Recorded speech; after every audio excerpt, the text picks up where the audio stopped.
Chapter 1301 ready to go. Yisha nodded and made a gesture of listening attentively. Lady Boss, first of all, it's about the ancient species. It doesn't involve any specific ancient species.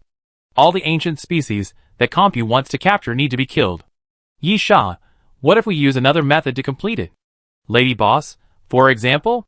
Yisha, the fundamental purpose is to prevent Compu's people from capturing ancient species. If everyone who goes to Kavasi Island dies, there will naturally be no chance of capturing ancient species. The boss lady, of course. If that's the case, it can be considered a success. Or the people of Compu can evacuate.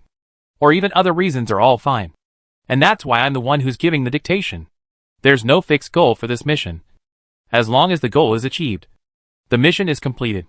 Yisha nodded, signaling the boss lady to continue. The boss lady continued. The second task is that the train conductor wants the steel armor tyrant. Or the skin of the steel armor tyrant. Yisha, it doesn't matter if it's dead or alive. And it doesn't matter how it's done. Just get the skin back. Lady Boss, yes. Yisha, is there still Mission 3? Lady Boss, Witzel Wallace, who is in charge of the Constellation Project this time, will definitely go to Kavasi Island. In order to stop the Constellation Project, we must kill him. In addition, there are 2 people to watch out for. Yisha, Dr. Deek's student? Lady Boss, yes. Dr. Deek is the creator of the Constellation Project. He has a student who completely inherited the research of the Constellation Project. Because of his lack of qualifications, Computech let Witzel take charge. Yisha, so? He has to die too. Boss lady, yes. But there is another target. Lillian, the daughter of Dr. Deek. Although she did not follow Dr. Deek to participate in the Constellation Project. According to intelligence, she knows everything because she joined Witzel's team, which is the Constellation Project Research Group. I see. Yisha, it's not that difficult to kill a few researchers. Boss lady, Witzel will definitely go. But the remaining 2 are not sure to go. The most likely possibility is that one of them will follow Witzel to Kavasi Island. Anyway, whoever follows will be killed. If it is confirmed that neither of them will go, just kill Witzel and destroy the Constellation Project information he carries. Yisha, anything else? The Lady Boss, no. Yisha looked at the time. There are still more than 3 hours. I can have a drink before leaving. The Lady Boss, no. Time is very tight. This time we have to send you to Kavasi Island by plane. Yisha was puzzled. Huh? The Lady Boss explained. The magnetic field in that place is abnormal.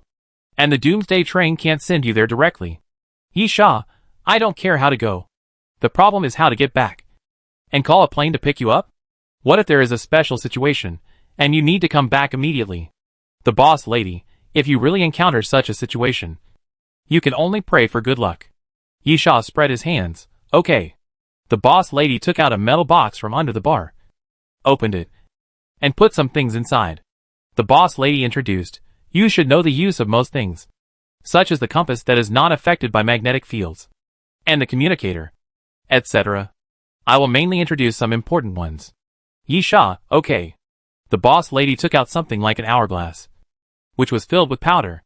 It was fluorescent and could emit light, just like the light of a large number of fireflies gathered together.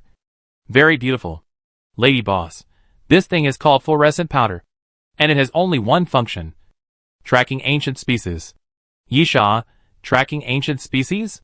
Lady Boss, hang this thing on your body. There is a lid here. If there are ancient species around, the powder inside will float out. Of course, Kavasi Island is full of ancient species. So this thing only tracks ancient species of Pseudo-King level or above. Pseudo-King level means that ancient species may be misjudged as King level. Or in other words, the actual level of Star Diamond 5 stars. But if it is infinitely close to the King level, or even has the probability of killing the King level, it is called Pseudo-King level. The boss lady, in fact, the original lower limit should be the King level. But the Pseudo-King level is too close to the King level, so there is a certain probability of misjudgment. Yisha understood. The boss lady picked up another crossbow. This thing is a wall-climbing claw, which can be fixed on the mountain or other higher places. It will never break or damage the fulcrum. It is specially equipped considering the terrain environment of Kavasi Island. Yisha nodded again. The boss lady, finally. This is this book. Well, This is actually an illustrated book, which contains most of the ancient species records of Kavasi Island. Yisha frowned. Has anyone on Doomsday train ever been to Kavasi Island? This atlas is very precious. Very precious. This kind of atlas must be seen with one's own eyes, or even investigated before it can be produced. It is not something that can be produced casually, which means that someone must have spent a long time investigating Kavasi Island. But Yisha did not remember that there was a stop on Kavasi Island. The proprietress smiled and said nothing, obviously not intending to answer this question. Yisha did not ask any more questions.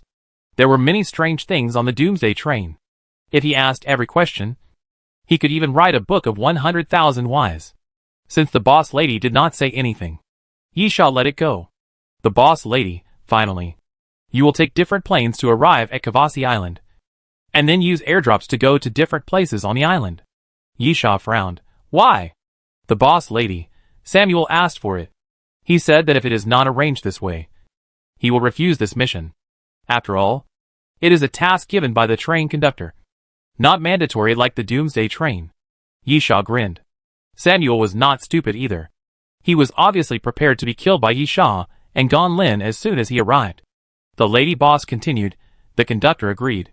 I hope you understand that this is also a hint from the conductor. The conductor does not intend to interfere with what you do, but don't play too much. First of all, you must ensure the mission. Yisha smiled. Of course, there is no problem. Moreover, I think as long as the reward is enough, we will definitely complete the mission seriously. As for the rest, as long as the mission is completed, other things are not important. The lady boss, the conductor has given you different rewards. Your reward is Thunder Emperor. Yisha frowned, obviously not satisfied with this reward. Chapter 1302 Kavasi Island. Yisha, I already have a Thunder Master. It's only a matter of time before I upgrade to Thunder Emperor, especially since I have enough gold skull coins at the moment. I just prepared for emergencies, so I didn't upgrade the Thunder Master to Thunder Emperor directly. If this mission is really as troublesome as you said, the train conductor doesn't seem to be sincere enough. Lady boss, the train conductor refers to a single mission, and this reward is just to tell you a standard. The reward for each completed mission is not lower than this level. In addition, the rewards for the crew members you brought with you will also be borne by the train conductor, and you don't need to pay for it. Do you still think it's not enough? Yisha smiled. Sure enough, this is the attitude of the conductor. As long as you can do things for him, the more you do, the more benefits you will get. The boss lady, so, what kind of reward you can get depends on how many tasks you can complete. Now, the boss lady looked at the time. Gather your people. The boss lady, we will leave in 15 minutes. Yisha, okay. In fact, Yisha didn't need to go to the gathering specifically, as he had been notified in advance. Moreover, when Yisha was talking to the boss lady, the others had already arrived at the dining car one after another. Yisha waved. Are you ready? The little fat man was not satisfied. I want to go too. Yisha, next time. That place is not suitable for you to fight. The bombs in your hand are too loud, and it is easy to alarm the ancient species. The little fat man spread his hands, showing helplessness. Nyepa, Fei Long, Kong Max and Yiyu stood behind Yisha. In fact, Yiyu was not suitable either. Superhumans have no advantage against ancient species. But Yisha could not find a fourth suitable candidate. Secondly, it was because he had to bring Filong with him. And Filong had been following Yiyu recently, and Yiyu had found her bodyguard. So the cooperation between the two should have a good effect. Moreover, Filong was Yiyu's bodyguard, so bringing Yiyu with him was like getting a nanny for Filong. Secondly, after Yisha became a flight attendant, Kong Max had also worked with Yiyu several times. In this case, Yisha hoped that the three of them could use tacit understanding to enhance their combat power. As for Nyepa and Yisha himself, the two usually acted alone most of the time. But it was interesting that Yisha, because of his experience in the previous life, did not like teamwork. But he was not incapable of it. The same is true for Nyepa. Although he has been working alone for a long time, he was actually a foreign mercenary before the end of the world, and he is not unfamiliar with squad operations. Yisha, then let's go! The method of departure this time was really unexpected. The Doomsday train was still moving, and several people climbed directly onto the roof. There was already a helicopter waiting on the roof. After climbing the rope ladder to the helicopter, They left the Doomsday train. But this was just the beginning. The helicopter landing point was a long-abandoned military base. But there were still people walking inside. These people were expressionless and silent. At Yishaw's signal, Nyepa tried to talk to them. But they were like puppets, and did not respond at all. They even ignored Nyepa without stopping. Nyepa grabbed the other person's shoulder, and the other person had no power to resist. But the other person just looked at Nyepa. If Nyepa didn't let go, he would stand still. Nyepa suspected that even if he took out a dagger and stabbed the guy in front of him to death, the other person would not show any reaction. Nyepa let go of him and returned to Yisha, just like the guy who helped us fly the helicopter, and the guys in the dining car. They had an indescribable smell of decay, exuding death from the inside out. Yisha, like zombies that don't look like zombies? Nyepa, yeah. That's the feeling. Yisha, but they are indeed living people. And I've seen the waiters in the dining car talking to the boss lady. But they never talk to us. So they always feel like puppets. Yiyu, why think so much? There are many strange things on Doomsday train. Yisha, yes. I'm just curious about what these people are doing here. Forget it. Let's go. This abandoned base is just a transit station. After taking the plane, Yisha and his friends continued to go to Kavasi Island. This time it took a long time. After taking a nap on the plane, Yisha was pushed awake for about 6 or 7 hours. When the other party saw Yisha wake up, he didn't say anything and pointed directly at the cabin door and parachute bag. Yisha clapped his hands, attracting everyone's attention. Check your things. After landing, the first thing to do is to gather. Do you understand? Everyone agreed and took up the parachute bag and walked to the side of the cabin door. The plane's altitude is decreasing, and through the clouds, you can see an island below. Kavasi Island is a large island, nearly circular, or an irregular circle. Looking down from the air, it can be seen that more than 70% of the area of Kavasi Island should be forest, and the remaining 30% is mountainous. Green is the main theme of this island. At the same time, there is a more conspicuous sea cliff on the east side. When the plane passed over the island, Yisha turned back and made an okay gesture, then jumped down. There was a whistling sound of wind all around, and the wind blew across his face, which felt slightly painful. The air was very cold, but there was a burning feeling in his body, as if something was boiling. This was not the first time Yisha had skydived. He had tried it in the desert before. But no matter how many times you try this kind of thing, you will feel a crazy secretion of adrenaline. No wonder some people are addicted to extreme sports. This feeling is too addictive for those who like it. As the altitude kept decreasing, the island below gradually became clearer, and Yisha saw a large forest. And, strange, this island is a little weird. Just from the dense forest, you can see that this island is like a hidden place that has not been visited by humans for hundreds of years. Otherwise it would never be so dense. Looking closely, Yisha found that he didn't recognize any of the trees in this place, and they were weird in shape. Yisha even saw a big tree whose branches were disc-shaped, forming a huge circle. There is also an extremely tall tree in the center of the island, which is at least more than 300 meters tall. It is located in the center of the island. The surrounding trees are much shorter, making the tree stand out from the crowd. At the same time, Yisha opened the parachute, and the descent speed suddenly slowed down. At the same time, he looked up and saw that the others also jumped down in the direction of the island at this time, falling rapidly downwards. Chapter 1303 Poison Crown Bird. Yisha did not land directly on the ground. With the denseness of the forest in front of him, it was impossible for him to land directly on the ground. So the parachute was undoubtedly hung on the tree. Yisha took out a dagger, cut off the straps of the parachute bag, and then fell to the ground. It was very strange that the trees around were bright green, but there were a lot of dead leaves on the ground, and they kept making crackling sounds when stepped on. Even if there were leaves that fell and dried up, there shouldn't be that many. Goo-goo. Yisha was curiously looking at his feet. But at this moment, a strange cry came into Yisha's ears. After looking sideways, Yisha saw a huge monster. Huh? Yisha, it really ran into trouble as soon as it landed. It was a giant bird, about 3 meters tall and 5 meters long. It looked like a big bird, with a colorful crown on its head and colorful feathers on its wings. Poison Crown Bird. Although the poison crown bird is called a bird, it is actually a dinosaur. In addition to the crown and colorful feathers on the front of its wings, the skin of the poison-crowned bird is like a dinosaur. Of course, none of this matters. What matters is that Yisha knows this guy even without looking at the illustrations. This is an ancient species of the king level. Yisha's landing point is not very good. It is right in front of the poisonous bird.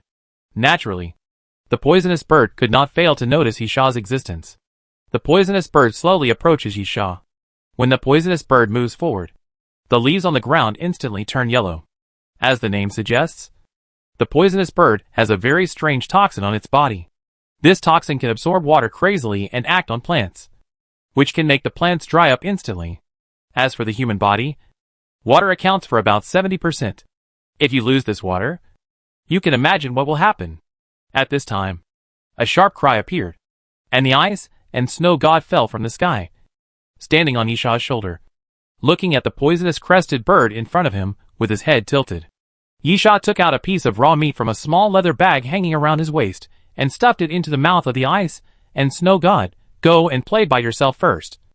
This guy can't fly and doesn't need your help. The poisonous crested bird just sounds like a bird, but it is not a flying pterosaur. The snow god flew to the branch with a piece of meat in his mouth and began to watch the fight obediently. Although it seems a bit high grade as a target for stretching muscles, Yisha stretched his body and clenched his fists. But if I just run away like this, you probably won't let me go. So, bang! Yisha suddenly stretched out his hand. Shock wave. As Yisha pushed out his palm, the huge body of the poisonous crowned bird crashed backwards and hit a big tree hard, and countless leaves fell. The poisonous crested bird immediately became angry and made a piercing scream instead of the previous cooing sound. Yisha didn't care. The poisonous crested bird was not an ancient species that could only be seen on this island. It could also be seen in other places. Of course, as an ancient species of the king level, the number was naturally small. But Yisha knew a little about it. The poisonous crested bird was definitely not a docile type. On the contrary, it was a model of wildness and was very aggressive. It didn't attack directly because there should have been no humans on this island, or the poisonous crested bird had never seen a creature like Yisha. So it was just curious or vigilant. When Yisha took the lead in attacking, the poisonous bird immediately showed its ferocity. The poisonous bird screamed and flew towards Yisha. But at this moment, puff, puff, puff, the sound of a sharp blade entering the flesh sounded, and then dark red blood fell. At the moment when the poisonous bird was blown away by the shock wave, Yisha immediately set up the string barrier. It must be said that the string barrier is too useful for such a low-intelligence guy. Normally, the string barrier can only be made into a trap and then wait for others to hit it. These ancient species with low intelligence always charge forward without caring about traps. The thin wires strangled the poisonous crested bird completely. But the poisonous crested bird was indeed a king-level ancient species. The thin wires that could easily cut through armor plates only left shallow wounds on the poisonous crested bird. This level barely bleeds a little, but it doesn't have any impact. However, the poisonous crested bird is still exerting its strength. The poisonous crested bird is obviously not smart enough to know that it should retreat at this time and then change direction to continue charging. The only thing it does is to forcibly break those thin wires. Doing so would only increase the damage and make the restraint tighter. At the same time, it also gave Yisha time to attack calmly. 24 Bridges Moonlit Night. Yisha did not try to test it, and attacked with one of the 3 moves of the Evil Eye Sword. The string barrier has proved that the classification of the king level is not talk, and ordinary attacks can't bring much damage to the poison crown bird. And Yisha doesn't want to waste too much time on the poison crown bird. The sword light is cold. 24 Bridges Moonlit Night does not have any chilling effect, but every time it is used, there is a feeling of a sudden drop in temperature, as if the loneliness from the heart has formed this cold feeling. The next moment, 24 sword lights appeared at the same time, forming a line, which was very gorgeous. When the blood splashed, it completely decorated this gorgeousness. The poisonous bird screamed again, but the scream was a sad cry. Boom! The huge body of the poisonous bird fell downwards, hitting the ground, sweeping away a large area of sand and dead leaves. But the poisonous bird still did not die. The 24 Bridges Moonlit Night caused considerable damage to the poisonous bird, but it did not kill it. Yisha stepped forward and walked towards the poisonous bird. But at this moment, The poisonous bird suddenly opened its mouth. A hissing sound came from the mouth of the poisonous bird. And then a cloud of purple mist sprayed out of the mouth of the poisonous bird. Ghost step. Without any hesitation, Yisha immediately moved in a large area to avoid the purple mist, because Yisha did not want to be sucked dry and turned into a mummy. This is also the most terrifying part of the poisonous bird as a king-level ancient species. When fighting with the poisonous bird, you can't take it lightly. Even a little bit of the poisonous mist of the poisonous bird can be fatal. Using the ghost step, Yisha came directly behind the poisonous bird and jumped directly onto the poisonous bird.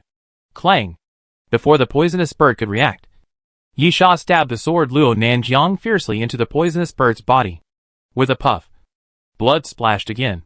The poisonous bird cried again, and then the huge wings swept over.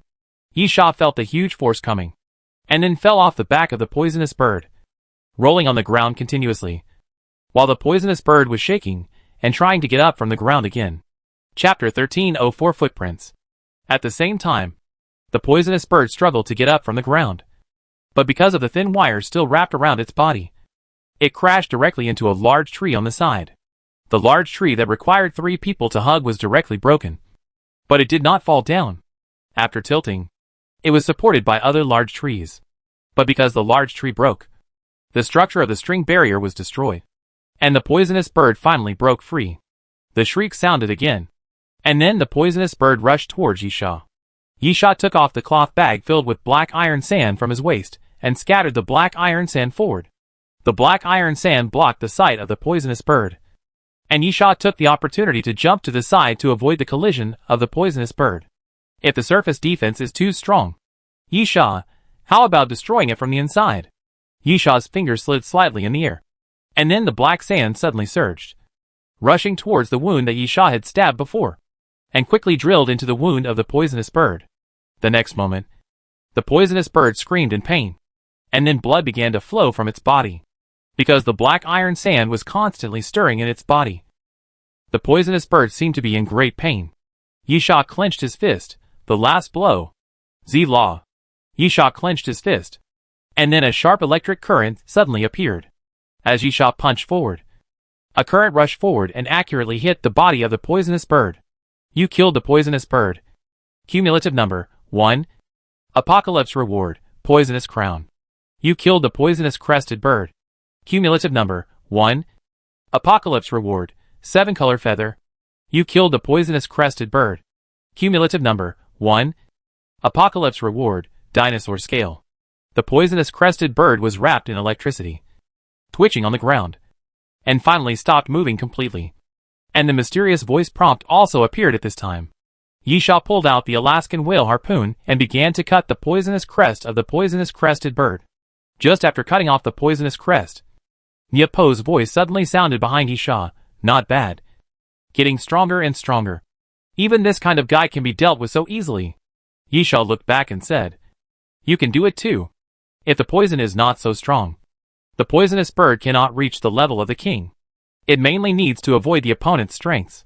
Nyepa nodded, and then said, Hurry up. I have some ideas. Yisha quickly disposed of the body of the poisonous bird, and then turned around. What? Nyepa, come with me and you will know. Nyepa waved his hand and walked forward with Yisha. Soon, they came to the front of a big tree. Nyepa patted his hand several times. See for yourself. Yisha stretched out his finger and touched the trunk. Scratches.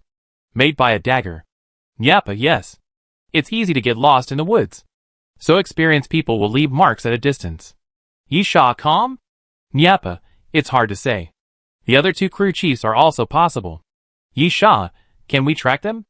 Nyepa, of course we can track them with marks, but we don't know which direction they are going. And, as I said just now, it's easy to get lost in the dense woods. The other party may change direction while walking, so even if we can track them, it won't be easy. Yisha nodded and whistled. The ice and snow god flew down from the branch and stood on Yisha's shoulder. Yisha took out a few strips of raw meat and stuffed them into the ice and snow god's mouth.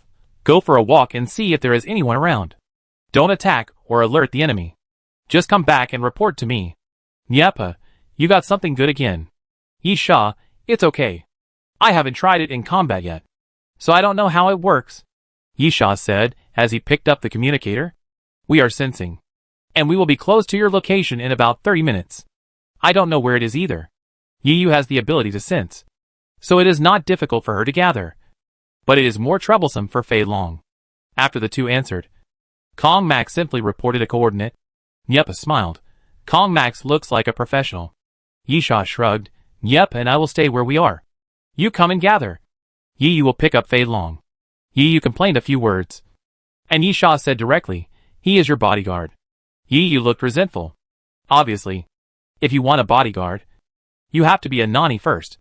After ending the communication, Yisha hung the fluorescent powder on his waist, opened the lid, and found that the powder did not float out. Obviously, there were no king-level ancient species around. Yepa, how do we set our goals? Yisha, the mission comes first. Find a way to find the people from Comco first. I am not interested in monitoring them to find ancient species. It is too troublesome. Just find a way to kill them all. Yepa nodded. All the people from Compu have died, so they naturally cannot hunt any ancient species from here. So this mission is completed. Yisha, in addition, we can start from Compu. Since they want to capture the steel armor tyrant, they must have information in this regard, or at least a method to find the steel armor tyrant. Yepa nodded again. And then, what about Samuel? Do we need to keep an eye on him? Yisha, of course. It would be best if we can confirm the whereabouts of Samuel and Gonlin. But we are not keeping an eye on Samuel. But Gonlin. Yepa was puzzled.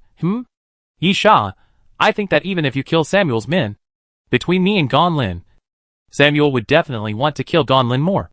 And this matter was originally caused by that woman. Yep, understood immediately.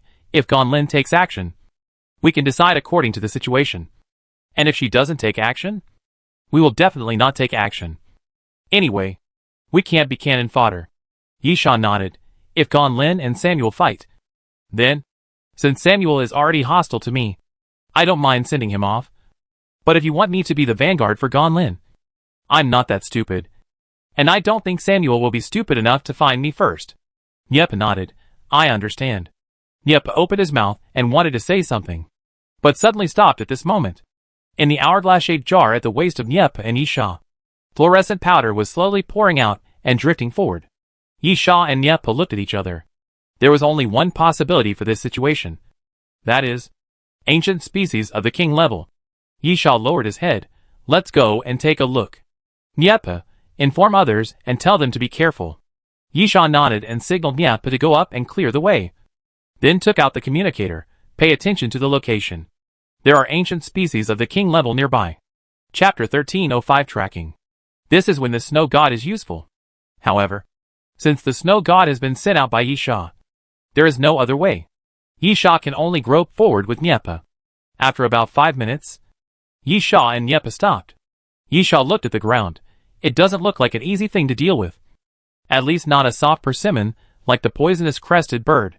In front of Yisha, there are footprints, which look like dinosaurs, and are about 2 meters long. Yepa, it's a big guy.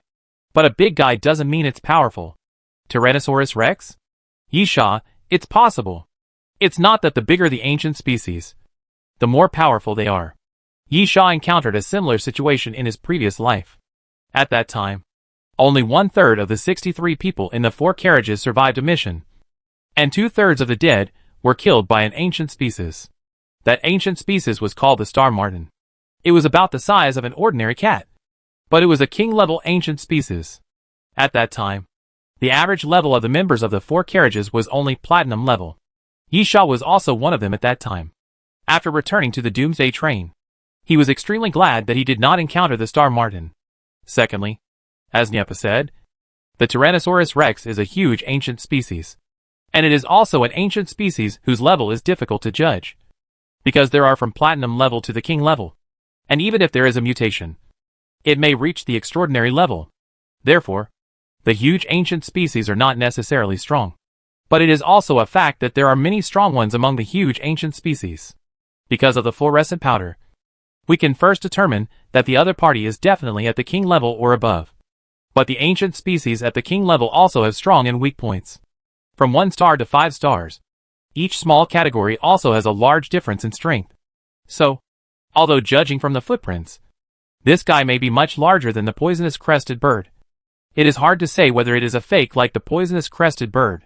But Yi Sha has a feeling that the owner of this footprint is likely to be much more difficult to deal with than the poisonous crested bird. Let's go! Yi Sha thought for a while. Let's go and have a look. The mission is definitely the key to coming to Kavasi Island. But it must be said that the trip to Kavasi Island itself is also a good opportunity to make money. There are a large number of ancient species here, including some rare or powerful ancient species. The things obtained from these ancient species are of great value. For example, if the poisonous crown bird is killed, Yi Sha estimates that if the materials are sold, he can earn about 5 to 10 gold skull coins. Doesn't sound like much? No. It's actually a lot. For most people, if they just complete the most basic tasks at each stop and return to the Doomsday train, they can usually earn 2 or 3 gold skulls, which is considered a good harvest. Generally speaking, if you only complete the basic tasks and return to the Doomsday train, there won't be much extra gains. And even the gains can't be calculated with gold skull coins. It's good to be able to sell some silver skull coins. Only those who can complete multiple tasks can earn a lot of gold skull coins. But the problem is that there are only a few people who can complete multiple tasks. Therefore, hunting a poisonous crested bird is equivalent to the harvest of many people in one stop. This rate of return is actually quite high. And Kavasi Island is such a treasure house. As long as you are strong enough and have the ability to hunt, Yi Sha believes that it is absolutely not a problem to earn 100 or 200 gold skull coins by hunting ancient species alone. Of course, the mission is definitely the key.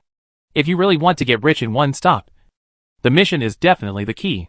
If the members of the ordinary carriage can complete 3 tasks in one stop, although they may not get gold skull coins directly, the reward value is almost between 30 and 50 gold skull coins. If you happen to encounter some random rewards, it is even more unpredictable. For the crew mission, if the completion rate is high, the income can be doubled. Not to mention the mission directly given by the conductor. In this regard, Yi Sha still likes the conductor very much. At least he is generous enough. However, while completing the mission, Yi Sha does not mind making more money. Yi Sha and Niepa quickly followed the footprints and moved forward. And then, blood smell. Yi Sha and Niepa looked at each other, and as they followed the footsteps forward, they soon smelled a faint smell of blood in the air. And as they continued to move forward, this smell of blood gradually became more obvious. About a quarter of an hour later, a corpse of an ancient species appeared in front of Yi Sha and Niepa. The corpse was very fresh, with obvious signs of being eaten and bleeding, as if it had just been hunted by other ancient species. Niepa took a look. It is a beautiful dragon, a sauropod, a herbivorous dinosaur from the late Jurassic period. Yi Sha, the level is generally gold level, ranging from 1 star to 5 stars. Niepa turned around and said, "There are footprints here, which were done by the king-level ancient species. Yi Sha, the beautiful dragon is too weak. It is natural for a gold-level ancient species to be treated as food when encountering a king-level one. The key is that the strength of a gold-level ancient species is not enough for us to evaluate the combat power of that guy." Niepa then continue to follow? Yi Sha, it never hurts to be cautious. But I don't think a king-level ancient species can kill both of us. So of course, I have to continue to follow. Yi Sha's strength has increased significantly since the battle with the water elf Moya. Although he is still stuck at the king level, he can already be classified as a pseudo-supernatural level. It's almost the level that is infinitely close to the extraordinary level. Even if he fights with weaker guys in the extraordinary level, he will not necessarily lose. As for Niepa, whether he has reached this level, Yi Sha doesn't know. But Yi Sha knows that Niepa has been stuck at the threshold of the 5-star Venerable King for a long time. Yi Sha doesn't believe that 2 5-star Venerable Kings can't kill a Venerable King-level ancient species. Let's go! Yi Sha waved his hand and continued to move forward. Because of the huge body of the ancient species, the stride is very terrifying. But the frequency is obviously slow. Yi Sha doesn't think that he and Niepa will not be able to catch up. However, without any warning, the footprints suddenly stopped. There are no footprints around. Niepa was puzzled. Can that guy fly? Impossible. Yi Sha, the branches and leaves of the trees here are very lush. You can hardly see the sky when you look up. If the other party flew away, it would definitely break a lot of branches and leaves. Niepa, could it be possible to escape underground? Yi Sha, that's impossible. My corpse flower is watching from underground. Nyapa, then. Before Nyapa finished speaking, Yisha suddenly pushed Nyapa aside. The next moment, a giant foot stepped hard on the place where Nyapa had just stood, leaving a huge footprint on the ground. Chapter 1306 Centennial Dragon. Yisha finally saw the appearance of the ancient species. A very strange dinosaur. The body of the dinosaur was like the skin of a tree, even covered with a lot of vines, and covered with green moss. So, when the dinosaur curled up, and its head could not be seen, it looked like several big trees intertwined together, which was why Yisha and Nyapa found where this guy was. And in fact, it was behind Nyapa. When Nyapo's body approached, it startled the giant. Nyapa reacted very quickly, and immediately realized that Yisha had saved him. He flipped over from the ground and fired without hesitation. Thump, thump, thump.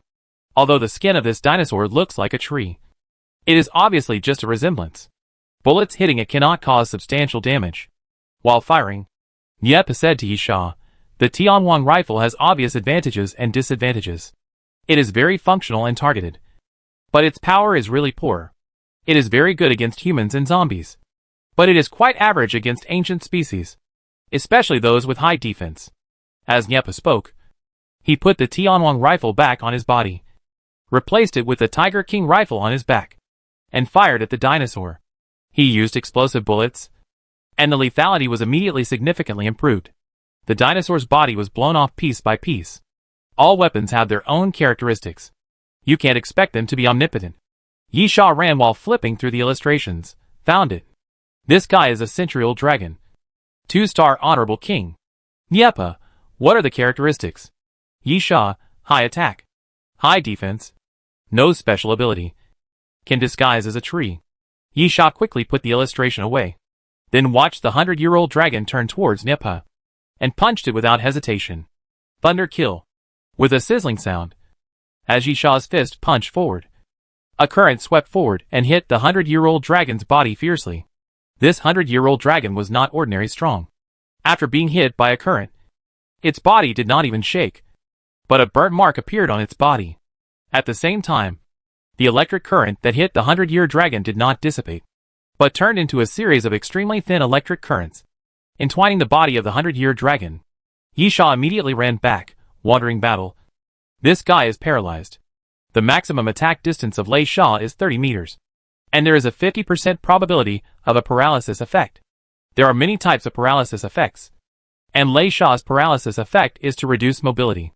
The 100-year dragon does not look like an ancient species that moves very fast. After reducing its mobility, it is very difficult to catch up with Yisha and Nyapa. Yisha raised the destroyer, railgun form. The destroyer quickly changed its form, becoming a cannon barrel. And then Yisha fired a pulse bomb forward.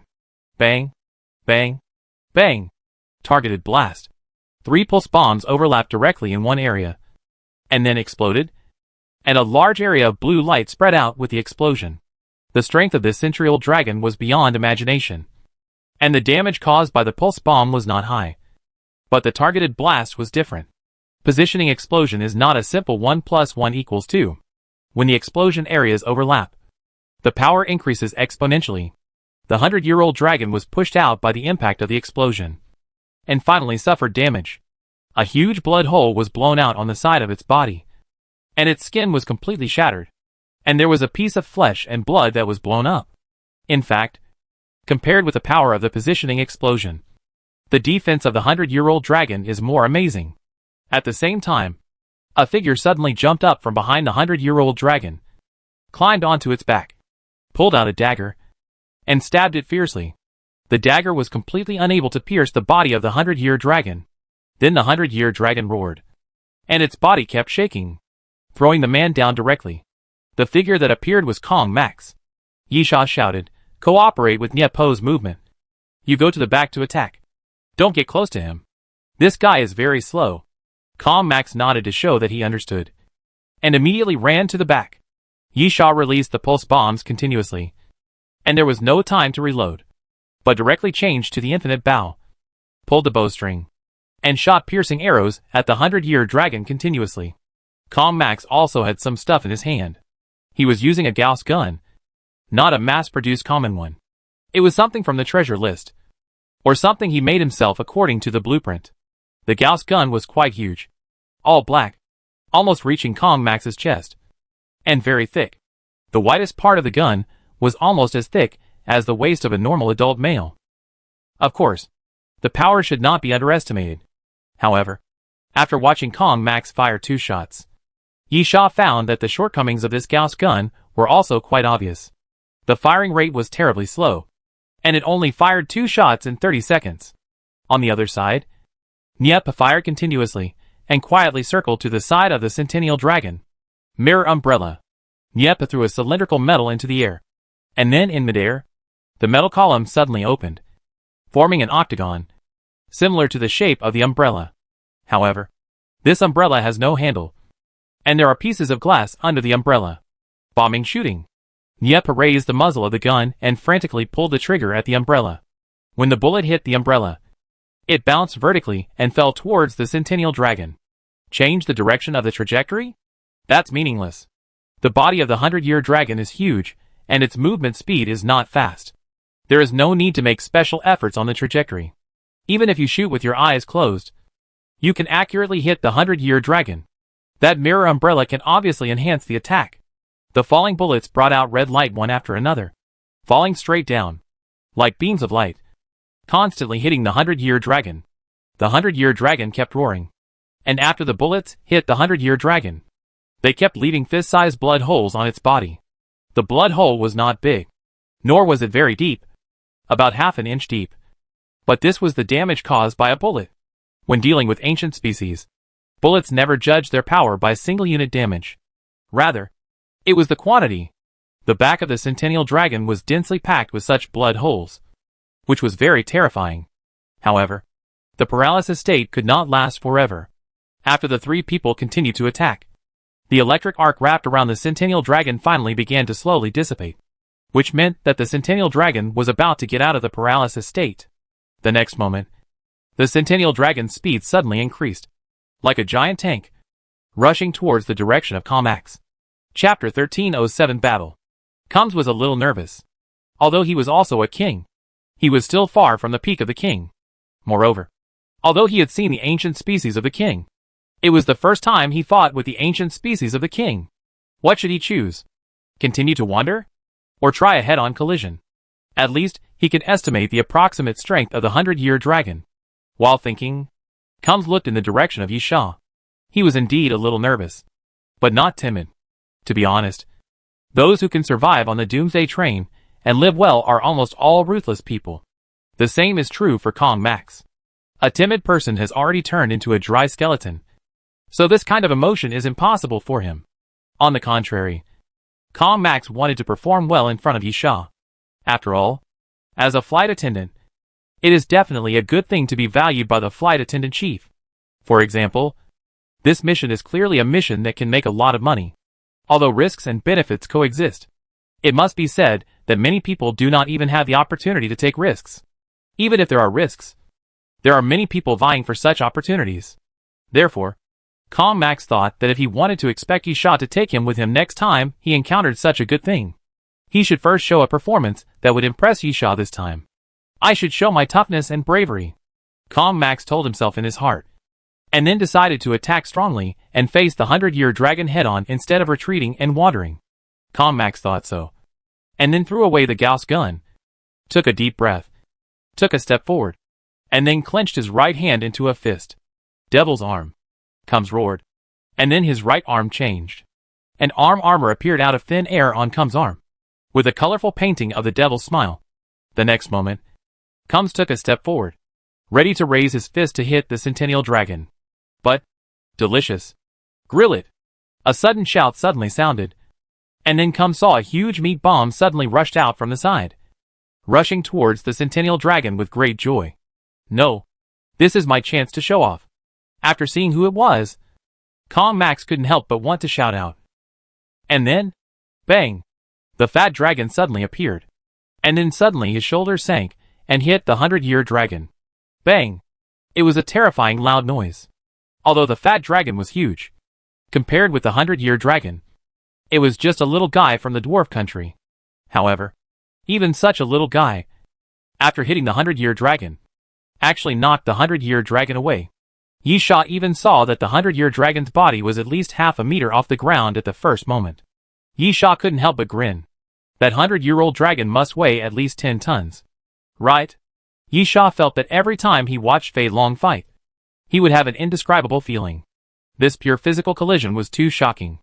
Especially when comparing the sizes of the two sides. This visual impact would become even more terrifying. And it also showed that Fei Long's body was stronger.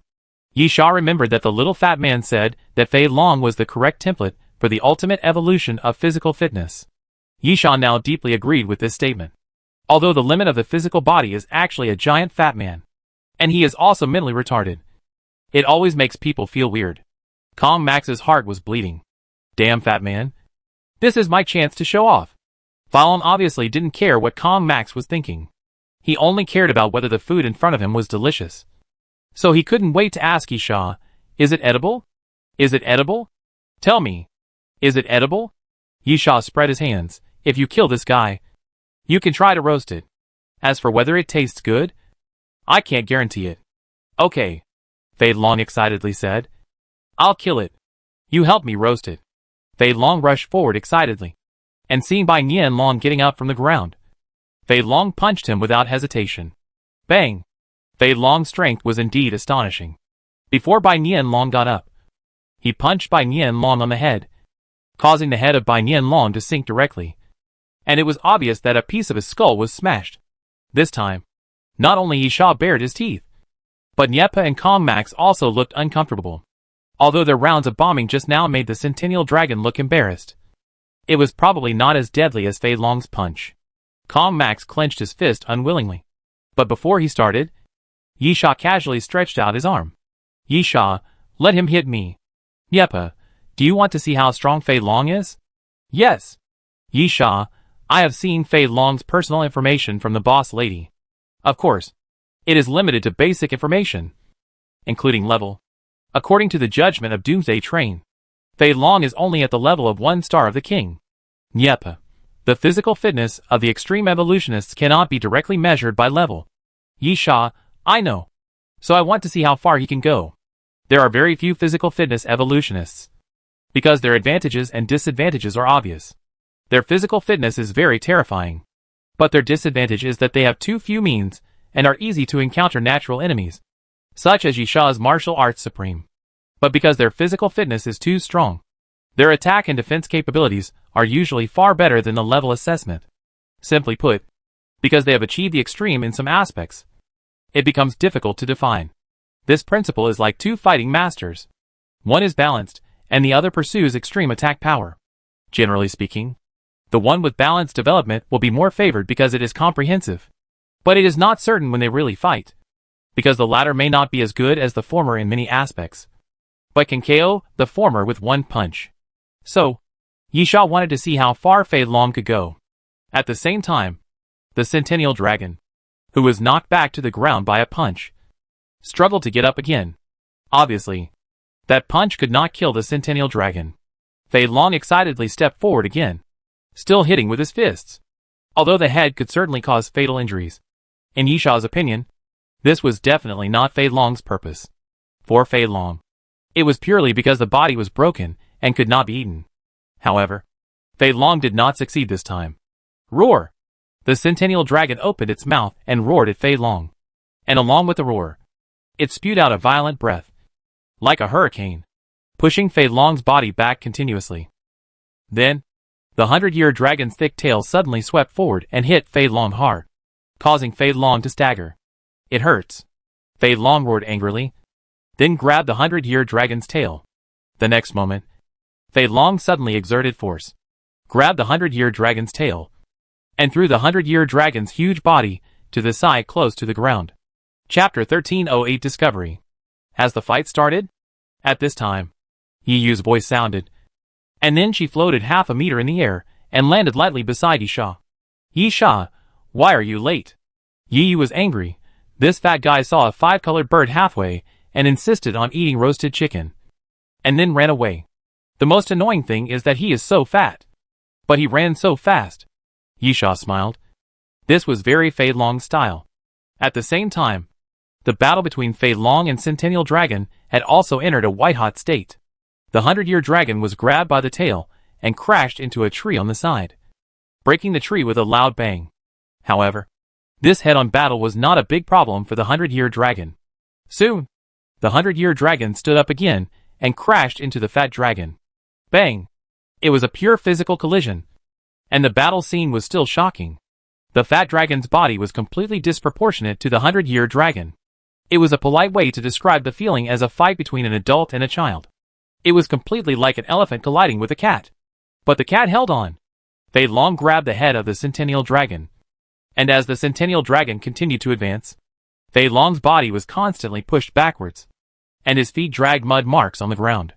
Although it seems that the Centennial Dragon is more powerful, it is already surprising that Fei Long can do this. After all, there is a huge gap between humans and ancient species in terms of innate physical qualities. Yep, in fact, it is enough to be able to do this. The so-called extreme evolution of physical fitness is to simplify complex things. If I were him, I could hit the same position of the Centennial Dragon's head continuously, or pry open the Centennial Dragon's mouth and throw a bomb into it, or use my fists, and I could kill or make the Centennial Dragon lose its combat power.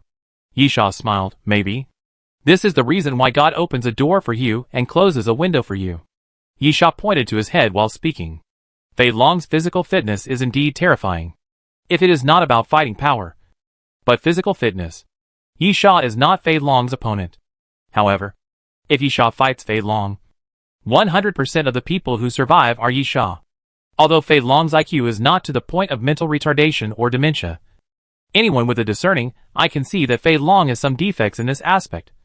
So it is difficult for him to fight smartly, or to use his advantages perfectly to fight.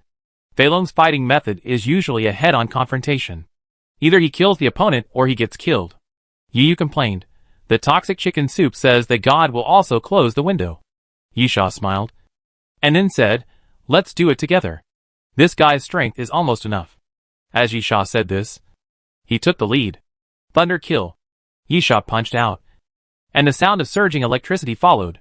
Then the blue electric current appeared and hit the 100-year dragon hard, leaving a charred mark on the 100-year dragon's body. Kong Max was excited. It was finally his turn to perform. He jumped up and came directly behind the 100-year dragon, then stepped on the 100-year dragon's body and jumped to a higher place. Devil's arm. Kong Max shouted, break the army. A red light like flame suddenly emerged from Kong Max's armor, and as Kong Max's fist fell, it seemed to be burning fiercely.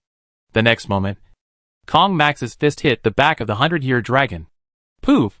The flesh on the back of the 100-year dragon was smashed by Kong Max, and a stream of bright red blood spurted out crazily. Fei Long yelled at Kong Max angrily. The meat can't be eaten. Kong Max was so angry.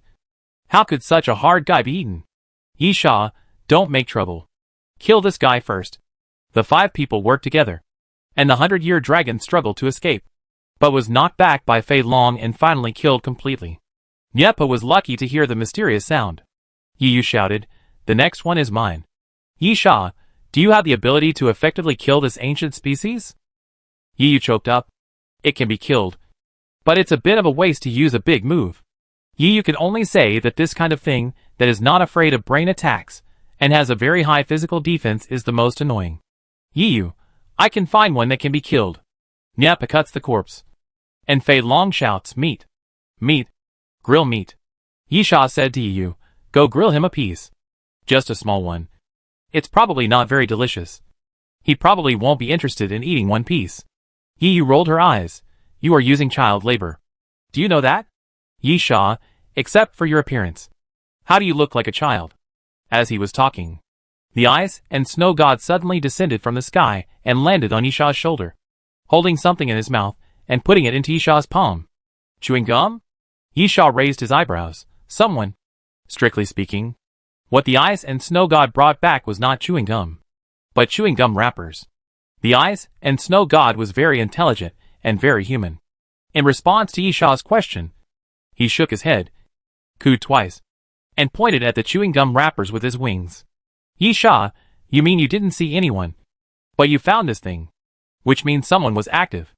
The ice and snow god nodded wisely. Yisha thought for a moment. The others stay where they are. Kong Max, you come with me to take a look. Kong Max immediately agreed. Okay. The ice and snow god spread his wings again, and took Yisha and Kong Max forward quickly. The place where the ice and snow god found the chewing gum wrapper was not far away. About a quarter of an hour away. Yisha saw a hillside covered with vines. After climbing up, Yisha immediately confirmed that someone had indeed been here. Yisha saw a triangular tent. In front of the tent was a bonfire made of rocks, with a support on top for cooking. Of course, it was empty now, because the other party had left. Kong Max poked his head into the tent and took a look.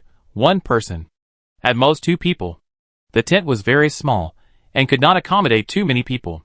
Yisha pointed to 2 stones the size of a head. 2 people. The 2 stones were placed next to the bonfire, and should be used as chairs. So, the meaning of 2 stones naturally represented 2 people. Kong Max, that can't be someone from Compu. Yisha nodded. If it was Compu, there shouldn't be only 2 people. But it's possible that the 2 people got separated for some reason. Yisha, did you find anything else in the tent? Kong Max, no. But I think the other party might have encountered something and left temporarily. Chapter 1309 Tent. Yisha, because they left the tent behind? Yes. Comes, but it's a bit strange. If they left in a hurry, the pots and pans used for camping, and the ground inside the tent. From the traces of pressure, they used sleeping bags. Yisha, you had time to sort these things, but didn't have time to take away the tent? Comes, the tent must have been taken away last. It is also possible that something happened when they were preparing to take away the tent and left. Of course, there is another possibility that they will come back. Kong Max squatted down and pointed at the wooden stakes beside the tent. Kong Max, this is not a simple tent, but it is fixed with canvas, ropes and wooden stakes. It is troublesome to dismantle this kind of tent. If you will come back, there is no need to take it with you. Yisha thought about it, and felt a little strange.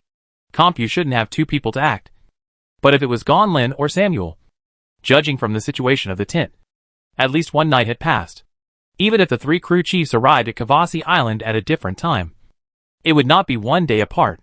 At most, they were a few hours apart, which was a big time deviation. Yisha thought for a while, and took a few raw meat strips to the ice and snow god as a reward, continued to explore the surroundings, and come back to report if there is anyone. The ice and snow god raised his head, ate the meat strips, and then spread his wings and flew high. Yisha said to Kong Max, contact others to come here, and camp here today.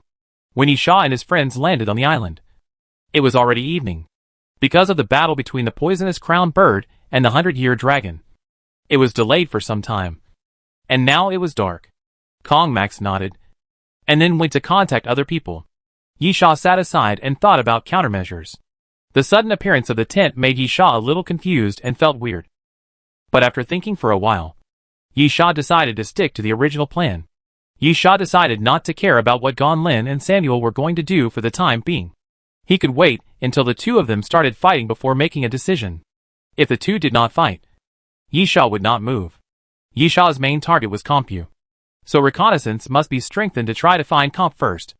Of course, this also involves strategic issues, because the main purpose of the mission is not to kill people. The real content of the mission is to prevent Compu from completing the hunting of ancient species. Or, it should be said another way, it should be to prevent Compu from completing the latest research of the Constellation Project. Therefore, Yisha is not sure what Gonlin and Samuel are going to do, but the probability of killing people directly is very high. After all, this method is simple and direct, and the effect is the best. So, since it is killing people, whoever starts first will complete the mission. So this is a game of racing against time. Secondly, there is the deal with Dr. Davis. If he really wants to go crazy with Dr. Davis and keep it secret, then all the people from Compu must die. Moreover, Yisha thinks it is best to die by his own hands. Do it himself, without the help of others, and do not let anyone interfere, so as to ensure secrecy and ensure that there is no possibility of leakage. Therefore, in dealing with Compu, Yisha thinks he must be quick. But Kavasi Island is really not small, and it is not easy to find it. First of all, it is necessary to have some exploration and reconnaissance means, and luck is always a factor in this kind of thing. Yisha waved his hand and said to the Archon beside him, set up some guards around. And then you go to search for people from Compu. But don't go too far away. Including the ice and snow god. Yisha also controlled the search range to a certain extent. In fact, the ice and snow god has an air advantage. Although the forest on this island is very lush, it can still explore the surroundings by flying at low altitude. Therefore, if the ice and snow god is allowed to explore, he can actually find the trace of Compu soon. But Yisha cannot do it because it is too dangerous for the ice and snow god. If this is a certain city, Yisha will certainly feel relieved. The ice and snow god is not weak. Although he has never seen it, he is not weak from the description of the treasure list. Moreover, there are not many guys who can fly. Even if zombies mutate, it is rare for them to be able to fly. The probability is less than 1 in 100,000.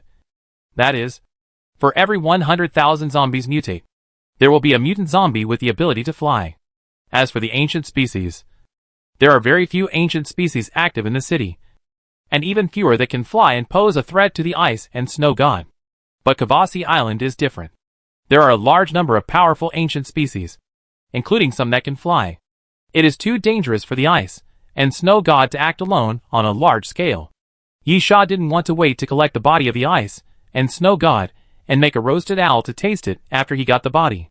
While Yisha was thinking, others had already come. Yisha said, "Let's rest here today.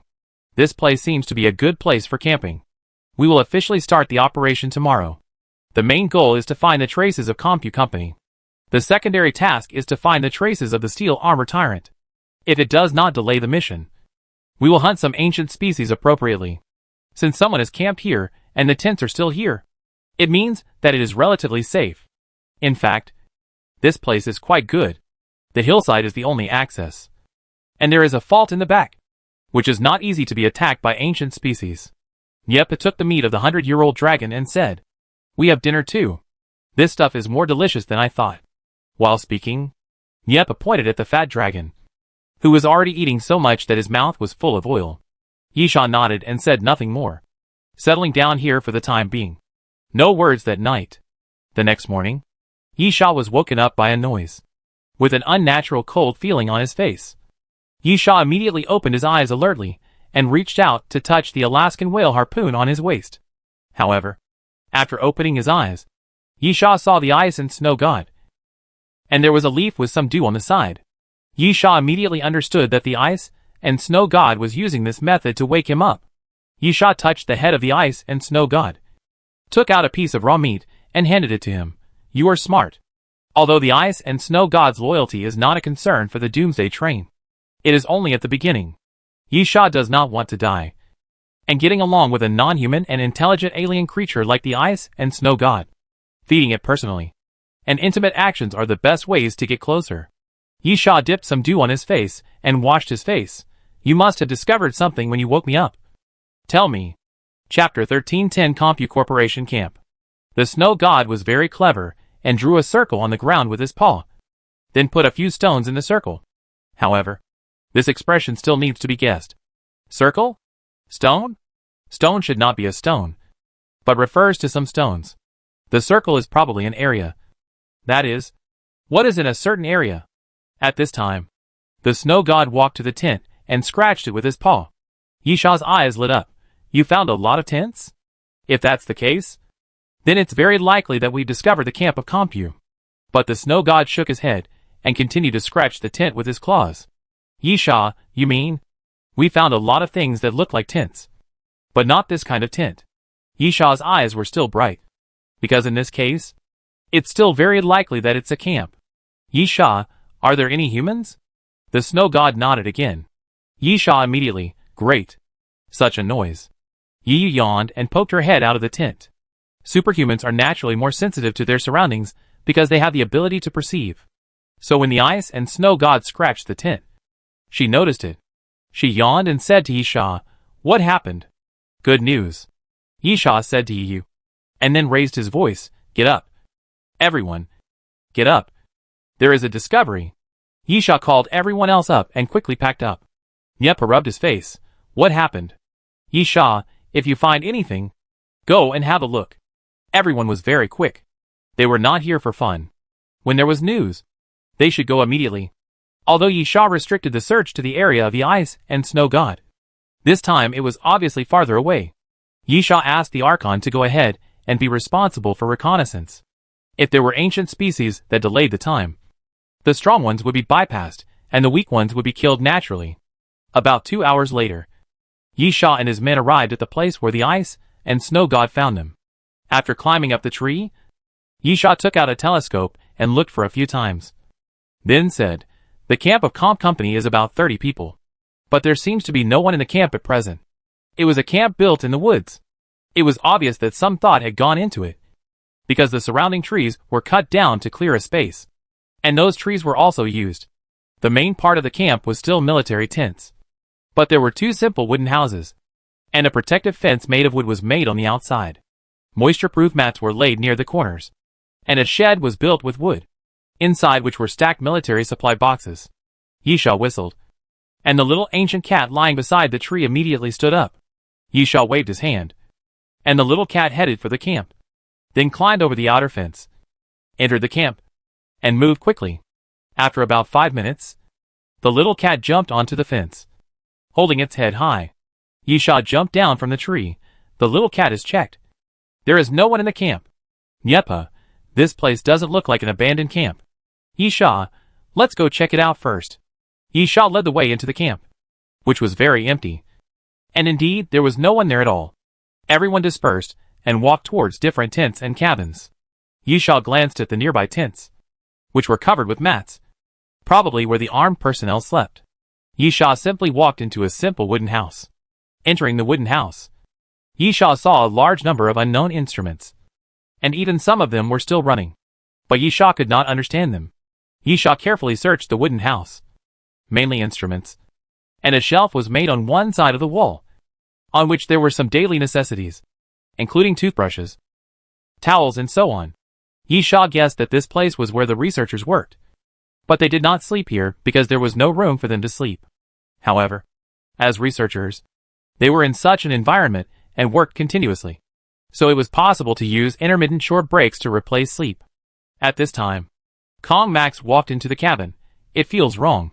Yi Sha, I can see that the equipment is still working, but there is no one. This is unreasonable.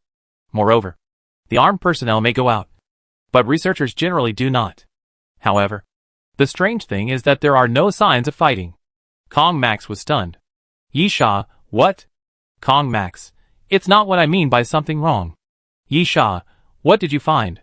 Kong Max, "Those green canvas tents are military supplies, and they are high-end products. But the tents where we camped yesterday were not, but homemade simple tents." Yi Sha thought about it, and realized that it was true. "Then, you mean the tent yesterday was not from Compu? But the problem is that it doesn't look like it was left by other crew chiefs." Tom spread his hands. "The information is limited, so it's impossible to infer. There can't be other people." Yi Sha hesitated. "It's hard to say. Are those guys who often mess with us also here? Comes, apostles?" Yi Sha nodded. "There are 2 main things that the apostles pursue. The first is the relics of ancient civilizations, which have been fought over several times. And the second is the apostles. The Constellation Project involves the apostles. Although this was not mentioned in the information provided by Dr. Davis, the boss lady once communicated with Yi Sha and found the apostle cells in the body of Scorpio. In this case, the apostles have the possibility of exploring the Constellation Project, and the activity pattern of the apostles is similar to that of the members of Doomsday Train. Unlike Compu, the bigger the mission, the more people are sent. Therefore, if the apostles are also there, the small tent that can accommodate 2 people at most is likely to be left by the apostles. If those annoying guys come and get involved, it will be very annoying." Yi Sha held his chin and pondered for a while. "Let's go and see if others have found it." Yi Sha walked out of the wooden house, and the others had almost finished visiting the places they chose. This campsite covers a large area, but it is not large in scale. There are only a few tents and wooden houses. Nyepa took the lead. "There is a problem. It seems that something happened here. The people here must not have left normally. There is a cup of coffee in the room, and it doesn't even look like it has been drunk. But there are no signs of fighting. Yi Yu, my situation is similar. Fei Long. Fei Long's opinion is of course unnecessary. Yi Sha, how can such a situation be formed? Nyepa, Of course, there are many ways. The simplest and most direct one is to use drugs. In this way, there is no need to fight, and the people can be taken away. Gone Lin? Samuel? Yi Sha shook his head. Unlikely. With their strength, they should not use such tricks. Nyapa, I suggest to take a look around. Maybe there is something to be found. The scale here can accommodate at least 30 people. It is quite troublesome to knock out 30 people and take them away. Maybe we can find some traces left behind. Chapter 1311 Snow God and Little Ancient Cat. Yi Sha nodded, separately. Be careful. Yi, don't worry. We can still deal with most of the ancient species. There is no danger. And we are so close that we can hear any movement quickly. Yi Sha nodded, then led the little ancient cat and the snow god to the left. There is no need to look at the direction we came from. There is no problem. Mainly other discoveries. Yi Sha also has certain reconnaissance methods. Or knowledge. After all, after being on the Doomsday train for a long time, he must have a certain understanding of many survival-related skills over time. However, Yi Sha does not plan to do it himself. With little ancient cat and ice and snow god. Why does Yi Sha need to do it himself? Yi Sha touched little ancient cat's head. Search for the smell of people. Don't alert the enemy. Come back and tell me when you find it. Ice and snow god also received the same order. Originally, the color of the ice and snow god actually had a certain influence on reconnaissance. But the environment of Kavasi Island could avoid such disadvantages. Because the trees here are so lush that even if the ice and snow god is Snow White, it is not easy to find him hiding among them. Little ancient cat and the ice and snow god set off quickly. And Yi Sha also walked forward, trying to reduce the sound of his footsteps and not make any noise. Of course, Yi Sha did not expect to find anything, especially the traces of transportation that Nyapa mentioned. If there were such traces, he would definitely find them when he left the camp and entered the woods. But the fact is that there were none. But what Yi Sha didn't expect was that Xiao Gumao ran back about 10 minutes after leaving with the ice and snow god. And Xiao Gumao held Yi Sha's trouser leg to signal. Yi Sha was surprised. Is there anyone? Xiao Gumao nodded. Yi Sha immediately said, let's go. Following Xiao Gumao through the woods, Yi Sha soon saw the people Xiao Gumao found. People from Compu. Yi Sha quietly hid behind a tree and looked out with his head tilted. It was a Compu team, with about 20 to 25 people, wearing uniform camouflage uniforms, with Compu badges on their chests, and different armbands on their shoulders. Yi Sha murmured, people from the Raptors? No, not all of them. Those armbands are the emblem of the Raptors. But not all of them have them. Yi Sha looked carefully and found that there were about 7 or 8 members of the Raptors. And the others were probably just armed personnel accompanying them. People from the camp? Yi Sha thought for a moment. Probably not. Yi Sha looked at the other party's route, and it seemed that they were heading towards the camp. Yi Sha touched the heads of little ancient cat and ice and snow god. Deal with them. Don't worry about the people I attacked. They are the ones who need to be left alive. Kill the others. The ice and snow god flew up and stood on the treetop, while the little ancient cat ran quickly towards those people. The little ancient cat was very fast, but it did not take a hunting posture, but intended to attack directly, so it had no intention of hiding its body. The little ancient cat was quickly exposed in front of the opponent. A fierce dragon warrior heard the sound of leaves being stepped on, and then quickly looked forward, and soon found the little ancient cat shuttling through the woods. There is an ancient species. The fierce dragon warrior commanded, raise your guns and shoot. Several armed men raised their guns to aim, and then took the mode of burst shooting, and started shooting in the direction of the little ancient cat. Perhaps because of its body shape, the little ancient cat obviously did not attract enough attention from the other party. In terms of appearance, the little ancient cat was like a leopard-like beast, not an ancient species. Or in other words, this kind of ancient species is usually easily overlooked. Yi Sha curled his lips, believing that the little ancient cat would tell the other party that the strength of the ancient species is not judged by body shape. The gunshots continued, but the little cat moved very fast, and there were too many trees, forming a natural cover. The little cat quickly approached the other party, and then jumped up. The armed men who continued to move forward had no time to react, and saw a dark shadow flash by. And then they felt a chill on their necks. One of the armed men instinctively covered his neck, and a hissing sound came out of his throat. Blood kept coming out from between his fingers. The little ancient cat slit the throat of not one, but three enemies with just one strike. The armed men may not have understood what was going on, but the fierce dragon warriors were relatively experienced. With just one strike, they knew that the little ancient cat was not an easy target. The fierce dragon warrior, who was in charge of the command, immediately shouted, "Back off! Back off! Don't move around randomly. Compress the space. Form a circle. And shoot." The opponent obviously didn't know how capable the little ancient cat was. In fact, Yi Sha didn't know either. This was the first official battle after the little ancient cat grew up. However, it was obvious that the little ancient cat was very fast, and it could be seen with the eyes. Therefore, it was obviously a very correct command to gather together, which would limit the speed of the little ancient cat. But the problem was that it was not just the little ancient cat that launched the attack. A sharp howl suddenly sounded. The sound was very strange, a bit like the cry of a wild cat, and at the same time like a baby crying. The cry of the ice and snow god. Sonic attack. Yi Sha couldn't help but cover his ears. The sound made Yi Sha quite uncomfortable and felt a little pain in his head. Fortunately, the attack of the ice and snow god was not aimed at Yi Sha, but the sound went into his ears, which had some effect. Those from Compu were not so lucky. The wailing sounded immediately, and many armed personnel held their heads, covered their ears and shouted. Yi Sha even saw two armed personnel fall straight down, with blood flowing from their eyes, ears, mouths and noses. For the ice and snow god, this was obviously just a small test. More importantly, the formation of the armed personnel was scattered all of a sudden.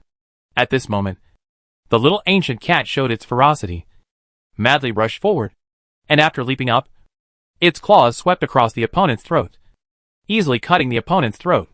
Armed personnel fell down one after another. An armed person finally lost his mind due to the stabbing pain in his head and the stimulation of his companions falling down one after another. Seeing the little ancient cat coming towards him, he immediately raised his gun. "Ah!" Roaring angrily, the armed man pulled the trigger hard. Bang, bang, bang. The gunshots continued. Because of the recoil, the muzzle kept rising. The armed man had no intention of pressing the muzzle. This was not shooting at all, but a catharsis-like performance after losing his mind. Such an action can only bring death. Chapter 1312 ending. The bullets kept shooting forward, but the parallel position, or even the angle of the muzzle, could not hit the little cat at all. Because of the height, if you want to hit the little cat, you must tilt the muzzle downward. Therefore, those bullets can only hit the surrounding armed personnel and his companions. "Stop! Are you crazy?" A raptor warrior shouted loudly. But it was useless. The raptor warrior could only step forward and knock the man unconscious with a knife. But at this moment, the little ancient cat suddenly rushed up and bit the arm of the fierce dragon warrior. "Beast!" The fierce dragon warrior growled and raised his fist to hit the little ancient cat's head. But the little ancient cat was obviously more slippery than the opponent imagined. It tore a piece of flesh from the fierce dragon warrior's arm and immediately flew to the side without any intention of staying. The little ancient cat's fighting was a bit like a guerrilla war, running and biting, no matter whether it could cause damage or how much damage it caused. The little ancient cat would escape immediately. At the same time, after the sonic attack ended, the ice and snow god suddenly spread his wings, flew up from the treetops, and flew towards the opponent. The ice and snow god did not seem to have the intention of swooping down to attack, but just spread his wings and flew over from above. However, the moment the ice and snow god flew past, the temperature in the air seemed to drop countless times suddenly. Then, cold frost suddenly appeared. The moment the ice and snow god flew past, the air was filled with frost, as if a snowstorm suddenly blew, covering the armed personnel of Compu Company. The body trembled involuntarily when the ice and snow god flapped his wings and attracted the wind and snow. The armed men immediately felt as if their blood was about to freeze, and their bodies trembled involuntarily. Soon, ice chips appeared on the eyebrows and temples of the armed men. Their lips were frozen purple, and even moving their bodies was difficult. This naturally gave the little ancient cat a better opportunity to attack. The little ancient cat ran forward quickly, and the armed men were shaking so much that they couldn't even raise their guns. In fact, some of the armed men's fingers were directly stuck to the gun body because of the sudden drop in temperature, and a little effort would tear off a piece of flesh. Poof! The next moment, The little ancient cat passed in front of the opponent, and with a flick of its claws, it cut the opponent's throat. The 6 fierce dragon warriors looked at each other, and seemed to have reached a tacit understanding, and quickly gathered together. This intention was very obvious. That is, they did not intend to care about the armed personnel around them. The few fierce dragon warriors planned to fight against the little ancient cat and the ice and snow god by themselves. But at this moment, are you just going to abandon your men like this? How sad they must be. Yisha's voice sounded faintly, and the 6 fierce dragon warriors were startled at the same time, and then turned back in surprise. They were approaching in a circle, and Yisha was in the middle of them. Suddenly, Yisha's fingers hooked a few times, and a thin silver line suddenly appeared, dancing in the air. And then an arm suddenly flew up. Ah! A miserable scream sounded, and a fierce dragon warrior kept retreating while holding his shoulder. And below the shoulder, it was empty.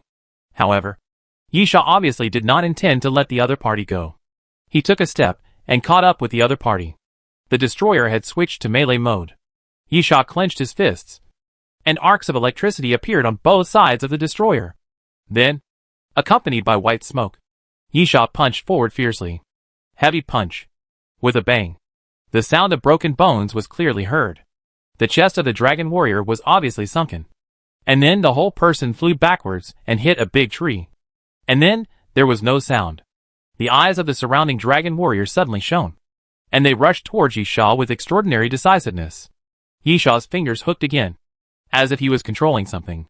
And then those thin lines suddenly flew into the air, forming an arc, and suddenly fell downwards. Torrential spear.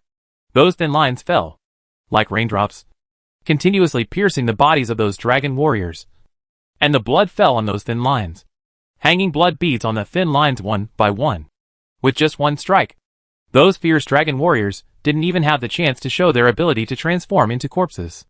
Their bodies were pierced by the thin wires and hung there crookedly. Those fierce dragon warriors had lost their voices. But they didn't fall down because of the thin wires.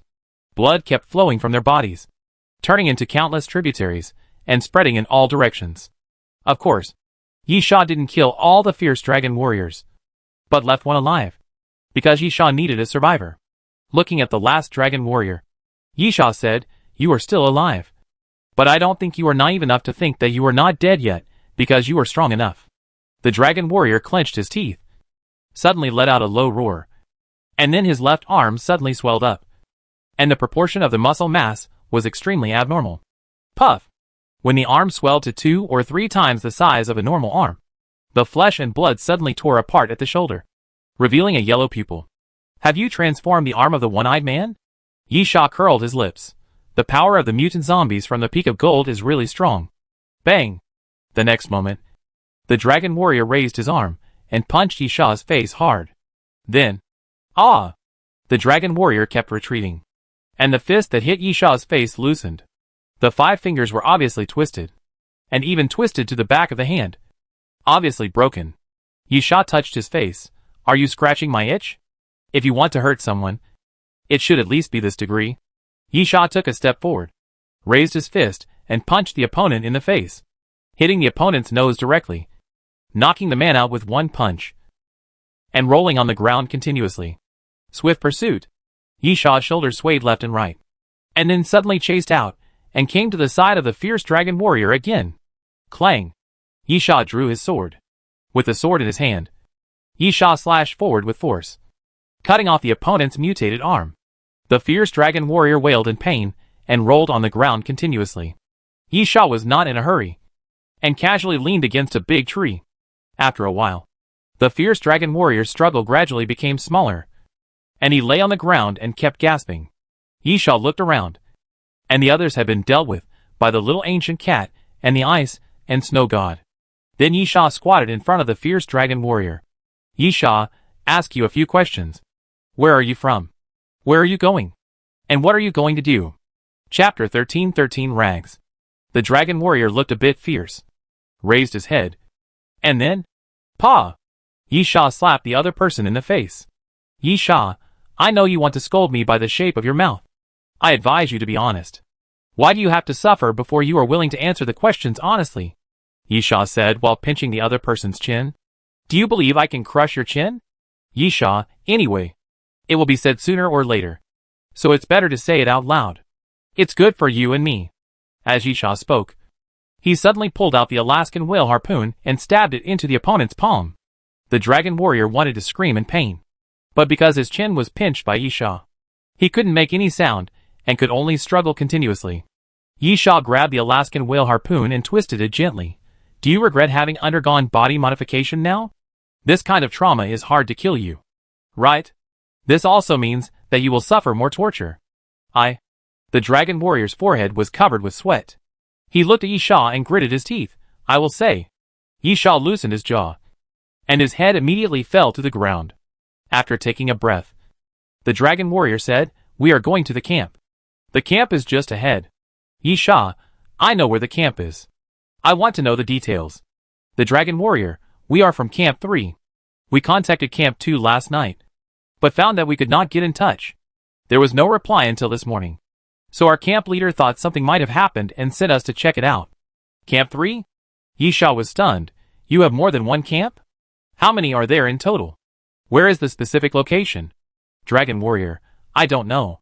Yisha raised the Alaskan whale harpoon. I really don't know. The dragon warrior shouted, I only know Camp 1 to Camp 4. Because they are not far from our Camp 3. And I don't know about the farther ones. Yisha, tell me about it.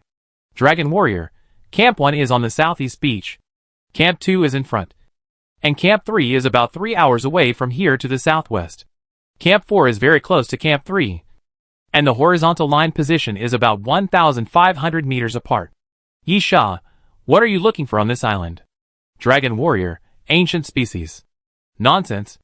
There are ancient species everywhere. Yisha, what kind of ancient species are you looking for? The dragon warrior, I don't know yet. The researchers who came with us are still investigating. Yisha, this little information may not be enough to exchange for your life. The dragon warrior laughed miserably. Can I still live? I'm not that naive. I just want to die quickly. Okay. Yisha, I'll fulfill your wish. Yisha suddenly raised his hand, pulled out the Alaskan whale harpoon from the back of the opponent's hand, and then stabbed it into the opponent's neck. The dragon warrior's body twitched a few times, and soon there was no sound at all. Yisha held his chin and pondered for a while. Although the other party did not provide much information, Yisha could still figure out what happened after sorting it out. The camp established by Compu Company on Kavasi Island was obviously not gathered together to build a large camp, but the personnel were separated to build multiple camps. Yisha could guess why the other party did this. Because the other party was looking for ancient species that could match the constellation plan. This involved a question. What kind of ancient species genetic cells could match the constellation plan? In fact, Compu didn't know. So this was obviously not a short-term project for Compu. They needed to explore the island, conduct investigations, research, and then find suitable targets to capture, build a camp, and slowly expand the search range. With enough manpower and resources, it would certainly be faster to build multiple camps and expand the exploration area. Therefore, Compu probably planned to set up camps in various places on Kavasi Island and then search slowly. This is troublesome. Yisha scratched his head and immediately realized that if the other party really did this, it would not be an easy task to kill all Compu people to complete the task. To be precise, it was not a small project. Originally, the matter was very simple. Find Compu's base camp and then massacre. During the massacre, Yisha would look for his target and secretly get the information. However, now the other side seems to have many bases. So the question is, which camp is with Selin? It's a headache. Yisha couldn't help but murmured. There was no good way to deal with it. At least not yet. After thinking for a while, Yisha decided to focus on the current situation first. Obviously, something went wrong with Camp Number 2 of Compu Company. And because they couldn't contact, Camp Number 3 was close. So they sent someone to check it out. Then, the key to the problem appeared. What happened in Camp 2? Witzel must not be in Camp 2. At this time, the communicator on Yisha's way suddenly rang. And Yisha picked it up. I'm here. Talk. Nyepo's voice sounded. I found something here. Come and take a look. Yisha nodded. Okay. The location? Nyepo reported the direction. And Yisha quickly rushed to Nyepo's location. Southwest of Camp 2. Yisha quickly found Nyepo's location. Come and see. Niepa pointed to the ground. The people in the camp should have been kidnapped.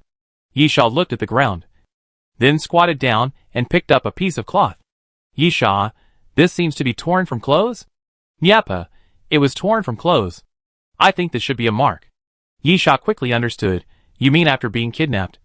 Someone secretly tore open the clothes and threw the rags on the ground, leaving a mark to facilitate rescue? Niepa, that's what I guessed. But I haven't continued to search forward. Yisha, I think your guess should be correct. I just ran into the armed forces of Compu Company. Compu Company has established multiple camps on the island, probably wanting to search the island more. I see. Niepa, that is to leave a mark, hoping that other camps will find out that something happened here, and then rush over to rescue. Yisha nodded, and then put the scraps of cloth under the nose of the little ancient cat. Chapter 1314. A corpse. Smell it. Yisha touched the little cat's head, then looked for other pieces of cloth according to the smell. The little cat sniffed a few times, then ran forward. Yisha and Niepa looked at each other, and their eyes lit up at the same time. If the little cat didn't smell anything, it obviously wouldn't run forward. In this case, the little cat would only take action if it found something. Yisha picked up the communicator. Use your senses to determine our location, and then bring the others to catch up. Hurry up. Yisha and Niepa immediately followed the little ancient cat. And Sue? The little ancient cat stopped. Yisha walked over, and saw that there were indeed new pieces of cloth on the ground. Well done. Yisha smiled and praised, and touched the little ancient cat's head. Keep looking. Find all of these for me. The little ancient cat cried out, and then continued to trot forward. Every few meters, there will be pieces of cloth on the ground, but the distance between them is getting longer and longer, and the pieces are getting smaller and smaller. It is understandable that the pieces of cloth are getting smaller and smaller. When you put those pieces together, you can see that they are torn from the sleeves, so it is impossible for them to be of uniform size. Later, the sleeves are getting shorter and shorter, so in order to save money, they can only be torn smaller and smaller. But the distance between the pieces of cloth is getting longer and longer, which is obviously not a good thing. It means that the other party's physical condition may not be very good, such as getting weaker and weaker. Thinking of this, Yisha couldn't help but speed up a bit. The little ancient cat howled in response, then sped up and ran quickly forward. After passing through a bush, the front suddenly opened up. Yisha and Niepa stopped at the same time and looked around. They hadn't left the woods yet, but magically, there was a hollow area in front of them, without any trees, as if a piece of the woods had been dug out. Then, in front of Yisha and Niepa, there was a huge ancient building, standing in the center of this hollow area. The structure of the building was like 3 cuboids stacked together. The bottom one was the largest, the second one was slightly smaller, and the third one was the smallest, which was also the top of the building.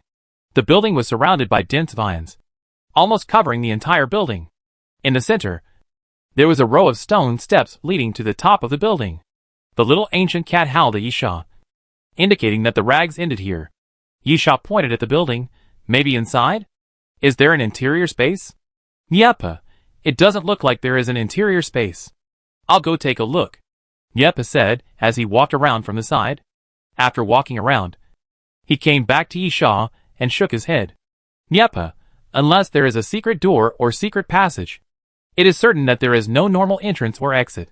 Yisha pointed at the stone steps. Maybe it's up there. Niepa nodded. Many ancient ruins have entrances and exits at the top. Let's go up and take a look. Yisha, be careful. I always feel that this building is not simple. And those pieces of cloth also disappeared in this place. Niepa understood. While Yisha was speaking, he had already pulled out the sword Luo Nanjiang, and Niepa raised the Tianwang rifle and also fixed a crossbow on his forearm. Slowly walking up the stone steps, Yisha carefully paid attention to the surroundings, especially the vines. There are relatively few ancient species of the plant system, and they must appear before they can move. So strictly speaking, the plant system cannot actually be called ancient species, and it is more appropriate to call them plant zombies. But no matter what, don't let your guard down just because they are plants. There are many plants that can kill people. If the vines around suddenly move, it will definitely be a big trouble in terms of quantity. Fortunately, Yisha's worry this time was a bit redundant, and the vines were normal. However, After walking 2/3 of the stone steps, Yisha and Nyepa looked at each other and saw the abnormality in each other's eyes. Obviously, both of them noticed something. It's the smell of blood. There was a faint smell of blood in the air. Yisha, speed up. The two of them no longer walked up slowly, but sped up. When they reached the top of the building, they saw a stone platform and a body. There was a rectangular platform on top of the building, with only a round stone platform in the center. There was a stone on top of the stone platform, with a stone spike about 1 meter long piercing his chest. Yisha and Nyepa stepped forward and took a look. Yisha reached out and sniffed. No hope. It's someone from Compu. Nyepa nodded. The other person was wearing the Research Institute uniform of Compu, with the logo of Compu on it.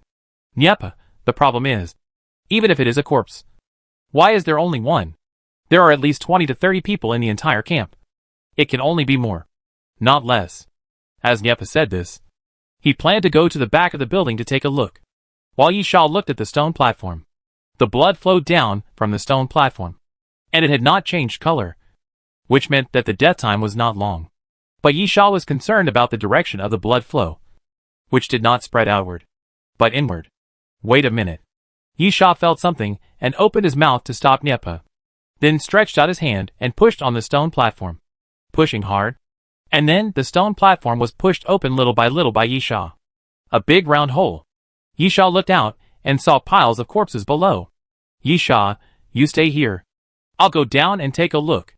Nyepa nodded, and Yisha jumped into the cave. When Yisha fell into the cave, there were corpses all around, and some ancient species dry bones. The corpses were all from Compu, because they were all wearing Comp's research uniforms or combat uniforms.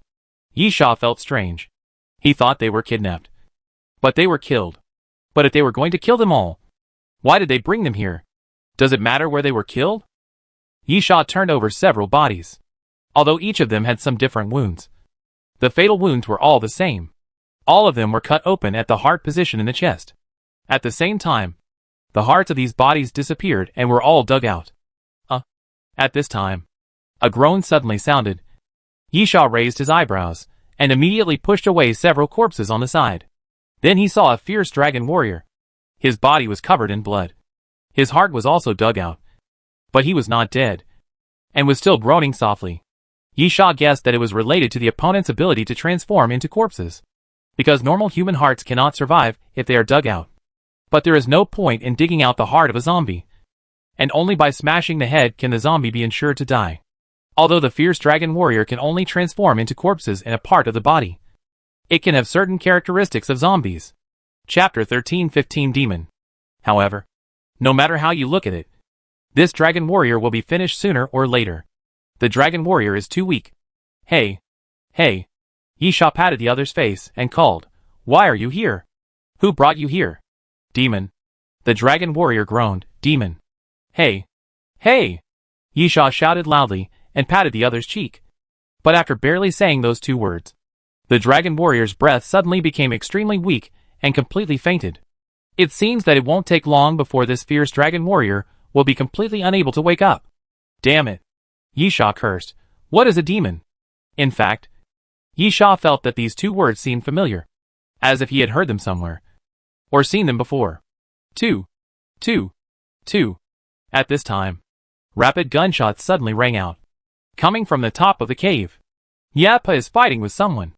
Yisha immediately raised his arm and aimed the climbing claws given by the proprietress at the top of the cave. A hook was launched and hung directly on the edge of the cave. Then it kept shrinking and pulled Yisha up. Yisha got out of the cave, and then saw a black figure passing over his head and falling to the ground. It was Nyepa.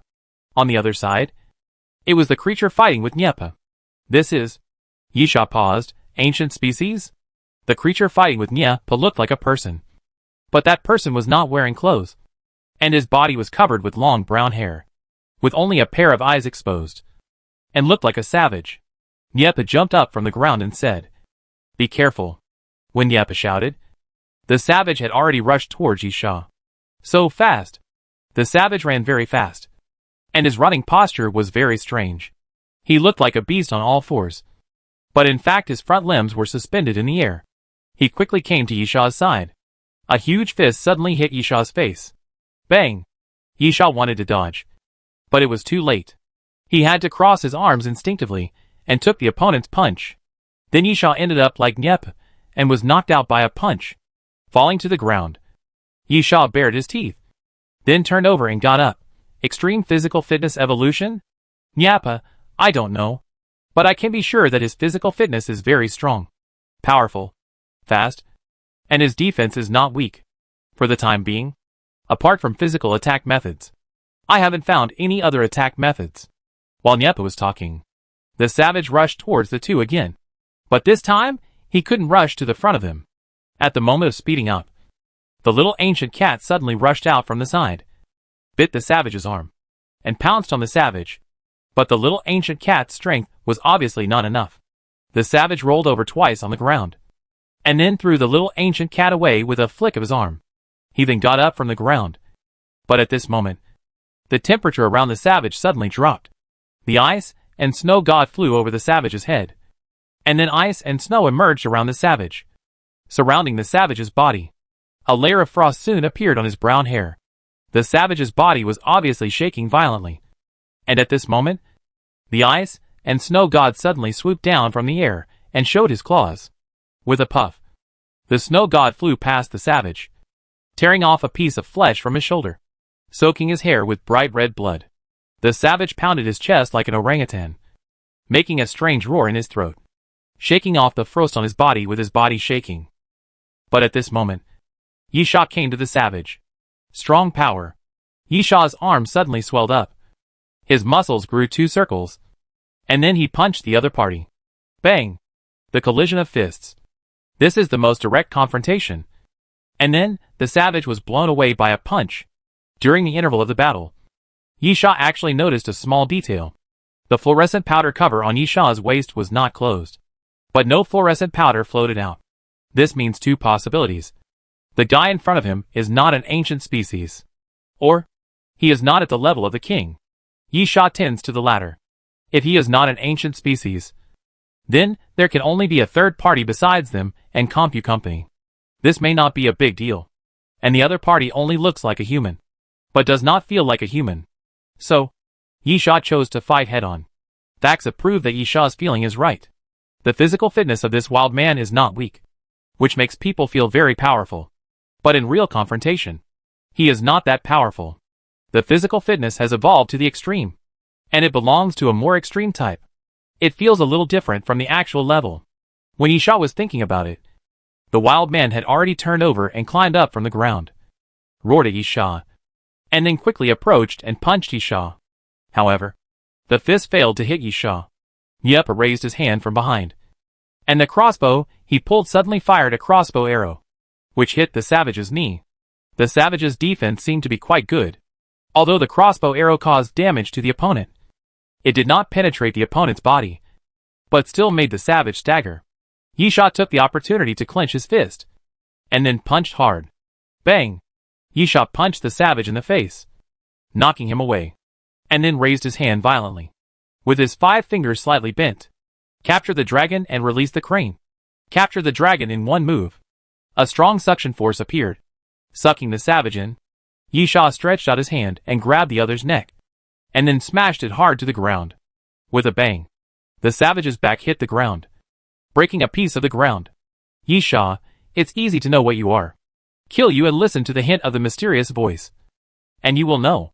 As Yisha spoke, he raised his fist again, intending to smash it down on the savage's head. But, at this moment, a dizzy feeling suddenly hit Yisha, and he shook his head, feeling that everything in front of him was spinning. The wild man pushed Yisha to the ground and ran directly towards the stone steps. Nyep ran up to support Yisha. What's wrong? Are you okay? Nothing. Yisha climbed up with the help of Nyep, but the dizziness did not go away.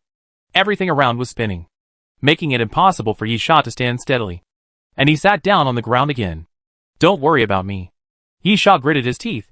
Chase the guy first, and find out what that guy is. Nyep nodded, and immediately chased in the direction of the stone steps. Chapter 1316, Subtle. The savage ran quickly down the stone steps, obviously trying to escape. Nyep chased him hard, but found that he couldn't catch up with the savage. When Nyep was about 1/3 of the distance from the ground, The savage had already run to the bottom of the building. But at this moment, Yu, Fei Long, and Calm Max happened to walk out of the woods. Yep immediately shouted, "Stop him!"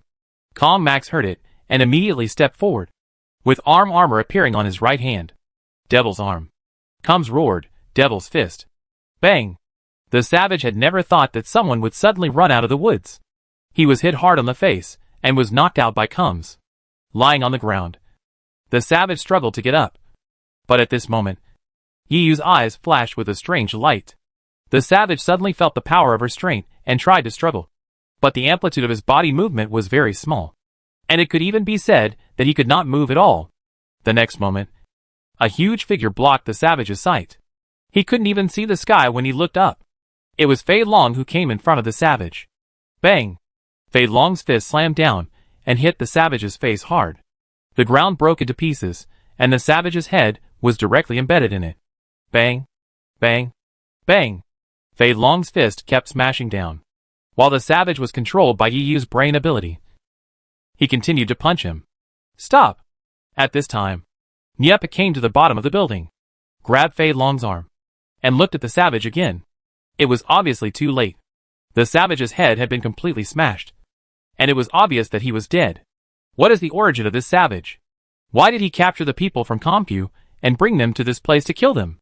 There are some questions to be clarified, and no information can be obtained from the dead.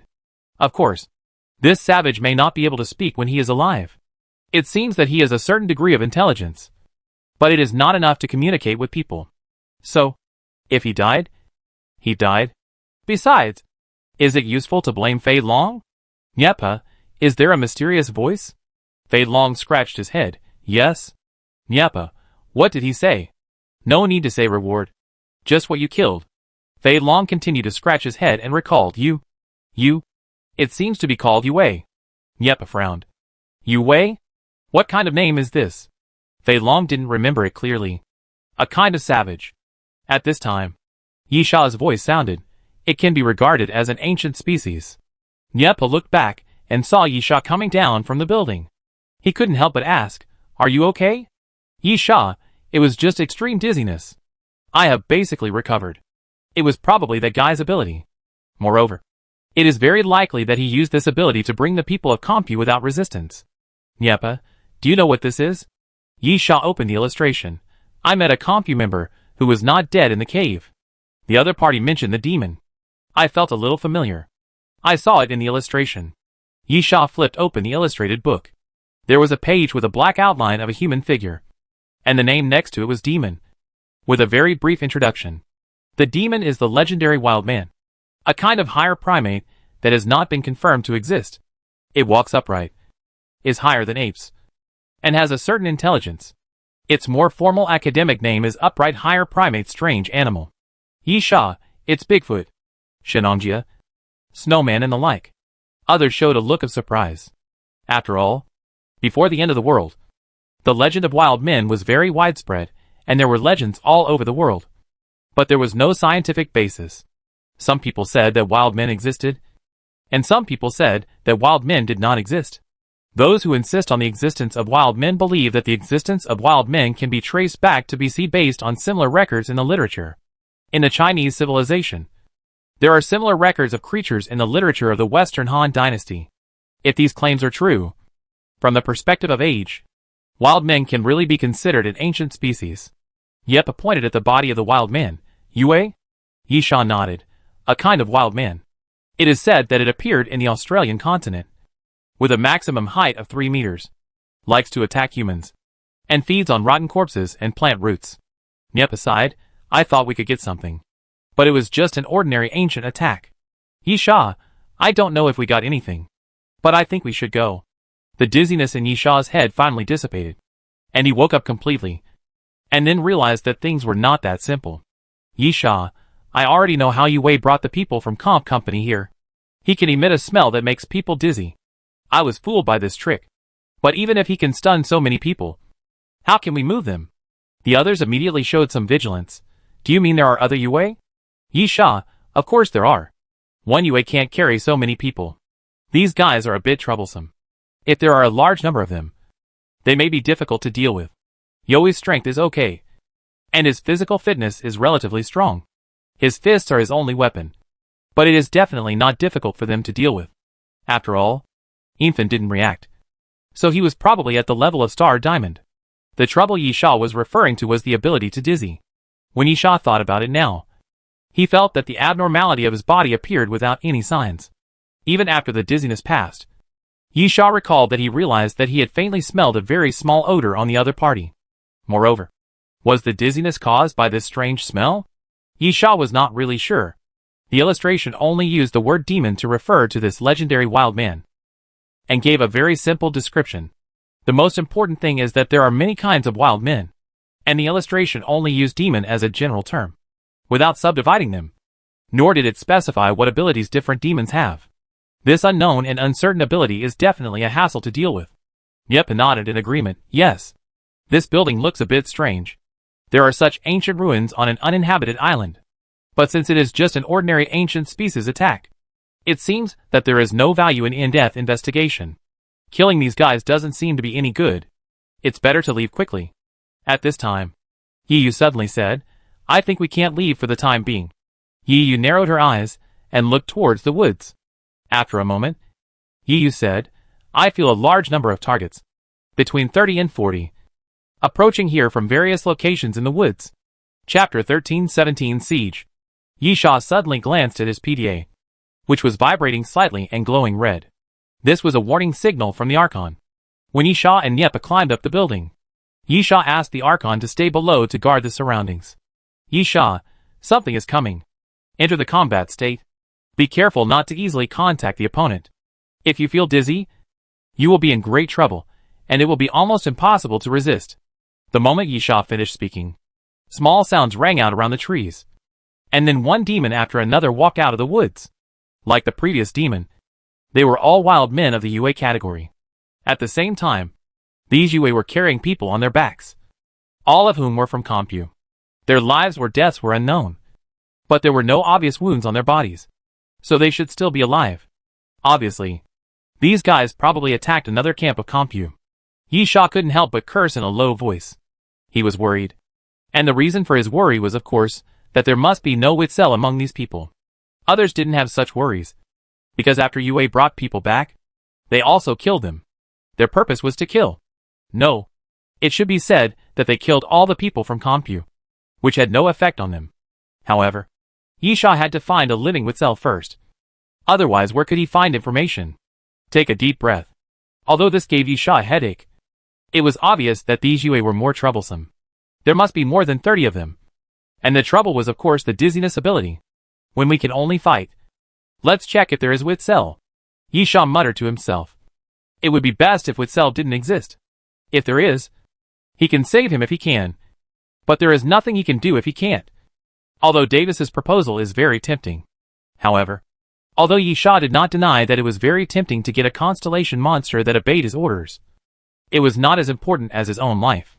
While thinking, he stretched out his hand and grasped the void. And then the infinite bow appeared in Yisha's palm. No matter what, Yisha didn't want to get too close to these Yue. Fortunately, almost all of Yisha's people have the ability to fight from a distance. Needless to say, Nyepa is best at firearms. Yisha fell into a daze earlier, but Nyepo's fight with Yue started first. But he didn't fall into a daze. It should be related to the fact that he has been fighting at a distance with firearms. Finally, Yiyu has a moment to be useful. She doesn't have much melee ability, and her brain ability doesn't work well against most ancient species. But it is obviously useful against Yue. I don't know if it's because Yue is close to humans, or because he has a certain amount of wisdom. But the brain ability is quite effective against Yue. The fact that Yiyu easily restrained him, and allowed Feilong to attack continuously is the best proof. Comax is not a big problem either. Yisha has seen Comax use the Gauss gun before. The reason why Yisha used almost is because of Feilong. In terms of combat power, Feilong is very good. In fact, if we only talk about combat, Yisha thinks Feilong's combat ability may be comparable to Nyepa. However, the problem is that this guy is a type with extremely evolved physical fitness, and his only weapon is his fist. How can you not use fists in close combat? Yisha patted Feilong on the waist twice. When you attack in formation, remember to stand in the center. Don't run around. And listen to my command. Understand? Fei Long has a bad temper. And there are not many people who can make him obedient. Yi Sha is one of them. So Fei Long nodded honestly. At the same time, after those Yue discovered Yi Sha and his companions, there was a brief confusion. And then, they saw the bodies of their companions, and became irritable in an instant. The people from Compu were thrown to the ground by Yue. And then, they gathered around Yi Sha and the others. Yi Sha drew his bow and drew the string. Burning arrow! The burning arrow flew out and landed in front of the opponent. Then burned fiercely, forming a wall of fire. The wall of fire could not cause much damage to Yue. But Yue only had a certain amount of intelligence, and could not reach the level of normal humans. Fire, something the beasts are naturally afraid of, also has a certain effect on Yue. But Yi Sha knew that it would not last long. This is just a signal. A signal to start a war. Don't fight. Yi Sha, kill it.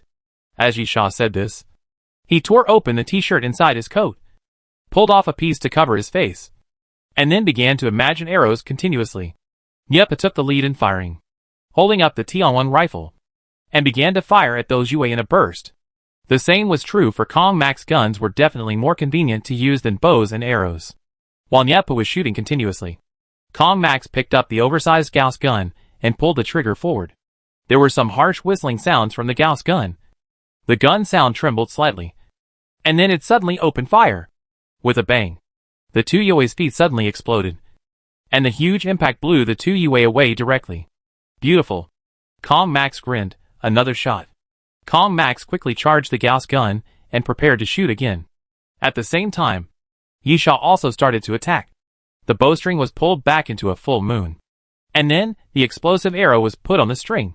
The next moment, the explosive arrow flew out, then split into three in the air, and landed at the front of those faint formations. Boom! Boom! Boom! The sound of explosions continued. And three fireballs appeared one after another, forming a line. The violent impact spread to the surroundings, forming an air wave, constantly pushing and shaking those feints away. Yi Yu did not act immediately. The brain ability had to be used sparingly. Secondly, in order to prevent those feints from rushing over, Yi Yu's brain ability could build the last line of defense. Yi Sha was somewhat relieved at this time, because the long-range attack was obviously effective, and he did not feel dizzy again. This means that the opponent can only use this ability at a certain distance, and even requires physical contact to use it. In this case, as long as the long-range ability is used to suppress them, it will not be a problem to deal with these Yue. At the same time, you killed a wild Yue. Cumulative number 1. Apocalypse reward, tough hair. A mysterious voice sounded in Yi Sha's ears. The continuous bombing of Yi Sha and his men finally caused the first loss of those Yue. The newly appeared corpses of their companions made those Yue even more crazy. Suddenly, they began to speed up, suppressed their fear of fire, and began to charge forward. Chapter 1318 Fighting. When the first batch of Yue rushed out of the flames were completely useless, because those Yue found that the flames did not cause much harm to them. But the explosion still had an effect. The bow was drawn to the full moon. Yi Sha pulled the bowstring again, put on the explosive arrow, and shot forward. Boom! Boom! Boom! Accompanied by the flames and black smoke. The Yue in front was blown away again. The next moment, Kong Max aimed the Gauss gun and pulled the trigger. Bang! Yue, who rushed out of the explosion, was immediately blasted back. Yepa raised his gun and fired with one hand, then took out a grenade, bit off the bolt with his teeth, and threw it forward. Boom! The sound of the explosion sounded again. Yi Sha shot arrows while moving to the side. Go! Retreat first. Although the noise was so loud, Yue couldn't rush to them for a while. But the mysterious voice didn't seem to appear.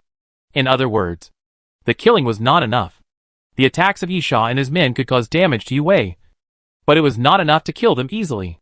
With Yue's charge, the battle line was actually constantly advancing forward. Yi Yu suddenly said, I advise you not to go in that direction. Yi Sha looked at Yi Yu in confusion. Yi Yu's face was a little ugly, and she said in a deep voice, there are still Yue in that position. Or should I say, the number has increased. When Yi Yu finished speaking, figures appeared again in the woods on both sides, and slowly walked out of the woods. Kong Max gritted his teeth. How many of these guys are there? There are too many. Yepa, if they are social creatures, this number is normal. Yisha, is it normal or abnormal now?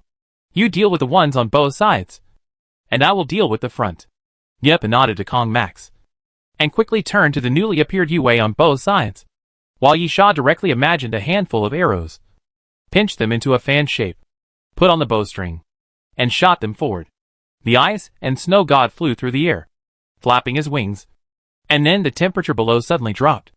Large pieces of ice and snow appeared inexplicably all around.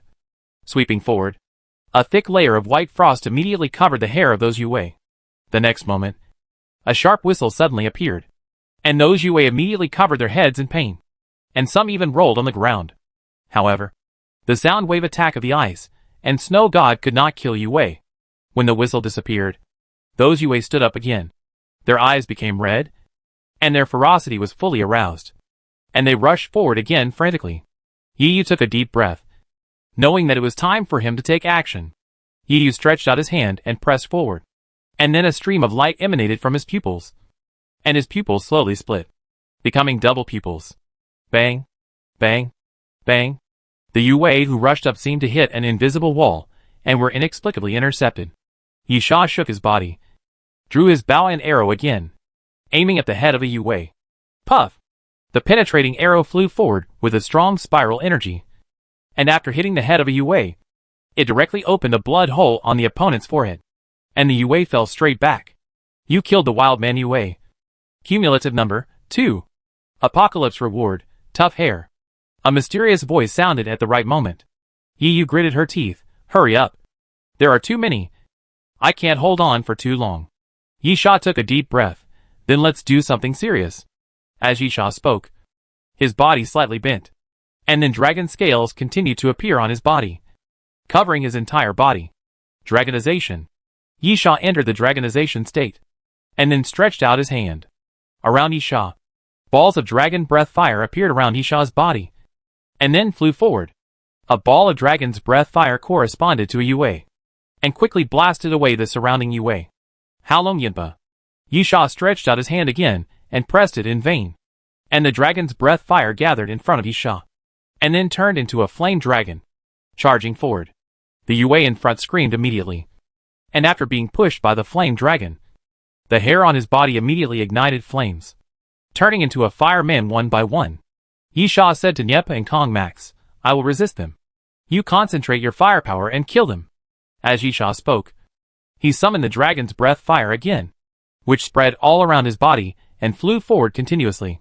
While Yisha used the barrier to block the Yue, he blasted away those Yue. Nyepa and Kong Max nodded, and quickly hit the firepower, attacking the same Yue, killing it quickly, and then quickly switching to the next one. Even so, there were still a lot of Yue. Yiyu was under great pressure.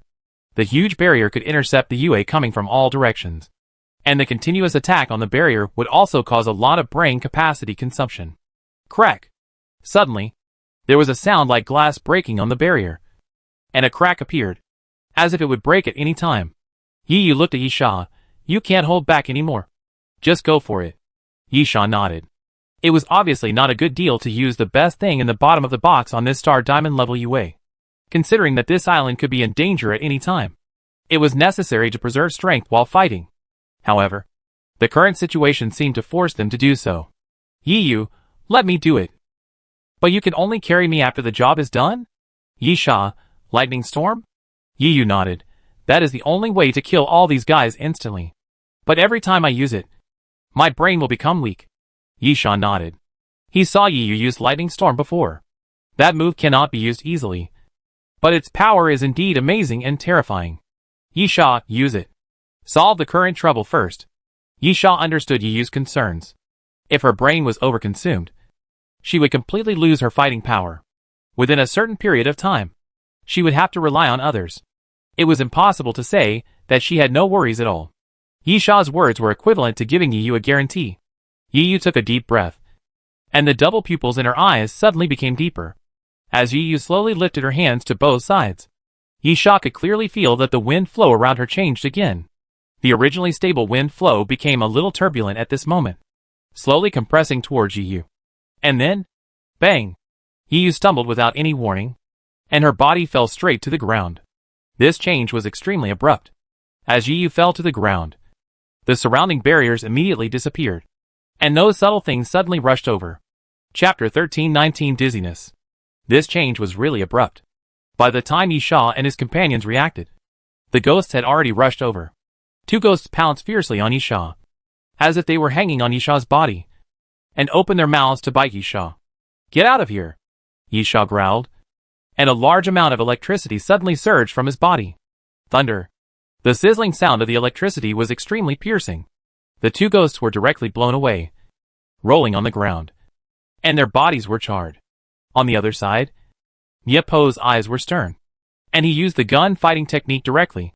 He knocked a Yue who rushed up to the ground with the butt of his gun, and then tilted the muzzle of the gun to the other side, and suddenly pulled the trigger. Thump, thump, thump.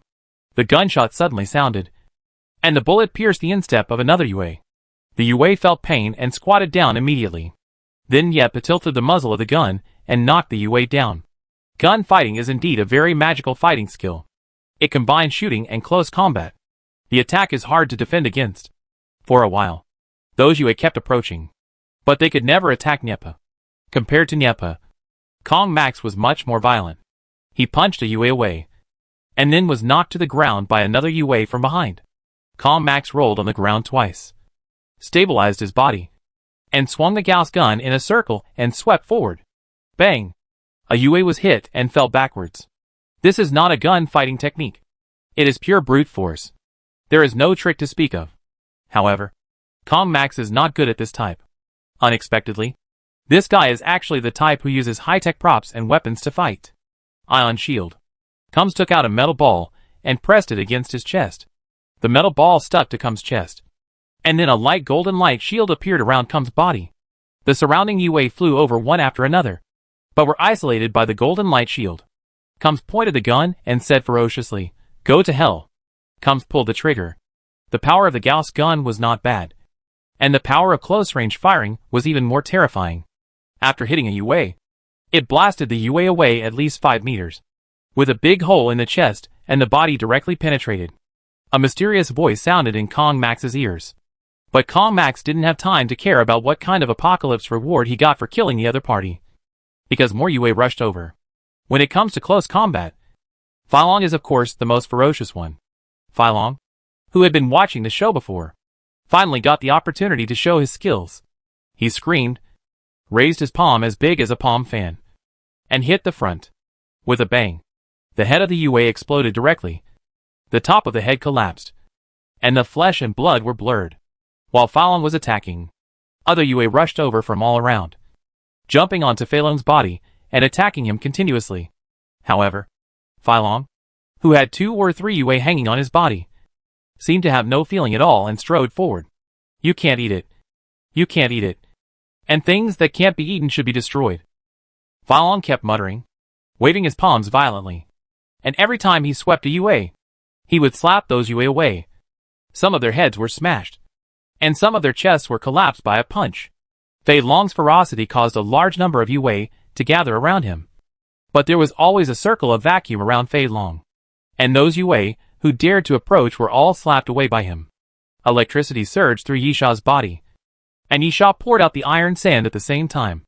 The iron sand was controlled by electromagnetics, and with the electric current, it could double its power, and it could attack and defend at the same time. When those Yue rushed up, the iron sand would automatically defend or attack, making Yisha look at ease. Coming to Yiyu's side, "Yisha, help Yiyu up. How is it?" "Dizzy." Yiyu's eyes were a little blurry. Even her double pupils looked unstable, and she said with difficulty, "I suddenly felt dizzy, and my brain entered an unstable state." Yisha's face was solemn. As expected, although these Yue's physical fitness is good, they are not taken seriously by Yisha. Even if there are many of them, they are not impossible to deal with. The key problem lies in the dizziness ability, which can greatly weaken their combat power, or even make them lose combat power. And at this moment, Niepa suddenly knelt on the ground, holding his gun to support his body, and the surrounding Yue immediately took the opportunity to launch an attack. Niepa gritted his teeth, raised his gun and swept forward, sweeping close to the ground, knocking two Yue to the ground, and then stood up again. But before he could stand firmly, he staggered and almost fell to the ground again. Yisha saw it, and knew that Niepa must have fallen into a dizzy state. Yisha had experienced the feeling of dizziness, and he couldn't even stand steadily, let alone fight. Is it true that if you get close to the battle, you will be hit? Yisha murmured, and then punched in the direction of Niepa. Thunder kill. There was a crackling sound in the air, and then a current rushed forward, electrocuting Yue beside Niepa. Yisha quickly approached Niepa, stretched out his hand to support Niepa, and then, damn it! Yisha cursed and shook his head vigorously. Obviously, Yisha was not spared. When he supported Yisha, Yisha also felt the dizziness he had experienced before, and everything around him shook in an instant. A nauseous feeling came over Yisha, making him feel dizzy and want to vomit. After closing his eyes, he could not see everything spinning, and he felt a little better, but it was only a slight relief. The feeling of dizziness is not caused by the eyes, but a subjective sensory disorder, so closing the eyes cannot stop the dizziness. The only thing that puzzled Yisha was that Kong Max and Fei Long were still killing people, especially Fei Long, who was fighting in close combat, and even had several Yue hanging on his body. Why was he fine? The same was true for Kong Max, who was still killing the Yue that rushed over from all around, seemingly unaffected. Damn it! How did this dizziness come about? Yisha cursed in his heart. Only by knowing how Yue created this dizziness could he come up with a way to control it. However, in his current state, Yisha couldn't think about the problem at all. He just wanted to vomit now. The surrounding Yue came closer again, ready to attack again. Yisha gritted his teeth, suddenly pulled out the Alaskan whale harpoon, and stabbed his thigh with a knife. Ah! The feeling of pain came, and after slightly suppressing the uncomfortable dizziness, Yisha looked up and looked around, and then the electric current wrapped around his body spread out to all around. Chapter 1320 Evacuation. The Yue around Yisha were blown away, and the electric current spread fiercely in all directions. Because Yisha was completely dizzy, he could not accurately control the direction of the current. The current was crazy, dancing wildly, and sweeping around randomly. Puff! A Yue was swept by an electric current as thick as a bucket, and his body was directly cut in two. The upper body tilted and fell to the ground, and blood spurted out wildly. But Yisha's crisis was obviously not resolved. After the blow, the pain of the Alaskan whale harpoon piercing his thigh could not suppress the dizziness all the time. On the contrary, the dizziness became more and more serious. Blood. Yisha looked ahead, and his vision became blurred. He gritted his teeth and said, "The smell of blood." As Yue continued to die, the smell of blood around him became stronger and stronger. At the same time, Yisha also felt a clue. The smell of blood was very strange. In addition to the familiar smell of blood, there seemed to be a very light sweetness, just like the smell you can smell when you open chocolate. But it was very light, and not easy to detect. If it weren't for Yue's continuous death, the smell of blood around him would have been stronger. Yisha couldn't detect it at all. At the same time, as the smell of blood became stronger and stronger, the feeling of dizziness became stronger and stronger. I think it was all caused by the smell of blood. This is not good news. Even if Yisha's guess is correct, it can't be stopped. To stop the dizziness from getting stronger, you can't attack Yue. You can't let Yue get hurt. And you can't let these guys bleed. However, if you don't attack Yue, Yue will attack them. Moreover, the previous attack of fire and explosion was obviously a mistake. The high temperature of the fire evaporates the blood, which will make the smell of blood spread faster. Maybe the smell of smoke can cover up the smell of blood, but it doesn't mean that the smell doesn't exist. No. Maybe there is another way. Yisha looked up at the sky and felt that the whole sky was spinning. His body began to swing involuntarily. Yisha gritted his teeth. Ice and Snow God. Ice and Snow God flew through the air and responded to Yisha. The little ancient cat is not much better than Yisha now. He has completely fallen to the ground. But because the Ice and Snow God is flying, the smell of blood cannot affect the high altitude. Yisha, Ice and Snow. The Ice and Snow God immediately flapped his wings. And then the Ice and Snow blew. And he quickly moved forward. A layer of frost quickly appeared on the bodies of those Yue. And the blood on the ground froze. Freezing the blood of Yue cannot remove the smell. Just like frozen fish, which still has a strong fishy smell. but the wind can blow away the smell. Secondly, the feeling of cold can make the brain clearer to some extent. It is proved that this is effective. Knowing that the smell of the opponent's blood is the main cause of dizziness, Yi Sha used the 8 directions wind and rain to control the wind direction. Now it was too late. Yi Sha couldn't even tell east, south, west, or north. So how could he control the wind direction? However, the snow and wind summoned by the ice god could not remove the dizziness. But at least it could prevent the dizziness from getting worse, which was good news. At the same time, a layer of frost and coldness covered his body, slowing down the movements of those ghosts. Fei Long took the opportunity to show his power, waving his palms constantly, slapping forward, and slapping away those ghosts. Kong Max also got a chance to breathe, firing with his Gauss gun while retreating to the side of Yi Sha and the other two. Kong Max, how is it? Yi Sha gritted his teeth. I can't hold on. The dizziness is hard to resist. I can't even see things clearly.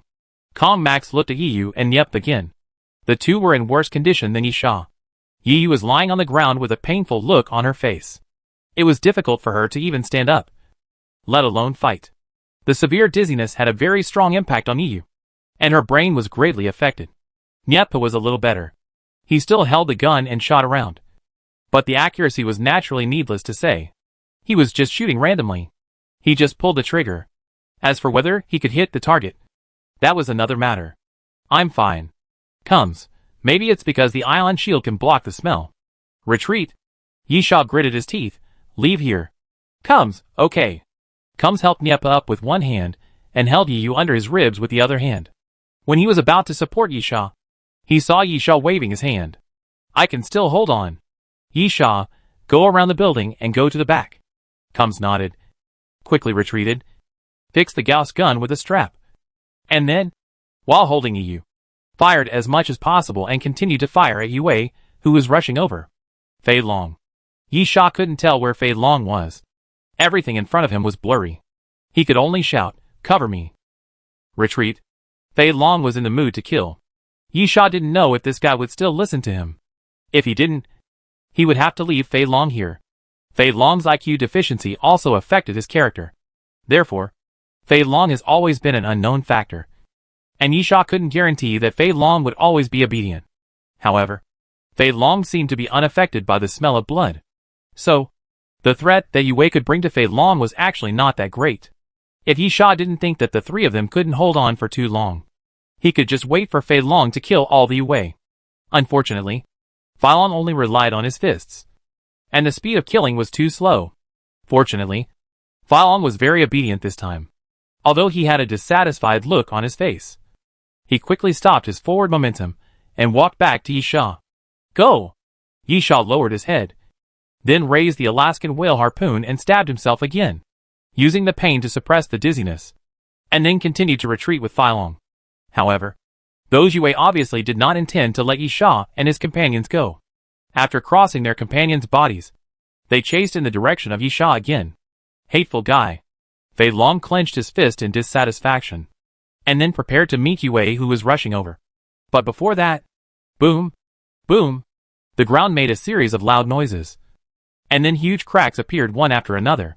One by one, the corpse flower vine suddenly surged up from the ground and swept forward. Bang, bang, bang. Yue, who was rushing in the front, was swept continuously, and was pushed away directly by the impact of the corpse flower vines. Yi Sha shook his body, pulled Fei Long, and urged again, go! Carry me and go. Corpse flowers are not opponents of those Yue. Or in other words, the situation of corpse flowers is the same as Fei Long. Enough to fight against Yue, but not enough to stop Yue. Because, not flexible enough. Chapter 1321 Pursuit. The corpse flower vine swept forward, indeed sweeping away a large number of Yue. But it was only the first strike. The first strike was abrupt, so it was normal for those Yue to not react. However, when the second corpse flower vine fell, those Yue suddenly jumped up, jumped directly onto the corpse flower vine, and then jumped over the vine, or ran wildly on the vine. This is why Yi Sha said that the corpse flower was not enough to stop the Yue. When facing the first Yue before, Yi Sha found that these guys were very fast and very flexible. After all, These guys have lived in the woods for a long time, and climbing vines and trees is a specialty for Yue. On the other side, Filong carried Yesha and ran towards the back like a human tank. Although the corpse flower vines can't stop Yue, they can still delay it a little. Yesha hopes that Filong can take him away from here, while the corpse flower vines are holding Yue. The dizzy feeling always lingers on Yesha, but Yesha has previous experience. As long as he stays away from those smells, he should be able to recover in about 5 minutes. Of course, the situation this time is more serious than before, but it should not exceed a quarter of an hour, provided that those Yue will not catch up. But Yisha's idea may only be realized if the goddess of luck descends. Not long after Fei Long rushed into the woods carrying Yisha, a rustling sound was heard among the surrounding treetops, and several figures suddenly passed by the trees. The next moment, a Yue suddenly jumped down from the treetops and fell directly on Fei Long's back. Poof! The Yue opened his mouth and bit Fei Long's back fiercely. Ah! Ah! It hurts! Fei Long howled, then stretched out his hand behind him, grabbed the Yue, and threw him out, hitting the tree hard. At the same time, Yisha fell off Fei Long's back and rolled continuously. Ugh!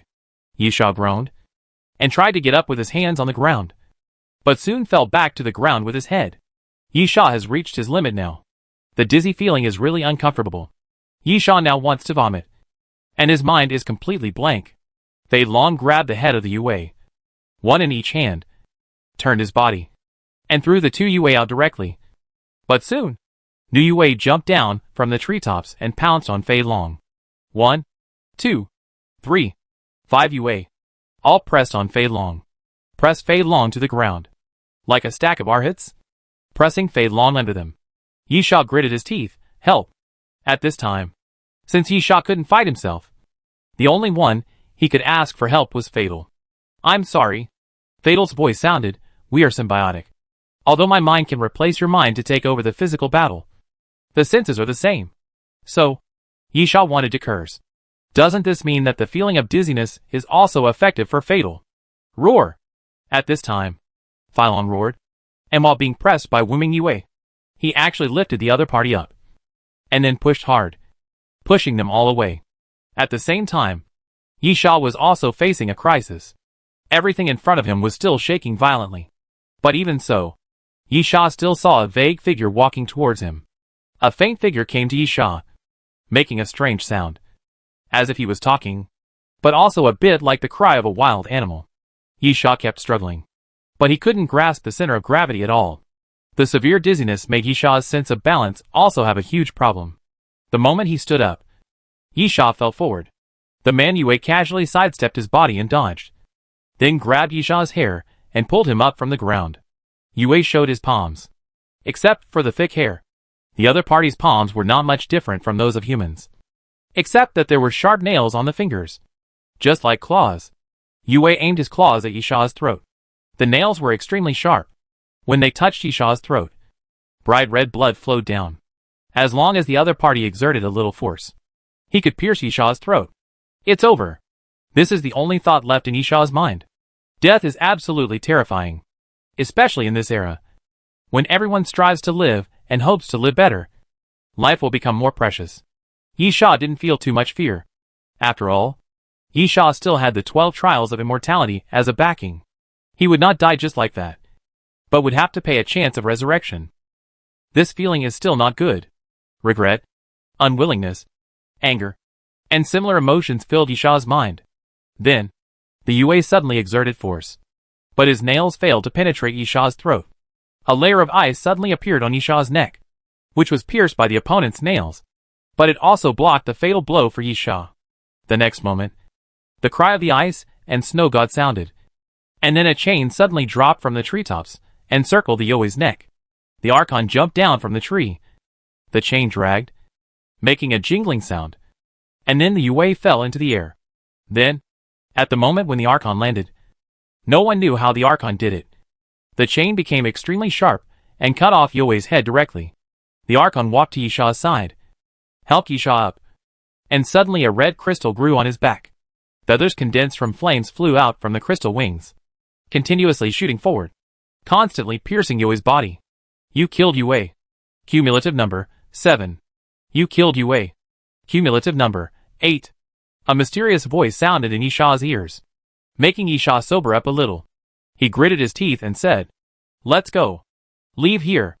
We must stay away from those Yue.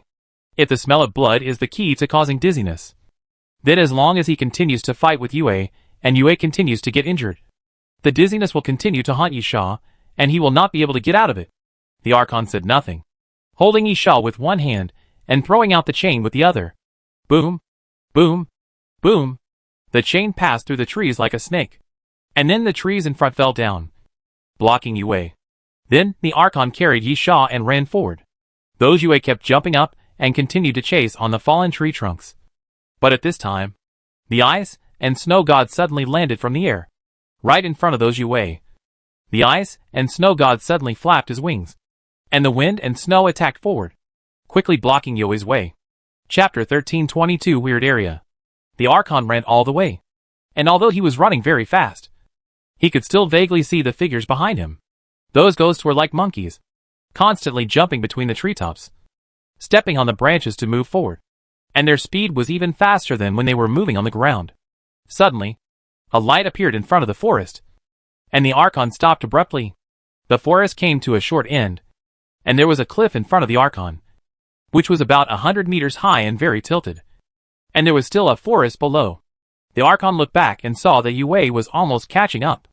The crystal wings behind the Archon were just for show and had no ability to fly. Jump down. Yisha opened his eyes. The dizziness had subsided a lot after being away from the battle for a while. He opened his eyes and saw the cliff in front of him. He gritted his teeth and said, "Now!" The Archon did not hesitate and jumped down directly. The Archon held Yisha in one hand and made a claw with the 5 fingers of the other hand, grabbing the rock wall. The stone chips were constantly swept away near the palm of his hand. The Archon tried to stick to the rock wall so that he could cushion as much as possible. Of course, more importantly, this is the only way to avoid falling directly. However, at this moment, just below Yisha and the Archon, there was a protruding rock on the rock wall. With the speed at which the Archon was sliding down, it was impossible to avoid it. With a bang, the protruding rock was smashed to pieces, and the Archon had no choice but to break away from the rock wall. Yisha and the Archon fell vertically downward at the same time and quickly got into the woods below. Yisha felt his body constantly hitting the branches, colliding with them, breaking them. And then, bang! Yisha hit the ground hard, and in an instant he felt as if all the bones in his body were broken. He didn't know how long he lay on the ground. Yisha slowly opened his eyes. The dizziness had not completely subsided, but it had almost no effect. However, Yisha felt pain all over his body now. He tried to support the ground with his hands, and then he felt a sharp pain in his wrist. He didn't know if it was dislocated or broken. As for Yisha, his body was covered with wounds, all of which were caused by the branches, and his clothes were reduced to a pile of strips. Huh? Yisha turned over, gritted his teeth, moved his body, sat up, leaned against a big tree, and panted, "But at least I'm still alive. This is the most important thing." Yisha sighed deeply. So many physical fitness strengthening potions were not drunk in vain. Otherwise, he would have been smashed into a pile of rotten meat. Of course, this forest is dense enough, and the crisscrossing branches play a very good buffering role, which is also the key. After a short rest, Yisha looked up and looked around. He didn't see the Archon. He probably fell far away. After the pain eased a little, Yisha took out the needle gun and stabbed it into his neck, injecting the cell activation agent into his body. Fatal. After injecting the agent, Yisha said, "Come out to help." The black liquid quickly flowed out of Yisha's body, wrapped around his whole body, and then suddenly tightened. Ah! Yisha gritted his teeth and growled. The intense pain made sweat on Yisha's forehead. Fatal voice sounded, "It's not a big problem. Several dislocated bones have been corrected." Yisha gasped for air. The pain at that moment almost made him faint. But it was undeniable that after the pain passed, Yisha could feel that his physical condition had obviously improved. "Yisha, you go back first." Fatal didn't say much. The black liquid quickly flowed through Yisha's pores and was taken back into his body. Yisha stood up with the help of the tree, but heard a rustling sound from behind. Yisha immediately put his hand on the hilt of Jianluo Nanjiang's sword. and then saw the Archon push aside the vines and walk out from behind. Yi Sha breathed a sigh of relief and looked at the Archon for a while. As an alien creature, the Archon's regeneration ability is much stronger than Yi Sha's. At the same time, the Archon has no sense of pain, so as long as it is not missing an arm or leg and cannot move due to physical injuries, other injuries will not have any major impact on the Archon. "Let's go!" Yi Sha waved to the Archon, and then looked at the cliff through the shade of the tree. "Leave here." In the end times, crisis after crisis tells everyone that they should never take it lightly, even if you are strong enough. Life is the cheapest thing in this era, because even if you are strong enough, there are still many things that can kill you. Yi Sha walked forward and rested against a tree for a while. The dizziness had completely disappeared. Yi Sha took out the communicator and made a call. "We are fine." Niepa quickly answered the call. "Everyone escaped." Niepa replied quickly and said that Yi Yu and Kong Max were fine. The problem was that Fei Long's communication could not be connected. However, even if Fei Long had nothing wrong, he might not be able to connect because he was not looking at the communicator at all. Considering that the stun ability of those ghosts could not affect Fei Long, Yi Sha was not too worried. In a pure battle, it would be difficult for those ghosts to kill Fei Long. "I could only think of a way to find Fei Long later," Yi Sha muttered, put the communicator away, and then looked around. Yi Sha frowned slightly. This forest was a little strange. Or rather, the surrounding plants were a little strange. Most of the trees looked a little abnormal. For example, Yi Sha saw a big tree that was actually blood red, and the bark did not have the unique texture of trees, but was very smooth, like a polished jade. Farther away, Yi Sha saw a mushroom. A typical poisonous mushroom. Colorful and very beautiful. And this mushroom was more than 3 meters tall. And the area of the mushroom cap was at least 2 meters in radius. Just like the legendary mushroom house. In front of us, there was a very scary tree. It probably took at least 20 people to hug it. The roots were exposed on the ground, crisscrossing and forming arches. Just looking at this, anyone would think it was a towering tree. But the height of the tree was only about 3 meters. In fact, some of the roots were taller than the tree. Yi Sha recalled that when he was parachuting, he looked down and saw similar and strange trees. There was also a particularly impressive super tree in the center of the island with a height of more than 300 meters. However, when he was walking in the woods before, the trees there were still relatively normal. Nothing special. Chapter 1323 Gone Lin. That is to say, Yi Sha looked around. It's not the plants that have problems. But this area? If it's the plants that have problems, then obviously, Kabasi Island should be full of these weird plants. But the plants in most areas are normal. And only this area has problems. Which is worth thinking about. The biggest possibility is that there is no problem with the plants. But this area has problems. Or in other words, there is something in this area that is affecting the growth of these trees. What is it? Yi Sha muttered, and suddenly pulled out the Alaskan whale harpoon and cut a big tree. The tree was also very strange, with a normal tree height, but the branches were wavy. After Yi Sha cut it, milky white juice flowed out. Compared with ordinary tree juice, this juice was a bit scary, just like a person being stabbed. The most important thing is that the tree did not move, so it was not a plant zombie type. This can make Yi Sha feel more at ease. Yi Sha's current physical condition is not good. If those strange plants around are all plant zombies, then Yi Sha will be in big trouble. Even so, Yi Sha did not go too deep. On the one hand, he needed to be vigilant about unknown things. And on the other hand, Yi Sha still had things to do. Going around the side of the cliff, Yi Sha asked the Archon, "Can you climb back?" The Archon nodded. "Yi Sha, go and find them back." This is what Yi Sha has to do, or the task assigned to the Archon. He has to find the little ancient cat, the ice and snow god, and the fat dragon. Corpse Flower doesn't need to worry, as it has the ability to find Yi Sha. In fact, the little ancient cat and the ice and snow god also have it. But the little ancient cat is not strong enough. After all, it has not grown to its full form. The ice and snow god relies on the ability to fly to look down and search. The trees here are dense, so it is not easy to find Yi Sha. The Archon didn't say much. Released the chain, hung a protruding rock, and then slowly climbed the rock wall. Yi Sha sat down near the rock wall to rest. All the injuries on Yi Sha's body were serious injuries, all caused by the fall. Yue's main ability to stun people made them lose their combat ability. But it didn't cause much damage to Yisha. This kind of serious injury can be treated with cell activation agents. And Yisha has intermediate regeneration ability. After cooperating with each other, recovery is very fast. However, recovery still takes time. Fortunately, Yisha is not in a hurry. The Archon went to look for Xiaogu Mao. Bing Xueshen and Fei Long. Yisha talked to Niepa before, and roughly told them the location. Niepa and Kong Max were not injured. Yi was still in a coma. But the brain was exhausted, and she just needed to rest. It was not a big problem. The three of them would come to find her by themselves. So, what Yisha needed to do now was to wait. After a short rest against the wall, Yisha closed his eyes, but was still alert. Jianluo Nanjiang was just beside him, and the Alaskan whale harpoon was always held in Yisha's hand.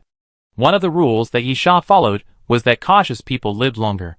But at this moment, the communicator suddenly rang, vibrating slightly. "You're here so soon?"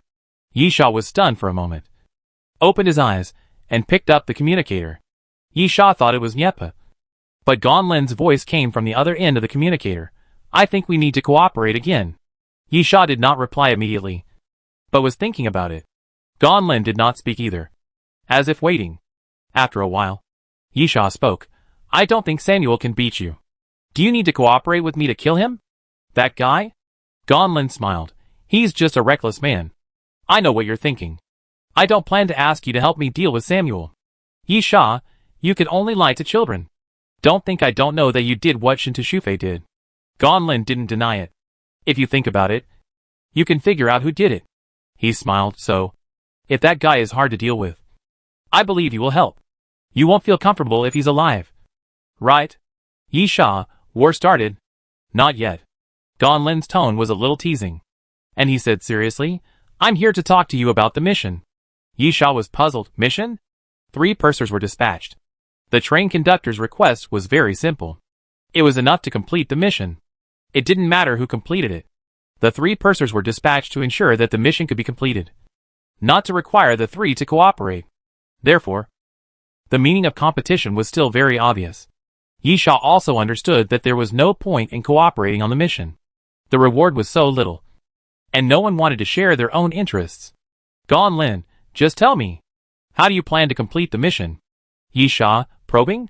"Gonlin, is it necessary to probe? When you take action, I will know naturally. Besides, there are only a few ways to complete the mission. There are 3 missions." The hidden meaning of Gonlin's words is obviously referring to Compu. If it is the armored tyrant, there is a so-called completion method. If the train conductor wants the armored tyrant, he can only hunt it. If he can't catch it, he will kill it and bring the body back. Only the mission against Compu has uncertainty. Yisha hesitated for a while. Then, kill. Yisha was sure that it was okay to reveal his intention. First of all, the probability of this choice was definitely the highest. Yisha also guessed that Gonlin and Samuel were most likely to choose this.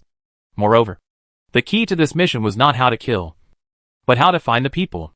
Therefore, whether to tell Gonlin or not actually had no effect. In the end, the competition was about who could find the people from Compu first. Gonlin continued, "It fits your style very well. Simple and direct. Yisha, what do you want to say?" "Gonlin, if you want to kill, you must kill them all, and the mission will be successfully completed. The other party must have returned empty-handed. But it doesn't matter if a few are missed. For example, what does it matter if there is a team of armed personnel left?" Yisha thought for a while. "Witzel and Dr. Deck's student or daughter." "Yes." "Gonlin, stop Comp's Constellation project and kill these 2 people. In fact, it can be said to be related. As long as these 2 people die, the Constellation project will be difficult to implement. At least it cannot be implemented on Kavasi Island." Gonlin's words are not accurate. The 2 tasks can indeed be related, but in fact they can also be separated and distinguished. But one thing is indeed undeniable. Witzel and Dr. Deck's student or daughter. These 2 people are indeed the key points of the mission. Chapter 1324 Communication. Let's put it this way. The content of Mission 1 is to stop the advancement of the Constellation project. According to the information provided by Dr. Davis, the creation of Constellation monsters must use matching ancient species genes. This type of ancient species has no accurate target, and needs to be tested to check the gene matching rate. However, one thing is certain. The matching ancient species may not be necessarily powerful, but it must be very rare. If not, there would be no need for Compu to go to Kavasi Island. So, the problem arises.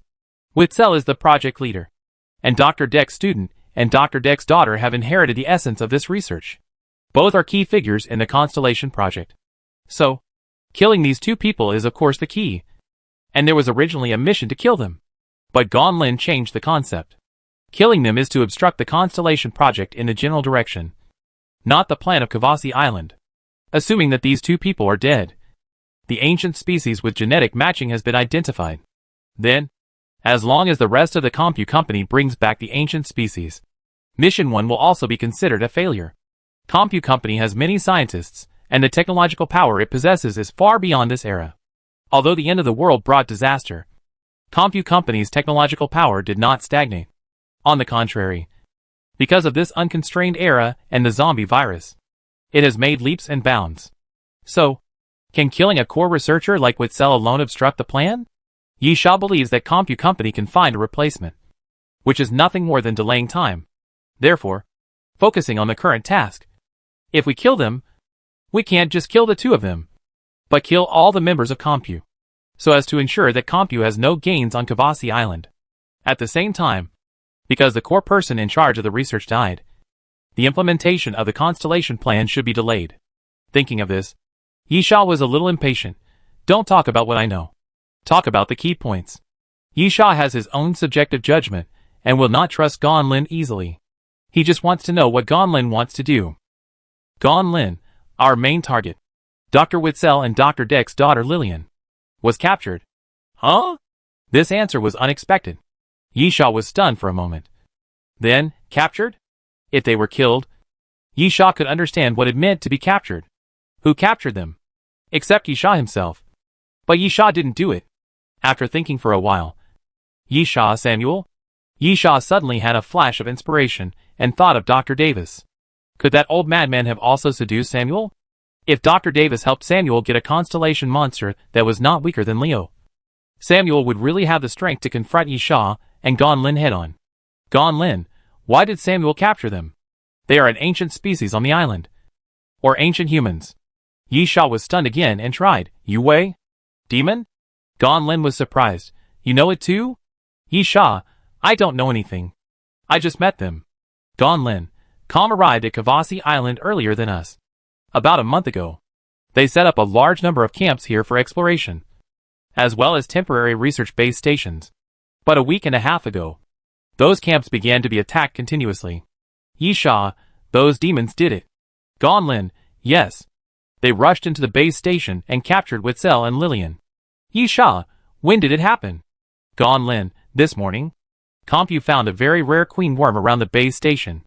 According to unreliable information, the queen worm matched the artificial gene simulation prepared by Compu very well, exceeding 76%. It was undoubtedly one of Compu's targets. And then a large number of manpower was deployed to hunt the queen worm. Yisha, and then they were taken advantage of?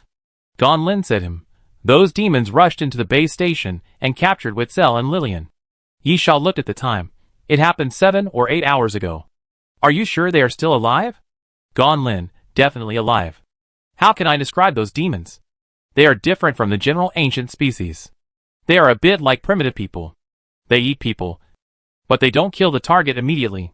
They will first perform a living sacrifice, and then kill the person, or even eat him. Yisha thought of the building, which was full of corpses, and he was quite puzzled. If they were going to kill, why did they take them there? Now it made sense. Yisha, well, even if that's the case, so what? Let them die. It doesn't conflict with our mission anyway, and it will save us trouble if they die. Yisha didn't think much about it, since he had decided to go crazy with Dr. Davis. Yisha would of course find a way to get the information of the Constellation project. With the death of these two key figures, Yisha's plan was ruined. But these words must not be revealed to Gonlin. Gonlin, if it's so simple, why would I look for you? Yisha, then just be straightforward and get to the point. Gonlin, there are 2 reasons. The first is that they were captured in a relic that may be related to the remains of ancient civilizations. Don't tell me you didn't try to collect those things. Yisha raised his eyebrows, and recalled the building he had seen before. Although it was very old, and could indeed be described as a relic, it seemed that there was no text related to that ancient civilization. Nor were there any so-called relics of the ancient civilization. Gonlin continued, besides that, the more important point is that if those demons killed them, it would be nothing. But what if it was Samuel? Yisha was puzzled. Huh? Gonlin explained. Samuel has already led people to chase them, and they are probably entering the ruins now. Yisha, how do you know so clearly? Gonlin, it was Samuel who first discovered the base station, and then he kept watching it. After the incident, Samuel led people to chase after it. As for how I know, Gonlin paused, then said dimly, since there can be one Shintishufe, there can be a second one. Yisha was slightly stunned, and then mourned for Samuel. How many people Gonlin had planted around the guy? His every move was completely under Gonlin's surveillance. It was simply a tragedy. At the same time, Yisha suddenly felt a little cold sweat on his back. Since Gonlin can plant people around Samuel, then what about his own side? Can Yisha ensure that all these people under his command are his own people? Chapter 1325 Thinking. Yisha wanted to curse. He guessed that Gonlin said it bluntly. Maybe he wanted to make him suspicious. But this was a clear plan. Yisha thought of this and couldn't help but think about these things. Guess. And doubt. What if there really was someone like Gonlin around him? Hey! At this time, Gonlin's voice sounded again. Are you still listening? Yisha said in a deep voice. Continue. Gonlin, first of all, the ruins are worth exploring. Secondly, killing Witzel and Lillian is one of the tasks. Finally, although Task 1 did not directly state that the two people were to be killed, from the perspective of task completion, the two people are also core tasks that cannot be avoided. Yisha nodded, yes. Gonlin, so, Samuel has already gotten ahead of us. Although I don't want to take all the benefits of this mission. Do you want most of the rewards to fall into his hands? Reward? Yisha suddenly laughed. I don't think you will be merciful and let him leave this island alive. Gonlin did not deny this, and said directly, but if he gets ahead, even if I kill him, these rewards will not fall on me. It will only help the train conductor save a lot of money. This is a loss-making business. Yisha thought for a while. I don't deny that our positions are the same this time. So, where are the ruins? Gonlin, I don't know. Yisha almost spat out a mouthful of blood. So what he said for a long time was nonsense. Yisha, didn't you plant somewhere around Samuel? Didn't your spy report the location to you? Gonlin, I haven't contacted him for a long time.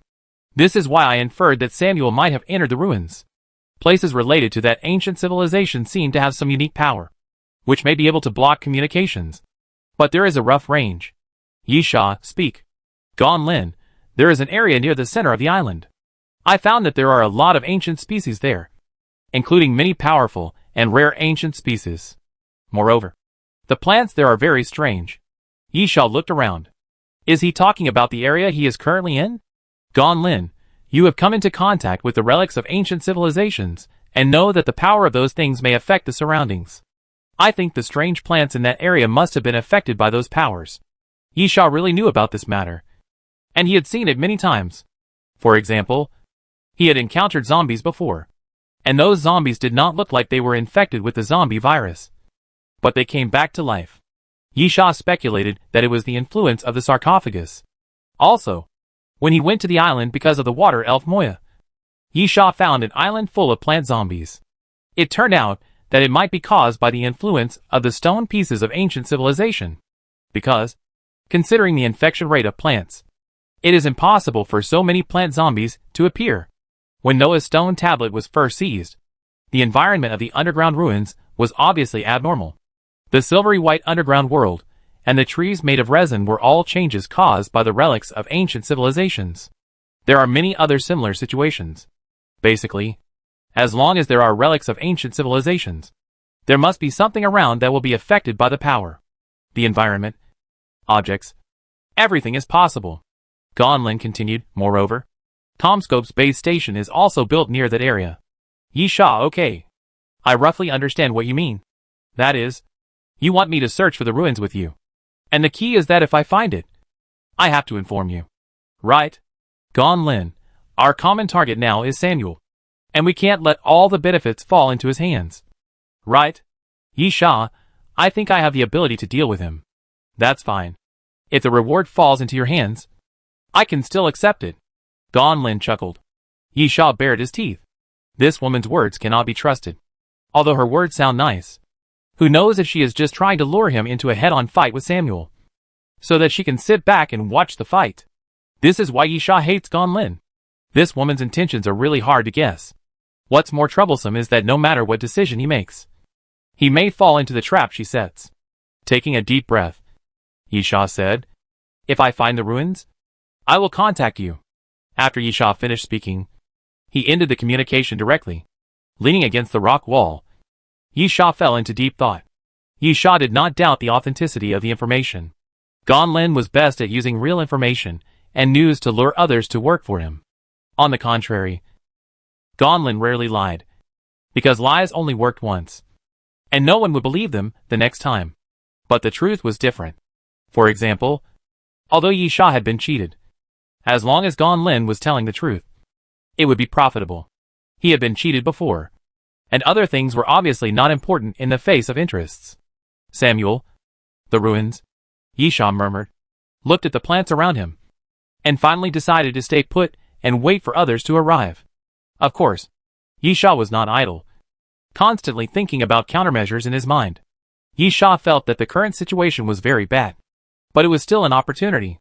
Yi Sha planned to get the information from Witzel. The method was nothing more than deceiving, tempting, and threatening. The means could be thought of later. First of all, Witzel had to be in Yi Sha's hands. Another key point is that this matter must be kept secret and not known to others. The train conductor did not ask them to find the information, so privately withholding the information and concealing it may violate the train conductor's taboo. So if the information is to be taken, it must be taken quietly. It would be best if no one was left alive on the Compu side. But even so, can this matter be completely hidden?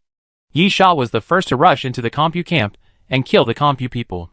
If there is any clue about the subsequent information, Yi Sha will inevitably become the #1 suspect.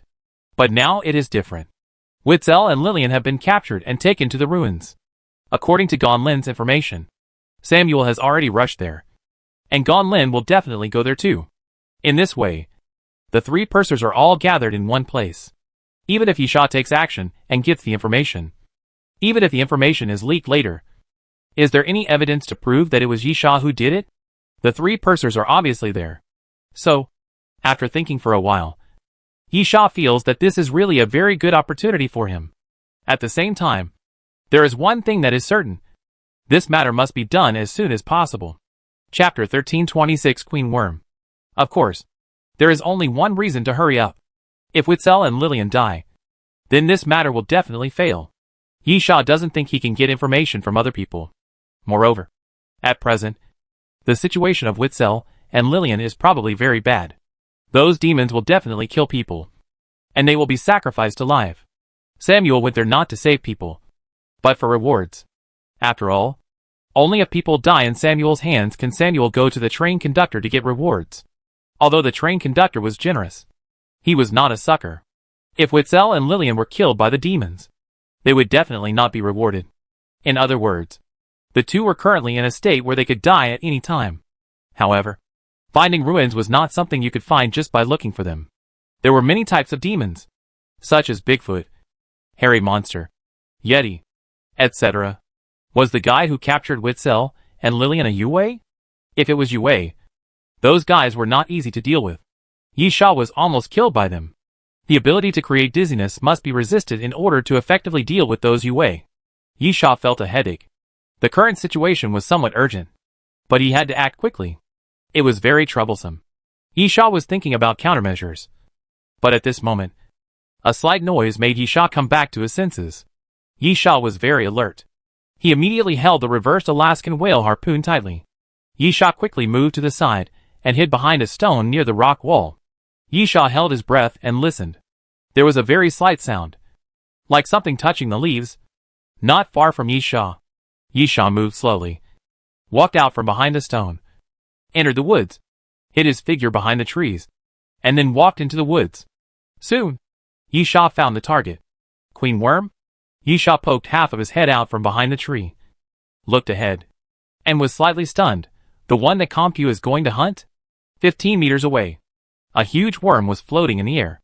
The worm was very distinctive, with a body like a wasp, about 3 meters long, and wings like butterfly wings, colorful and gorgeous.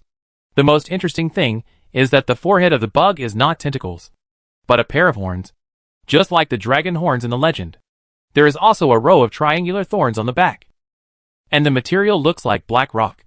Yisha looked at the fluorescent powder jar on his waist, and sure enough, fluorescent powder began to float out. Yisha quickly closed the lid, and the fluorescent powder might attract the other party's attention. Then just in case, Yisha took out the illustration and took a look, and then confirmed that the bug in front of him was indeed the queen bug. The strength of the queen worm is not bad, although it has reached the level of the king. It is only about 3 stars, which is very rare. It belongs to the ancient species that is also very rare in this era when a large number of ancient species have awakened. It may not be possible to find a second one in the entire Kavasi Island. Of course, it is just a possibility. Yisha judged that the queen worm was the one that Compu wanted to hunt, mainly because the queen worm had injuries and obvious cracks on its body, and the left wing was obviously missing a piece. At the same time, the queen worm was stained with a lot of blood. These bloodstains were certainly not from the queen worm, but from the armed personnel of Comp Corporation killed by the queen worm. Should I kill him? This thought flashed through Yisha's mind. If it had been before, Yisha would have killed him. Any material that could be obtained from the queen worm was of high value, because it was rare and in small quantities, which naturally meant a high price. Besides, the queen worm was still the target of Comp Corporation's hunting, so Yisha had even more reason to kill this guy.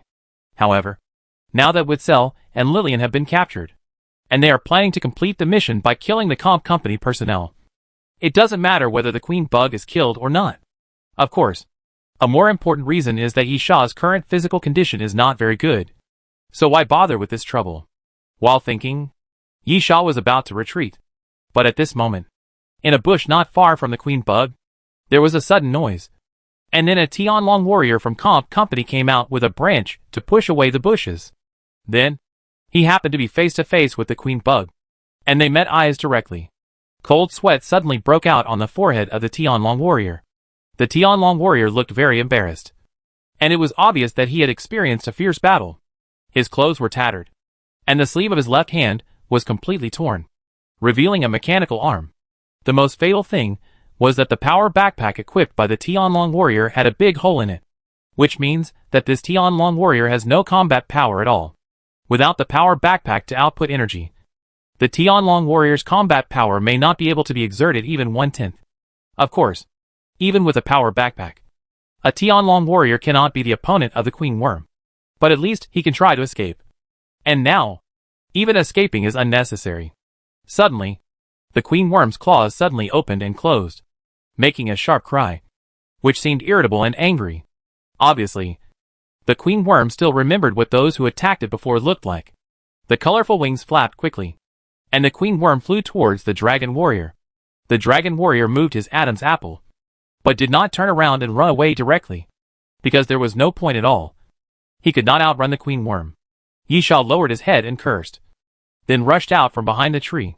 I hope this guy can provide me with some useful information. Seeing that the queen worm had already killed the dragon warrior, Yisha shook his fingers, and the string rings kept shooting out black thin lines, which quickly wrapped around the queen worm. Then Yisha grabbed the thin line and pulled it hard, forcibly dragging the queen worm to stop it from attacking the Tianlong warrior. The Tianlong warrior was also very surprised. He never thought that someone would suddenly appear to help him. Then he came to his senses and immediately turned around and ran. He didn't run just now because he knew it would be useless to run, and he couldn't escape at all. But now that there was an idiot who came out to be a scapegoat, the Tianlong warrior had no hesitation and naturally ran as fast as he could. But, at this moment, insect cocoon! Yisha swung his hand violently, and a large number of thin threads emerged from the string ring again, quickly sweeping towards the Tianlong warrior and wrapping up the Tianlong warrior's body. Then the thin threads passed through the treetops, and Yisha pulled hard, dragging the Tianlong warrior's body, and directly hanging the Tianlong warrior upside down. Chapter 1327 Three Swords. Yi Sha is not here to be a good guy. What does the life and death of the Tianlong warrior have to do with Yi Sha? If he didn't want to try to dig something out of the Tianlong warrior's mouth, Yi Sha would kill this guy first. So, of course, the Tianlong warrior can't be allowed to run away. After restraining the Tianlong warrior, the queen bug has turned around, locked her target on Yi Sha, and then suddenly flapped her wings. Countless golden powders drifted towards Yi Sha. Yi Sha was now somewhat frightened. The faint smell of blood had taught him a lesson. He certainly didn't dare to let the golden powder get close to him. Who knows what would happen after the golden powder was inhaled? He raised his hand, and the wind from all around gathered towards Yi Sha, blowing the golden powder back. Then Yi Sha suddenly drew his sword. Clang! The sword fell from the sheath of Nanjiang, and a crisp sword sound was heard. Yi Sha did not intend to let this battle last too long, and did not want to waste too much time, nor did he want to aggravate his injuries. 6 dragons flying. Yi Sha swept forward with a sword, and the blood-colored sword light overflowed from the sword of Jian Luo Nanjiang. Heading forward, the sword light was awe-inspiring, breaking through the air, and at the same time it was rapidly condensing and transforming into the appearance of a blood dragon, and slammed into the queen worm fiercely. The queen worm's claws opened and closed, and suddenly opened its mouth, and then a mouthful of purple-green venom was sprayed out. The venom fell on the blood dragon. Although the blood dragon was made of pure sword light, its body was like a substance, and was also affected by the venom. White smoke continued to come out of its body, and it kept shrinking, and soon disappeared without a trace. However, this was only the first blood dragon. While the first blood dragon was corroded by the venom, the second blood dragon appeared immediately, and pounced forward with its fangs and claws bared. The queen insect immediately flapped its wings, and the huge pair of colorful wings closed forward, and then collided with the second blood dragon. The dull collision was not as earth-shattering as imagined. The queen worm used its wings to catch the second blood dragon. However, if you look closely, you will find that there are tiny cracks on the wings of the queen worm. The blood dragon still caused damage to the queen worm, but it was quite weak. In a moment, the queen worm successfully blocked the 2 blood dragons, but did not have any chance to breathe, because the third blood dragon appeared at this moment, right in front of the queen worm. The sharp chirping of insects sounded at this moment. The queen insect had no time to close its wings again, and was hit head-on by the blood dragon. Its body was pushed back continuously, and a wound was cut on its abdomen. Viscous blood dripped from the queen insect's abdomen. The constant chirping of insects showed the queen insect's anger. It met the 4th blood dragon. The queen insect suddenly flapped its wings, and 2 sharp winds surged forward and collided with the blood dragon. With a loud bang, the wind and the blood dragon exploded at the same time, and the blood dragon turned into countless light and shadows and scattered around. The queen worm kept flapping its wings, and dents and tiny gaps appeared on the edges of its wings, all of which were cut by the fine red light and shadow. At the same time, the 5th blood dragon also did not give the queen worm any chance to breathe, and followed closely. The queen worm seemed to have a certain degree of wisdom, although the injury was not serious. After being injured continuously, it obviously realized something, and was unwilling to fight the blood dragon head-on. It flapped its wings directly, and flew into the sky. The 5th blood dragon passed under the queen worm's body, and continued to advance forward, hitting those strangely shaped trees, breaking them continuously. After more than a dozen trees, it disappeared without a trace. But the queen worm's crisis was not resolved. As the queen worm took off, the 6th blood dragon also raised its head, and chased the queen worm. The queen worm flapped its wings, still trying to use its flying ability to dodge the blood dragon. But at this moment, Yi Sha climbed up a big tree on the side of the queen worm without knowing when, and jumped down. 24 bridges on a moonlit night. The sword came out. The sword light was brilliant. Thousands of pear trees were in bloom. The silver sword light was like a blooming sword flower, falling downwards, and hitting the queen insect's body fiercely. Almost at the same time as the sword light appeared, blood flowers continued to bloom on the queen insect's body, merging with the sword light. 24 sword holes appeared on the queen insect's body and wings, which looked extremely miserable. The queen insect's attention was focused on the blood dragon, and it can be said that it was completely hit head-on by the 24 bridges on a moonlit night. 6 flying dragons looks like the most domineering sword move, with continuous attacks, as if it will not stop until the target is crippled. But in fact, The lethality of 24 Bridges Moonlight Night is not less than that of 6 Flying Dragons.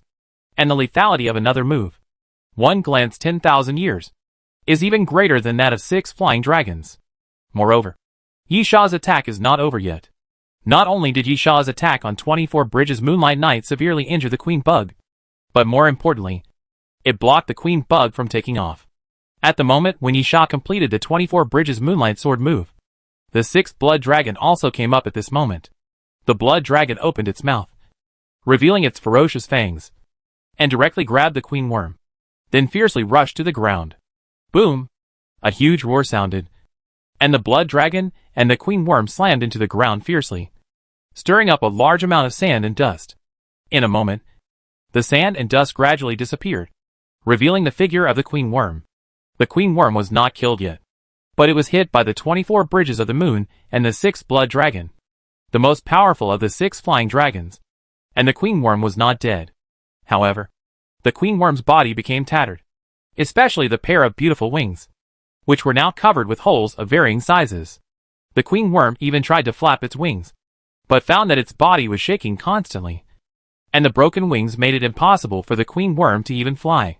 The angry insect chirped again, and then a layer of gorgeous light appeared on the Queen Worm's wings, like a layer of colorful film, covering the Queen Worm's wings. This damn bug is going to use a big move. This thought immediately flashed through Yisha's mind. Since he had to fight and decide quickly, Yisha naturally didn't intend to give the Queen Bug any chance to counterattack. Dying like this is the best end for the Queen Bug, and it is also what Yisha wants to see. So, Yisha drew his sword again.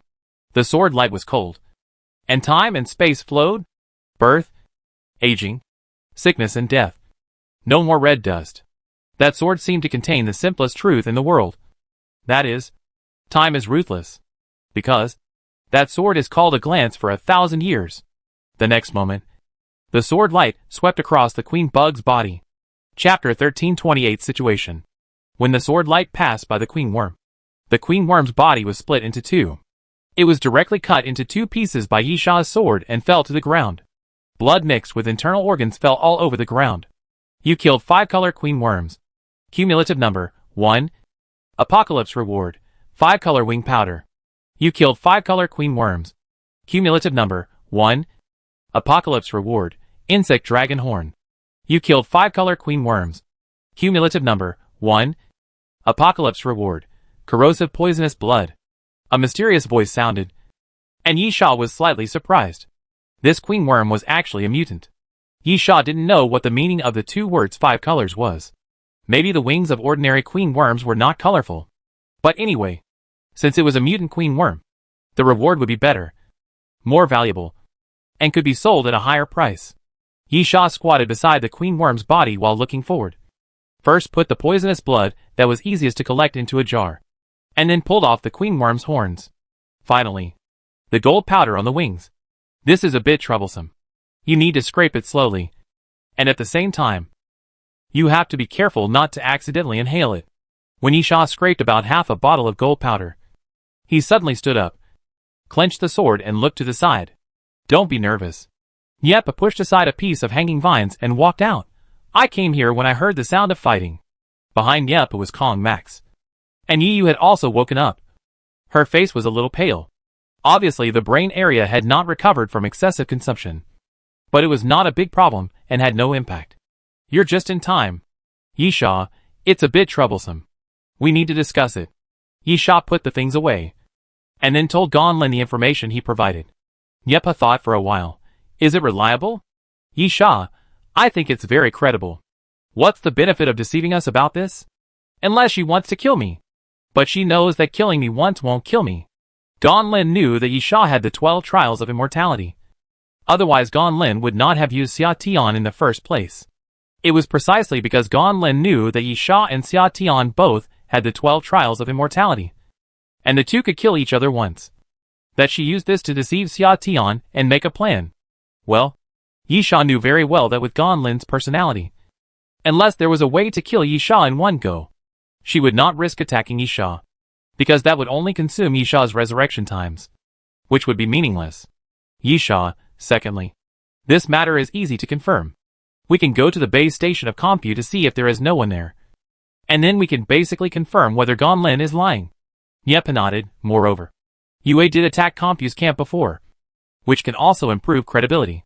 So, what we need to worry about is whether she is playing the trick of the mantis catching the cicada while the oriole is waiting behind.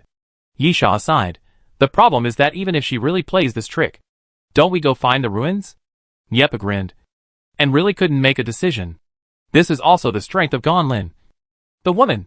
It's not that the game she set up can't be solved. The key is that sometimes even if you know that you may be tricked, you can only jump into the trap. Yisha, and if it's true, I think that woman should be more anxious than me. If Samuel takes advantage of this battle to greatly strengthen his strength, she will be the most threatened. Yepa nodded. Then we will deal with the opponent's moves. The main thing is to be on guard. The question now is where the ruins are. Yisha pointed behind him. Let's try our luck and see if the lottery ticket I drew can win. Yisha was referring to the Tianlong warrior. Yisha hooked his finger, and the Tianlong warrior bound by the cocoon fell directly from the tree, gritting from being hit. And then with a slight shake of Yisha's finger, the thin lines on the opponent's body quickly spread out. The Tianlong warrior was more obedient than expected. But that was normal. This guy had no intention of resisting the queen worm. And Yisha killed the queen worm. I think the Tianlong warrior was very clear about the situation, and he would definitely not be able to escape. Yisha squatted down. If you cooperate. The Tianlong warrior interrupted. You ask? I will tell you everything I know. Although I know that you will definitely kill me after I tell you. But if I don't tell you, there will be no good end. I just hope that I won't die so painfully. Yisha was stunned. He didn't expect this guy to be so straightforward. Don't look at me like that. The Tianlong warrior. I always feel that living is more painful than dying these days. But I don't have the courage to commit suicide. Yisha pinched his nose. To be honest, the other person's words made some sense. There are many people who have lost their will to live in the end times. But suicide is not a simple thing. Many people have the will to die. But when it comes to committing suicide, they don't have the courage. Just like before the end of the world, news about people jumping off buildings can be seen from time to time. But the proportion of people who actually jump off buildings is actually only a small part. Some people figured it out. Some were rescued. And some did not have the courage to end their own lives. Many times, living is not easy. And dying is not as simple as imagined. Yisha exhaled and looked at the other party. Do you know Witzel? Yes. Tianlong warrior. Dr. Witzel is the person in charge this time. And the other person in charge is Admiral Campbell. Yepa, General? Tianlong warrior, nickname. His nickname is General. He is one of the 5 captains of the cleaning team. Yisha, are you one of the members sent out to hunt the queen worm? Tianlong warrior nodded. Yisha, do you know the situation of the base station? Tianlong warrior was puzzled. Yes. Didn't you do it? Yisha pointed at himself. We? Yepa said directly. Don't ask and answer one by one.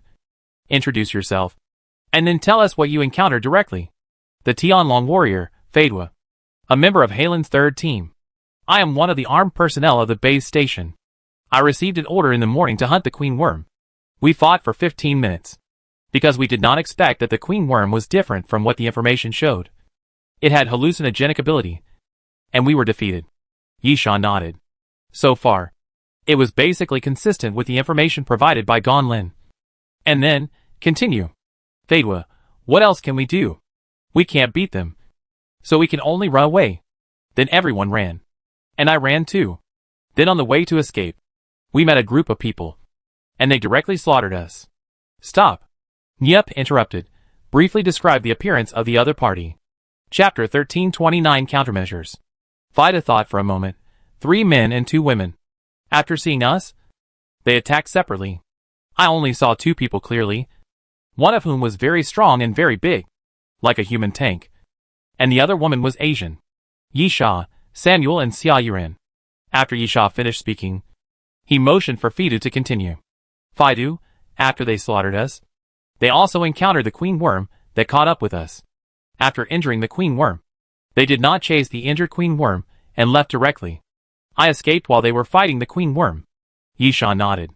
Fei Duo, I went back to the base station and found it was empty. Everyone was gone. It must have been attacked. So I left the base station and wanted to go to Camp 11. And then I met you. Yisha, do you remember the direction the 5 people left? Fei Duo, if the location of the base station is taken as the center point. They went southwest. Yi Sha, where is the base station? Fei Duo, walk north from here. About 30 minutes. Yi Sha nodded again. And then the Alaskan whale harpoon suddenly appeared in Yi Sha's hand and abruptly cut across Fedor's throat, leaving a bloody mark. Transaction completed. Yi Sha looked at the corpse. Fulfill your wish. Yi Sha's move was quite clean and neat. Fedor only struggled for half a second, without any pain, but with a relieved expression. Yi Sha wiped the blood off the Alaskan whale harpoon, although it may not be accurate. Go to the base station of Compu first, and then follow what he said. Head southwest to look for the ruins. Yep, nodded. In fact, it is not appropriate to rely on one-sided words to determine the route. But there is no clue at the moment, and the matter is more urgent than expected. And Yi Sha and his friends have no other choice. Yi Sha, it's just right to go to the base station of Compu Company for a transfer. There is a clear goal. I can ask the boss lady to send something over. If it is used well, it may become our advantage. Of course, what Yi Sha wants the boss lady to send is a gas mask or something like that, so that he will not be affected by Yoi's dizziness ability. If the gas mask may not be able to prevent the smell from invading and causing dizziness, then Yi Sha plans to ask the boss lady to send an oxygen cylinder directly. Yi Sha doesn't believe that those smells can get in through the sealed oxygen mask. Anyway, Yi Sha thinks there must be some solutions, and the boss lady has a lot of strange things in her hands. In addition, Yi Sha hopes that Samuel has not fought with Yue yet, and rushed directly into the ruins. In a relatively small space like the ruins, Yoi's ability to cause dizziness is even more terrifying. If it can't be stopped, there is a possibility that Samuel will capsize in the gutter without Yi Sha and Gan Lin taking action. If Samuel dies, Yi Sha will certainly save a lot of trouble. Something to prevent odor? The proprietress was stunned. What did you do wrong? Yi Sha, what do you mean? The proprietress, even if it is a gas mask, its function is to isolate the face of the person from the outside poisonous air. It isolates the toxic substances in the air. But it is impossible to isolate the odor. So, first determine whether you want to isolate the toxic substances or the odor. Yi Sha had a headache. Was the faint smell of blood a toxic substance? Or was it just a pure odor? What do you know? The lady boss. Didn't the combat suit you bought last time have a gas mask accessory? Try it. Yi Sha was stunned. The simple one? The biochemical combat suit that Yi Sha bought last time in the radiation zone did have a gas mask. But Yi Sha never took it seriously because it looked unreliable. General gas masks are worn on the head, covering the entire head. But the gas mask of that combat suit is just a vertical collar that can cover the mouth. The proprietress, that thing is high-tech, external, and directly forms airflow to filter out toxic substances. It is light, and does not affect combat. The best gas mask I have here is similar to that one. Yi Sha felt that he seemed to have let himself down. If he had remembered that thing earlier, would he not have been so embarrassed by Yue? Of course, it is hard to say. Yi Sha is not sure whether the dizziness caused by Yue's blood is caused by the toxic substances in the blood that are inhaled, or it is purely caused by the smell. Yi Sha thought for a moment. Send me 4 more sets of biochemical combat suits. And I need oxygen cylinders. 15 in number. The lighter ones. The boss lady, okay. Use the communicator to locate. I will send it to you by airdrop. Yi Sha, as soon as possible. No. The sooner the better. Yi Sha remembered that it took them a long time to get to Kavasi Island. The boss lady, there are logistics on standby outside just in case. And we can reach the sky above Kavasi Island in about half an hour. Yi Sha, okay. After ending the communication, Yi Sha waved to the others and headed towards the base station of Compu. The current situation is not very optimistic. But there is also good news. When they were halfway there, the Archon returned with the little ancient cat and the ice and snow god. Corpse Flower was slightly behind. But when they arrived at the base station of Compu, Corpse Flower also returned to Yi Sha's side. The better news is that Corpse Flower actually found Fei Long as well. Fei Long is a very important combat force, especially if they have to face Yue again. Fei Long's characteristic of not being affected by the opponent's stun ability can be said to be very important, or even the key. As for the base station of Comscope, people still can't help but sigh that the technological power that Comscope possesses is indeed advanced. According to Gan Lin, Comscope arrived at Kavasi Island only about a month ago. but it built a base station of considerable scale. The houses built of pure metal are scattered in an orderly manner, and signal towers are also built to facilitate mutual communication. There is nothing too special about the things. But the problem is that it is terrible that these can be built within a month. Normally, it takes at least a year and a half to build such a base station. Yisha can't imagine how Comscope did it. After checking the time, Yisha sent the coordinates to the boss lady, then waved his hand. Take a break. The Doomsday train has logistics to deliver something. You, to deal with those savages? Yisha nodded. There shouldn't be any problems this time. Nyepa, I'll go check the inside of the base station first. Yisha nodded in approval. Nyepa waved to Kong Max, and then walked towards the depths of the base station. Chapter 1330 Search. Nyepa walked around the base station of Compu and came back with a frown. It doesn't feel right. Yisha was puzzled. Huh? Nyepa, when Yue attacked Compu's camp earlier, he used his stun ability to take the Compu people away without resistance. Right? Yisha nodded. Nyepa, there are traces of fighting here. Oh! Yisha, I'll go and take a look. Yisha walked into the base station and found that there were indeed traces of fighting. And they were very obvious. There were some shells on the ground, and the walls of the surrounding buildings were shattered. There were many cracks on the ground, and there were traces of things being dragged. Nyepa walked behind Yisha. Didn't Yue do it? Yisha, I'm not sure. Judging from the traces, there weren't many people involved in the battle. These cracks on the ground were obviously stepped on by someone, and it should be one person. Nyepa suddenly realized someone was not affected by the dizziness. So he fought with Yue? However, there must be a lot of Yue, and 2 fists are probably no match for 4 hands. Yisha nodded. That should be the case. Yisha said this and sighed again. It would be nice to know how to not be affected by that dizziness.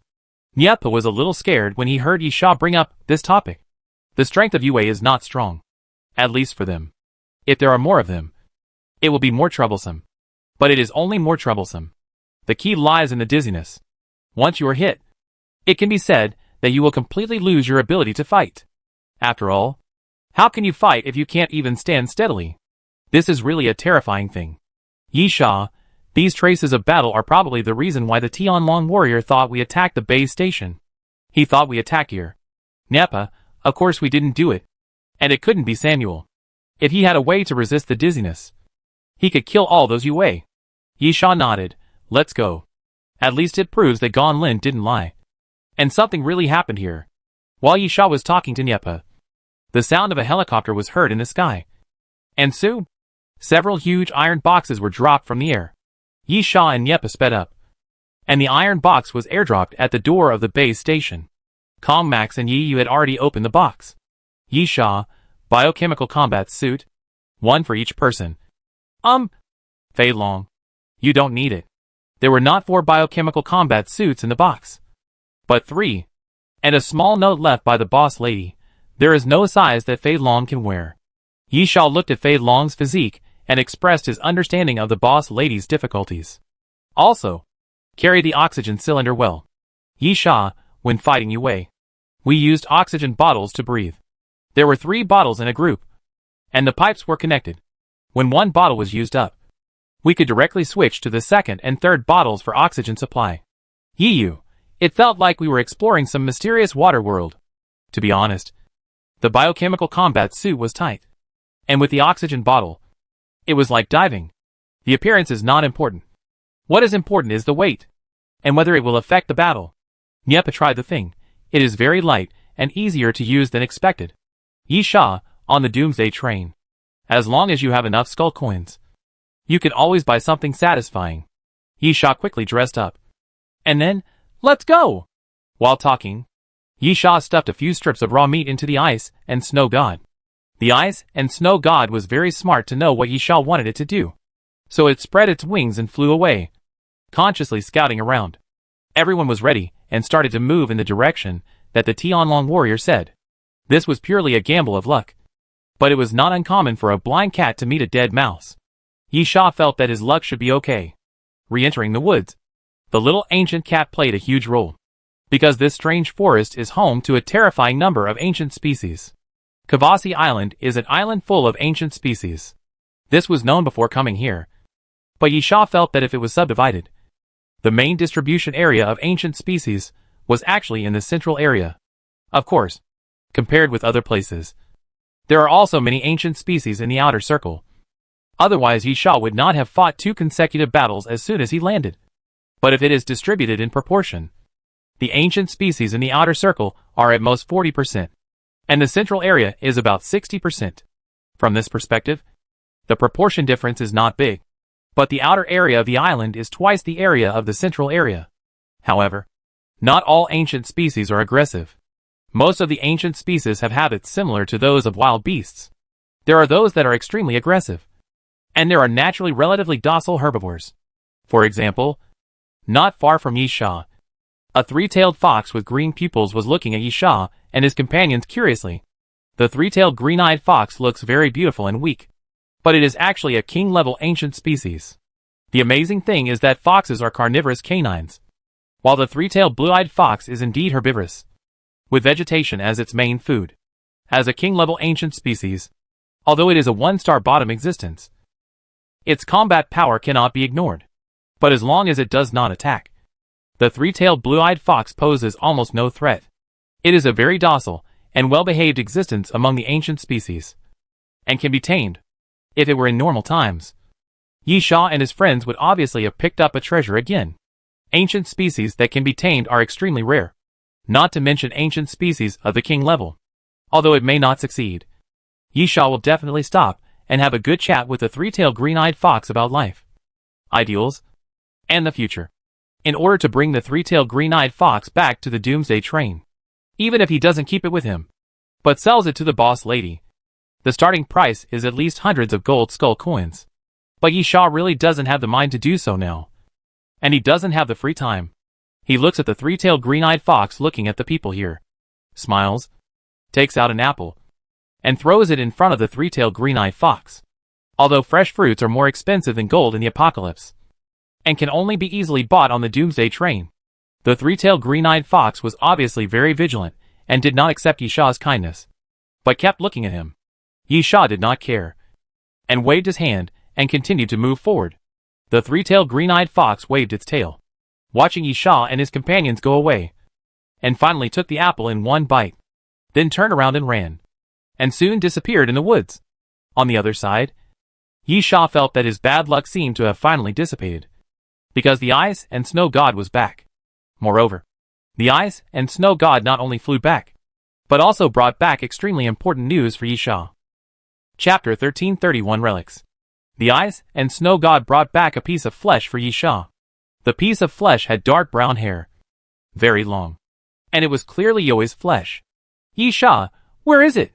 The ice and snow god spread his wings and flew at a low altitude, leading Yisha and his companions forward. After about a quarter of an hour, the smell of blood filled the air.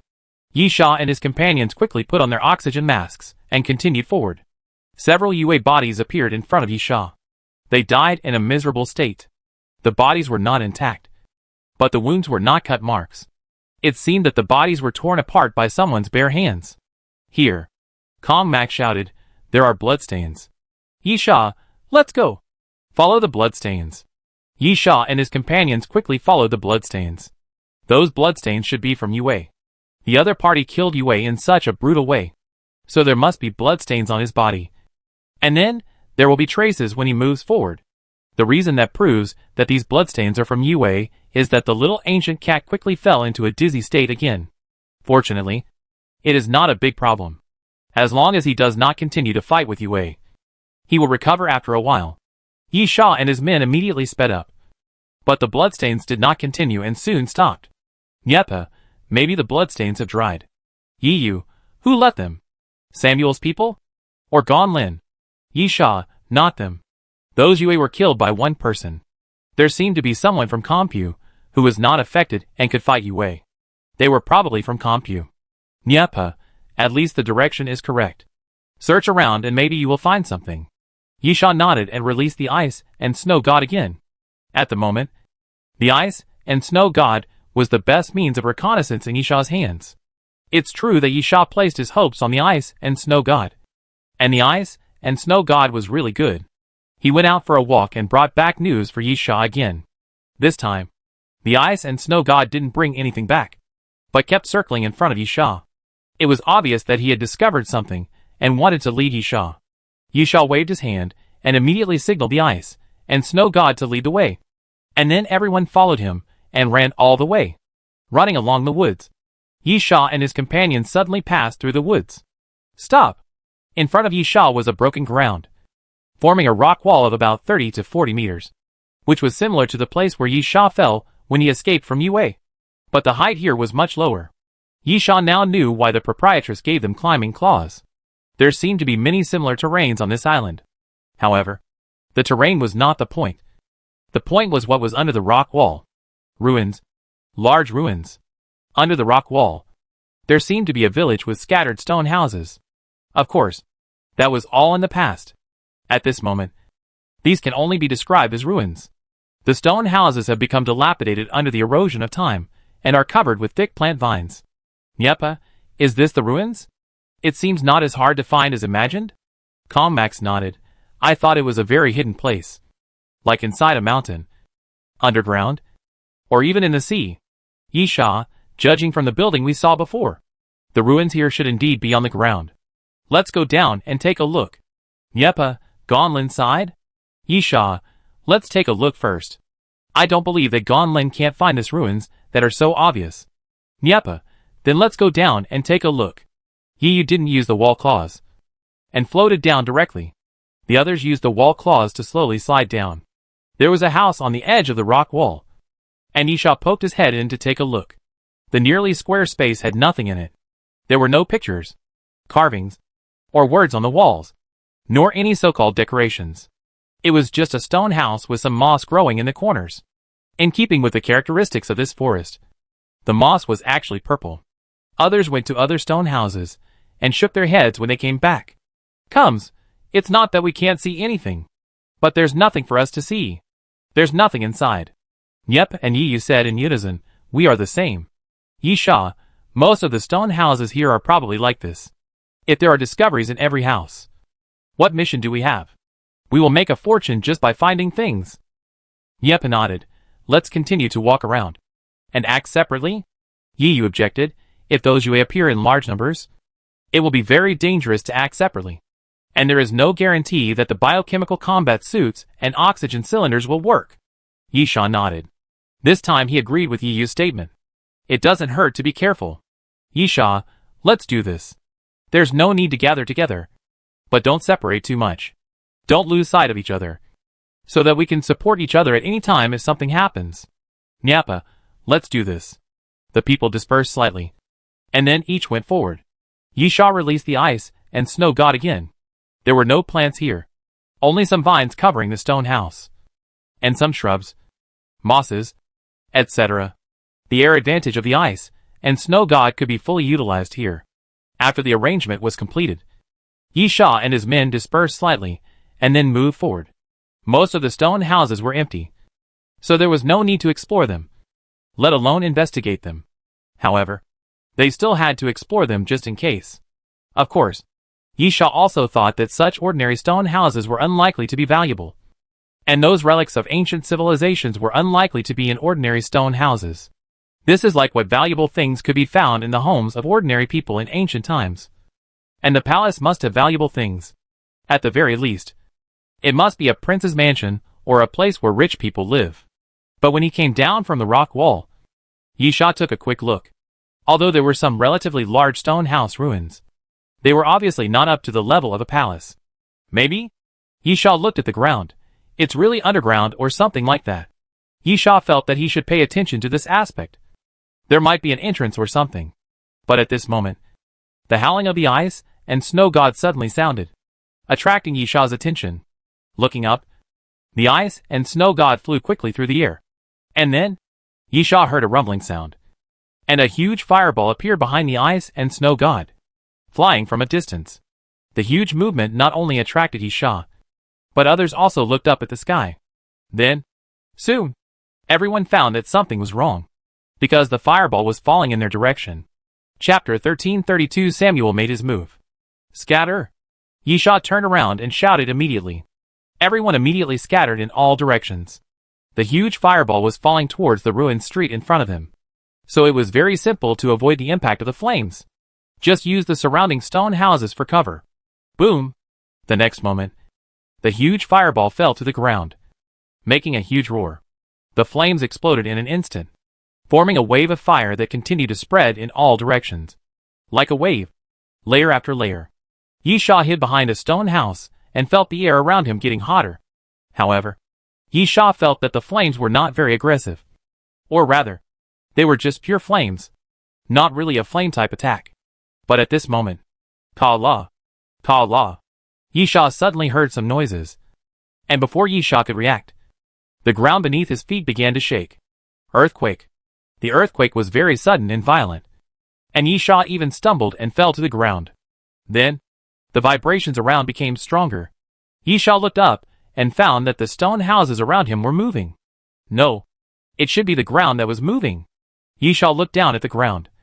And the ground under him was obviously moving, because the ground was cracked. Yisha stretched out his hand to support the stone house on the side, stood up quickly, looked to the other side, and then saw a huge crack appearing along the street of the ruins. The ground on both sides was pushed open to both sides because of the antiquity of the crack. This is not the end. In the crack, a huge bronze wall suddenly rose from the crack and stood there. Boom, boom, boom. The huge roar is constantly appearing. The earthquake does not seem to be caused by the fireball, because the entire ruins are shaking violently, and countless cracks are constantly appearing in the ruins, cutting the ruins into pieces. Even because of the shaking of the ground has become uneven and ups and downs. At the same time, bronze walls continued to appear in the cracks. The shorter ones were about 10 meters away, while the taller ones were at least 30 meters, almost as high as the rock wall on the side. This sudden change lasted for about 10 minutes before the strong shock gradually disappeared. Yisha was finally able to stabilize his body, and then looked around, feeling a little puzzled and frowning deeply. This piece of ruins has completely changed its appearance. It has been separated into pieces by the bronze walls rising from the cracks. Moreover, some of the ground is sunk, and some of the ground has risen, making the entire ruins uneven. Yisha's location was exactly the center point of the upper and lower parts. There was a piece of rising ground on the left side of Yisha, and the ground on the right side had sunk due to the earthquake. The heights of both sides were about 10 meters, but one was higher and the other was lower. Of course, although the heights were different, there were huge bronze walls between the three cut-off grounds. How could this happen? Yisha frowned, having a bad feeling about this sudden change. What kind of earthquake could cause such a situation? And the bronze wall is even more strange. In this situation, Yisha can only think of two possibilities. The first possibility is that there is some mechanism in the ruins, which was accidentally triggered by them. The second possibility is that someone did something. The current state of the ruins does not look like it was formed naturally. Yisha thought in his heart. Very cautiously, slowly walked forward, and looked around. But so far, it seems that there is not much danger. This judgment is not only from Yisha himself, but also because the little ancient cat is following Yisha and did not issue a warning. The little ancient cat is very sensitive to smells. If someone approaches Yisha, the little ancient cat will definitely find it. This makes Yisha feel a little relieved. And at the same time, he picks up the communicator, report location. Nyapa, I don't know where it is. There are bronze walls all around. Kong, Max and EU, ditto. Fei Long did not answer, and Yisha did not expect him to answer him. Yisha, even if they are separated, they should be nearby. Find a way to determine the location and direction. Climb over those bronze walls, and gather together first. Yiyu, I should be able to float over directly. Nyepa, I roughly remember my position. I should be in front of your left. So, Nyepa paused halfway through his speech. Hello? Hello. Yisha saw that Nyepa suddenly lost his voice and couldn't help but ask, Nyepa? Nyepa picked up the communicator. I probably can't go over to find you for the time being. In addition, everyone should be on combat readiness. Yisha, what's going on? Nyepa, Samuel took action. After Nyepa finished speaking, he put the communicator back into the leather case on his waist. Yisha called out twice in a row, but found that Nyepa did not answer, and could not help but curse. Nyepa looked up and saw a blonde woman standing in front of him. She had a very hot body, and was covered with various guns. There were 6 pistols on the belt around her waist alone. Nieppe raised the T-1 rifle and carried it on his shoulder. Claire. Right? There were many people using guns on the Doomsday train. But only 2 people were recognized as being able to use guns well. One was called Nieppe, and the other was called Claire. A man. A woman. One is Yisha's flight attendant. The other is Samuel's general. Claire held the handles of the 2 pistols with her thumb and looked at Nieppe. Everyone calls you a gun master. There is no gun you can't use. And there is no gun you can't use well. But I have never been convinced by this, and have always wanted to compete with you, Claire said as she pulled the 2 pistols out of the holsters. The 2 pistols were obviously homemade weapons based on the drawings. Because there is no other model of pistol in the world that looks like that. That was a pair of silver guns. On the silver guns, rose patterns were drawn using laser engraving technology. And on the inside of Claire's forearm, there was also a rose tattoo. When Claire clenched the guns, the rose laser engraving on the gun body was connected to the rose tattoo on the inside of Claire's forearm. And even on Claire's fingers, there were rose branches tattooed to match the engraving on the gun body. From this point of view, Claire's arm seemed to be completely integrated with the 2 silver guns. Nieppe licked the corner of his mouth. Want to challenge me? Are you ready to be shot? Chapter 1333. The battle begins. Damn it! Yisha's face became grim. And he could not help cursing. Hearing the word, Samuel took action. Yisha knew that something was wrong. Yisha looked at the bronze walls around him. Is this separating us on purpose? Yisha took a deep breath, ran forward without hesitation, and rushed towards the nearest bronze wall. At the same time, ruins, front street entrance. Yiyu crossed her arms and looked forward. We are old acquaintances. Do we have to fight? In front of Yiyu, about 10 meters away, Xia Yuren smiled, then took off a leather sheath from her back, and a knife was inserted in the sheath. Slowly, Xia Yuren pulled out the knife. It was a narrow knife. A very narrow knife. About 1.5 fingers wide. All black, with red lighting patterns on both sides of the blade.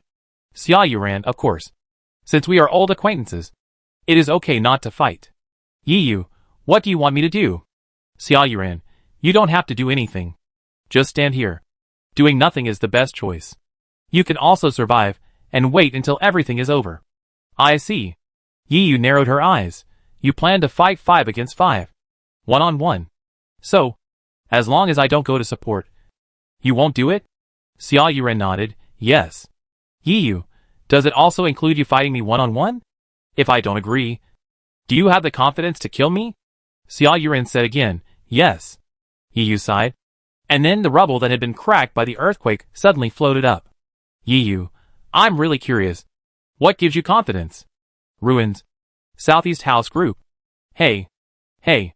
Fei Long raised his palm as big as a palm fan and kept hitting the bronze wall. Under Fei Long's beating, the bronze wall made a bang-bang sound. And then one dent after another appeared. Fei Long shouted again. Where are you all? Stop shouting. At this time, a voice suddenly sounded behind Fei Long. No one will come to save you. You will die here. Fei Long turned around and looked behind him. Not far in front of him, there stood a sturdy man with terrifying muscles all over his body, and his clothes were bulging. Fei Long, who are you? Morrison Calhoun. The man had a face full of flesh and grinned, revealing a smile that was enough to scare a child. I am Mr. Samuel's flight attendant. Fei Long tilted his head. I don't understand. Morrison suddenly jumped forward and punched Fei Long. Play dumb. You will understand when you go to hell. Bang! A dull sound appeared. Although Morrison was big, he was still a big difference compared to Fei Long. So the uppercut that should have hit Fei Long's chest hit Fei Long's lower abdomen instead. Morrison's fist was completely sunk into Fei Long's fat. And it looked like Morrison's fist had pierced Fei Long's abdomen. That guy named Yisha seems to have a bad eye. Morrison, why did you choose a loser like you as your flight attendant?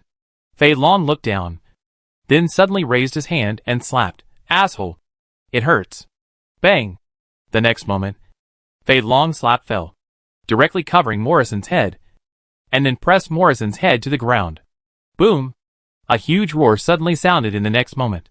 Ruins. West Corridor of Ruins.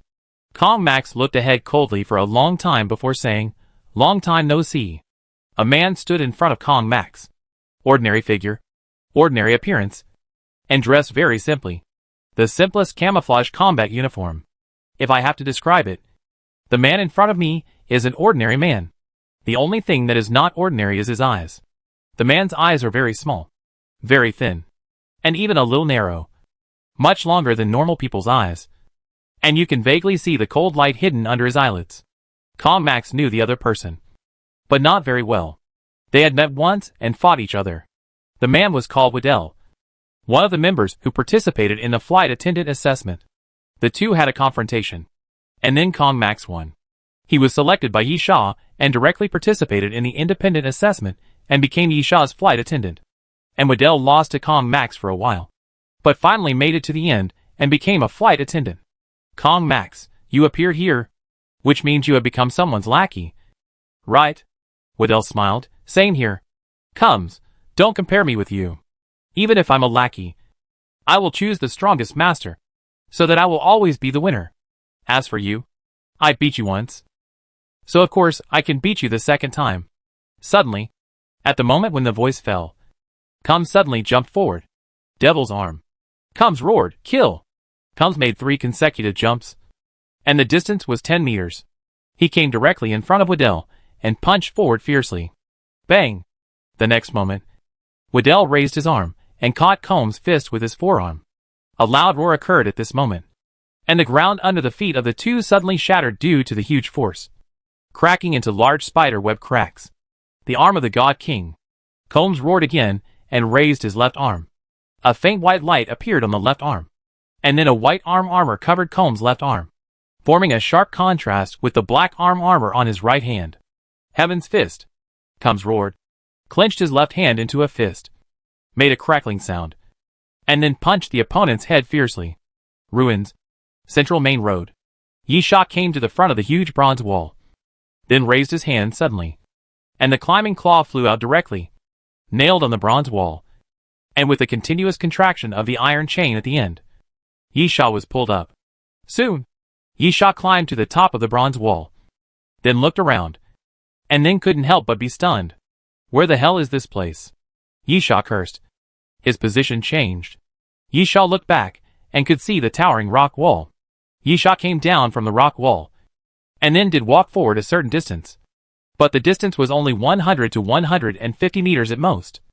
And now, Yisha found that he was at least 1,000 meters away from the rock wall, and even his current location was close to the central area of the ruins. Then he looked at other areas.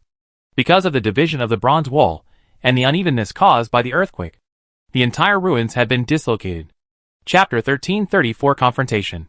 Samuel, Yisha murmured, the props of Doomsday train, Nyepo's reminder, and everything in front of him. Yisha finally understood what was going on. They were obviously trapped. At this time, the little ancient cat beside Yisha cried out, then raised its front paws, as if to guide Yisha. Yisha was slightly stunned, looked forward, and then raised his eyebrows. In the center of the ruins, there was a circular empty area, with a totem-like sculpture in the center, and in front of the stone totem, a woman was sitting. Gon Lin? Yisha was stunned for a moment, then pulled out the Alaskan whale harpoon, pressed the blade against the bronze wall, and then jumped down. The Alaskan whale harpoon slashed across the bronze wall to help Yisha buffer, quickly returning to the ground. Yisha ran forward and soon came to the front of the totem sculpture. Gon Lin was wearing a white long skirt with a little bit of bright red on it, like a wintersweet flower falling in the snow. Yisha walked up to Gon Lin and took a look. The woman was pale and bloodless at the moment, and there were bloodstains on her clothes, although there were no obvious wounds. It was obvious that she had experienced a battle and was seriously injured. Yisha felt Gon Lin's breath, and she was not dead yet. She was still breathing evenly, but she just fainted. Samuel? Yisha frowned. How could that guy beat Gon Lin like this? Yisha was confused and didn't think Samuel was that powerful. At the same time, Samuel's voice suddenly sounded behind Yisha. Are you surprised? You will be like her soon. Yisha stood up and looked behind him. On the other side of the ruined street, in the alley between two buildings, Samuel pushed aside the vines blocking his way and walked out. I remember, I warned you not to interfere in the matter between me and that woman. Samuel stared at Yisha with a face full of anger. You should have known better. And now, I can only kill you. Kill me? Yisha sneered. I should have beaten you to death when we were on the island. Samuel's eyes twitched, and it was obvious that Yisha had exposed his scars. He was furious and slowly clenched his fists. Then, Samuel said solemnly, "Let's see who will die this time." Ruins. South Straight Road. Bang, bang, bang. The crisp sound of gunfire rang out continuously, and the ground was hit by bullets, constantly shattered, and stone chips emerged. At this moment, Nyepa ran and pounced into the alley. With his back against the wall, Nyepa pulled out the T-on-1 rifle and then pulled the trigger. Thud, thud, thud. The muzzle of the T-on-1 rifle kept spitting out flames, and bullets kept flying backwards. After a while, Nyepa emptied the magazine and then put the gun back. It didn't hit, and it couldn't hit. Nyepa panted. He didn't even stick his head out, just randomly fired backwards, putting some pressure on Claire, so that Claire couldn't chase him head-on. Then, if it proves that it can't chase, Nyepa raised his head suddenly. It's most likely coming from above. Nyepa took out a grenade and threw it directly at the roof on the side. Just at this moment, Claire just happened to look out from the roof, and before she could raise her gun to shoot, she saw the grenade flying towards her. Boom! The sound of the explosion suddenly sounded, and a ball of fire exploded in the air. Claire jumped back, although she was not directly involved in the explosion.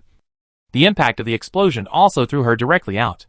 Nyepa immediately took the opportunity to rush out of the alley, then rushed to the alley behind and raised his hand to shoot. Thud, thud, thud. The gunshots rang out again, and the bullets flew into the alley.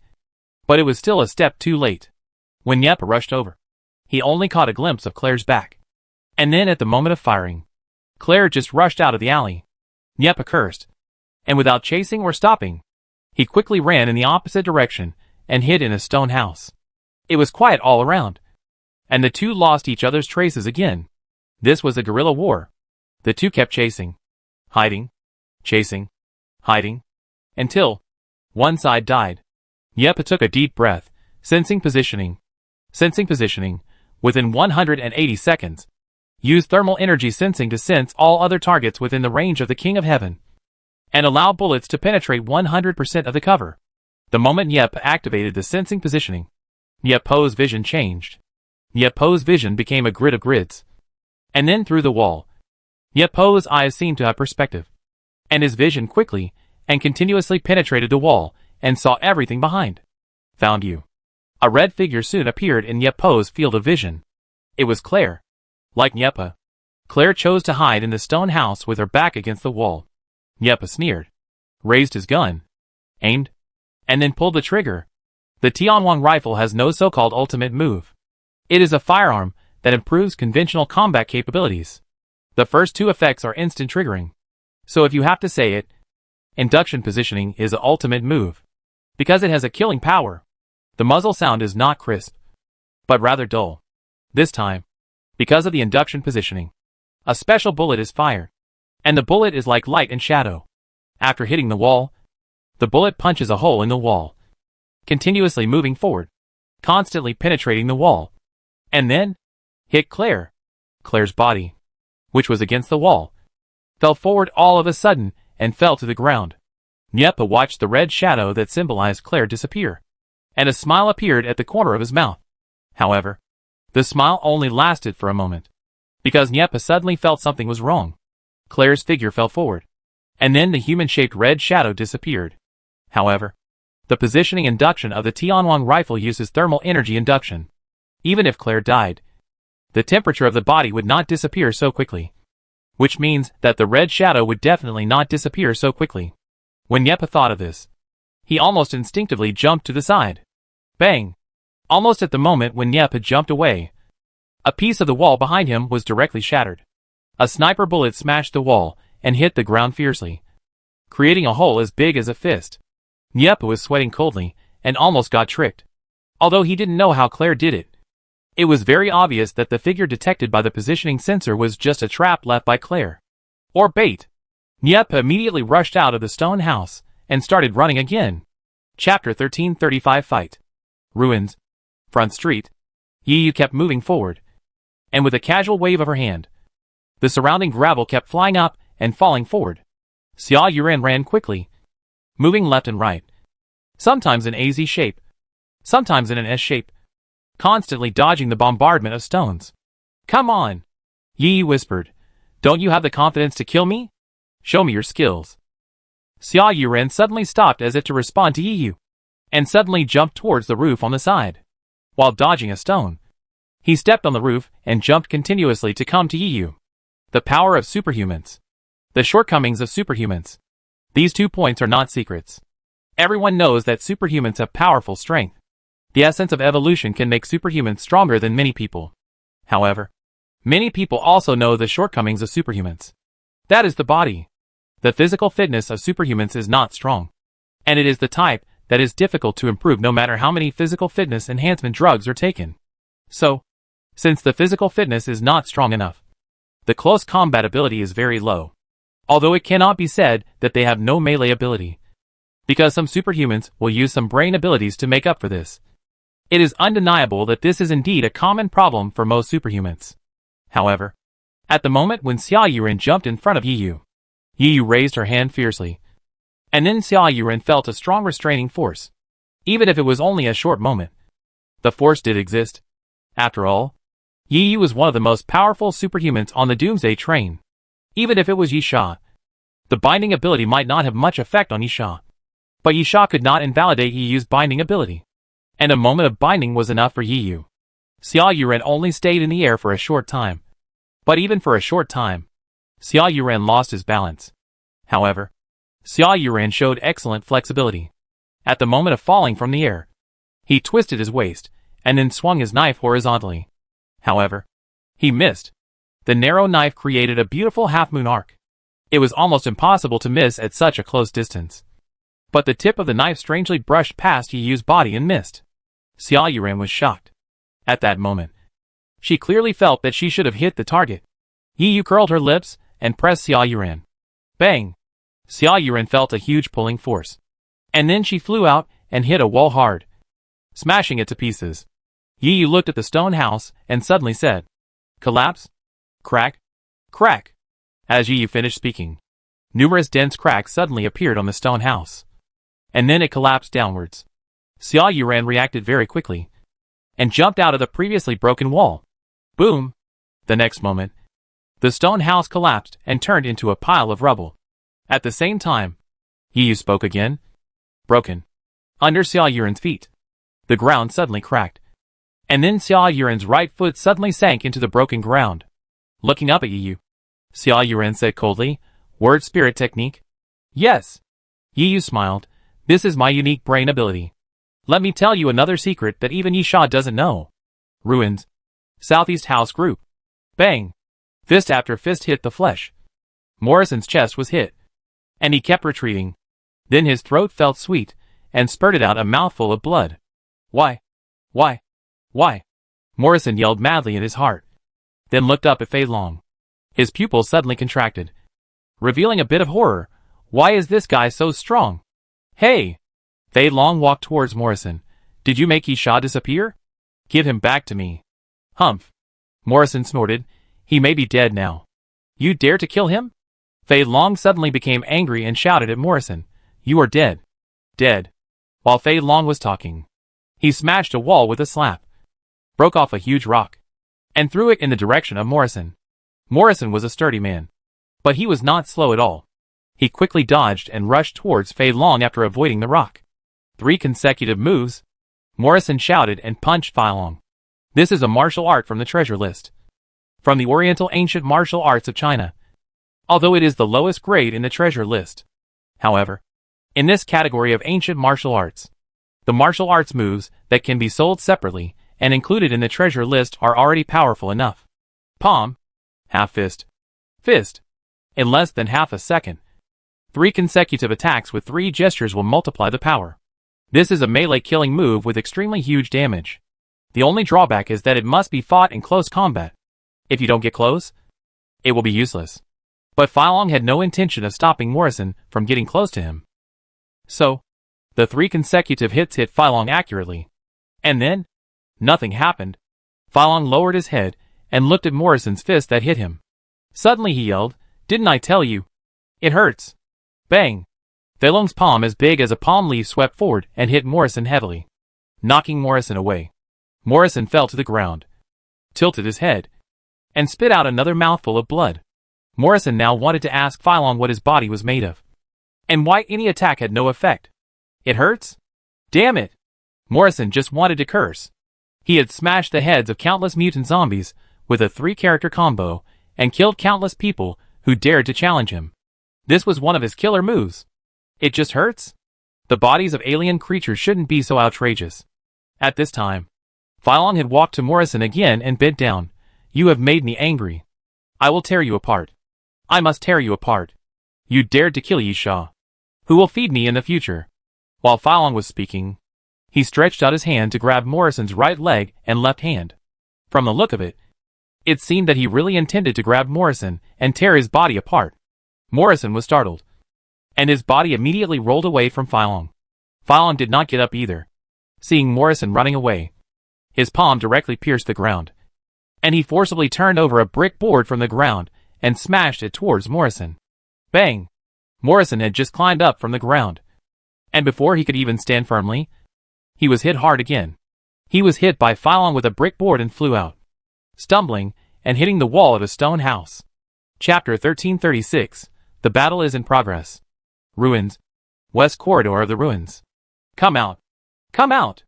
Combs yelled angrily. He was not a good-tempered guy. He just acted well in front of Yisha because he was beaten before. However, Yisha was not standing in front of him now. Bang! Combs punched a wall on the side, knocking down the wall of the stone house. But there was nothing inside.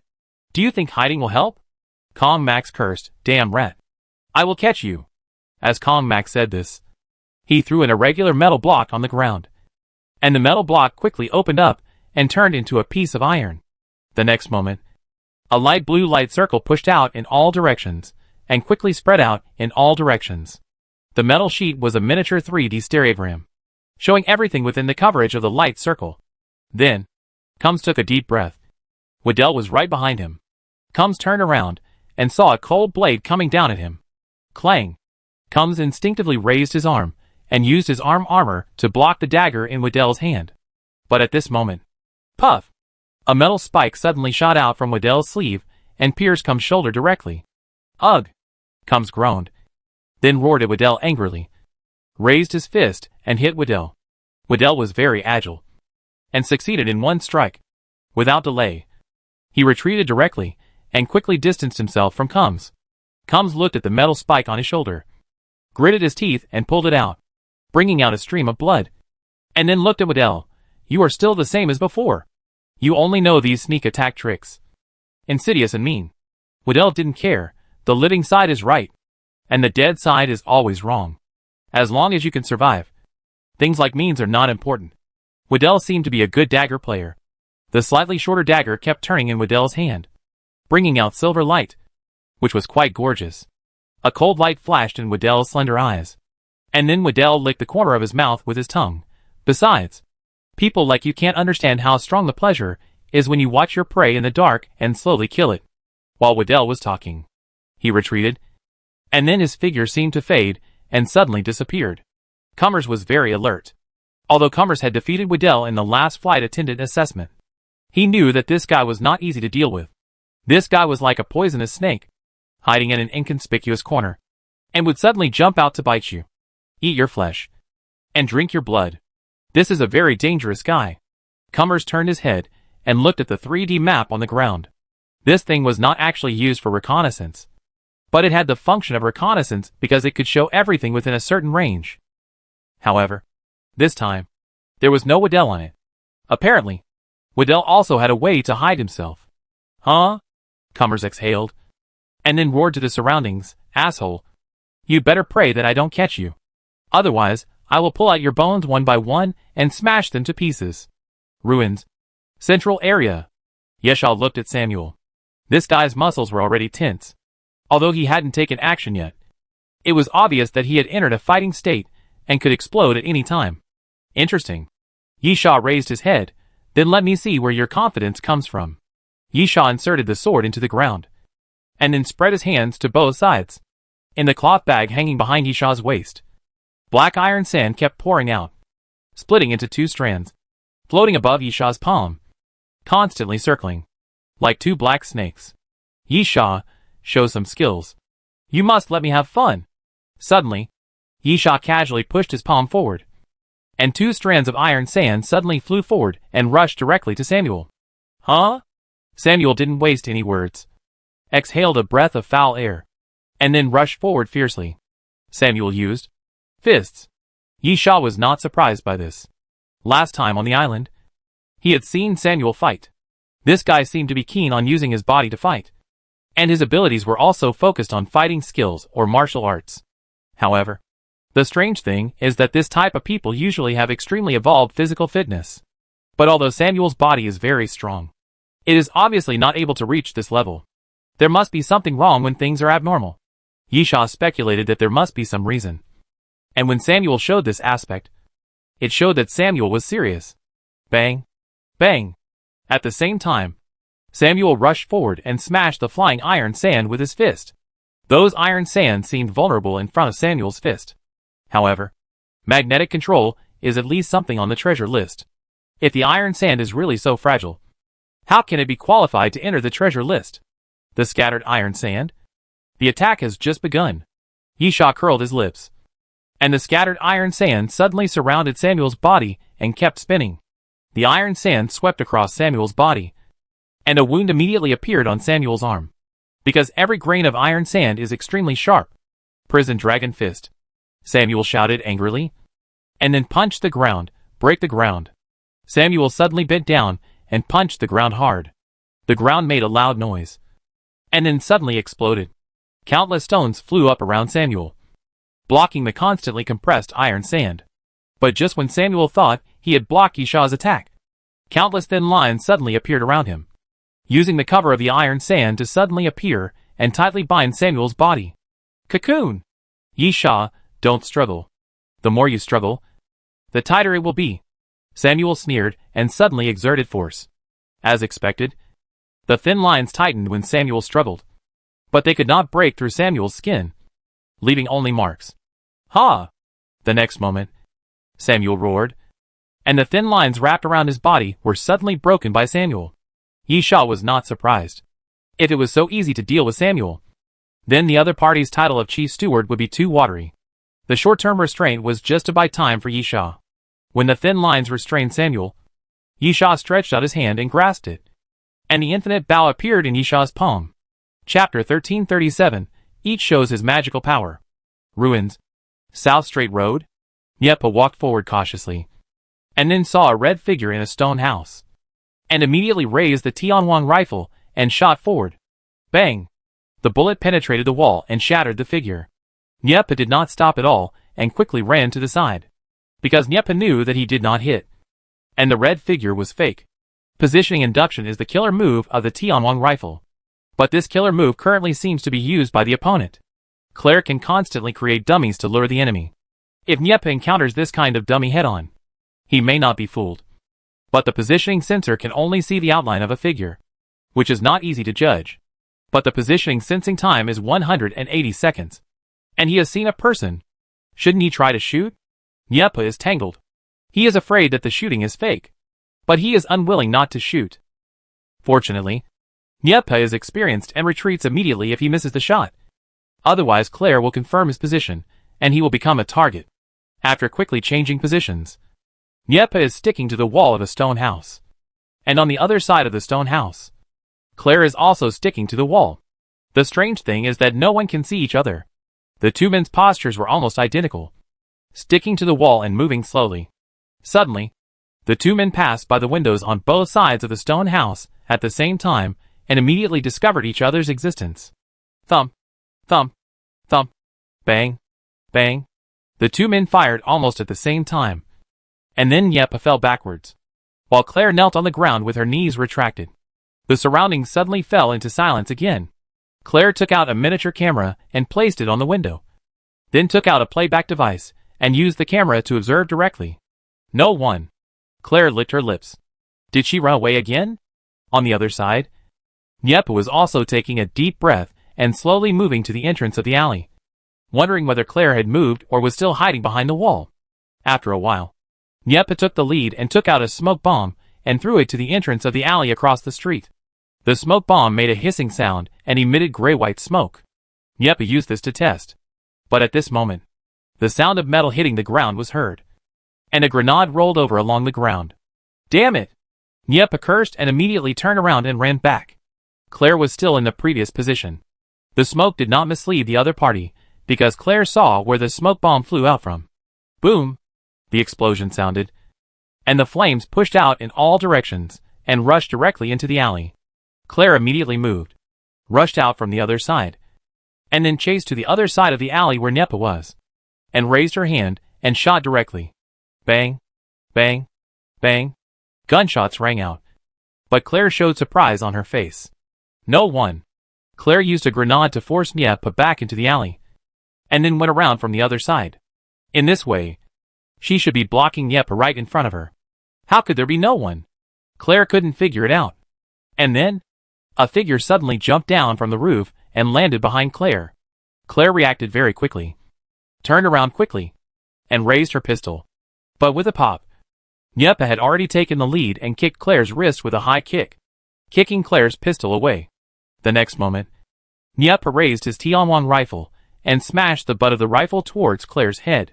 Gunfighting. Ruins. Front street entrance. Xia Yuren's face was gloomy, but Yi Yu was smiling. Superhumans have some basic brain abilities, including binding, moving objects with thoughts, perception, etc. The so-called basic abilities are the abilities that all superhumans have. If there is a difference, it is nothing more than different superhumans, with different brain strengths, resulting in different strengths of these abilities. On the contrary, the difference in strength is also a criterion for judging the strength of the brain area, so as to infer the strength of the opponent. But this is only a simple and one-sided method.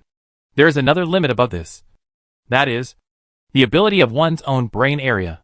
When the superhuman awakens and completes the evolution, in addition to those basic abilities, it may also produce brain area abilities with its own characteristics. This ability is not unique, but not everyone can have it. And this is also a limit.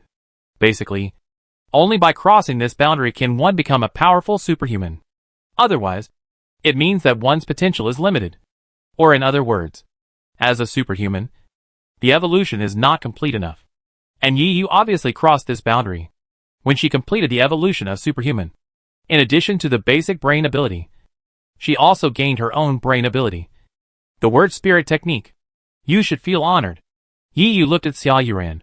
Not everyone is qualified to let me use the word spirit technique. Of course, when I use it, it means bang. Yi Yu suddenly stretched out her hand and snapped her fingers. Explosion. There was an explosion sound out of nowhere beside Xia Yuran. Fortunately, Xia Yuran reacted and quickly jumped to the side. But the stone house behind Xia Yuran was not so lucky. After a loud bang, half of the stone house collapsed. Yi Yu smiled. It means that I have made up my mind to kill the other party. Xia Yuran's face was slightly gloomy. He glanced at the collapsed stone house. It should be a bomb-like effect created by crazy compressed air. And the power was quite impressive.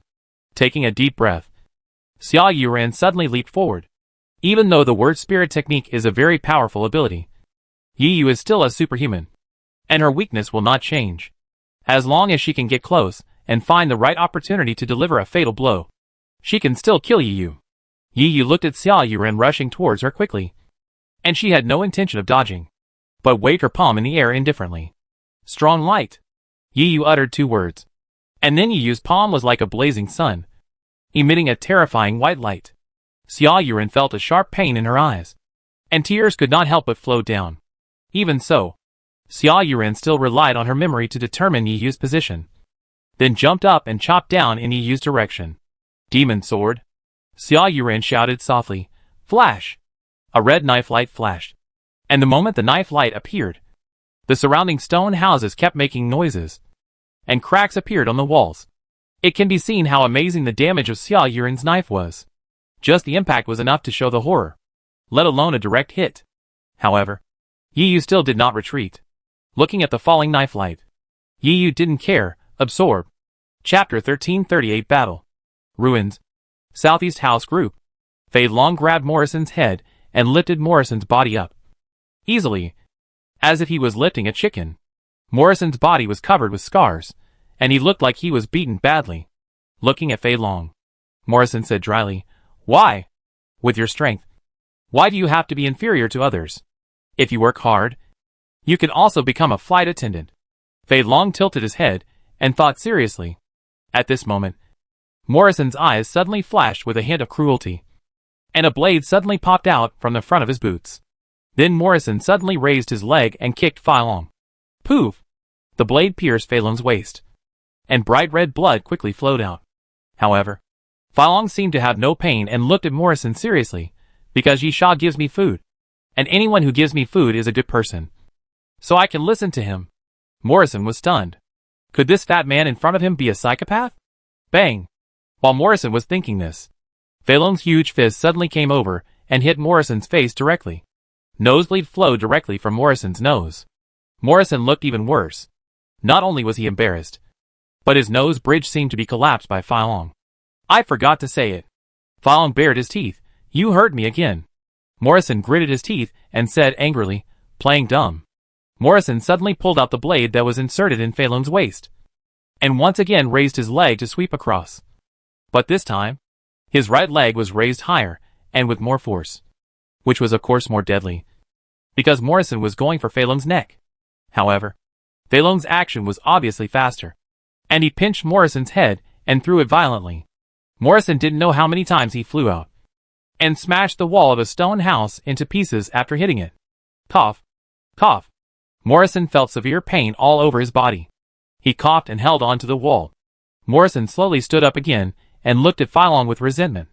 You forced me to do this. Morrison gritted his teeth. I will kill you. Morrison opened the waist bag hanging around his waist and pulled out a needle gun from it.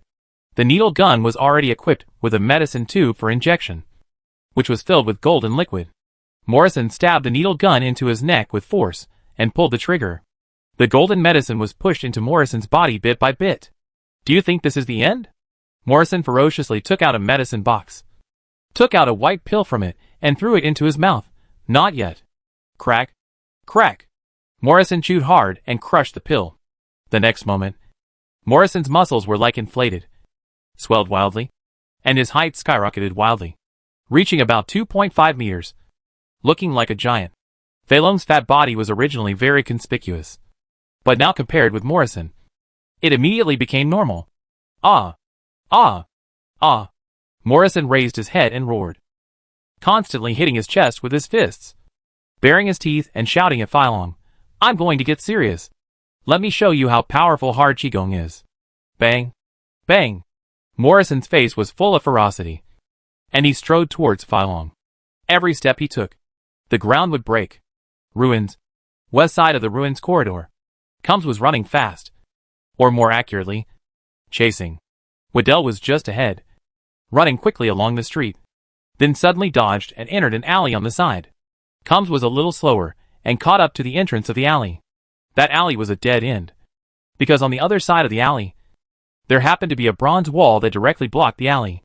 However, there was no sign of Waddell in the alley. Combs immediately stepped on the wall and jumped onto the stone house on the side. But there was still no sign of Waddell on the roof. Asshole!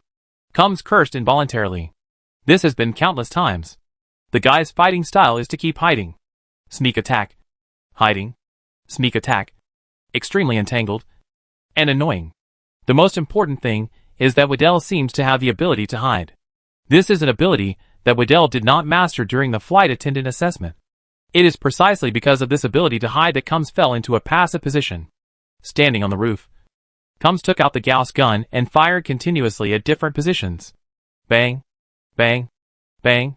After being hit by the Gauss gun, those places were constantly shattered, and stone chips flew everywhere. Combs was not venting his anger randomly. The places where the Gauss gun was aimed were relatively hidden places, which means that Waddell might be hiding in these places. Although Combs has a bad temper, he is more delicate than expected. Unfortunately, Combs' luck was not good. Several consecutive shots did not force Waddell out. Combs had no choice but to jump down from the roof. But just as Combs jumped down from the roof, he suddenly felt something was wrong. The stone slab under his feet felt a little empty, and when he stepped on it, it shook noticeably. Combs' face turned pale, and he instinctively leaned his body and jumped to the side. At this moment, the stone slab suddenly cracked, and a triangular blade suddenly ejected. Puff! There was a muffled sound of the blade entering the flesh, and the blade cut across Combs' calf, cutting a wound. Waddell also appeared at this time. Waddell had been standing in the alley without moving. His clothes, like a chameleon, could change according to the surrounding environment and blend into everything around him. Taking advantage of the moment when Cummers was injured and fell to the ground, Waddell obviously had no reason to let Cummers go. With such a good attack opportunity, Waddell almost didn't hesitate and rushed towards Cummers directly. With a tiger leap, Waddell almost pounced on Cummers, raised the dagger, held it backwards, and stabbed Cummers fiercely. Combs' reaction was also fast enough. At the critical moment, he grabbed Waddell's wrist. The dagger almost pierced Combs' eyes. It was only half an inch away from Combs' eyes. If Combs was half a beat slower, his eyes would be blinded. Combs even had no doubt that Waddell would stab the dagger into his head and kill him completely. Fortunately, at the critical moment, Combs grabbed Waddell's wrist. In terms of strength, Waddell was obviously not Combs' opponent. His wrist was firmly grasped, and the dagger could not stab down any further. Chapter 1339, You Come and I Go. Ruins. Central area. The infinite bow has been pulled into a full moon by Yi Sha, and a simple iron arrow has been placed on the bowstring by Yi Sha. However, that arrow only looks ordinary, because the name of that iron arrow is God's punishment. When Samuel broke free from the thin line on his body, Yi Sha suddenly loosened the bowstring. The God's punishment arrow flew forward without any arc, showing full power, and kept spinning, bringing out circles of extremely strong spiral energy. Samuel opened the thin line, raised his head, and immediately felt the danger. The divine punishment arrow was still at least 10 meters away, but it had already brought considerable pressure to Samuel. Samuel bent his knees and made a move to dodge to the side. But Samuel soon found that he couldn't dodge.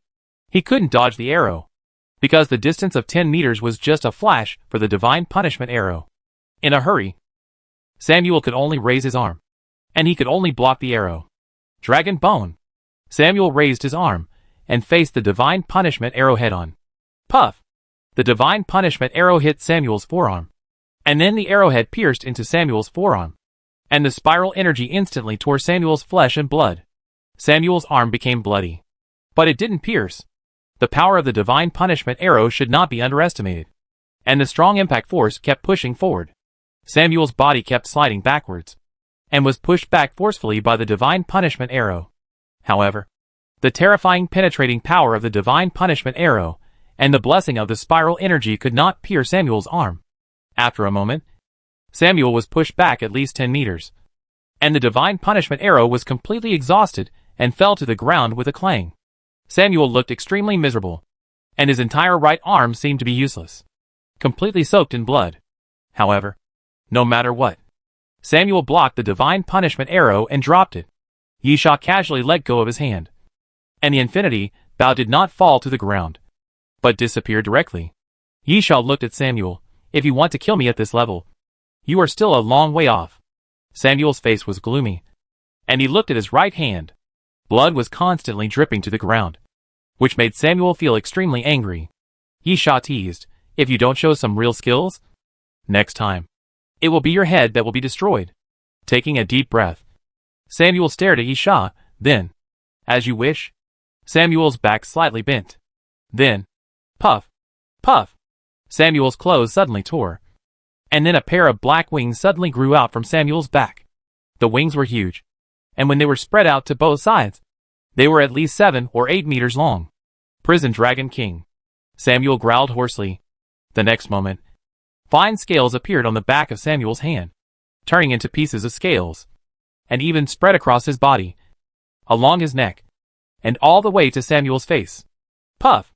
Then, a horn suddenly pierced out from Samuel's forehead, and behind Samuel, at the lower back, the clothes suddenly tore, and a bone tail without any flesh and blood pierced out. Yi Sha realized something, and his pupils shrank. Dragonization? Ruins. Straight road to the south. Claire's forehead was hit hard by Nyepo's gun, and she felt dizzy and took 2 steps back. Nyepo did not chase, and after hitting Claire, He immediately raised his gun and fired again. Thud, thud, thud. Claire moved quickly got up from the ground and ran to the side, while Nyepa chased and fired, and bullets kept hitting the ground behind Claire. In a moment, the bullets were empty, and Nyepa did not stop at all. Rushing forward again, Nyepa used the T-on-1 rifle as a stick and swept it forward fiercely. Claire originally thought that Nyepa's bullets were used up, so it would be her turn to fight back. She didn't have many bullets in her double guns, but she still had 2 in her left hand and 1 in her right hand, which was better than Nyepa using up all his bullets. However, Claire had never expected that Nyepa would charge forward so decisively, switching between shooting and close combat without hesitation. In fact, this is also the characteristic of gun fighting. The perfect connection between close combat and firearms is called gun fighting. Claire just raised her arm, and the back of her hand was hit by Nyepa's T-on-1 rifle. She swung to the side involuntarily, and then Nyepa raised his foot and kicked Claire in the lower abdomen directly. Without any mercy, Claire retreated again, but Nyepa stopped chasing her.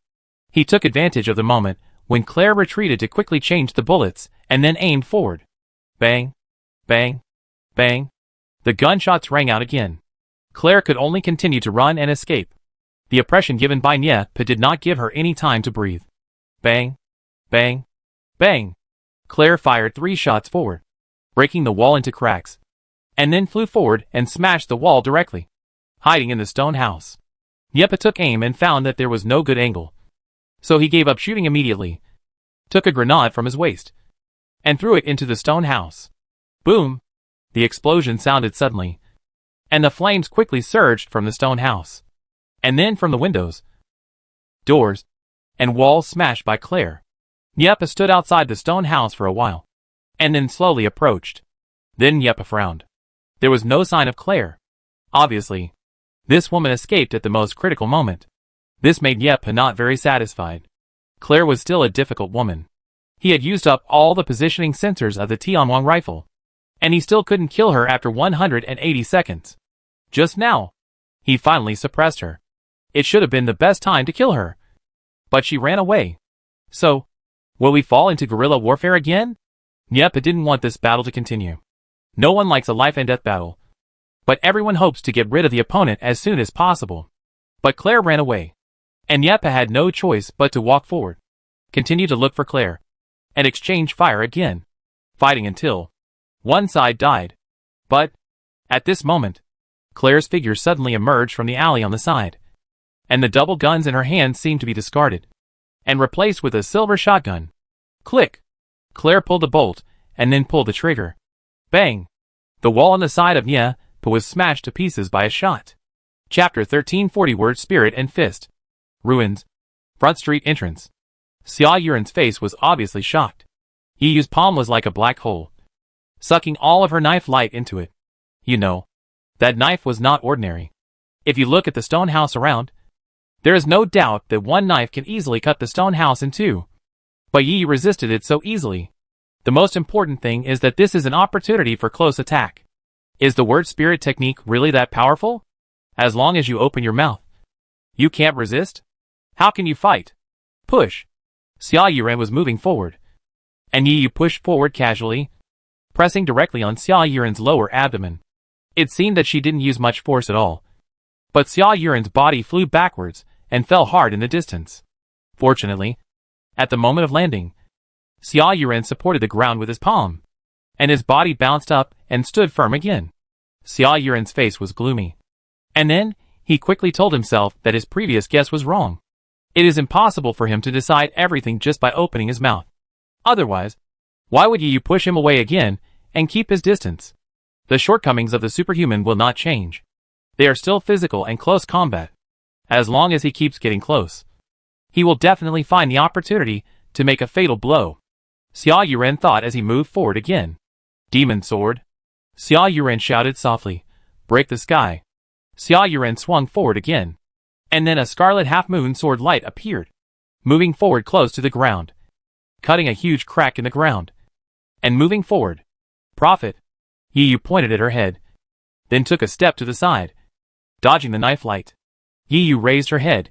You will approach from the side, and then cut from the bottom up. Right. While Yi was talking, Xia Yuren really approached Yi from the side under the cover of the knife light, and then raised the knife and swept from the bottom up. Xia Yuren's eyes were full of astonishment, and he didn't even have time to care whether his knife hit or not. Because Yi Yu was right? The ability to predict the future? Yi Yu seemed to know what Xia Yuren was thinking, and smiled. This is a profit. Yi Yu tiptoed, floating in the air, and then moved her body backwards, easily avoiding Xia Yuren's attack. Although the superhuman's melee ability is very poor, if you know in advance where the opponent will attack from, and what attack posture to take, everything has been rehearsed in your mind, so there is naturally no reason to be hit. Xia Yuren gritted his teeth, missed the first attack, and suddenly changed the knife's momentum, slashing towards Yi Yu again. Demon Blade! Xia Yuren shouted, nine-tailed. Xia Yuren swept out with the knife, and the moment the knife light appeared, it exploded like fireworks, and directly split into 9 rays, covering Yi Yu.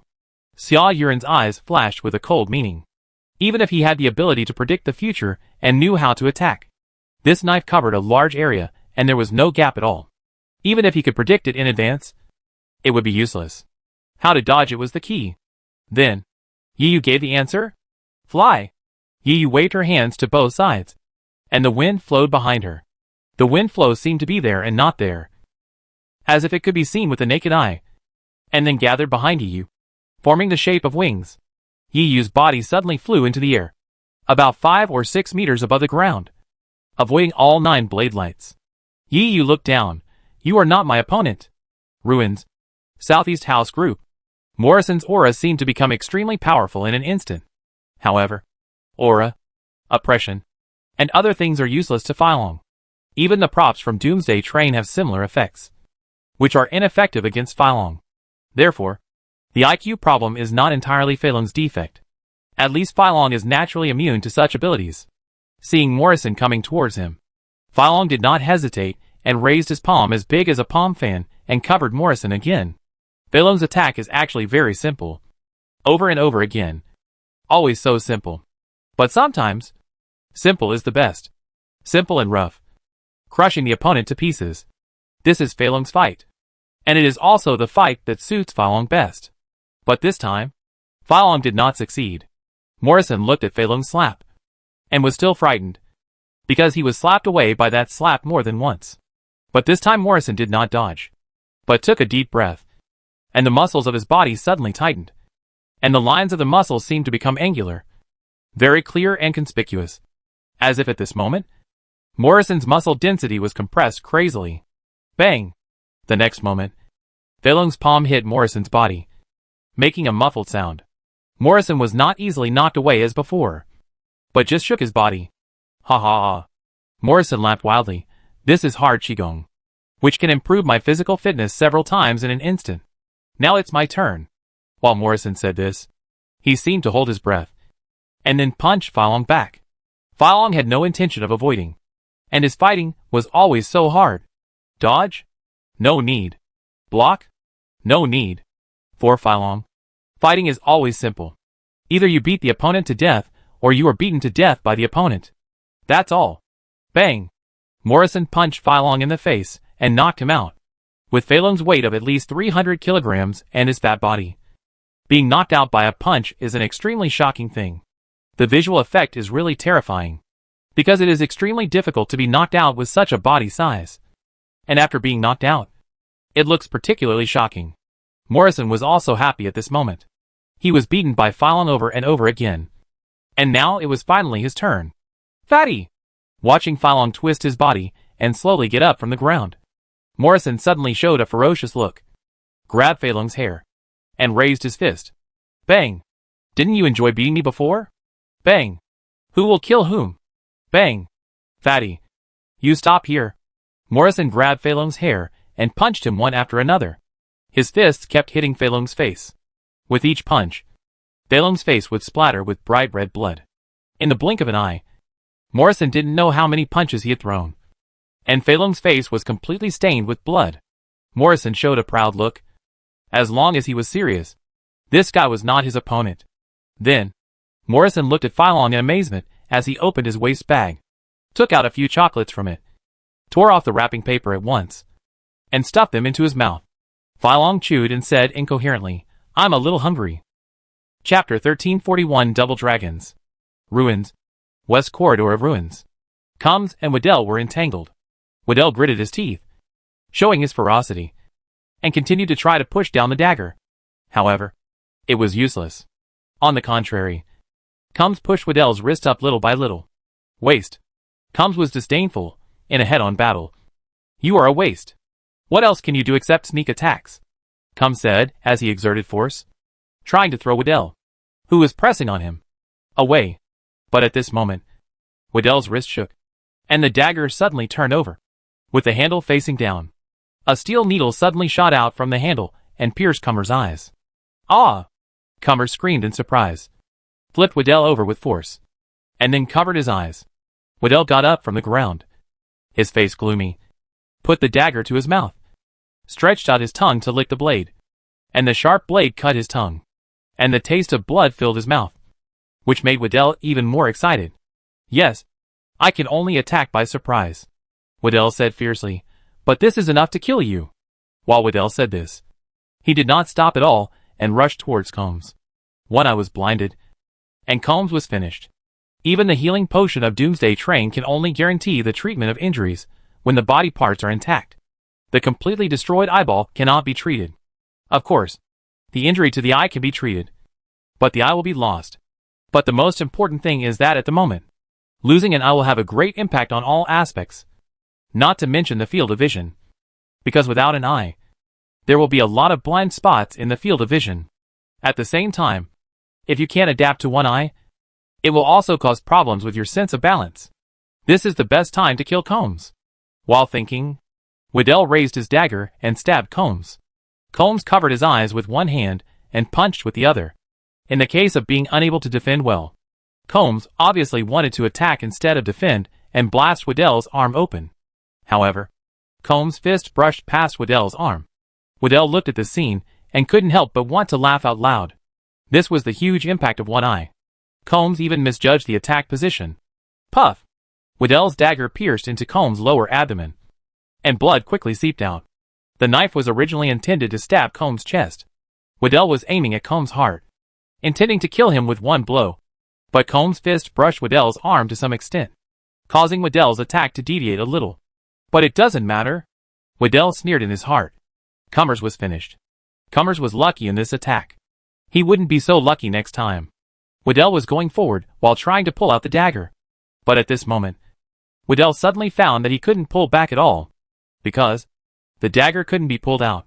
Waddell looked down and found that his wrist was held by Cummer's hands, and he couldn't pull it back at all. "Got you," Combs' voice suddenly sounded, making Waddell feel a little chill. Combs' voice didn't seem to be very painful, as if losing an eye didn't have much impact. Suddenly, Waddell finally realized that something was wrong. Although Combs had been covering his eyes, no blood flowed down. Waddell looked up at Combs' right eye. The steel needle was still strangely inserted in Combs' eyeball, but Combs was not affected at all. Ruins. Central area. Yisha looked at Samuel and murmured, "A dragon attribute ability?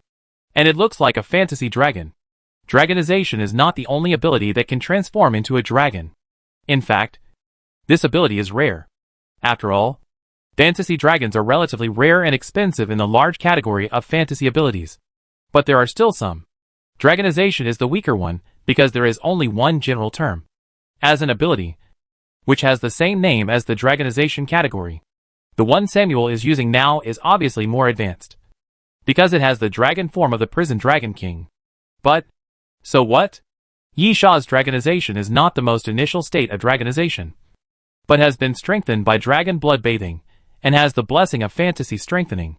Moreover, Yisha also has the white dragon king. If it were any other ability, Yisha would be more vigilant. But Samuel actually used a similar ability, so Yisha naturally lowered the degree of worry a little. "Then I'll play with you again." Yisha smiled. Dragonization. Yisha's body also began to change rapidly, with scales similar to scales, dragon horns growing on his forehead, and a dragon tail behind him, which was very similar. But there were no dragon wings behind Yisha. But this was obviously not the end, and the dragonization did not stop because of this. White Dragon King. After entering the dragonization state, Yi Sha directly entered the state of the White Dragon King. Those scales quickly turned into real scales. And at the same time, a faint stream of light appeared on Yi Sha's body, and a pair of white dragon wings spread out from behind Yi Sha. Now, Yi Sha looked at Samuel. Let's officially start the war. The moment Yi Sha finished speaking, countless dragon breath fires suddenly surged around him, floating in the air. After gathering to a certain number, they suddenly flew toward Samuel. Samuel didn't waste any words, and suddenly flew up with the dragon wings behind him. Samuel was extremely fast, constantly moving in the air to avoid the continuous dragon breath fires. But as the dragon breath fires became more and more, seeing that there was no way to avoid them, the bone tail behind Samuel suddenly swung forward and shattered 2 dragon breath fires. The next moment, Samuel suddenly opened his mouth, revealing his fangs, held dragon breath. The sound Samuel made suddenly turned into a sharp dragon roar, and then a black flame was spewed out by Samuel. The black flame fell downwards, tumbling and growing. The dragon's breath fire that came head-on was all shattered by the black flame. Obviously, the dragon's breath fire could not resist the black flame. At this moment, Yi Sha suddenly raised his hand and pressed it towards the sky. Halong Yinpa. The surrounding dragon breath fire gathered in an instant, condensed, twisted, and then turned into a fire dragon, rushing towards the sky, colliding with the black fire spewed by Samuel. Boom! The 2 flames collided with each other, accompanied by a loud roar, entangled with each other, torn apart, madly pushing each other, colliding heavily, and it was difficult to tell who was the winner. Chapter 1342. The battle continues. Ruins. South Strait Road. Claire abandoned the double guns and used a shotgun. The intention was very obvious. The shotgun is more powerful. Of course, the range is a big problem. However, now the 2 are separated by an alley. There is no problem choosing a shotgun at such a distance. Moreover, Claire's pistol bullets are all used up. Compared with changing bullets, it is of course faster to change guns directly, especially since Claire has a lot of guns hanging on him, just like a human arsenal, and there is no shortage of guns. Click! Claire immediately pulled the bolt after missing the target. Niepa naturally couldn't just stand there like an idiot, so he dodged to the side. Claire was obviously not a good person either. She didn't shoot after pulling the bolt, but quickly retreated from the other side of the alley, obviously sensing something. Sure enough, just as Claire left the alley, a grenade flew in. With a loud bang, the grenade exploded, and flames burst out from the alleys on both sides. Feeling the air getting hotter, the 2 men moved at the same time, moving to the side and shooting at each other as they passed the window. Then, no one shot anyone.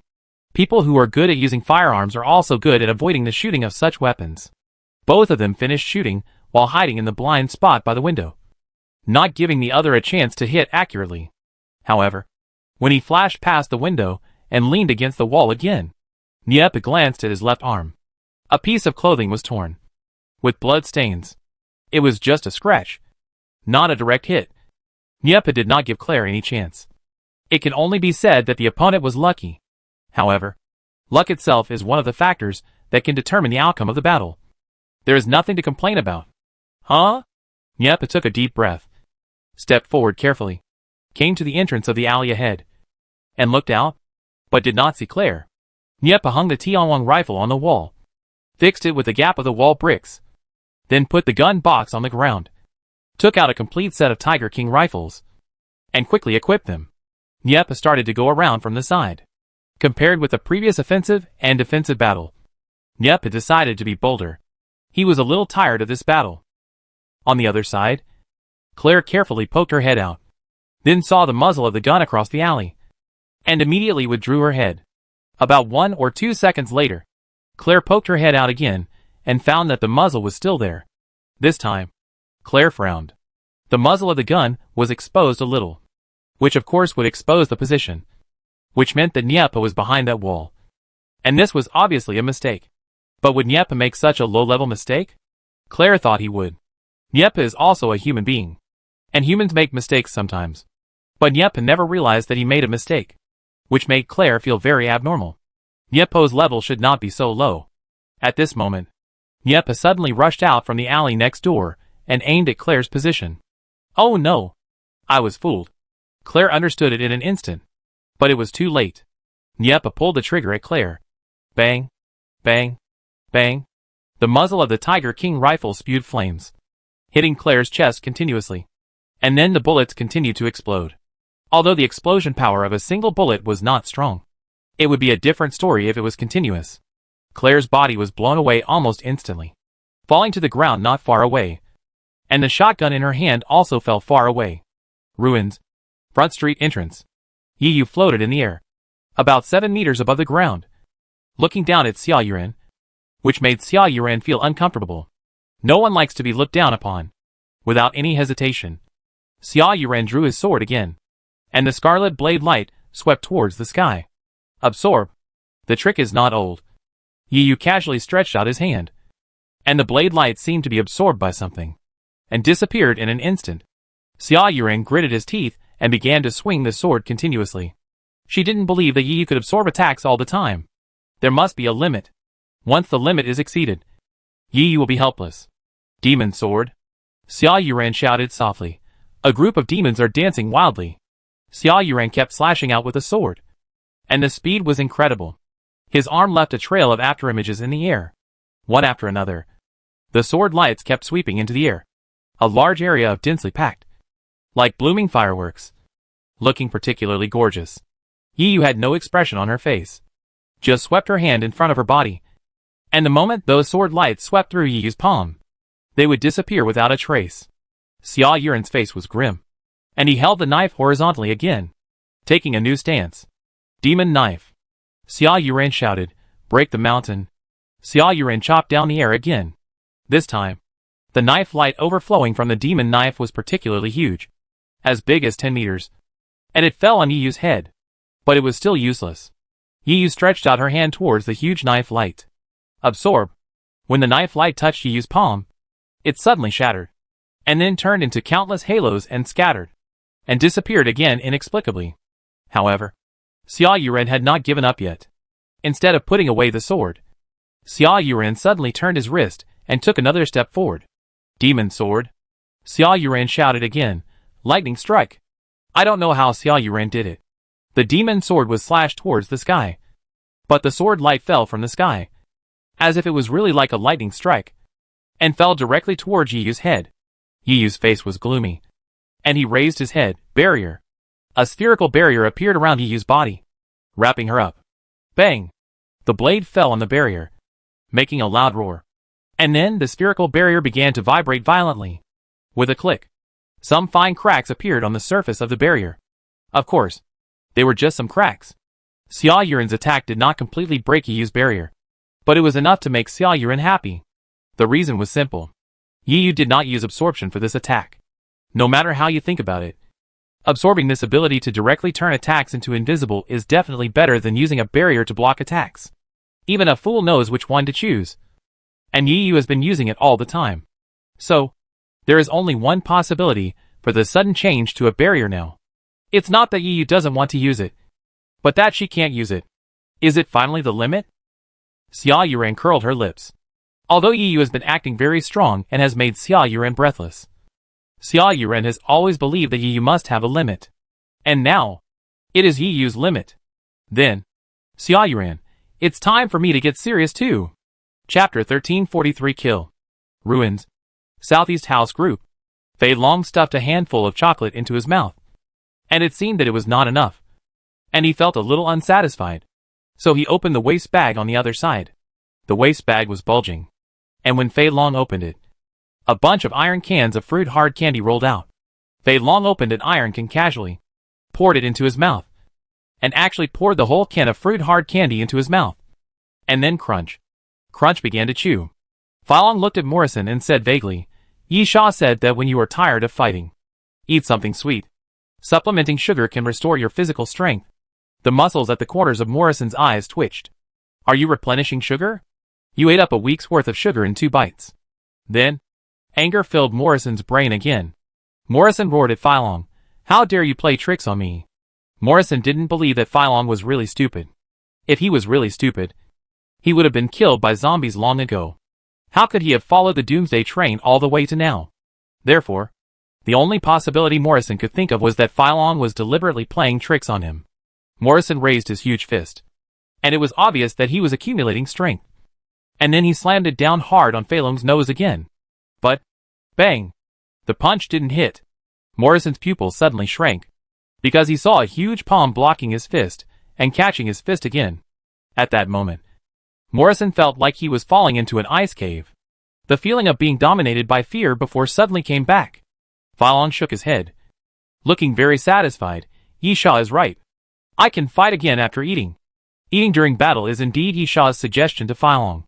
Because Fei Long is a very strange example. He is not a superhuman, nor a different human, but obviously belongs to the type of biological evolution. In fact, Fei Long has never spent a penny on anything related to fighting in the dining car. Fei Long only buys food, and food. Continuous, frantic eating is how Fei Long completes biological evolution. Although it feels incredible, if eating is evolution, then for Fei Long, eating can also restore physical strength, recover from injuries, and even temporarily improve combat power. Because of that special body, food is like a universal potion for Fei Long. Others are injured and need healing potions, but Fei Long just needs to eat.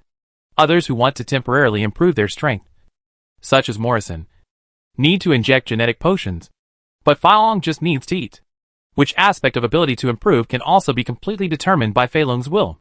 In the final analysis, there is only one word: eat. Crack, crack. Fei Long squeezed Morrison's fist and slowly got up from the ground. At the same time, his palm continued to exert force, and the sound of bones cracking continued to sound. Ah! Morrison screamed, and then slowly knelt on the ground. Fei Long, I don't want to fight anymore. I'm so tired. While speaking, Fei Long raised the palm as big as a palm fan again. So, Fei Long looked at Morrison seriously, as if begging him, just die. As soon as he finished speaking, the huge palm fell on Morrison. Bang! Fei Long's palm fell hard on Morrison's head, and a crisp bone-breaking sound suddenly rang out. Blood suddenly splashed from Morrison's head, and Fei Long actually broke a piece of his head. In a moment, Morrison's body, as if all his strength had been drained, slowly fell to the ground and became motionless. Ruins. West Corridor of Ruins. Are you surprised? Combs grabbed Waddell's wrist with one hand, and suddenly stretched out his other hand to the side of his eye. And with a strong push, he actually pushed the eyeball out, leaving an empty eye socket. Waddell moved his throat. Electronic eye. Electronic eye? Combs smiled. That's not wrong. But please let me explain it in detail. Combs pinched the surface of the eyeball with his thumb, and it turned out to be a thin film, which turned into a metal ball after rubbing it off. Cummers, this is a highly concentrated technological bomb. Even though it's only a small one, if it explodes, it can instantly blow down a 5-story building. And the detonation method is also very simple. Just like this. Cummers suddenly pressed the metal ball, and the electronic eye suddenly lit up red, flashing continuously, and making a beeping sound. Weeder was immediately stunned and frantically tried to pull his arm back. But his strength was not comparable to Cummers, and he was completely unable to pull his arm back. Waddell yelled at Comax, Psycho. Are you crazy? Are you planning to die together? Die together? You think too much. Comax, how can you be qualified to die together with me? Suddenly, a circle of light appeared on Comax's body, and after spreading out to the surroundings, it formed a sphere and wrapped up Comax's body. Ion shield. The ball of light that appeared on Comax's body was the ion shield that was used to deal with UA before. Drop by drop, the sound of the metal ball suddenly became rapid, and the frequency of the red light flashing also increased in an instant. Combs smiled. Goodbye? Ah! Waddell roared angrily, raised the dagger, and slashed at his arm fiercely. Broken arm. Waddell was also a ruthless character. At the last critical moment, he planned to cut off his arm to break free. Unfortunately, if he could do this at the first time, he would certainly be able to escape. But it was obviously too late now. The blade just landed on Waddell's forearm. And then, boom! The sound of an explosion suddenly sounded, and the flame shot up into the sky, sweeping wildly towards the ground, cracking the ground inch by inch, and black smoke rushed into the sky, forming a mushroom cloud. It was unknown how long it took, but the black smoke and flames gradually dissipated. At the center of the explosion, the ground had completely collapsed, forming a huge pit, and the surrounding stone houses were blown to pieces. Cumber stood at the center point, and the ion shield surrounding his body had been blown to pieces. His clothes were charred, and there were many cracks. However, he was the only one standing. Calm Max looked down and saw that he was still holding an arm in his hand. But the arm had been blown off. The remaining half was not destroyed because it was wrapped by the ion shield. Calm Max threw the broken arm aside with disdain. It is not worth a single blow.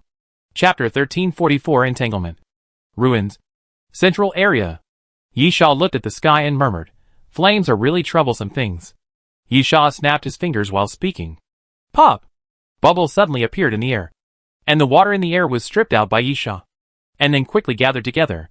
Torrents of hundreds of penetrations. Yisha waved his hand casually again, and the bubbles quickly burst, and the water condensed together in an instant, and then turned into a stream of water, rushing toward Samuel. Samuel's expression remained unchanged. He was not too surprised that Yisha could control water. After all, he had seen Yisha use 8 directions wind and rain. Although they were completely different abilities, Samuel could not tell the difference. After all, Samuel had only seen Yisha fight during the battle of the water spirit Moya. But, Samuel whispered, if you use water, your own flame will also be extinguished. At most, it will be a draw. Yisha curled his lips and showed a teasing smile. That's not necessarily true.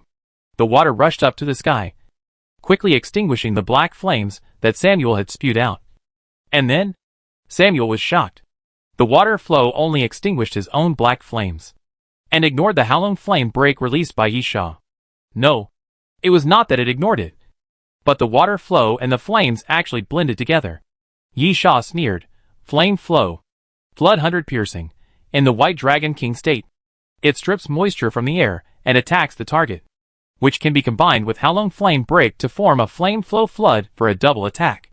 Water and fire intertwine with each other, circling around and around, completely entangled, and then recondensed and reshaped into a dragon again. A dragon formed by flames and water. 2 opposite substances." Samuel took a deep breath and raised his fist. "Prison dragon fist." Samuel roared, "Death wing." Although Samuel raised his fist, it was just a habitual action. This time the attack came from the wings behind Samuel.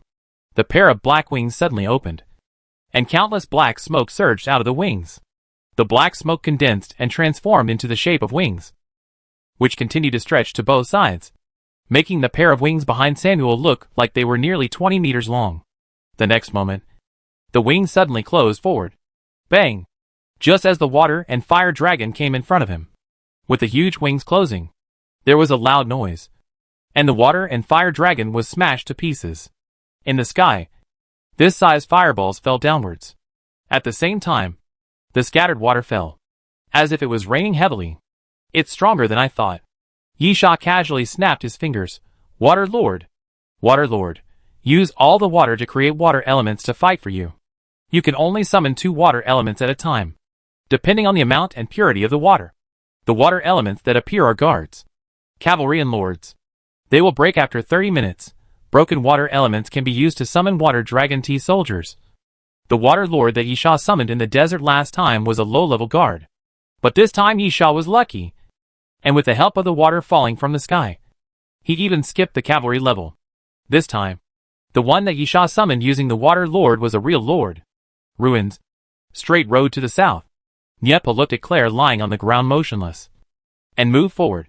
But after only 2 steps, a sense of danger suddenly swept Nyepo's brain.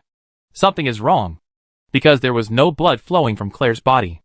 Nyepa quickly ran to the side, and at this moment, Claire suddenly stood up like a zombie awakening, pulled out and 5 Malawing Quach's submachine gun from the outside of his thigh, and threw it open with his hand. Claire clamped it under his ribs and fired in the direction of Nyepa.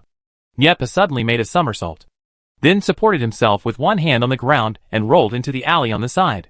What a pity. Claire reached out to wipe the blood from the corner of her mouth. You missed the chance to kill me.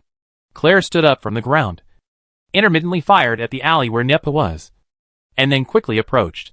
Nyepa carefully took a look during the gap between shots, and then cursed. Claire's coat was completely shattered, revealing a vest. The vest was broken into pieces, and after being shattered by bullets, steel plates were exposed. Son of a bitch. Niepa cursed, "You're wearing a bulletproof vest." While cursing, Niepa looked at Claire's lower body. If she's wearing a bulletproof vest on her upper body, then is there something fishy about her lower body? Moreover, the bulletproof vest Claire was wearing was definitely not an ordinary one, because ordinary bulletproof vests would also be blown to pieces by the explosion of the Tiger King bullet. Niepa licked his lips. Rather than saying that the bulletproof vest is unusual, it's better to say that the metal sheet inside is unusual. Such a thin metal sheet can easily block the bullets of the Tiger King rifle. Niepa took a deep breath and threw a smoke bomb out of the alley. The smoke bomb made a hissing sound when it fell to the ground.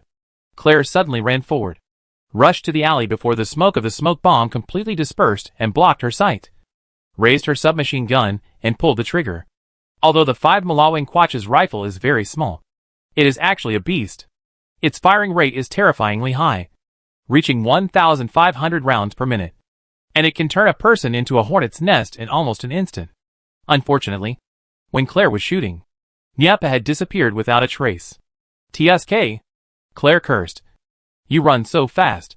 But at this moment, bang!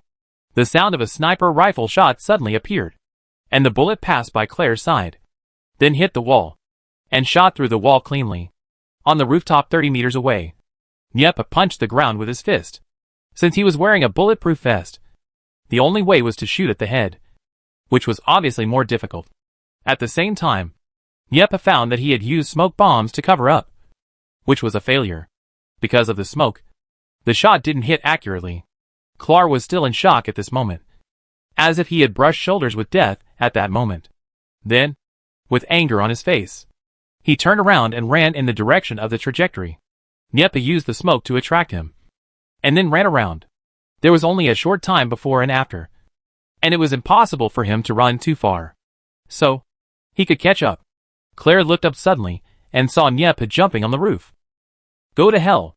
Claire immediately raised her gun and aimed at Niepa, pulling the trigger hard. Chapter 1345 Word Spirit. Poison Man. Ruins. Front Street Entrance. Xia Yuran raised the corner of her mouth and smiled. The smile was somewhat evil. The next moment, Xia Yuran stretched out her finger and stroked her face. A mask slowly emerged on Xia Yuran's face. It was a gorgeous mask, with colorful feathers inserted on the right forehead, painting a heavily made-up face in an exaggerated and gorgeous way. "Demon Queen," Xia Yuran hummed. The demon sword in her hand flashed a red light, and then slashed forward again.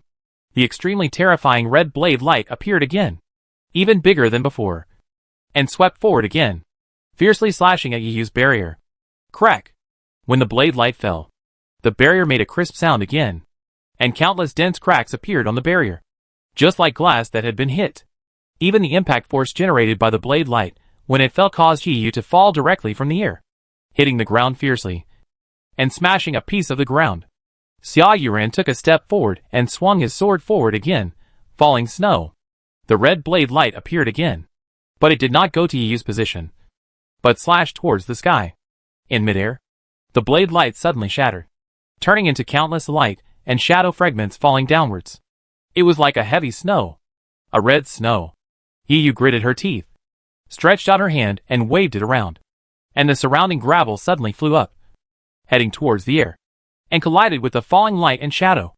Boom! A huge roar sounded, and the rubble was easily chopped into pieces. Then the broken blades continued to fall, and continuously landed on Yiyu's barrier. Crack! Crack!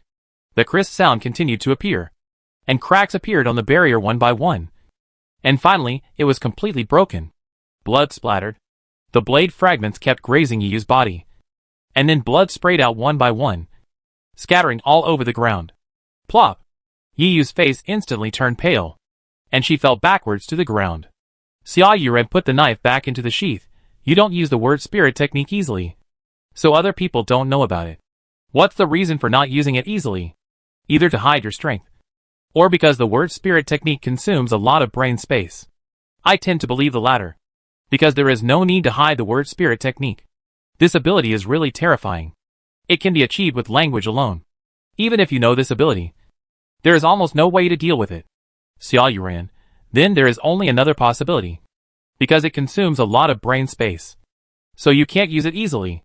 Xia Yuran turned around while speaking. For the sake of our old acquaintance. I won't kill you, Xia Yuran, but don't stand up again. Otherwise, I will really kill you. Hee hee. Hee hee. As soon as Xia Yuran finished speaking, she suddenly heard laughter. Yi Yu suddenly laughed. Do you think I lost? Puff. Almost as soon as Yi Yu finished speaking, Xia Yuran suddenly spurted out blood. The blood was not red, but dark. You poisoned me. Xia Yuran's eyes widened. When? Word spirit. Poison people. Yi Yu supported the ground and slowly stood up. No need for any tricks. Everyone who fights with me and hurts me will be poisoned. Xia Yuran smiled bitterly. It is indeed a terrifying ability. Yi Yu took out a needle gun, injected herself with a recovery potion, then took out a test tube, poured out half of the liquid inside, and put it on the ground. Half a tube of antidote will reduce its efficacy. It will take about 3 hours to completely detoxify you.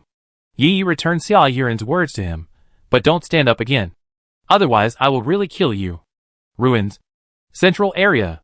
The guard level of the Water Lord is just 2 huge water masses with 3 cracks on the water masses, which serve as eyes and mouths. The highest Lord level obviously has obvious changes. The water mass is obviously much larger than the guard level. At the same time, there are 2 water masses. The lower one is the body, and the upper one is naturally the head. There was a clear human face outline on the head, no longer the 3 blurred cracks. And on both sides of the body, there were 2 arms condensed from water. 2 water lords appeared and immediately flew into the sky. Their target was of course Samuel. While flying in the air, the water lord's attack had actually begun. The 2 water lords raised their arms, and then fist-sized water balls flew towards Samuel one by one like cannonballs. Samuel growled and punched forward continuously, smashing the flying water ball. At the same time, the pair of wings behind him also waved forward continuously, smashing the water ball. In a moment, 2 water lords came to Samuel and rushed towards him directly. Samuel did not retreat either, and directly raised his fist to meet him. Crash! Samuel's fist hit a water lord, and directly blasted the water lord into a pile of water liquid. However, the water liquid did not disperse, but quickly entangled Samuel, and even directly sealed Samuel's mouth. The feeling of suffocation appeared immediately, but Samuel raised his hand and immediately crushed the water that sealed his mouth. However, at the moment of crushing the water, Samuel felt a weight on his back, which made him stagger. Looking back, he saw that another water lord had indeed circled behind Samuel. Damn it! With a low curse, Samuel opened his mouth and looked behind him. A mouthful of black flame was sprayed out by Samuel, hitting the water lord and smashing the water lord. However, Samuel soon realized what it felt like to be a dogskin plaster. When Samuel smashed the second water lord, the first water lord that was smashed previously reunited its body, and then its 2 arms suddenly stretched out and wrapped around Samuel like a whip. Samuel was also very angry.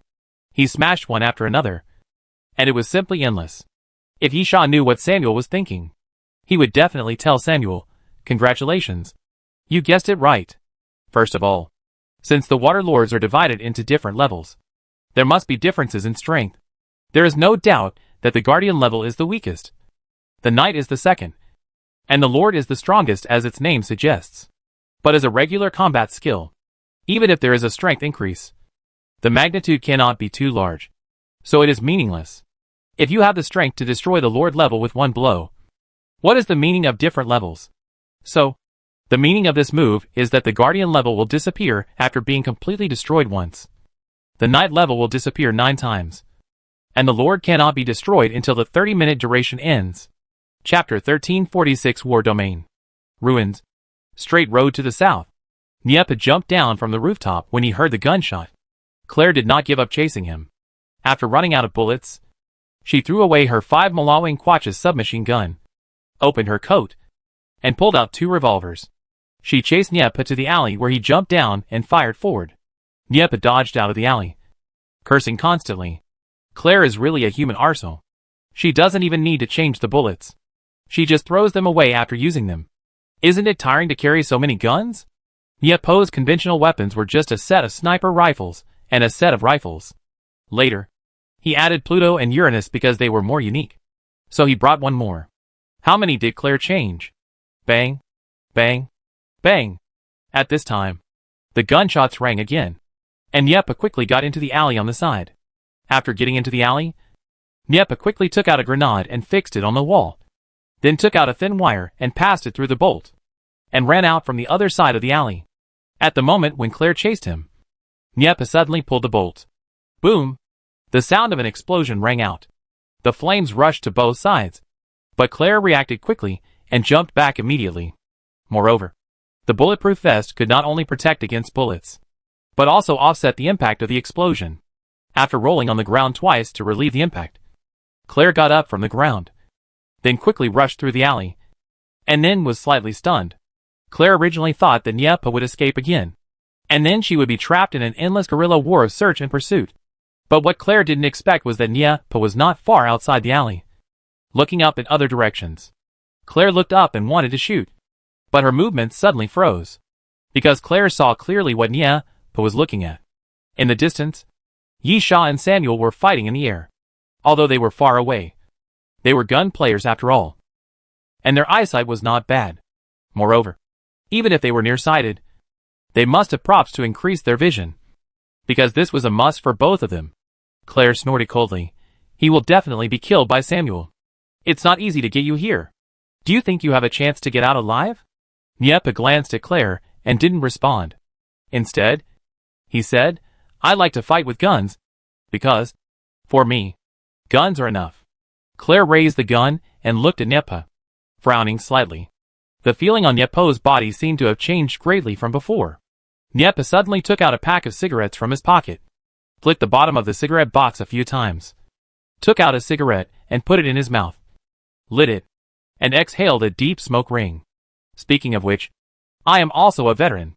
Niepa, when I became a flight attendant, you all seem to be still unknown. I was there before Yisha, and of course, much earlier than Samuel.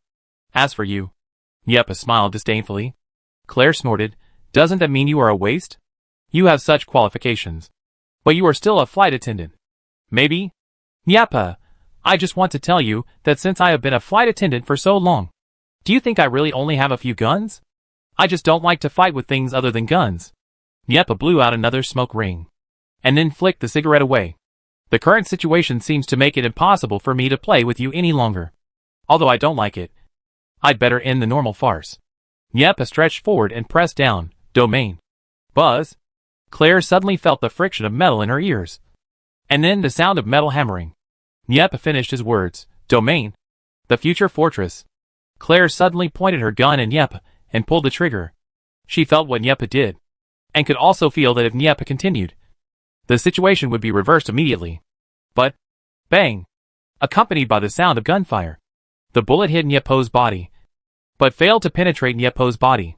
The bullet seemed to have been crushed by a hydraulic press, completely twisted, and even flattened directly. I really hate this kind of ability that has no technicality and has nothing to do with personal ability. Niepa, but let's end it here. The moment Niepa finished speaking, Claire suddenly noticed a strange luster around her, with a hint of reflection. Metal? The walls, the ground, and even the weeds between the stone houses, at this moment, turned into metal, shining with the unique luster of metal. Then a sound similar to mechanical rotation suddenly sounded, and the surrounding stone houses actually slowly rotated. The bricks quickly dislocated and spliced, and those bricks were even twisted like metal.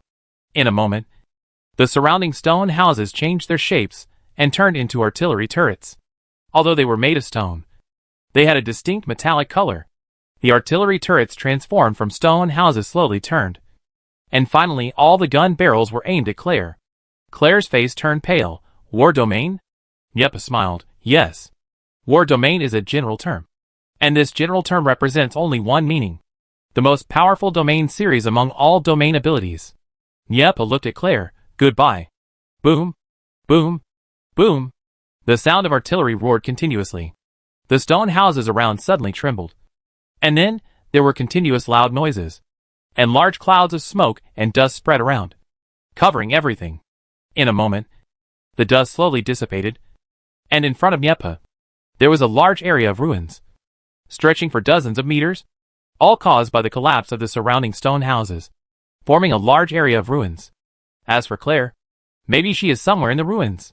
Niepa turned around. Okay. Now it's time to find the real boss. It seems that we have been delayed here for too long. Ruins. Central area. Samuel was extremely annoyed by the water lords. These guys could not be killed no matter how hard they were killed. No matter how many times they were smashed. They could gather again. This is indeed the case. Unless Samuel can completely drain the water in the air, the water lord will continue to exist within 30 minutes. However, it is obviously impossible to kill Samuel with the help of the water lord. Samuel knew this. Yisha also knew it. So, when Samuel smashed the two water lords that were entangled with him again, Yisha suddenly appeared behind Samuel. He approached silently, and when Samuel found him, Yisha had already come to Samuel and pressed in front of Samuel with one hand. Shock wave. The invisible force blasted forward, and Samuel's body fell from the air like a cannonball. Chapter 1347, Turning Rain into Swords. Bang! Samuel fell to the ground, shattering a piece of the ground. But he was not injured and stood up directly. Yisha fell from the air, stood in front of Samuel, pointed at Samuel, "Be careful. I'm going to fire at full power." As soon as Yisha finished speaking, the two water lords rushed forward from the left and right. And while approaching Samuel, they continued to launch water balls. Samuel fought with the water lord for a while, and almost knew the strength of the water lord. It was indeed troublesome to be entangled. But the water balls launched were just SOSO. So he simply ignored it. Bang, bang, bang. The water balls kept hitting Samuel. And then, they kept breaking. Then Samuel stepped out, ready to smash the two water lords again. But at this moment, a sharp whistle suddenly sounded. The ice and snow god flew through the air, chirping. And Samuel immediately felt a burst of tingling in his head. Sonic attack. Along with the sonic attack, there was also the snow and wind that fell after the ice, and snow god spread his wings, surrounding Samuel's body. And a layer of silver-white frost quickly covered Samuel's body. Humph. A mere trifle. Samuel snorted disdainfully, and a black flame suddenly burned on his body, melting the frost. At the same time, the snowflakes falling from the sky turned into liquid before they reached Samuel. Boom! Boom! The roaring sound appeared at this moment, and a huge crack appeared on the ground. The corpse flower vine suddenly emerged from the ground and fell towards Samuel. Bang! Samuel raised one arm and directly caught the corpse flower vines with his palm. The ground under Samuel's feet shattered again, but Samuel did not even move, and forcibly resisted the attack of the corpse flower vines. The next moment, black flame surged from Samuel's palm, and then the corpse flower vines were forced back. This was also helpless, as flame attacks were too unfriendly to the corpse flower. But, did Yisha's attack end here? Of course not. When the two corpse flower vines were forced back, the Archon suddenly appeared behind Samuel. Before that, the Archon had been hiding his figure with the corpse flower vines. Clang! Clang!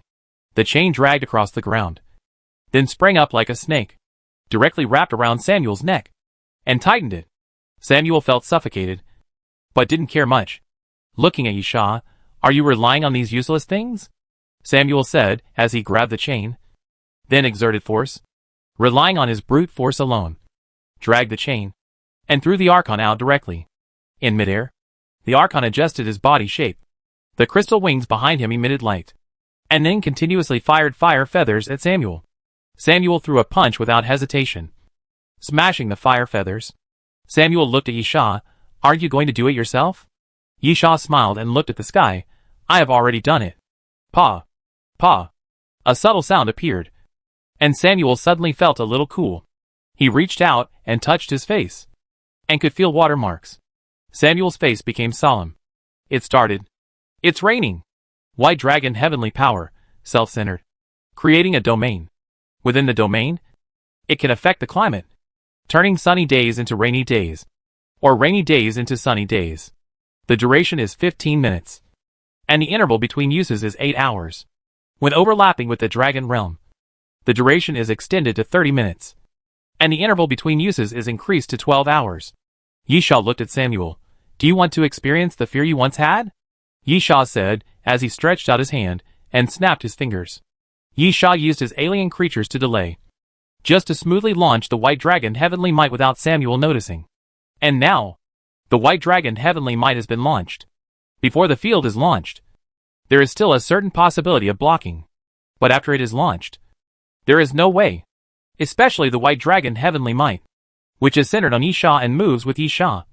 Even dodging is impossible, unless the two sides have a huge gap in movement speed. But Samuel obviously couldn't be faster than Yisha. Snap! Accompanied by the sound of snapping fingers, the wind and rain around suddenly became stronger, and the raindrops were visible to the naked eye, constantly falling down. Then, turn the rain into swords. The raindrops gathered together and turned into rain swords, which kept stabbing at Samuel. Roar! Samuel roared angrily at the sky, and a black flame was spewed out, heading towards the sky, colliding with the rain swords, and constantly smashing the rain swords. But Samuel's black flame did not get any benefit, and was directly extinguished. At the same time, the wandering corpse flower vine suddenly came behind Samuel, suddenly attacked from behind, and directly entangled Samuel's body. Asshole. Samuel was stunned for a moment, then whispered, "Let go." Samuel stretched out his hand to tear the corpse flower vine apart. But at this moment, white cold air suddenly surged from the corpse flower vine, covering Samuel. The ice and snow god was indeed very smart, and immediately flapped his wings, and the wind and snow began to flutter. Cold, snow, and rain. The combination of the three made Samuel's body instantly covered with frost. The surface of his body was covered with a thick layer of ice, and he was actually frozen directly. However, this level of ice still couldn't kill Samuel. Yisha was of course very clear about this, so he had no intention of stopping the attack. He stretched out his hand and grasped the air, and the raindrops falling in the sky condensed crazily, forming a rain sword again. But this time it was particularly huge. It was at least 10 meters long and 3 meters wide, hanging upside down in the air, sword falling from the sky. Soon, the upside-down rain sword began to fall, and the speed was getting faster and faster, stabbing fiercely in the direction of Samuel. The corpse flower vines were also frozen, and at the same time, they bound Samuel tightly, without any intention of loosening. Obviously, even if the rain sword fell, the corpse flower vines did not intend to let go of Samuel. In fact, if two corpse flower vines could exchange for Samuel's life, it would be a very cost-effective thing. Unfortunately, boom! Just when the rain sword was about to pierce Samuel, the thick ice suddenly exploded, making a loud noise and flying around. Prison Dragon Fist. Samuel roared, Dragon Knee. Samuel forcibly broke the corpse flower vines and the ice, met the rain sword, and swept towards the falling rain sword fiercely. Bang! Samuel's right foot collided with the rain sword, and the air around him seemed to be torn apart. The falling rain actually created a vacuum, and the rain there was completely shattered.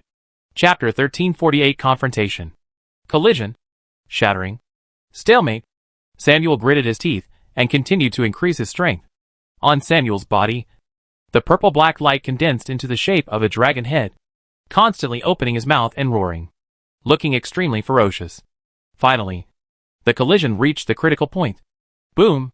The rain sword in the air suddenly exploded, turning into countless streams of water that scattered around, hitting the ground, and constantly making crackling sounds.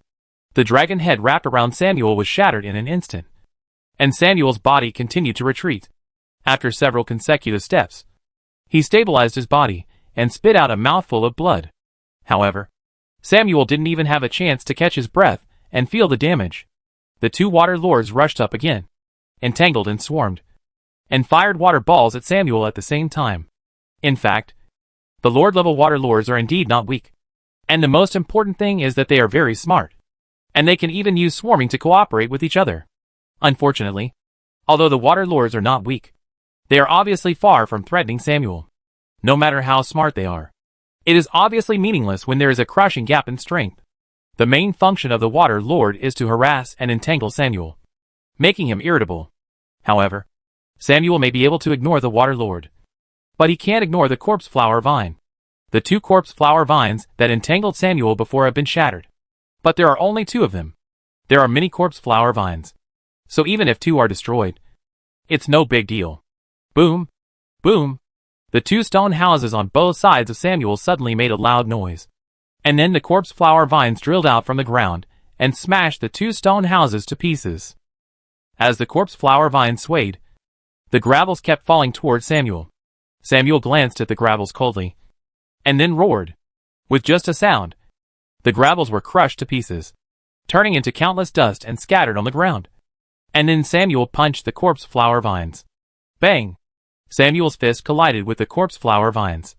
And then the huge corpse flower vine was blown away by Samuel's punch. But at the moment of flying out, dense small thorns suddenly grew on the corpse flower vines and shot out downwards. Samuel instinctively raised his arm, and the plant thorns pierced into his arm, and blood could be seen faintly. Samuel's face became even gloomier, and he opened his mouth and spurted out another mouthful of black flame, forcing back the corpse flower vines that were still preparing to attack. But, puff! Samuel suddenly felt a pain in his back. But it was the little ancient cat that secretly ran behind Samuel and suddenly jumped up, leaving 3 blood marks on Samuel's back. The blood marks were actually very shallow, and there was not even any blood flowing down, which was just the level of the skin being scratched. However, Samuel was extremely angry, even raging. Forget about the corpse flower, Archon, and ice and snow god. The alien creatures under Yishah's command were indeed powerful, with combat power of the king level. However, the little ancient cat had not yet grown to its full form, and had no qualifications to participate in this battle. Samuel could have killed the little ancient cat with just one hand. But the little ancient cat took action, and the sneak attack was successful, although the damage was so weak that it could be ignored. It was enough to make Samuel feel humiliated. Beast! Samuel roared, go to hell. When Samuel roared, black flames gushed out of his mouth again. In just a moment, Samuel could burn the little ancient cat to death. But, ghost step! Yishah suddenly ran forward, and it was a continuous ghost step to run. Yishah was like a ghost, disappearing quickly, appearing, disappearing, appearing, and then suddenly appearing in front of Samuel. Snake bite. Yishah suddenly made a move, pinched Samuel's chin with his left hand, and forcibly blocked the black flames back. Yishah sneered, what do you want to do to my pet? Samuel glared at Yishah fiercely, raised his fist, and punched Yishah in the face. However, just as Samuel raised his arm, the chain dragged across the ground, making a clang sound around Samuel's ears. And then the chain condensed by light tied up Samuel's arm. The Archon stood on the roof of a stone house behind Samuel, holding the chain in his hand, and constantly exerting force backwards to prevent Samuel from punching. Samuel looked at Yishah and gritted his teeth. Is this all you can rely on? Come on. Fight me squarely. Yishah disdainfully. Idiot. Yishah's left hand was still constantly gathering strength. But unfortunately, Snakebite could not cause any harm to Samuel, even though the power of Snakebite would increase with the improvement of Yishah's physical fitness. However, Snakebite was just a cheap item used by Yishah in the early days, and it was indeed too weak to be used in the battle between the pursers. So, Yishah used his fists. Yishah's right fist blasted out at this moment, and the destroyer made a mechanical sound, and arcs of electricity continued to surge from both sides. Then, as Yishah blasted his fist forward, white gas spurted out from behind the destroyer. Bang! Because of the restraint of the chain, Samuel was hit hard in the chest and flew backwards. Boom! Boom! Boom! At the moment of Samuel flying backwards, he continuously smashed the stone houses, and those stone houses also collapsed continuously. After smashing 7 stone houses, the momentum stopped. You are the chief steward after all. Yishah looked ahead and teased, how can you say such childish words? As long as you can kill the other party. What means are important. Boom! When Yishah finished speaking, a pile of ruins erupted with a loud noise, and the stones were shaken away. Then Samuel stood up again with his body shaking. Samuel looked a little embarrassed, but he didn't look like he was seriously injured. Looking at his shirt that had been torn into strips, Samuel pulled hard and tore the clothes completely, revealing his upper body. Do you think it will end so easily? Samuel roared at Yishah. No. Because I won't lose. While Samuel roared, he clenched his fist again. As his fist clenched, his knuckles kept making crackling sounds. However, Samuel clenched his fist, but did not intend to rush to attack Yishah. Instead, he took a step forward and smashed his raised fist hard to the ground. Boom! Boom! As Samuel's fist landed, the ground continued to roar. Then cracks appeared one after another, spreading in all directions. Chapter 1349 Dragon Tomb. Yishah narrowed his eyes. Something is wrong. The distance of the cracks was too large. And there were too many cracks. In fact, Samuel's punch did not seem to have been very strong. Of course, the most important point is that the cracks were very evenly distributed. Generally, if the cracks were evenly distributed, it meant that the force was evenly distributed. But this was actually unlikely. No one could guarantee that the force could be controlled to this extent. Sure enough, that punch was not the point. And the cracks around were not blasted open by Samuel. A black light suddenly emerged from the cracks on the ground. Field. Samuel gritted his teeth. Dragon tomb. In the black light, countless white bones surged up from the cracks, piling up like a hill, and then collapsed and scattered all over the ground. Those were not ordinary human bones, but dragon bones. You are affected by the dragon tomb. When you are in the dragon state, your physical fitness decreases by 10%. You are affected by the dragon mound. In the dragon transformation state, the regeneration and self-healing abilities are reduced by 50%. You are affected by the dragon mound. In the dragon transformation state, the dragon attribute ability effect is reduced by 15%. You are affected by the dragon mound. In the dragon transformation state, the interval time of the dragon attribute ability is extended by 30%. You are affected by the dragon mound. In the dragon transformation state, the mobility is reduced by 25%. The mysterious voice sounded at this time, and Yisha's face showed a look of astonishment. Yisha was not too surprised about Samuel's domain ability. Dragon Mound. There were all kinds of abilities on Doomsday Train, and there were certainly some very targeted abilities. But generally speaking, few people bought them, because another meaning of very targeted is limitation. For example, if Dragon Mound was a domain that weakened dragon attribute abilities, it would be useless if the enemy target did not have relevant abilities. Of course, the mysterious voice's weakening reminder was only for Yisha, and perhaps Dragon Mound would be beneficial to his own improvement. But if it is 2A, the price of the Dragon Mound will probably be shockingly high. And considering the weakening effect, the magnitude of the improvement effect will definitely not be too large. In general, this kind of highly targeted ability is not cost-effective. Of course, Yisha's astonishment did not come from this. Even if the cost-effectiveness is not high, as long as it is useful and powerful enough, it will always be a good thing to bring about strength enhancement. What Yisha was astonished about was that Samuel also used the dragon transformation ability. Is this guy crazy? To target me. He weakened me as well? Besides, is there any sense in doing this? If we weaken together, we will still be at the same starting line. Can Samuel still take advantage? Of course. This astonishment only lasted for a moment, because Yisha knew it was impossible. Samuel couldn't be crazy. And even if he was crazy, he couldn't do such a thankless task. That means Dragon Tomb is not as simple as it seems. At the same time, while Yisha was thinking, Samuel roared again, Death Wing Summon. Accompanied by Samuel's roar, black smoke gushed out from the cracks that had opened before, and then spread out to the surroundings.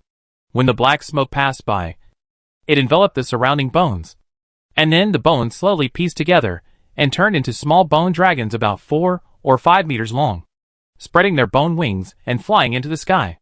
So that's it. Yisha narrowed his eyes and roughly guessed some of Samuel's thoughts. It seems that this guy is annoyed. Yisha smiled.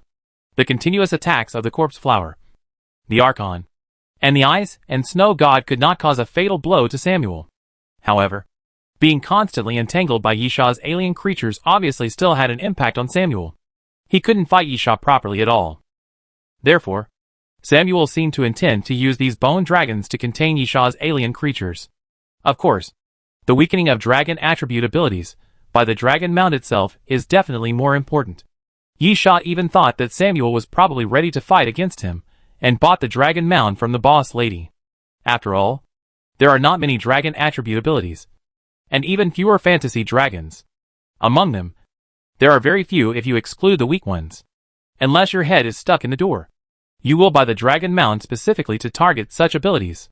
Then, if you don't deliberately target abilities, then you can only target people. Kill! At this time, Samuel saw that the number of bone dragons in the sky had almost gathered, and he waved his hand without hesitation and roared towards the front. Those bone dragons immediately flapped their bone wings and rushed down in an overwhelming manner. Yisha curled his lips. Kill those bones. As the only alien creature that can fly under Yisha's command, The ice and snow god naturally needs to take the lead at this time. With his head tilted, the ice and snow god still looks cute. But his attack is not cute at all. A shriek suddenly sounded. The ice and snow god met a large number of bone dragons in the sky, using sound waves to attack. The bone dragon in the front came to the front. But it didn't even have a chance to attack. It was shattered and turned into a pile of bone fragments, which scattered downwards.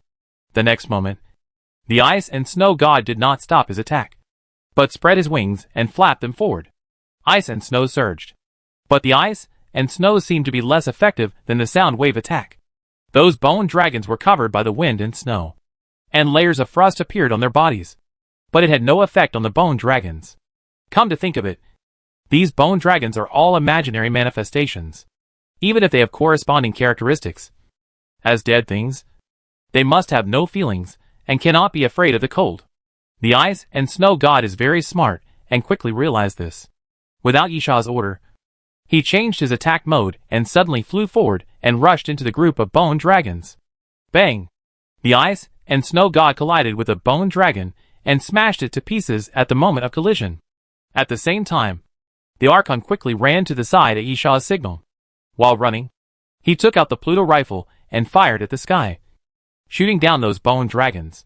Although the corpse flower vines were continuous, it was obviously impossible to stretch them into the sky and do whatever they wanted.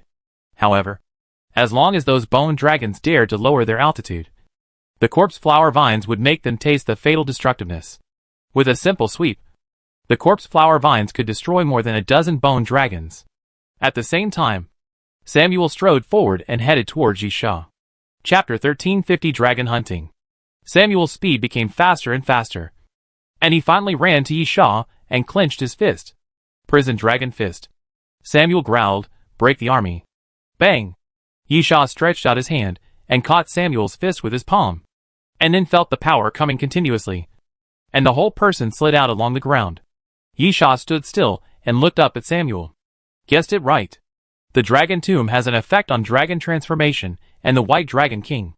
But for some reason, it has no effect on Samuel, and even has an increase, because, compared with the previous battle, Samuel's strength has not weakened at all, but has obviously increased. However, Yisha guessed another point correctly. Samuel's strength is not much, an ability that can weaken the enemy and enhance one's own ability. Such an all-rounder, the intensity of the effect enhancement will definitely not be great. However, Samuel was excited about this. Finally, he didn't have to be entangled by those annoying alien creatures. And this was the only time he had the upper hand in a purely physical confrontation so far. Samuel didn't stop at all. The moment Yisha stabilized his body, Samuel rushed out again. Prison Dragon Fist. Samuel roared, "Dragon Kill." Samuel punched out, and a black dragon shape wrapped around his right arm, and rushed towards Yisha. Strong power. Hard armor. Yisha took a deep breath, and the muscles in his hands suddenly swelled.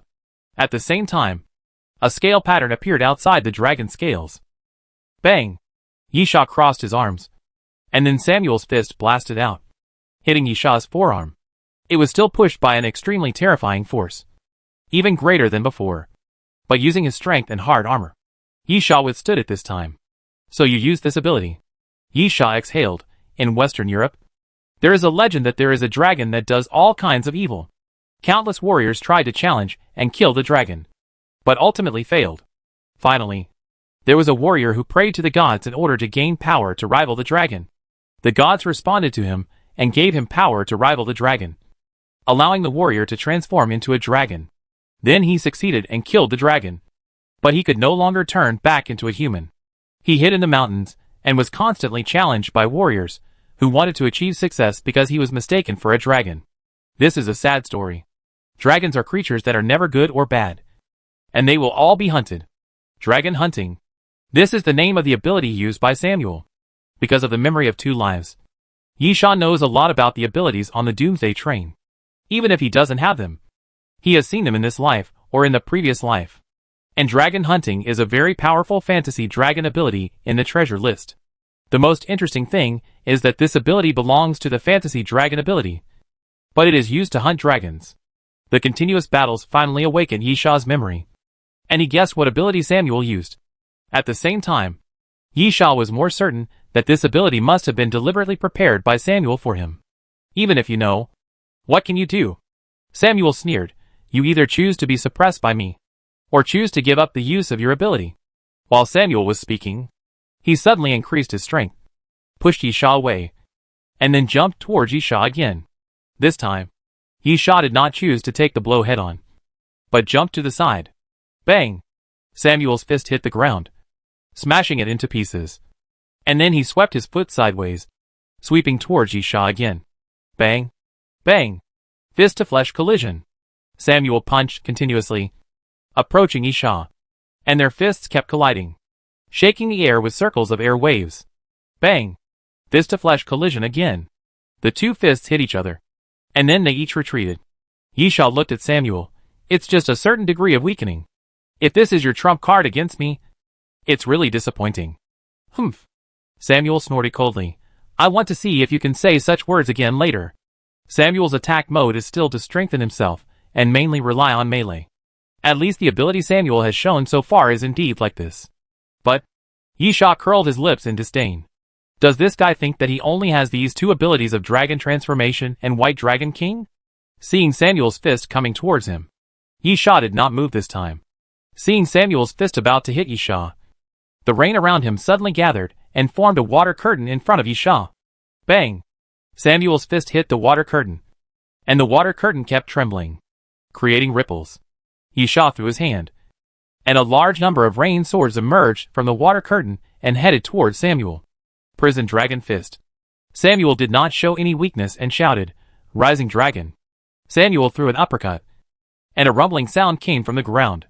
Then a black dragon suddenly emerged from the ground and rose into the sky, smashing all of Yisha's rain swords. Samuel shouted, stretched out his hand and clenched it, as if controlling something. Then the black dragon bared its fangs and claws and pounced towards Yisha. Bang! The black dragon hit the water curtain in front of Yisha, and the water curtain finally couldn't bear the weight, and ripples continued to spread. Moreover, the speed of the ripples was unusually rapid, and finally with a splash, the water curtain was completely broken. The black dragon's momentum was undiminished. It opened its mouth and showed its ferocious fangs, biting towards Yisha. Yisha had no intention of confronting him head-on.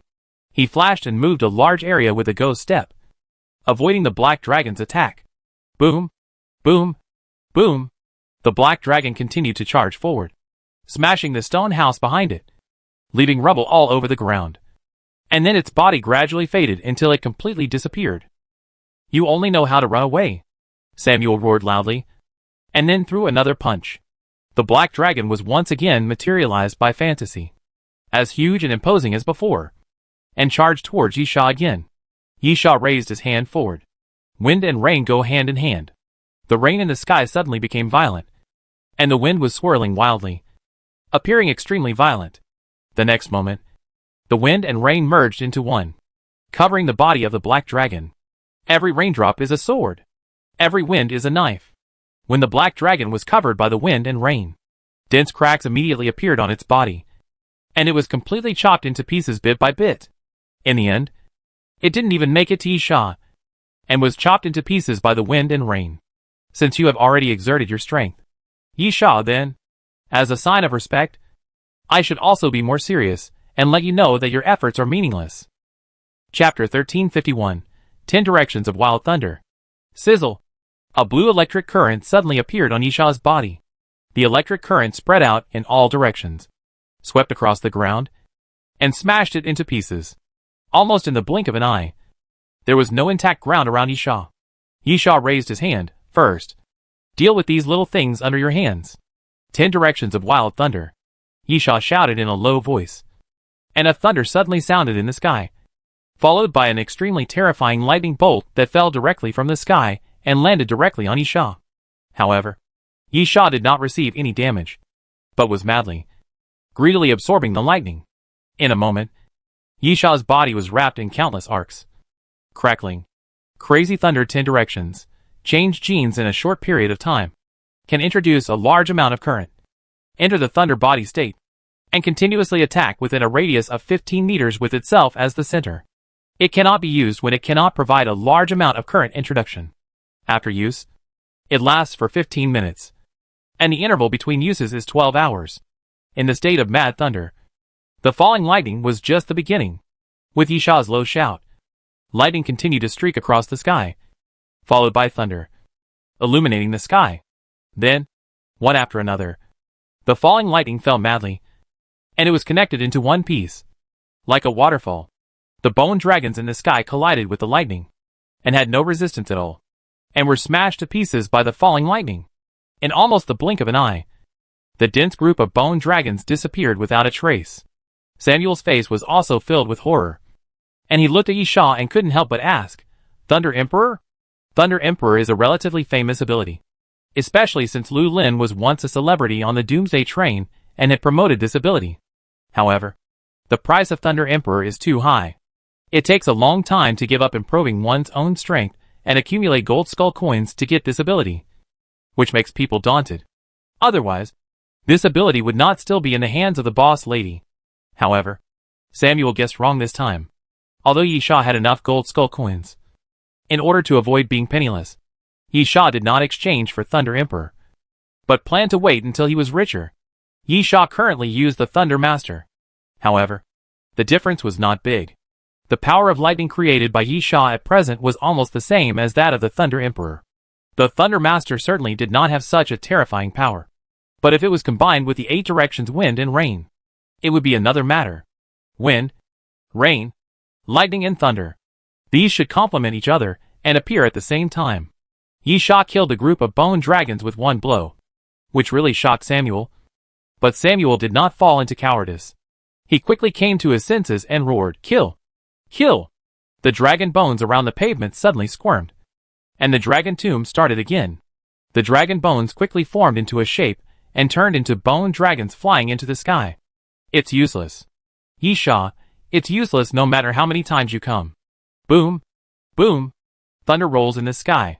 In addition to strengthening the ability of the Thunderer, the Thunder of 10 Directions will continue to strike with Yisha as the center for 15 minutes. Not to mention that there are many bone dragons. But there are only dozens of them. Even if a zombie tide appears, Yisha is confident that he can destroy it. Sure enough, those bone dragons just took off and were blasted into slag again. And the thunder is still falling. The target of the thunder is not only the bone dragons. Boom! Boom! The thunder fell in a row, forming a thunder waterfall that scattered to the ground. And then the dragon bones on the ground were completely shattered and turned into piles of white powder. The dragon tomb has been destroyed, and the influence of the dragon tomb on you has failed. Yisha curled his lips. "Sorry. I accidentally destroyed your domain." The domain is generally indestructible, but the dragon tomb is a little special. It seems that the source of maintaining the effect is the dragon bones. When the dragon bones are completely destroyed, the domain is invalid. But it's not strange. The dragon mound has a strong domain ability no matter how you look at it.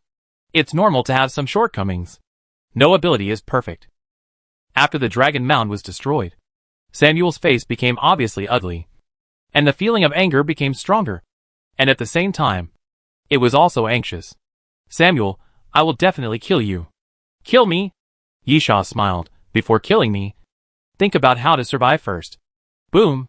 The sound of thunder sounded again in the sky. After the thunder waterfall crushed the bone dragon group and the dragon mound, along with Yisha's movement, it quietly pulled Samuel into the coverage range. As the only enemy target, the regrouped thunder waterfall naturally aimed at Samuel. The azure current fell again, connected, and formed a new thunder waterfall, falling towards Samuel. Samuel gritted his teeth and shouted, "Death Wing." Black smoke surged out of the pair of black dragon wings behind Samuel again, transforming into the shape of wings, looking as if the wings suddenly became huge. This is a defensive skill, and the defensive power is indeed not weak, because Samuel has used it before. But can it withstand the thunder waterfall? The next moment, the result will be revealed. The azure thunder waterfall completely enveloped Samuel, and the huge dragon wings closed forward, protecting Samuel from behind. Even so, the feeling of numbness quickly spread throughout Samuel's body along the dragon wings. But it was only for a moment, because the numbness quickly turned into a tingling pain. And at the same time, this tingling feeling was becoming increasingly intense. "Ah!" Samuel finally couldn't help but raise his head and roar. The severe pain made him unable to endure it any longer. At this moment, Samuel felt as if his body was about to be completely torn apart. After a moment, the thunder waterfall finally slowly dissipated. Samuel half bent over, revealing his figure. Still standing, Samuel's will was indeed very strong. At least among the opponents Yisha had seen, it was considered very strong. And this level was not enough to make Samuel fall. Of course, Samuel's current appearance was also extremely miserable. The pair of black dragon wings were completely torn apart, leaving only some black flesh membranes hanging there. Samuel's whole body was emitting black smoke and a burnt smell. And Samuel's body was densely covered with wounds, forming the shape of lightning marks. There was little blood flowing from the wound. But this did not mean that Samuel was not seriously injured, because the blood was evaporated by the lightning. Moreover, the horror of lightning cannot be judged only on the surface. The electric current will penetrate into the body through the skin, not only damaging the surface, but also from the inside of the body. Chapter 1352 Witzel. Yisha walked towards Samuel. Samuel heard the footsteps of Yisha, and when Yisha stepped over the puddles on the ground, the footsteps were particularly obvious. Then, Yisha came to Samuel. Samuel gritted his teeth and tried to raise his fist, because he didn't want to die. However, Samuel soon found that he couldn't do it at all, because he found that his right arm was numb. This blow completely hit Samuel. It was a miracle that he didn't fall down. Even though Samuel kept roaring in his heart and kept trying, he could only barely move his fingers. At this time, Yisha came to stand in front of Samuel. Yisha reached out and grabbed Samuel's hair, and lifted Samuel's head up. Samuel's cheek was also burnt black, and the right cheek was completely bloody. Yisha could even vaguely see the facial bones and exposed teeth. You are going to die. But I know you don't want to die. So show your last trump card. Yisha sneered. I know you still have a trump card. When Yisha said this, he was very sure that Samuel must have a last resort, because Samuel at this level could not seriously injure Gon Lin. Come on. Yisha, struggle. Take out everything, and then bet on whether you can survive or die. Samuel made a groaning sound in his throat, still trying hard, and his body couldn't help but tremble slightly. Or rather, wriggle. Samuel still had something to admire. As Yisha thought before, that was willpower. Even at the last moment, Samuel didn't give up. But, since the war has begun, only one person can survive. Yisha is very lucky that he is the one who survives every time. If this is the protection of the gods, then Yisha will pray devoutly. If there is no God in this world, then Yisha will continue to go on in his own way. People can only rely on themselves in life, and Samuel's road will be broken here. Waste. While thinking, Yisha suddenly exerted force, grabbed Samuel's hair, and threw Samuel out. I believe you still have a trump card, but you are not willing to use it at this time, or you are no longer able to use it. Then, I can only send you to death.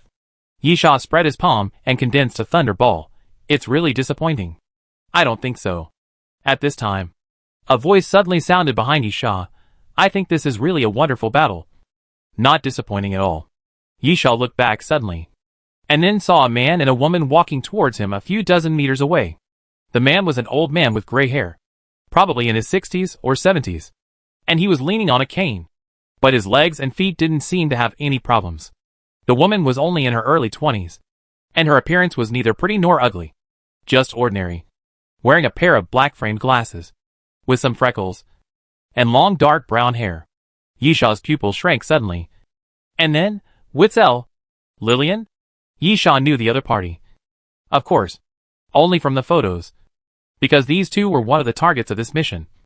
Dr. Witzel, and Dr. Deek's daughter Lillian. Help! Help! Samuel struggled on the ground, trying his best to make a sound. Help me!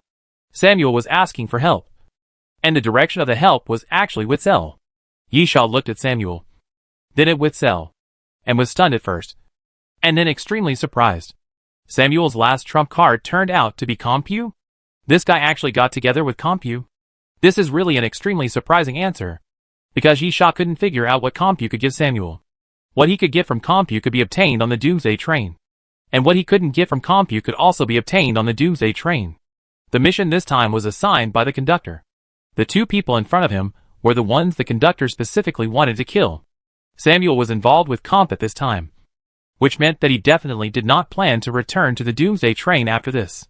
Otherwise, even if the conductor could not stop Samuel from getting on the train due to the rules of the Doomsday train, Samuel would definitely not live long. Witzel looked at Samuel and smiled. I only promised to help you kill them and then recommend you to the company. But I did not say that I would be responsible for saving you. This is not the content of our deal. Samuel was already at the end of his strength, and it was difficult for him to speak. He was just relying on his will to survive, still trying to hold on, and weakly repeating, "Save me." Lillian pushed her glasses and said disdainfully, "Stupid. Don't you understand that the defeated are worthless? Go to hell." Witzel no longer cared about Samuel. It was obvious that they had reached a deal before. But with Samuel's defeat, Samuel had no value. It is never new to cross the river and destroy the bridge, and hide the bow after the bird is dead. Young man.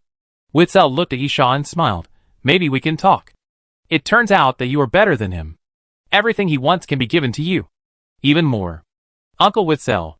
Lillian suddenly showed anger and growled. He killed my father. Oh. Yes. And Dirk. Witzel showed a look of realization and shook his head. This is indeed a problem. It seems that you can't get along well. Old man. Yisha finally showed some impatience and interrupted. Are you old? So you like to talk to yourself? Oh. From your tone. It seems that you don't want to join us? Witzel looked at Yisha and smiled. Why? Yisha disdainfully. What do you think you can give me? What do you think you can use to impress me? Witzel, of course. I have something you absolutely need. Something you can't refuse. Such as your life.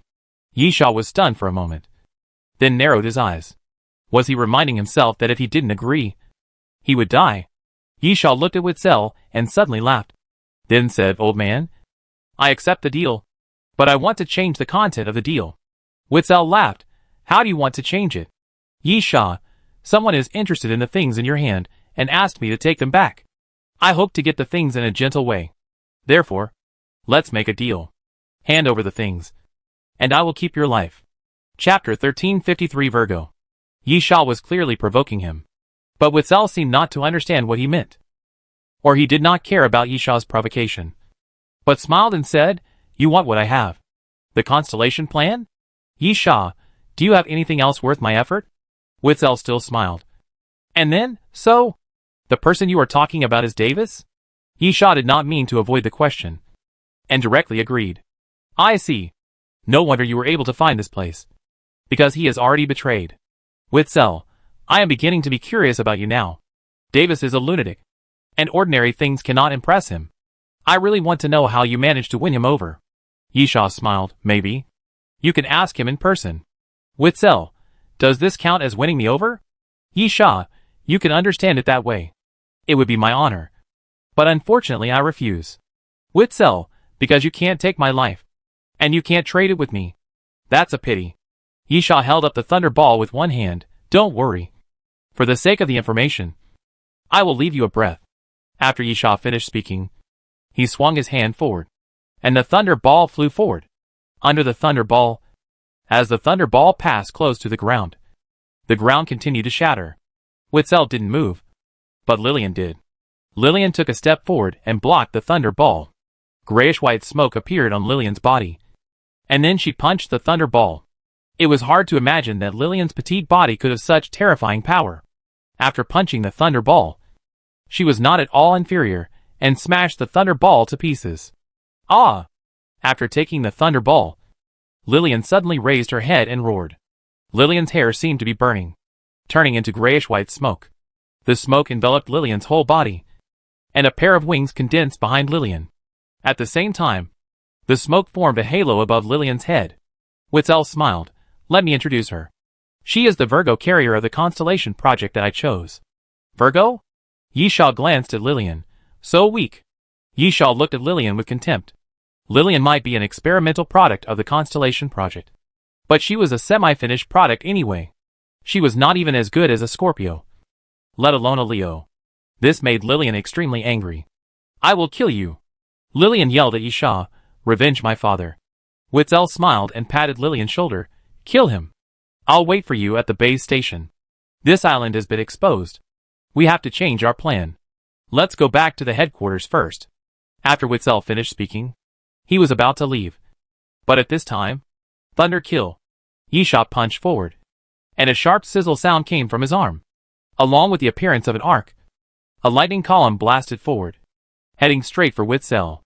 However, it still didn't hit. Lillian stood sideways in front of Witzel and blocked the lightning column again. However, Lillian was indeed a half-finished product, as Yisha felt. After being hit, she suffered obvious injuries. Lillian's clothes were torn by the electric current, and blood kept flowing down. Yisha ignored Lillian and looked at Witzel. "Did I allow you to leave?"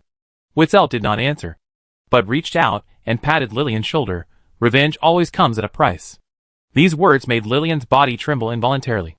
And then she raised her head and screamed again. Lillian's body changed again. Her skin kept turning white. Not pale, but completely white, as if it was covered with thick white powder. Hiss! Lillian suddenly tore her clothes to pieces, revealing her body, which also turned pure white. But her body became very strange. Lillian's body only had the outline of a human figure. The body outline has female lines, and the curvature of the chest can be seen. But there are no details. Even Lillian does not have the organs that are unique to women. The muscle lines are also very vague, with only an outline. At the same time, Lillian's face is also changing. The eyes, ears, mouth, and nose are becoming more and more blurred. Only the outline can be vaguely seen. Like a sketch. Lillian's hands are spread out to both sides, and the nails on both hands are getting longer little by little. Lillian's legs are twisted in the opposite direction, and the shoes are suddenly torn to pieces, revealing a pair of bird feet. Yes, Lillian's legs became like birds, extremely slender, and her feet became like eagle claws. Yisha's face gradually became solemn. Appearance is not important. What is important is strength. The sense of oppression that Lillian brought to Yisha is constantly increasing, and the frequency of increase is getting faster and faster. Lillian has completely lost her human form, and her throat keeps shrieking. At this moment, she is a Virgo. Witzel looked at Yisha and smiled. "No matter what you want to do to me, try to resist her hatred first. The power brought by revenge is unimaginable and terrifying." Yisha glanced at Lillian and licked his lips. "Virgo? Roar!" Lillian screamed at Yisha fiercely, and then swung the wings behind her forward, and a stream of wind slashed towards Yisha. Boom! Boom! Boom! The wind swept forward. The ground was constantly shattered, and then it slashed towards Yisha. Yisha's expression became more solemn again. This strength is improving so fast. It is completely growing at a rate of several times. While thinking, Yisha dodged with a ghost step. A loud roar immediately sounded behind Yisha, and the wind pushed forward frantically, continuously smashing the stone house. Witzel seemed very satisfied with the result and looked at Lillian with appreciation. However, that admiring look did not seem to be admiring Lillian, but rather looking at a work of art. A work of art created by Witzel himself. And the admiration in his eyes was given by Witzel to himself. Sure enough. Are all these so-called scientists crazy? Yisha took a deep breath, looked at Witzel, who was about to leave, and suddenly said, "How long are you going to pretend to be dead?" While speaking, Yisha turned around and looked at Gon Lin, who was leaning against the wall and still in a coma. Suddenly, Gon Lin opened his eyes, met Yisha's eyes, and then smiled. "It's really boring." "How did you know?" Chapter 1354. It's not easy. Yisha glanced at Gon Lin. "That jerk Samuel couldn't have beaten you like that." Yisha had always guessed that Samuel still had a trump card, but he just didn't use it on him. There are many possibilities for not using it. Maybe Yisha injured Samuel too badly at the time, so Samuel couldn't do it again. Or maybe he used it up in the battle with Gon Lin. Of course, when Witzel and Lillian appeared, Yisha also imagined that they were Samuel's trump cards. But this answer is obviously wrong, because neither Witzel nor Lillian looked like they had fought. Then, it seems that there is another answer. That is, Samuel doesn't have any shitty trump cards. In this case, how can he seriously injure Gon Lin? On the other hand, wouldn't it be enough if Gon Lin didn't suffer a serious injury? Gon Lin stood up, and his originally pale face gradually became ruddy. It was obvious that even the sickly face was just Gon Lin's disguise. "Gon Lin, although I know that Samuel is hostile to me, and I know that he will definitely attack me, I really didn't expect that guy to choose such a simple and direct way to challenge me head-on. Yisha, you are luring the enemy. Gon Lin, if you kill Samuel, The person behind him may not appear. But if Samuel succeeds, he will definitely have some contact with the person behind him. Yisha sneered. A temporary idea? Gonlin smiled. Yes. Didn't you just arrive? The only problem with Gonlin's idea is what if Samuel kills her? So, if Gonlin is alone, this idea is almost impossible to realize. But Yisha happened to arrive at that time. It is another matter. Obviously, Yisha was used as bait by Gonlin again. But Yisha couldn't do anything about it. Who made him arrive at that time? Yisha was too lazy to dwell on this matter. Anyway, he had made up his mind. Since he had already had a grudge with Samuel. Unless Samuel and Gonlin did not take action in this mission. Otherwise, he would definitely send Samuel to his death. Moreover, no matter how the process was, Samuel was dead after all. Yisha thought while glancing at Samuel's body. The important thing is now. Stop this woman. Yisha said in a deep voice. I will go after Witzel. And you will do half of the work. Gonlin smiled with narrowed eyes. I just want the mission. Yisha looked at Gonlin with a side face. His eyes were a little cold. Gonlin spread his hands. Okay. Half is half. Yisha was not referring to the mission, but the constellation plan information on Dr. Witzel. Yisha wanted to take it secretly. But Gonlin was pretending to be dead. He had obviously heard the conversation between Yisha and Witzel and roughly guessed Yisha's intention. So, Yisha meant to get the information of the Constellation Project and give half of the benefits to Gonlin. However, it was more like dragging Gonlin into the water than to say that this matter was against the will of the train conductor. It was hard to say what the train conductor would be like after knowing it. Therefore, the only way is to drag Gonlin into the water. If they get the benefits, they are in the same group. Gonlin will naturally not disclose the matter to the train conductor. This is also the reason why Gonlin refused. This benefit is really a bit hot. But Gonlin obviously knows that she has to take this benefit. If she doesn't take it, Yisha will not feel at ease. Then, Yisha may prefer to let Witzel go. Or even give up the mission altogether. And will not take action. Seeing Gonlin agreed, Yisha didn't waste any words and signaled with his eyes. Gonlin smiled and nodded. Yisha didn't waste any words and immediately ran quickly. He had no intention of fighting with Lillian, but planned to bypass Lillian and chase Witzel directly. Lillian let out a roar that was not like a human voice, and then spread her wings behind her. The wings spread out and turned into gray-white mist, rushing towards Yisha. But at this moment, behind Yisha, a circle of black light and shadows suddenly appeared, forming a vortex. And then a Hades guard crawled out of the vortex and blocked the gray-white smoke. The gray smoke looked like smoke, but it was as sharp as a knife. The moment it hit the Hades guard, it cut the Hades guard's body into pieces. A pile of body parts fell to the ground, and then turned into black smoke and disappeared. Sorry. Your opponent is me. Gonlin smiled. Virgo? It's quite interesting. I wonder who is stronger than Leo. Lillian roared loudly, obviously not wanting to fight Gonlin. It was not because of cowardice, but revenge. Lillian wanted revenge on Yisha. And Yisha was the only one in her eyes at this moment. Lillian transformed into a constellation monster, becoming a ghost, and gave up everything she had. For what? The only will left in Lillian's mind kept reminding Lillian that everything was for revenge.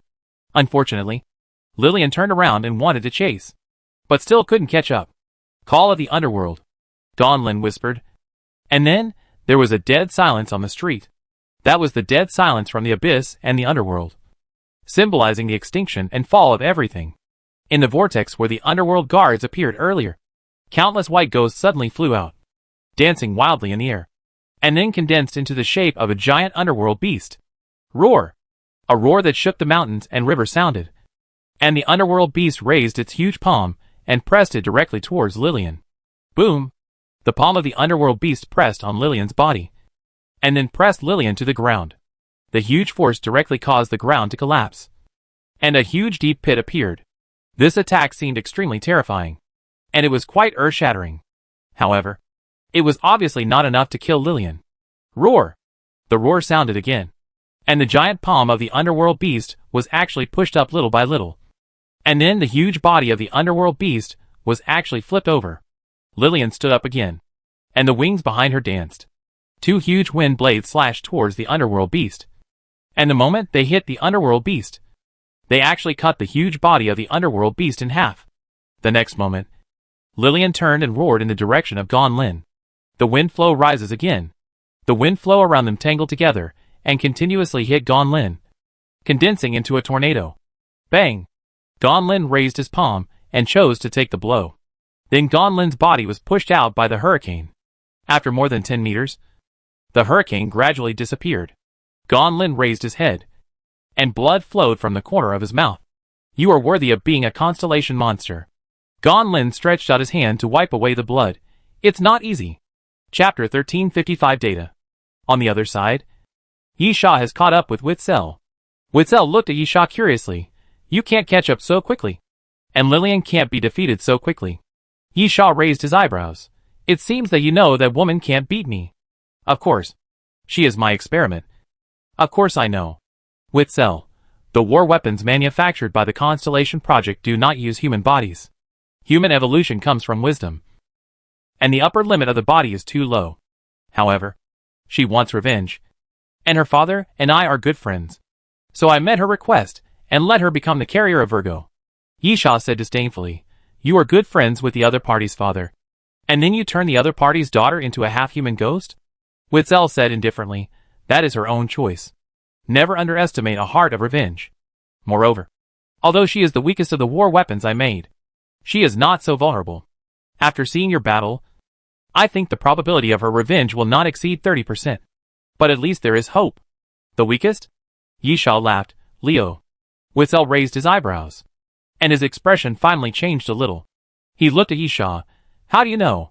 Yi Sha pointed at himself. If that is your masterpiece, I am really sorry. Your masterpiece was torn into pieces by me. Witzel showed surprise, then looked at Yi Sha, and suddenly showed a look of realization. You used this to attract Davis to join you? Yi Sha was puzzled. Huh? Witzel. The guy named Samuel told me something. You come from a mysterious place. Your body is unimaginably strong, completely breaking through the limit that humans can achieve. At the same time, you seem to have some incredible abilities. I know Davis. Everything unknown and difficult to explain will make him crazy. He wants to figure it out at all costs. If you use this as a starting point to seduce him, with his personality, there is indeed a great possibility that he will rebel and leave Compu. Yi Sha, as you said. That was his choice, wasn't it? Yi Sha said, as he reached out to Witzel. I have a piece of advice for you. Yi Sha, while I'm still trying to talk to you, hand over the things. Witzel smiled, suddenly lifted his sleeves, tore open the edge of the cuffs, and there was a layer there. Witzel pulled out a plastic card from it and flew towards Yi Sha. The card was flying in the air, and when it came to Yi Sha suddenly reached out and grabbed it. Yi Sha took a look. It was not a card, but a card USB flash drive, with the logo of Compu on the front and a logo that Yi Sha did not recognize on the back. But he could guess that it was probably the logo of a laboratory under Compu. Yi Sha, don't tell me. This is the information of the Constellation Project. Witzel smiled. This is the information of the Constellation Project. And it even includes the experimental data of the last production of Leo, and the data of Lillian's experiment as a carrier of Virgo. Yi Sha snorted. Are you kidding me? Yi Sha really couldn't believe that Witzel handed over the information of the Constellation Project so easily. This was completely different from what he expected. Witzel, this is true. If you don't believe it, you can contact Davis. He will help you verify whether the information is true or false. Yi Sha pondered for a while. Still didn't believe that Witzel would hand over the things so easily, but still put the things back in his pocket. Witzel smiled. Can I leave now? Yi Sha, I'm sorry. There is another piece of information. Witzel smiled and looked at Yi Sha. Are you talking about me? Of course. Yi Sha, you know all these information and data. Aren't you another piece of information? So, I have to take this one away. Or destroy it. Witzel, that's not what you said when you proposed the deal just now. Yi Sha, yes. I'm crossing the river and destroying the bridge. Just like you did to Samuel. And then what? Witzel looked very good-tempered and fiddled with his crutches. It seems that my old arms and legs need to move around. While speaking, Witzel actually started to move around. And when he swung his shoulders, his bones made a crack sound. Yi Sha frowned. This guy wanted to fight with him. Yi Sha found that he might have misunderstood something. because Yisha had always regarded Witzel as an ordinary scientist. But many times, it turns out that these so-called scientists and scholars are a bunch of lunatics. Especially in the end times, when they go crazy and even use their own bodies for experiments. Davis is a good example. According to Davis himself, he has taken dozens of drugs derived from zombie viruses that he made. He even dug out his brain and made it into a mechanical brain to turn himself into an artificial superhuman. And now, Witzel's indifferent look made Yisha think of this aspect. The old man in front of him may not be as fragile as he looks. But, so what? Unless it is a constellation monster like Leo, Yisha has no fear at all. Even if Witzel brought Virgo with him, it was still a weakened version, and it should have been held back by Gon Lin. While Yisha was thinking, Witzel's figure suddenly flashed. About 15 meters away, Witzel flashed and appeared directly in front of Yisha. So fast. These two words appeared in Yisha's mind involuntarily. The next moment, Witzel's fist suddenly moved forward and hit Yisha's chest hard. Bang, bang, bang.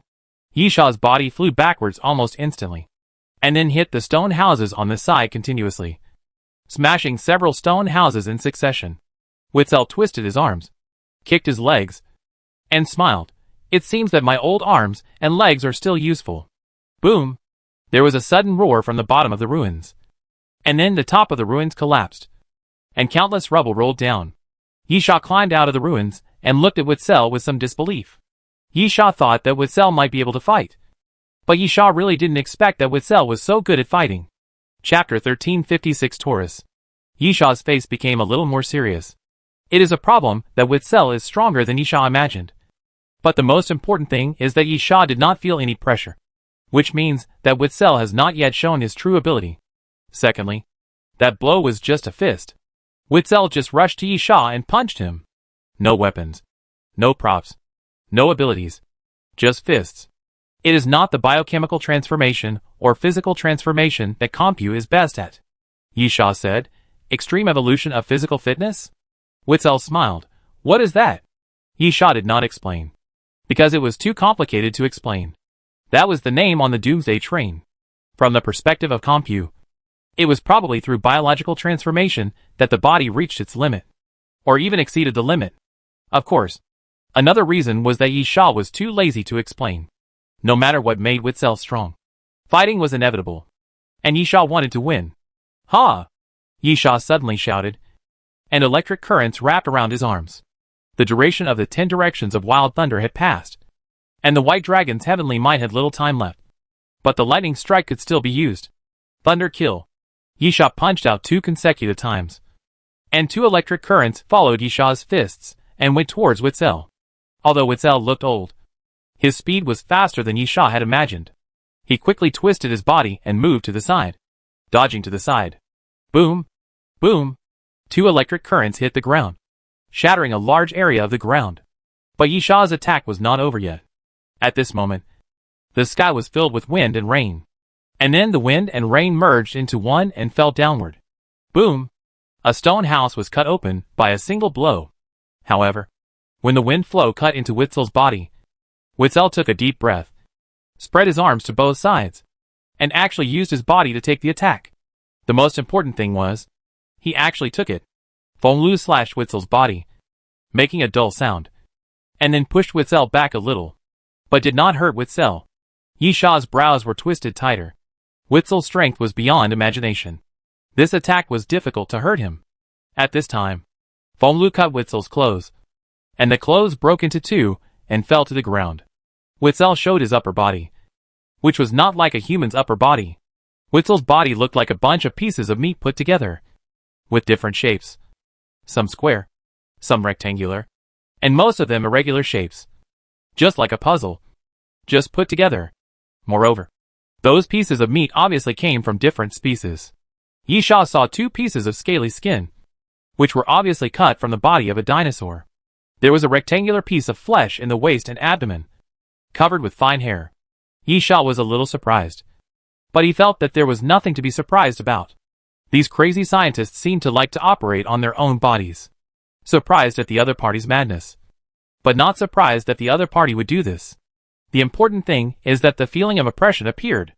Yisha spread out his palm and looked at it, and then found that his fingertips were trembling. This was not Yisha's original intention, but his fingers were shaking there involuntarily. A sense of déjà vu. Yisha moved his Adam's apple, and he knew where this sense of déjà vu came from. Leo, the bastard in front of him, used the constellation plan to transform Lillian, and at the same time transformed himself. And the degree of transformation was obviously much higher than Lillian, since I have conducted experiments on Lillian and obtained complete and successful data. Why wouldn't I try it myself? Witzel looked at Yisha and smiled. My code name is Taurus. The moment Witzel finished speaking, his body suddenly swelled up. Witzel's figure was average. When he was young, he should have been quite tall, about 190 centimeters tall. But as he got older, his body became obviously hunched over, and he looked thin. And now, Witzel was obviously slowly straightening his body, and at the same time, his body was constantly rising. Soon, Witzel's height exceeded 2 meters. At the same time, Witzel's body was expanding like an inflated balloon. Arms, thighs, then waist, abdomen and chest. Muscles were constantly appearing, getting bigger and bigger, and showing sharp edges and corners. Hiss! Witzel's pants made a tearing sound, and several cracks appeared. The trousers turned directly into shorts that just reached the knees. At the same time, Witzel's lower body can be seen, which is also made up of countless different pieces of meat. The shoes on his feet were also squeezed, and a pair of cow hooves were exposed. Finally, Witzel stopped growing after reaching about 2.3 meters in height. His whole body was covered with bulging muscles like granite. The muscles were so strong that they didn't look like those of a normal human being. It was at this time that Yisha chose to attack. In fact, Yisha should have attacked the moment Witzel changed. However, although the changes in Witzel were obvious, they actually lasted less than half a minute. It was already very good that Yisha could recover from his surprise at this time. Zila! Zila! The sound of 2 currents surging was heard. And then with Yisha's fist attack, 2 currents hit Witzel. Yisha himself was not idle either, and was still charging towards Witzel, with continuous ghost steps, forcibly closing the distance and coming in front of Witzel. Heavy punch. Yisha raised his fist, and the destroyer heard the sound of mechanical rotation, and arcs continued to emerge on both sides. Why are you in such a hurry? Witzel grinned. This has just begun. Bang! Bang! Witzel took a step forward, then raised his fist and punched forward. 2 punches. The 2 electric currents were smashed to pieces. And then Witzel did not stop at all. Raised his fist and collided with Yisha's fist. Boom! Boom! When Yisha and Witzel's fists collided, the first to suffer was the ground under their feet. After making a violent noise, it continued to break and dense cracks appeared. Boom! The loud noise appeared again. And then the ground under their feet broke directly, collapsed at least half a meter deep, and a large pit with a diameter of at least 10 meters appeared. Ah! Witzel raised his head and screamed. Yisha could feel that Witzel's strength was still increasing and becoming more terrifying, and his fist was pushed back little by little. In the next moment, Witzel took a deep breath and exerted force again. Chapter 1357. Good news. Bad news. Yisha felt the huge force coming, and then his body was pushed out and retreated backwards. Ah! Witzel roared again, his body shaking continuously, and then a pair of half-moon horns at least 2 meters long grew out of Witzel's head. On Witzel's forehead, some brown bone pieces emerged little by little, spreading downwards, covering Witzel's eyes, ears, and nose. After only a mouth was left, Witzel's mouth obviously bulged forward, split to the sides, and became extremely huge. When he opened his mouth, 2 rows of crisscrossing, very ferocious sharp teeth were exposed. Puff! At the same time, a crack appeared on Witzel's back, and a huge bull tail also grew out from behind Witzel at this time. Witzel completely lost his human form. Only his 2 arms, upper body, and thighs were still similar to human form. Yisha couldn't help but think of Leo.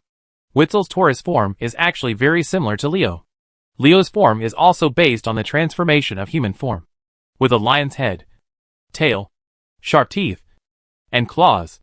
However, Leo's body is almost human, but it has lion-like fur.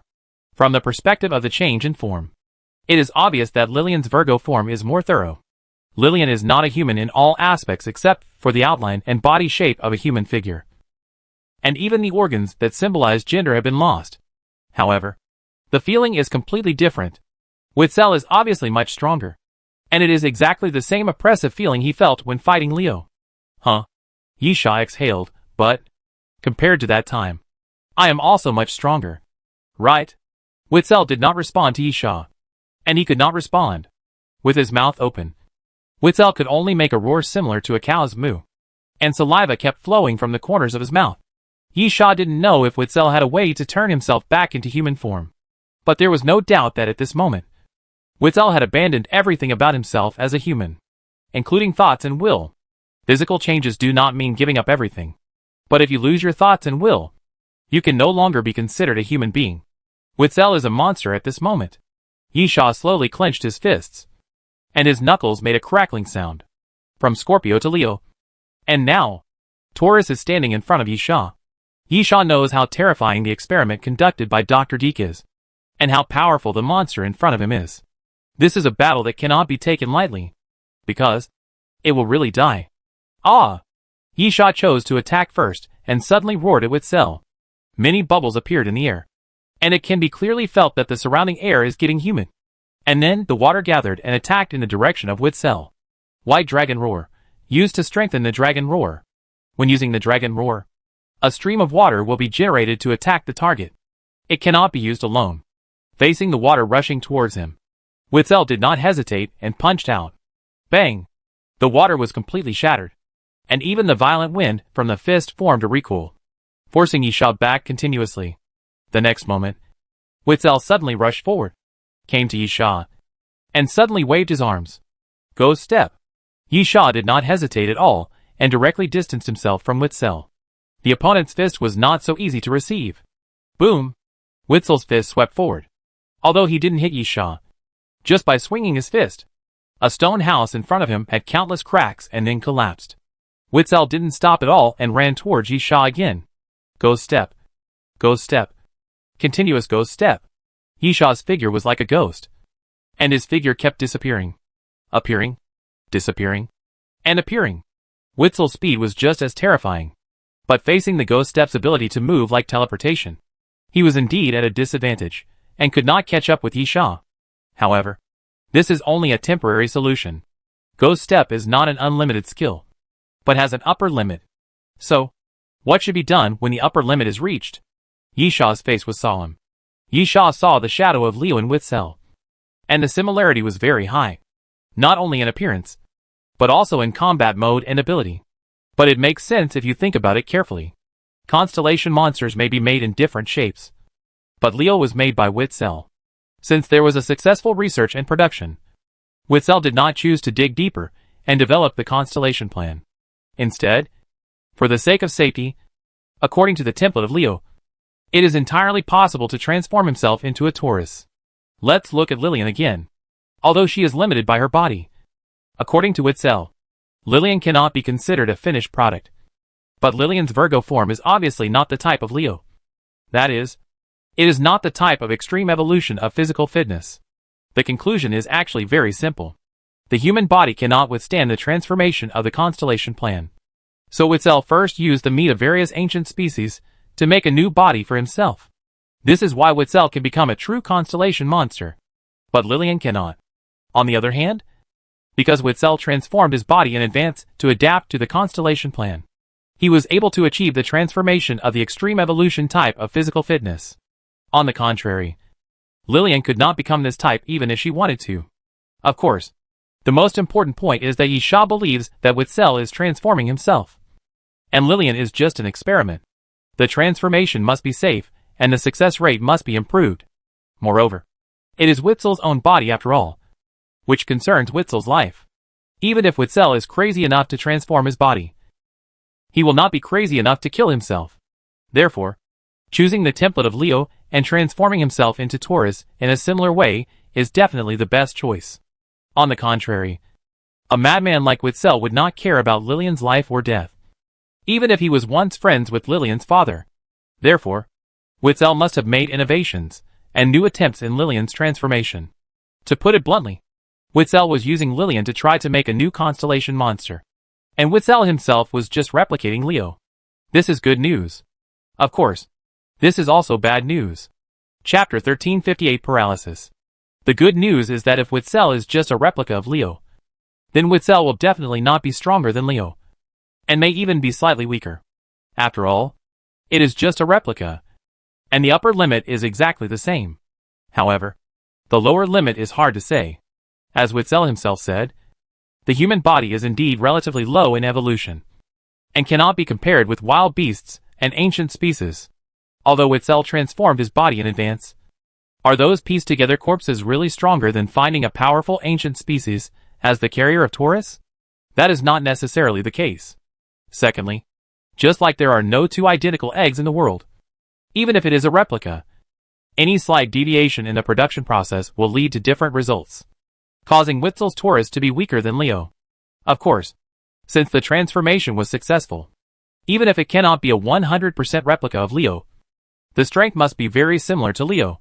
In the eyes of Isha, an outsider, 90% or even more than 95% must be there. Otherwise this transformation is not considered a success.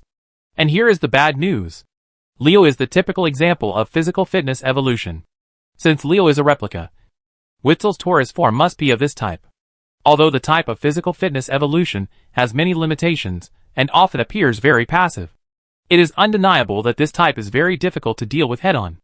Yisha would rather deal with some more distinctive guys than fight with this type, because the former can target the opponent's ability, while the latter is difficult.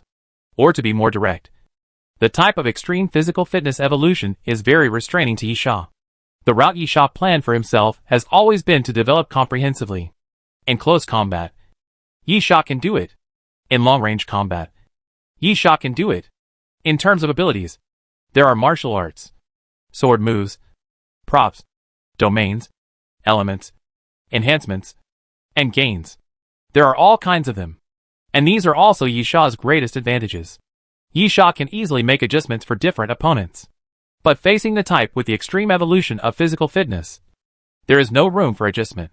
This type of guy has the same fighting style. No matter what he faces, he just punches. If he can't kill the opponent, he will be killed. Fists are the biggest weapon. I must think of a way to deal with this guy, Yisha murmured in his heart, and then suddenly stopped, because he couldn't run away. The ghost step has reached the upper limit of use. Yisha can no longer dodge Witzel's attack, and the ability of the Son of Wind alone cannot get rid of Witzel. Strong power, hard armor. Yisha did not hesitate to increase his strength and strengthen his defense. At the same time, the black sand suddenly flew up at this moment, constantly spinning in the air, and then blocked Yisha like a barrier. Bang! The next moment, Witzel came to Yisha and waved his fist. The black sand blocking Yisha was directly shattered. Of course, it was not useless. The black sand was extremely sharp. When it passed through Witzel's arm, it left a series of wounds. However, this level of wound obviously cannot cause much impact on Witzel. It does not take long for Witzel to heal the wound with his current regeneration ability. Bang! The next moment, Yisha's palm came forward. Snake bite. When the fists and palms collided, Yisha felt a huge impact force. But Yisha blocked it, relying on the combination of strength, snake bite, and hard armor. Yisha blocked Witzel's fist. However, this feeling is still not good. Yisha tried his best to make a physical collision, but Witzel obviously had not tried his best. Yisha had fought with Scorpio and Leo before, and he knew that the other party could change their form to improve his chances. Moreover, the rain stopped. The time limit of the White Dragon's power has reached, which is of course another extremely bad news for Yisha. Zila. At the same time, electric current suddenly appeared on Yisha's body, and arcs of electricity followed Yisha's body, rushing towards Witzel frantically, wrapping Witzel's body. Thunder boom. The flow of electric current continued to cause damage to Witzel. Yisha released Witzel's fist and decisively retreated to the back. Witzel roared in mood and wanted to chase. However, this time Witzel stagnated. Thunder boom, close contact with the target, then suddenly release electric current to attack, causing damage to the target, 100% triggering the knockback effect, 35% probability of paralysis effect, reducing the target's ability to move. The 100% knockback effect was almost useless. Yisha noticed that at the moment of the electric current, Witzel's body slightly retreated about half a meter. This means that the 100% knockback effect was indeed activated. But because of Witzel's extremely strong body at present, the effect was pitifully weak. After all, if it is 100%, the effect will definitely be triggered. But it cannot determine how useful the effect is. However, very fortunately, the 35% probability of paralysis effect was activated at this time. Witzel fell into paralysis, and his speed dropped significantly, which caused his body to stagnate at the moment he was about to chase Yisha. Yisha quickly distanced himself, then made a fist forward. Zila! The piercing sound of electricity sounded again, and then electricity appeared in Yisha's palm. The current quickly stretched and soon became the shape of a knife. A 10-meter-long lightning blade, Thunderfang blade, guide lightning to form a blade shape, slashing the target. 50% chance of paralysis effect, reducing the target's ability to move. 50% chance of life weakening effect, causing the target to continue to be damaged and unhealable. 100% chance of triggering destruction effect, destroying non-biological targets. Use interval 30 minutes. Boom! Yisha swung the Thunderfang blade forward with all his strength, and hit Witzel fiercely. The Thunderfang blade shattered in an instant, but it was not shattered by Witzel. But the moment of shattering was the real attack of the Thunderfang blade. Countless electric currents exploded and fell on Witzel's body, wrapping up Witzel's body. Those electric currents quickly drilled into Witzel's body along Witzel's skin, and the tingling feeling instantly spread throughout his body. Chapter 1359, Fighting. Witzel kept roaring. This attack of Thunderfang blade caused him considerable damage. Unlike ordinary attacks, the damage of Thunderfang blade's attack acts on the surface and the body at the same time. Witzel's strong body in Taurus form can ignore the damage on the surface. However, Witzel could not completely resist the damage directly hitting the body. After a while, black smoke continued to emerge from Witzel's body, and his body smelled burnt. But he stopped roaring, as if he had survived the severe pain brought by the attack. However, the electric arc on Witzel's body did not disappear, and continued to entangle Witzel's body. This is another type of paralysis effect, a life-weakening effect. Through the electric current entering the body, it can cause continuous damage and is incurable. TSK. Yisha curled his lips, showing that he was not very satisfied. The previous thunder bombardment gave Yisha inspiration. If Witzel could continue to enter a paralyzed state and reduce his mobility, perhaps he could kill Witzel. Moreover, the paralysis effect of Thunder Bomb can overlap with the paralysis effect of Thunderfang blade. That is, the effect of reducing movement speed can overlap. Unfortunately, the paralysis effect of Thunderfang blade has two forms, namely reducing movement ability and life decay, and Yisha triggered the latter. Thunderfang blade can only be used once every 30 minutes. If Yisha wants to trigger it again, he can only wait half an hour later. However, life decay is not bad either. Yisha licked the corner of his mouth, revealing a bit of ferocity. If it is incurable, it means that your regeneration ability cannot be effective. Right. As Yisha spoke, he swung his hand forward. Thin lines continued to fly out of the string rings, heading in all directions, bypassing the surrounding stone houses, finding a support point, and then suddenly refracted and flew towards Witzel. Roar! Witzel kept roaring, then punched forward. Bang! As Witzel's fist blasted out, a bunch of thin lines were smashed to pieces by a punch. However, those thin lines did not break, but scattered in all directions, and then quickly wrapped around Witzel's arm. In addition, there are also thighs, waist, neck. Almost instantly, Witzel's body was entangled by layers of thin lines. Sky Moon. Yisha suddenly pulled the thin lines back, and the thin lines wrapped around Witzel's body quickly moved along Witzel's body. Those thin lines are as sharp as knives. Sky Moon's skill itself uses the continuous cutting of thin lines to cause damage. However, Witzel's body is indeed so strong that it is shocking. The thin lines cut through continuously, but they can only leave very shallow blood marks on Witzel's body, just like a scratch. But it didn't heal. With Witzel's regenerative ability, such an injury can be healed in almost an instant, and even no scars will be left. But it didn't heal this time. This means that the effect of life decay has indeed taken effect, and Witzel's regenerative ability has been sealed. Roar! At this time, Witzel roared again like a cow, and then struggled hard. His arm suddenly exerted force, and forcibly broke those thin lines. Yi Sha couldn't help but step back a few steps due to the force of the recoil. Seeing Witzel trying to move forward, he immediately stretched out his hand and pressed the air. Shock wave. Bang! The invisible force rushed forward and hit Witzel's chest hard, knocking Witzel out. In any case, Yi Sha didn't intend to let Witzel get close. That guy's fist was too deadly, especially since the Dragon Transformation state and the White Dragon King state had reached their time limits. This meant that Yi Sha's physical fitness returned to normal, and his defensive ability was reduced as a result. Boom! At this time, Witzel smashed a wall and fell into a stone house. The roof suddenly collapsed, pressing Witzel underneath. The ice and snow god appeared at the right time, flying over the ruins, flapping his wings continuously. And the ruins were directly frozen with the flying of ice and snow. Seal him, Yi Sha said in a low voice. Don't let him out.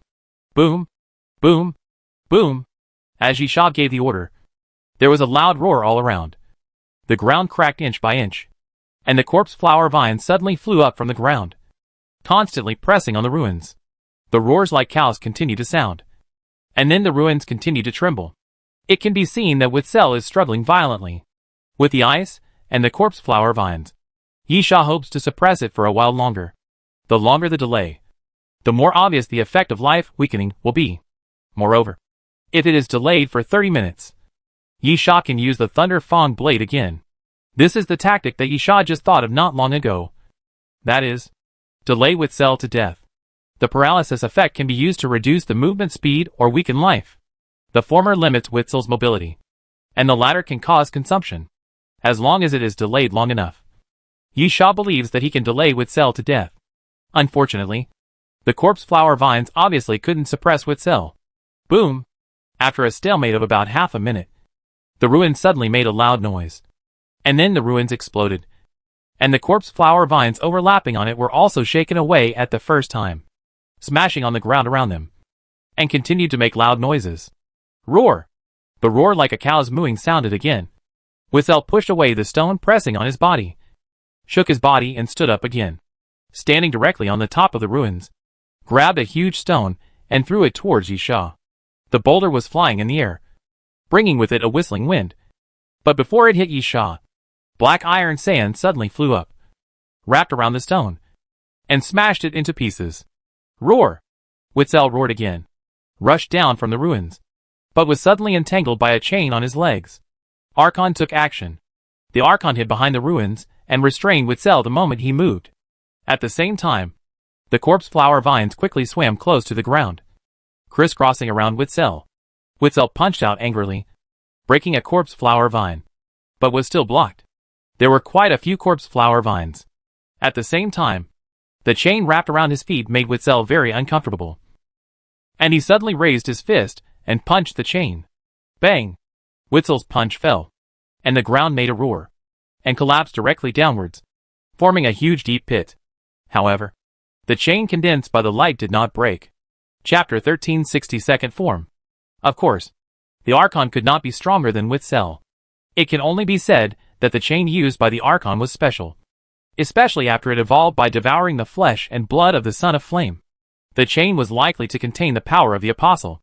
After several consecutive punches, Witzel was unable to break the chain. He became obviously very angry, and suddenly grabbed the chain and dragged it. Clang! Clang! The chain dragged across the ground, making a crisp sound.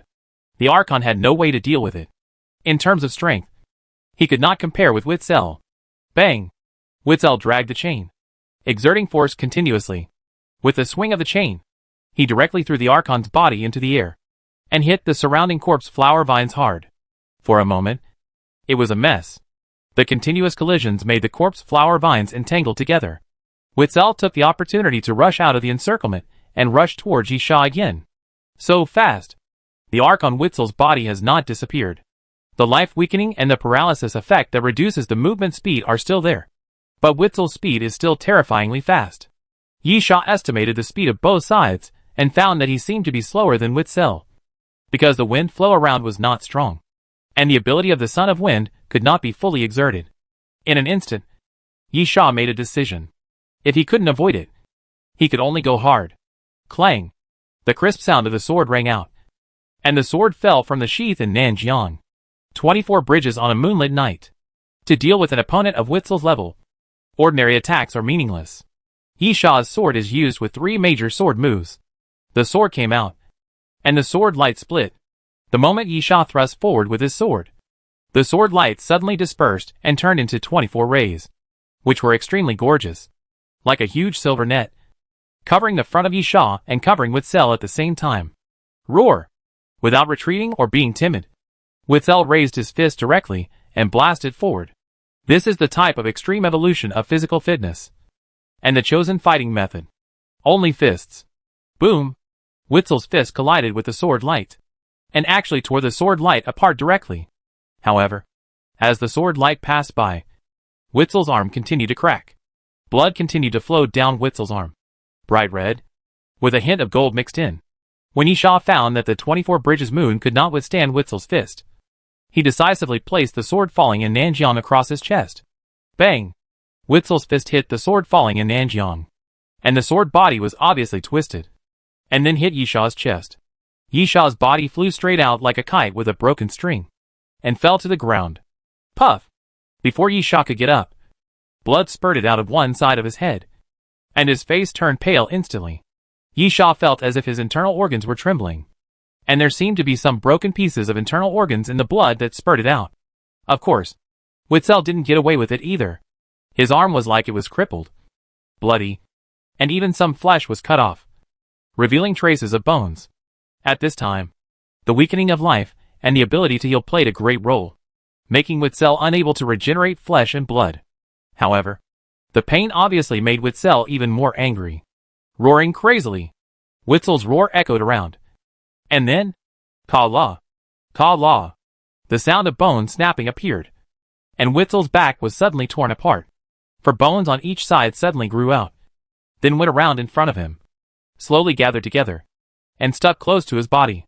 Then came the thighs, calves, and arms. Those bones suddenly pierced out of Witzel's body, then slowly bent, connected, and wrapped around Witzel's body. Second form. Yisha reacted quickly. At the moment when Witzel's body changed, he jumped up from the ground, quickly stepped back, distanced himself from Witzel, and attacked first. 6 dragons flying in the sky. The sword came out, and the red sword light surged forward, quickly condensed and transformed into a blood-colored dragon, and rushed towards Witzel. Bang! Witzel punched forward and smashed the blood dragon with one punch, then rushed forward and directly met the second blood dragon. Bang! The dull collision sound rang again. Witzel's shoulder sank, and he smashed the second blood dragon cleanly, and then met the third blood dragon. The continuous head-on collision with 2 blood dragons slowed down Witzel's speed slightly. When he met the third blood dragon, Witzel could no longer rush forward directly, but pushed with both hands to take the impact of the third blood dragon.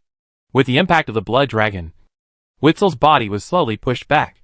And then, roar! Witzel suddenly raised his head and roared, then used both hands to tear the third blood dragon to pieces. Witzel continued to move forward without any intention of retreating. Then his shoulder sank and hit the fourth blood dragon. Both sides kept pushing. Witzel hit the fourth blood dragon, then leaned forward, and actually pushed the blood dragon that had flown out before back. 1 step, 2 steps, 3 steps. Boom!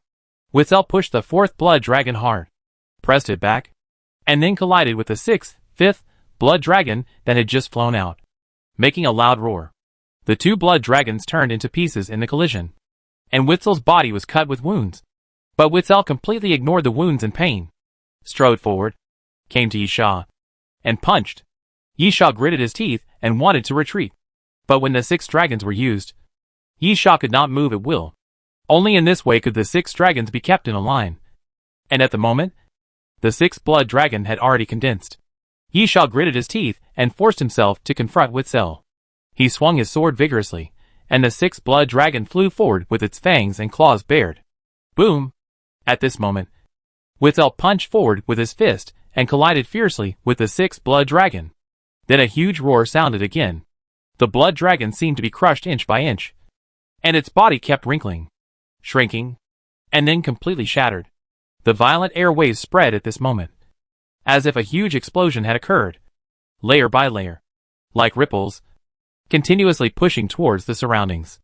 Yisha felt a weight on his chest, and was blown away again, floating half a meter in the air, and then fell behind, rolling on the ground.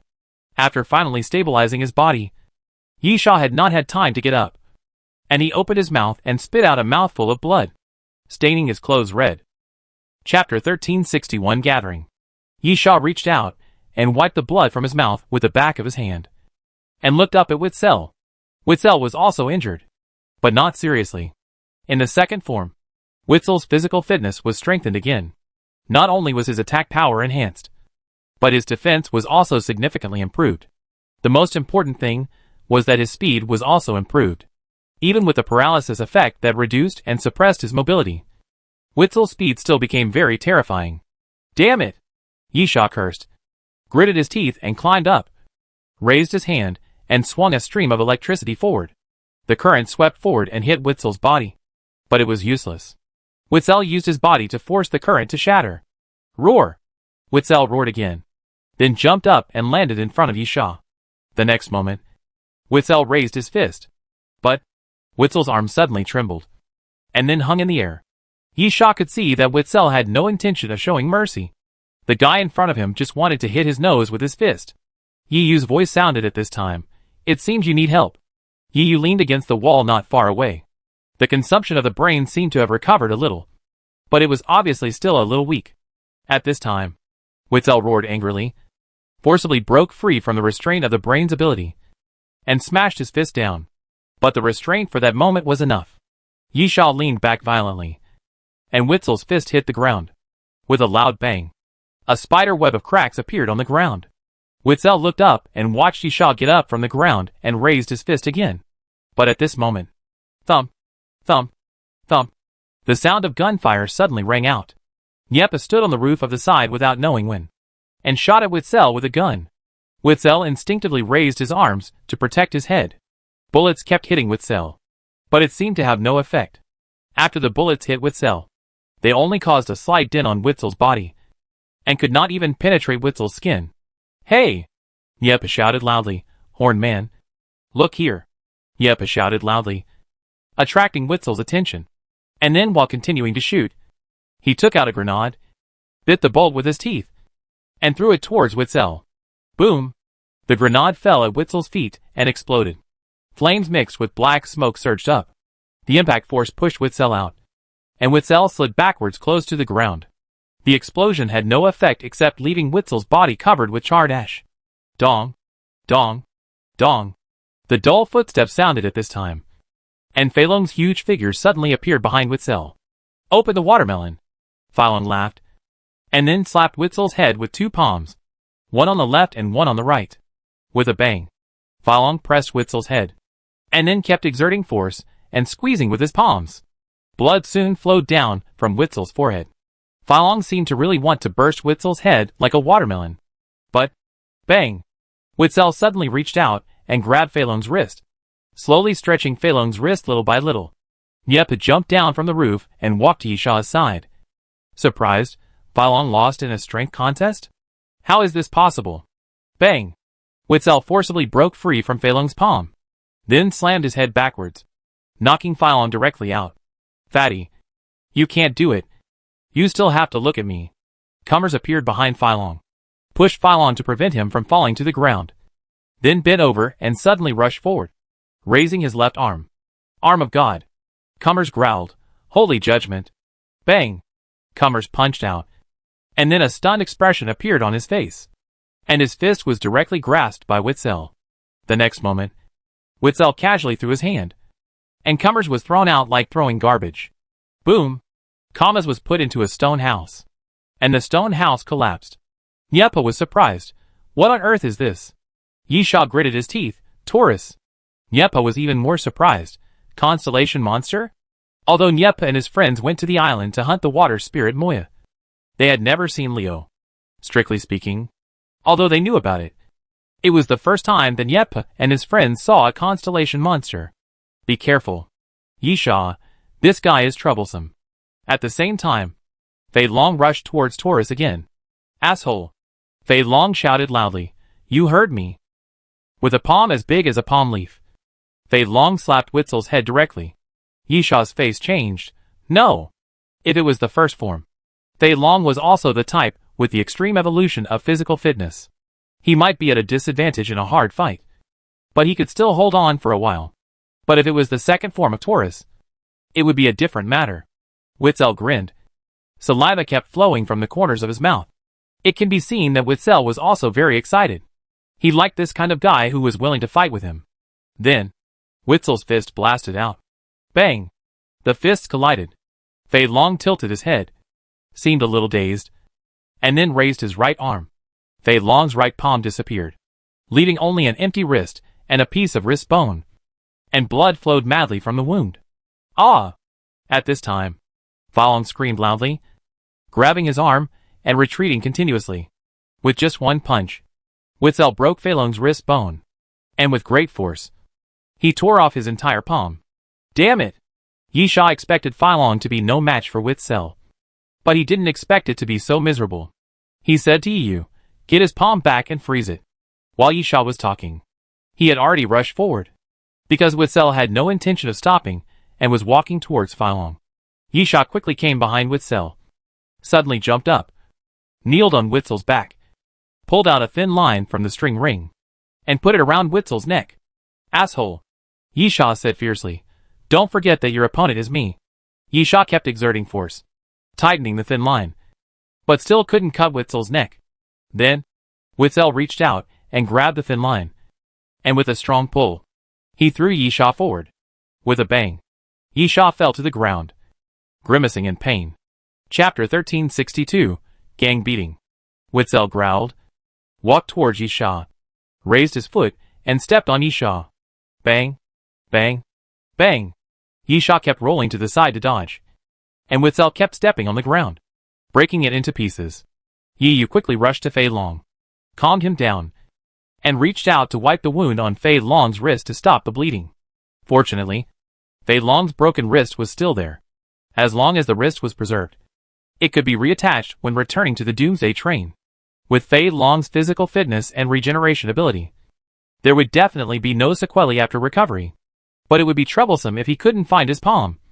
So he had to install a mechanical hand, which would definitely have an impact, especially for a type like Fei Long whose physical fitness has evolved to the extreme. The mechanical hand would definitely not be as useful as his own fist. On the other side, Witzel repeatedly stepped on Yisha but failed, and was obviously very angry. He forced Yisha to the entrance of an alley, and suddenly stretched out his hand to scratch the wall. The wall collapsed and directly pressed Yisha underneath. Roar! Witzel roared again, punched down, smashed the stone, grabbed Yisha's neck, and lifted Yisha up. Shock wave. Yisha reacted very quickly. Before Witzel was about to crush his throat, he pressed his palm on Witzel's chest. Bang! There was a muffled sound from Witzel's chest, and then he was knocked out.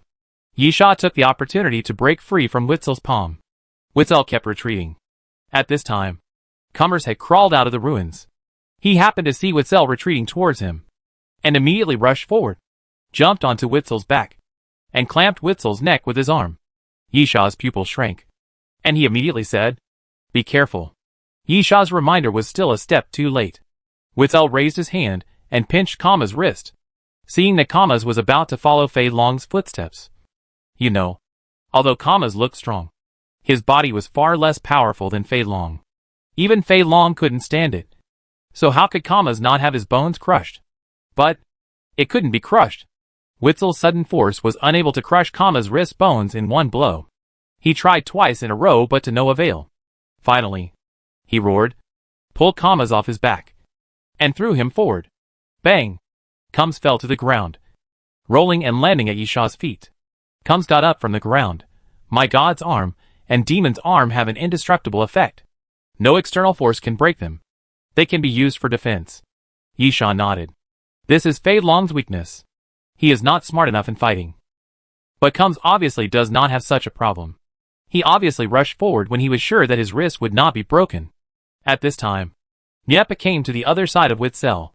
The three of them formed a triangle formation and surrounded Witzel in the center. Roar! Witzel roared again, and kept punching his chest with his fists. looking extremely fierce. And when Witzel stopped roaring and punching, it was like a signal to start a war. Yi Sha and the other two rushed forward at the same time. Combs was really brave and faced Witzel head-on. In fact, he was a very fierce guy. Moreover, relying on his arm armor that would not be broken, he could effectively defend himself and seemed fearless. However, the arm armor could not be destroyed, and thus could not hurt Combs' body, but it did not mean that it could dissipate the force of the impact. Bang! Witzel still punched forward with an ordinary punch, but no one could underestimate the power of that punch. When the fists collided, Combs flew out again, and this time he flew farther and more miserably, smashing several connected stone houses in succession, and then rolling to an unknown place. At this time, Nepa also kept approaching Witzel, holding a pistol and pulling the trigger at Witzel's back. Bang! Bang! Bang! The gunshots continued, and the bullets kept hitting Witzel. And then the bullets kept flattening and fell directly to the ground. Suddenly, Witzel turned around and threw a left hook forward. The moment his fist hit the pistol shattered and fell to the ground.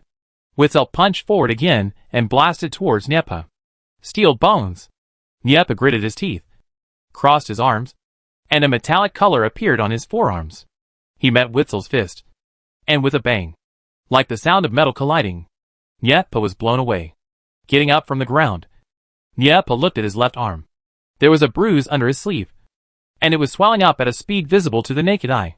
With Nepa's experience, he knew that his arm bone must be broken. After defeating Cummers and Nepa in succession, Witzel faced Yi Sha again. Seeing Witzel's fist coming, Yi Sha took a deep breath. The supreme martial artist in the world. Yi Sha's momentum suddenly changed. He met Witzel's fist, but he was not panicked. At the moment when the fist hit, Yi Sha's body suddenly leaned back and dodged Witzel's fist in the posture of a bridge. The fist wind passed in front of Yi Sha's eyes, and Yi Sha's cheek was cut by the fist wind. But at this moment, Yi Sha's toes kicked Witzel's armpit fiercely. This is a soft spot of the human body. Even if the muscles are trained to be as strong as steel, the area below the armpit will not change much. It is a weak point of the human body. Although Witzel transformed his body and entered the second form of Taurus, the structure of his body is obviously designed based on the human form. So these weak positions may still work. Sure enough, when Yi Sha hit him, Witzel showed a look of pain, and then his body retreated. Yi Sha showed a bit of joy on his face, and before his body fell, he supported the ground with his palm, and Yi Sha bounced up and rushed towards Witzel. 8 trigrams double palm. Yi Sha pressed his palm on Witzel's chest, and at the moment of hitting, his palm also rotated half a circle to the outside to increase the power. However, this move that could have directly blown people away did not seem to have much effect on Witzel. Witzel's current state was too strong. However, Yi Sha did not think that he could severely injure Witzel from the surface of the flesh. Yi Sha relied on the dark power. Suddenly, Witzel's body shook, and then blood saliva gushed out of his mouth. Obviously, the dark power took effect. Chapter 1363, the third form. To deal with guys with super strong defense, the martial arts supreme's dark power is always the best choice. Of course, Witzel is also in this category, but this guy's body is really abnormal. Yi Sha suspects that his internal organs are made of steel, and even the dark power can't give Witzel a fatal blow, but at least it's still useful. This is good news. Perhaps because of the injury, Witzel didn't chase Yi Sha immediately when he spit out blood foam, and his body was temporarily stagnant. Yi Sha immediately took advantage of this gap to calmly retreat, and then stretched out his hand and made a fist. The time to use the Thunder Fang blade has come. Zila! The moment Yi Sha stretched out his hand and made a fist, the current surged from Yi Sha's palm, quickly extended forward, turned into a knife shape, and slashed towards Witzel. Boom! A thunderous sound sounded, and the Thunder Fang blade fell on Witzel's body. The arc scattered, sprinkled on Witzel's body, and then quickly drilled into Witzel's body. The paralysis effect of the Thunder Fang blade is the most important. But the power of the Thunder Fang blade lies in the fact that those arcs are unavoidable. Once they come into contact, there is no defense, and they will definitely penetrate into the body. Electric currents appeared on Witzel's body again, crackling and wrapping around Witzel's body. Unfortunately, Yi Sha still did not trigger the paralysis effect that reduces the movement speed, and his life was still declining. But this time Yi Sha was satisfied. Entering the second form of Taurus, It was meaningless to reduce the mobility, because even if it was reduced, Witzel's movement speed was still faster than theirs. It would be better to weaken his life. At least, while the damage continues, the regeneration ability can be invalidated, which can give Witzel a better chance of killing him. After being hit by the Thunder Fang blade again, Witzel did not struggle or roar this time. He leaned forward, his arms hanging down, and seemed to fall into silence. Yisha frowned, and did not approach immediately, but moved to the side. Yepa had one arm disabled, but he still slowly approached Witzel. Kong Max also climbed out of the ruins, looking a little embarrassed, but the injury did not seem to be serious. Yiyu settled Filong, gritted his teeth, and chose to join the battle. The four of them formed a formation, and Yepa used his eyes to ask Yisha what was going on. Why Witzel suddenly stopped moving? Yisha shook his head. He had never encountered such a situation when he played against Leo and Scorpio. Suddenly, Yisha saw Witzel's fingertips move slightly. Faintly, Yisha heard a slight sound coming from Witzel's body. A tiny crack appeared on Witzel's arm, and cow hair like steel needles slowly grew out. Not good. Yisha shouted, "Let's attack together. This guy is about to enter the third form." Scorpio and Leo both entered the third form directly, and did not stop like Witzel. Obviously, using the human body as a carrier for transformation still has certain defects, and this is the best opportunity to attack. Yiyu's pupils quickly differentiated into double pupils, and at the same time, a stream of light appeared in her pupils. Then she stretched out her hand and grasped the air. Tear! Yepa jumped forward, rarely using a gun, but pulling out a claw knife. The claw knife was extremely sharp, and the blade had a camouflage coating. Yepa held it with one hand, came behind Witzel, and stabbed it at the back of Witzel's neck. Puff! The claw knife's blade stabbed directly into Witzel's neck. Devil's arm. Cummers shouted, "Destruction!" Cummers rushed to Witzel, took a big step forward, and after accumulating strength, he punched hard. On Cummers' armor, the shadow of the devil's head appeared, and then he punched Witzel's face hard, twisting Witzel's head directly. Yisha was the last to come to Witzel. No one knew the power of the constellation monster better than him. Naturally, Yisha did not dare to hold back. Clang! The sword fell from the sheath. 1,000 years in the mortal world. A glance for 10,000 years. Yisha thrust forward with a sword, and his figure flashed, appearing directly in front of Witzel. And the sword in Yisha's hand fell from the south, and pierced into Witzel's body. Witzel was like dead. Even though he was continuously attacked, he had no intention of moving, and he could not defend at all. However, Yisha saw that Witzel's fingers were moving, and there was no mysterious sound, which meant that Witzel was still alive. Yisha immediately planned to draw his sword and leave. Since the attack was not enough, he would continue to attack. But at this moment, roar! Witzel suddenly moved, raised his arms, raised his head, and roared angrily. A violent impact, a sudden appearance, and the airwaves spread wildly around. Bang! Bang! Yep, and you were the first to be blown away and crashed into the stone house next to them. Kong Maxi, who had armor to resist the impact and defend himself, was able to hold on a little longer, but was still being pushed back by the gusts of air. Blood slowly flowed from the corners of Kong Max's mouth, and he curled up involuntarily and slowly knelt on the ground. Yisha held the sword tightly in Nanjiang, and could feel that the sword was constantly trembling, making a clicking sound. At the same time, Jianluo Nanjiang was being squeezed by Witzel, and the sword was pushed out little by little. Roar! Witzel kept waving his arms, and roared for the second time.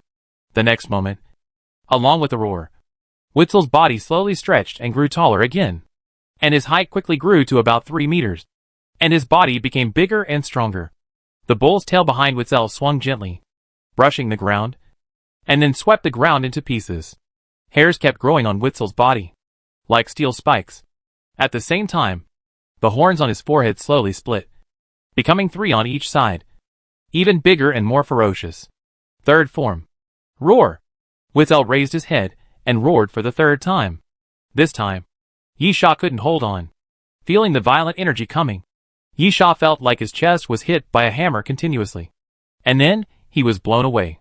Yisha fell to the ground more than 10 meters away. His body kept rolling, and he stabbed the sword Luo Nanjiang into the ground with force. Yisha barely stabilized his body. Yisha looked up at Witzel, the third form of Taurus, and also the strongest form. This battle really started at this moment. Fatal. Yisha gritted his teeth. With a fierce look on his face. Kill him. Chapter 1364 Fatal Attack. Black liquid quickly gushed out of Yisha's body, covering his entire body and entering a fatal state. The next moment, Yisha leaped forward like a beast. Roar! Witzel roared and raised his fist to punch forward. Facing Witzel's fist, black liquid suddenly gushed out of Yisha's body, like mucus, sticking to Witzel's fist. Then, with a swing of the liquid, Yisha flew into the air. Puff! Puff! Puff! Countless black liquids fell downwards and turned into long thorns, stabbing at Witzel. But they could only cause skin injuries. However, the crisscrossing black thorns trapped Witzel in the middle. But, boom! Witzel swept forward with a fist, and those long black thorns were completely shattered. Bang! Witzel bent his legs, jumped into the air, and actually came directly in front of Yisha, and then raised his fist to hit him. The black liquid immediately condensed and transformed into a shield to block the attack. But the violent impact still blasted Yisha away, and he fell to the ground like a cannonball. However, at the moment of landing, black liquid gushed out from behind Yisha, turning into a huge hemisphere, like jelly, very elastic, and when it hit the ground, it helped Yisha to dissipate Witzel's punch. Then Yisha's body bounced and landed steadily not far away. But before he could stand firm, Witzel appeared in front of Yisha again, incredibly fast. Bang! Witzel punched Yisha in the face, and Yisha's body flew out. Yep, and the others immediately wanted to surround him to give Yisha a chance to stand up. But at this moment, Yisha shouted, "Don't come over. One punch from you is enough to hurt me." While Yisha was speaking, he stood up with one hand on the ground, and looked at Witzel, who came to him almost instantly. And black liquid quickly gushed out of Yisha's palm. The black liquid hit the ground, and then pushed Yisha into the air, avoiding Witzel's attack. The two of them almost passed by each other, one on top of the other.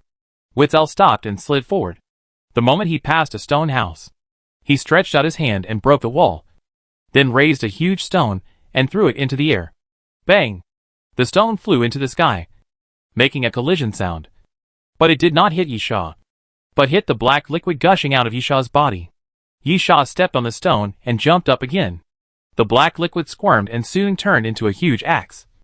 Chopped down. Bang! The black axe hit Witzel, who didn't even defend himself and let the black axe hit his body. Then, with a crash, the black axe shattered and turned into a pile of liquid scattered on the ground. Damn it! Although he was fatally controlling his body to fight, Yisha's consciousness did not disappear, but he could clearly see the battle. At this moment, Yisha couldn't help but curse. To form a battle, there is a prerequisite. That is, at least being able to cause damage to the opponent. Only in this way can the winner be determined, or even the opponent be killed. But if even this cannot be done, it is not called a battle, but a one-sided crushing. Fatal, with its own characteristics, can entangle with Witzel, and those black liquids can resolve Witzel's attacks to a certain extent. However, if it is just like this is obviously a battle that will never see the light of day. How can you win if you can't cause damage? At the same time, Witzel smashed the wall again, throwing the rubble into the air. Yisha twisted his body in the air, releasing a sticky black liquid to stick to the black stones, dodging and moving on the stones. Roar! Witzel roared again. Obviously, after the continuous attacks failed, Witzel became irritable. Then he bent his knees and suddenly jumped into the air. So fast! Yisha's pupils shrank suddenly. Witzel's jumping height and speed were even higher than before. He arrived in front of Yisha in the blink of an eye. The huge fist blasted towards Yisha's face again. The black liquid quickly gushed out, forming a huge black water mass in front of Yisha, which was soft, elastic, and sticky. In this way, the softness and elasticity can dissolve the fist force, and the stickiness can also prevent the fist from directly penetrating the water. Bang! A piece of the black water exploded, and Yisha fell from the air, sliding along the ground. Yisha breathed a sigh of relief, finally blocking another blow. Witzel also fell back to the ground. His legs bent and bounced, and his body flew towards Yisha again. This was a battle without any breathing time. Witzel chased Yisha relentlessly, and no one could rest for a moment until the fate was decided. Bang! Witzel punched again. The tricks are not old. Yisha still uses black liquid for defense. This defense is similar to an inflatable cushion. Even if Witzel's power is extremely terrifying, it can still be resolved, as long as the attack hits. No matter how terrifying the fist is, it is meaningless. This is actually a type of extreme evolution of physical fitness, and it is a shortcoming that cannot be ignored. Once there is any means to prevent the attack from hitting accurately, the attack will lose its effect. However, Witzel's fist is too terrifying. It only takes one punch to kill a person. Even if he doesn't die, he will be half disabled. This makes this shortcoming greatly weakened. But at least for now, Yisha felt that he could still hold on. However, just as Yisha was thinking this, Witzel suddenly spread his fist, stretched out his hand and grabbed a handful, tearing off a piece of the black liquid covering Yisha's arm. Oops. Yisha's heart skipped a beat, and he had a bad feeling. The deadly black liquid continued to flow out of Yisha's body, filling the piece that Witzel had filled. However, it was still a step too late. Witzel's enhanced speed is not only his movement speed, but also fist speed. Bang! Before the black liquid condensed again, Witzel's fist hit Yisha's arm and knocked Yisha away with one punch. He rolled on the ground continuously until he hit a stone house. The black liquid quickly gushed out and stuck to the surrounding walls, which allowed Yisha to barely stabilize his body. Ah! Yisha roared in pain. Severe pain came from the position of his arm. The whole arm twisted back, almost 360 degrees. Obviously, Yisha's arm bone was shattered by a punch. Chapter 1365 Kill. Yisha's body trembled constantly, and the black liquid wrapped around his body began to wriggle violently, appearing abnormally unstable. Because they were symbiotic, Yisha's pain would naturally affect Fatal's state. Kill him! Yisha growled. My order is to kill him, not to fight him. Understand? Kill him! Fatal was silent for half a second. Then there will be side effects. Even if your will is strong enough, being able to wake up last time does not mean you can wake up this time. Yisha gritted his teeth. Do you think death would be better? Tell me. Fatal silence. Yisha, kill him for me. As long as I can live, I can bear any cost. Fatal did not persuade him this time, but said, as you wish. At the same time, Witzel came to Yisha. Bang! Witzel's fist fell. Witzel's fist hit Yisha's face. The ground cracked, and Yisha's head was embedded in it. Bang! Bang! Bang! Witzel roared as he raised his fist and continued to fall. Yisha's head kept falling. Then, bang! Witzel's fist fell for the nth time. But this time, it failed to hit Yisha's face. In front of the fist, a hand appeared and caught the fist. The black liquid surged again, quickly wrapping Yisha's whole body, and Yisha's eyes flashed scarlet light, revealing brutality and blood. Ha!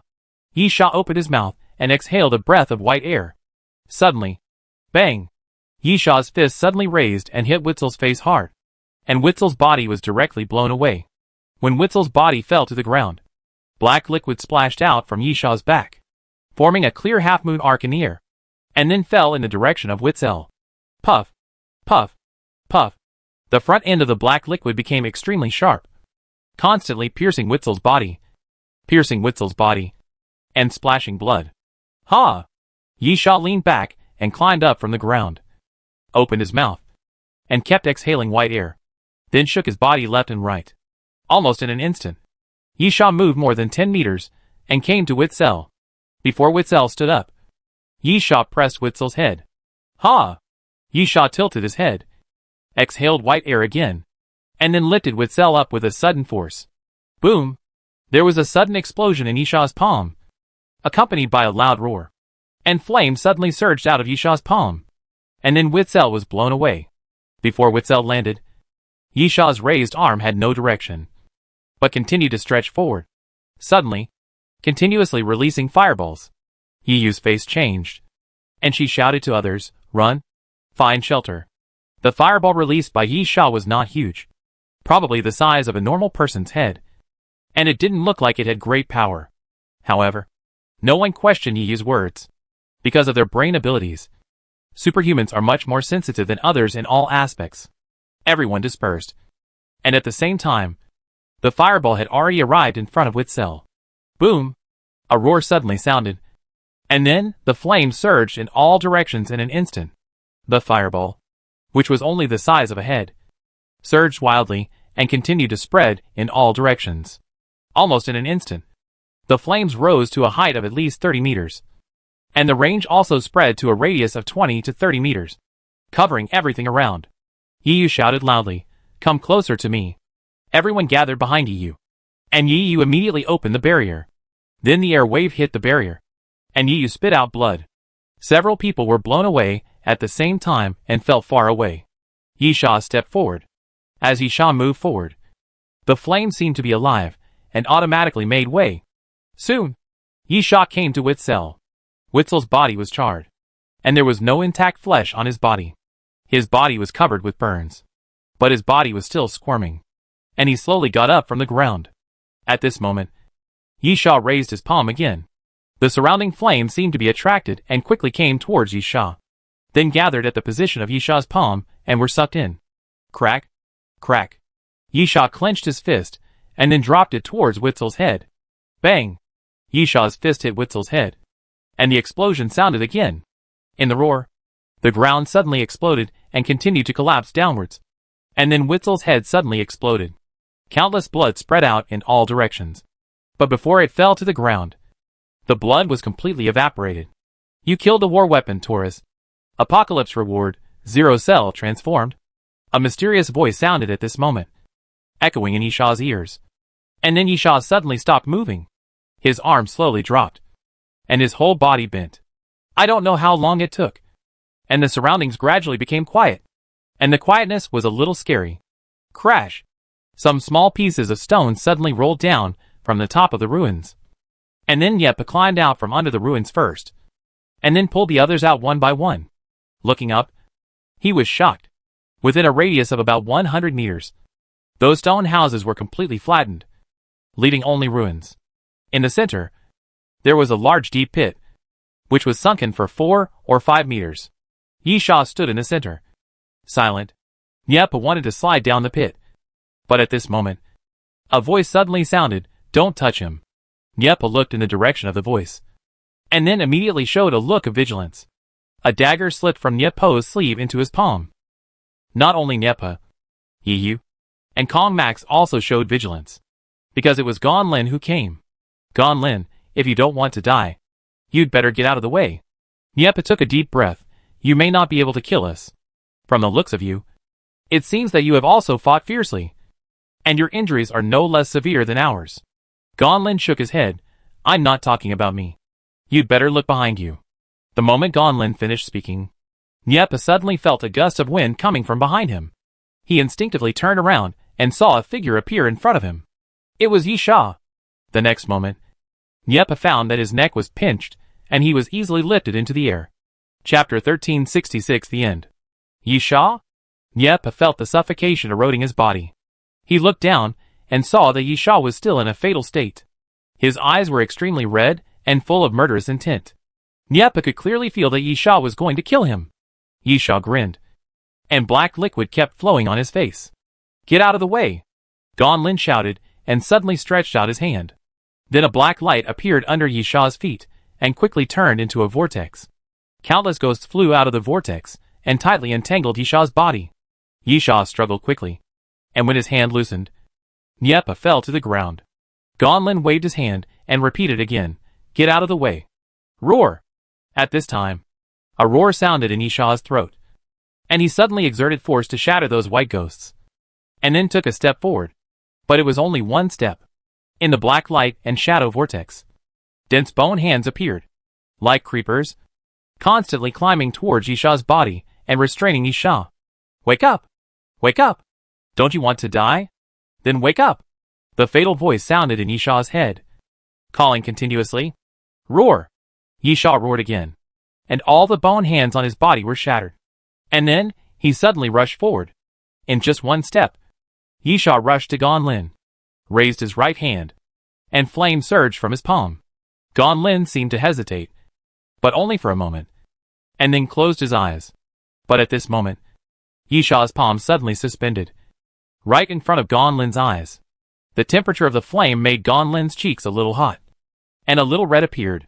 Slowly, the flame was withdrawn into Yisha's body, and then the black liquid also shrank little by little. And soon, it drilled back into Yisha's body. Yisha's face was pale, and his whole body was soaked with sweat. Yisha put his hand down, walked around Gan Lin, and looked at the others. "Let's go!" Yiyu looked at Yisha. Stunned, "Are you okay?" "No." Yisha repeated again. "Let's go." Yisha took the lead and walked forward without looking back. He needed to rest now.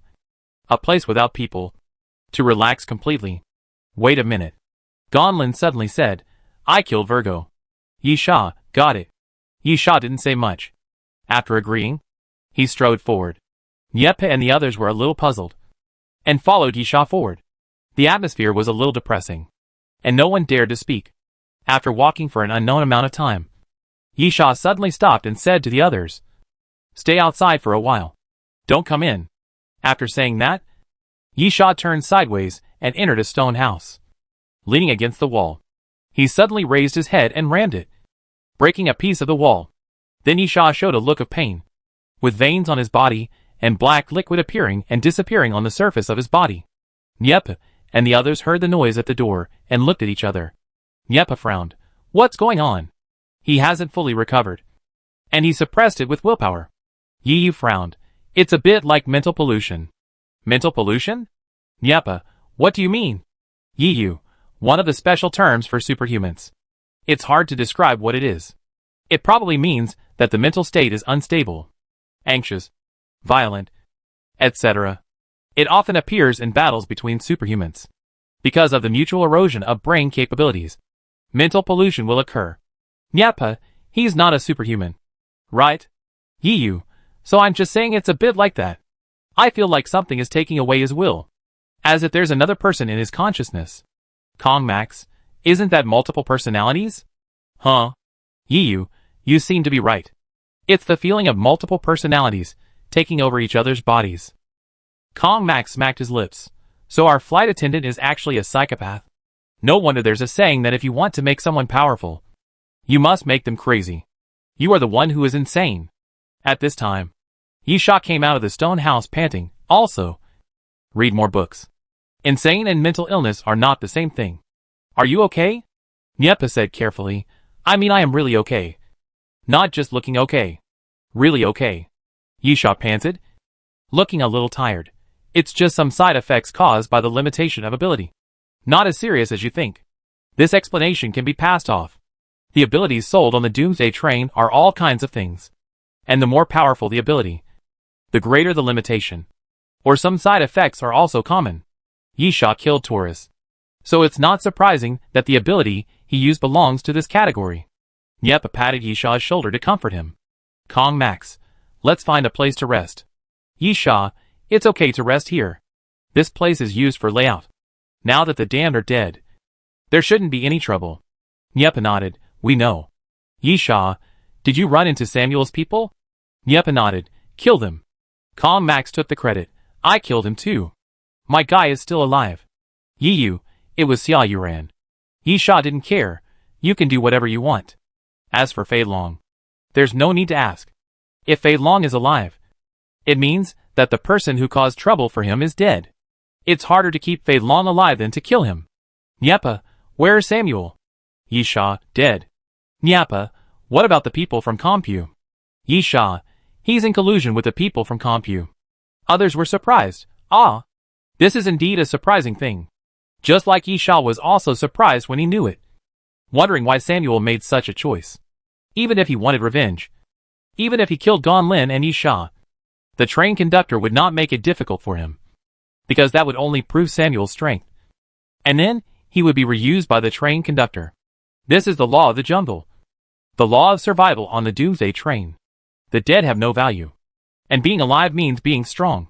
Of course, Yisha guessed that maybe Samuel felt that he couldn't kill Gan Lin and himself. So he planned to ask for help from Comp? However, are Samuel's subordinates willing to go crazy with him? Yisha thought for a while. Is Xia Yuren alive? Yiyu nodded. Unless she encounters an ancient species, she will die in her current state. Otherwise, she should be alive and well. Yisha nodded. Bring her here. Yi Yu spread her hands to indicate that it was no problem. Anyone who was not a fool would know what Yi Sha was going to ask Xia Yuran. Chapter 1367. If you leave, you will die. Yi Yu went to find Xia Yuran. Yi Sha signaled others to rest. Niepa was very alert, pulling Kong Max to guard the surroundings, while Yi Sha returned to the stone house and sat on the ground against the wall. So tired, Yi Sha felt a little palpitation. When fighting Liu, Yi Sha completely lost consciousness and didn't know what happened. But this time was different. Yi Sha was completely awake. Yi Sha watched the flames fly, watched Taurus being burned by the flames, and then a punch blew off his head. It was a very refreshing feeling, but it was followed by fear. At that moment, Yi Sha felt that he was in darkness, and the eternal night enveloped his whole body, as if a giant beast opened its huge mouth and was ready to swallow him at any time. At the position of his heart, Yi Sha felt that there was something that was ready to swallow him at any time. It was a tearing on the spiritual level, as if to tear his thoughts and will to pieces in an instant. Not from the physical body, but from the spiritual, completely erasing everything about himself. Yi Sha just watched, even watching himself rushing towards Niepa, ready to break Niepo's throat at any time. But this was not Yi Sha's will, and at that moment, his body was not under Yi Sha's control. In my body? Yi Sha put his hand on his chest, gently stroking the red lines, and murmured, "What kind of monster is it?" A fatal voice sounded, "In order to survive, you are willing to become a monster?" Yi Sha was silent for a while. "Yes." "Fatal, if that's the case, what do you have to be afraid of? Because you are alive." Yi Sha was silent again. And then again, "Yes." "Fatal, but I still don't recommend you to use the power of the apostle again. You won't be so lucky every time." Yi Sha let out a long sigh. "I don't like to live by luck every time. That feeling is not good. But in the end, isn't it still for the sake of living? Being killed by yourself? Or being killed by others?" Fatal was silent again. "And then struggle hard, roar hard, and become stronger, until the power of the apostles is afraid of you and let you drive them." Yi Sha suddenly, "Then, will you be afraid of me?" Fatal him sounded, as if expressing his doubts. "Yi Sha, don't tell me that you evolved from a liquid monster twice. I'm not stupid.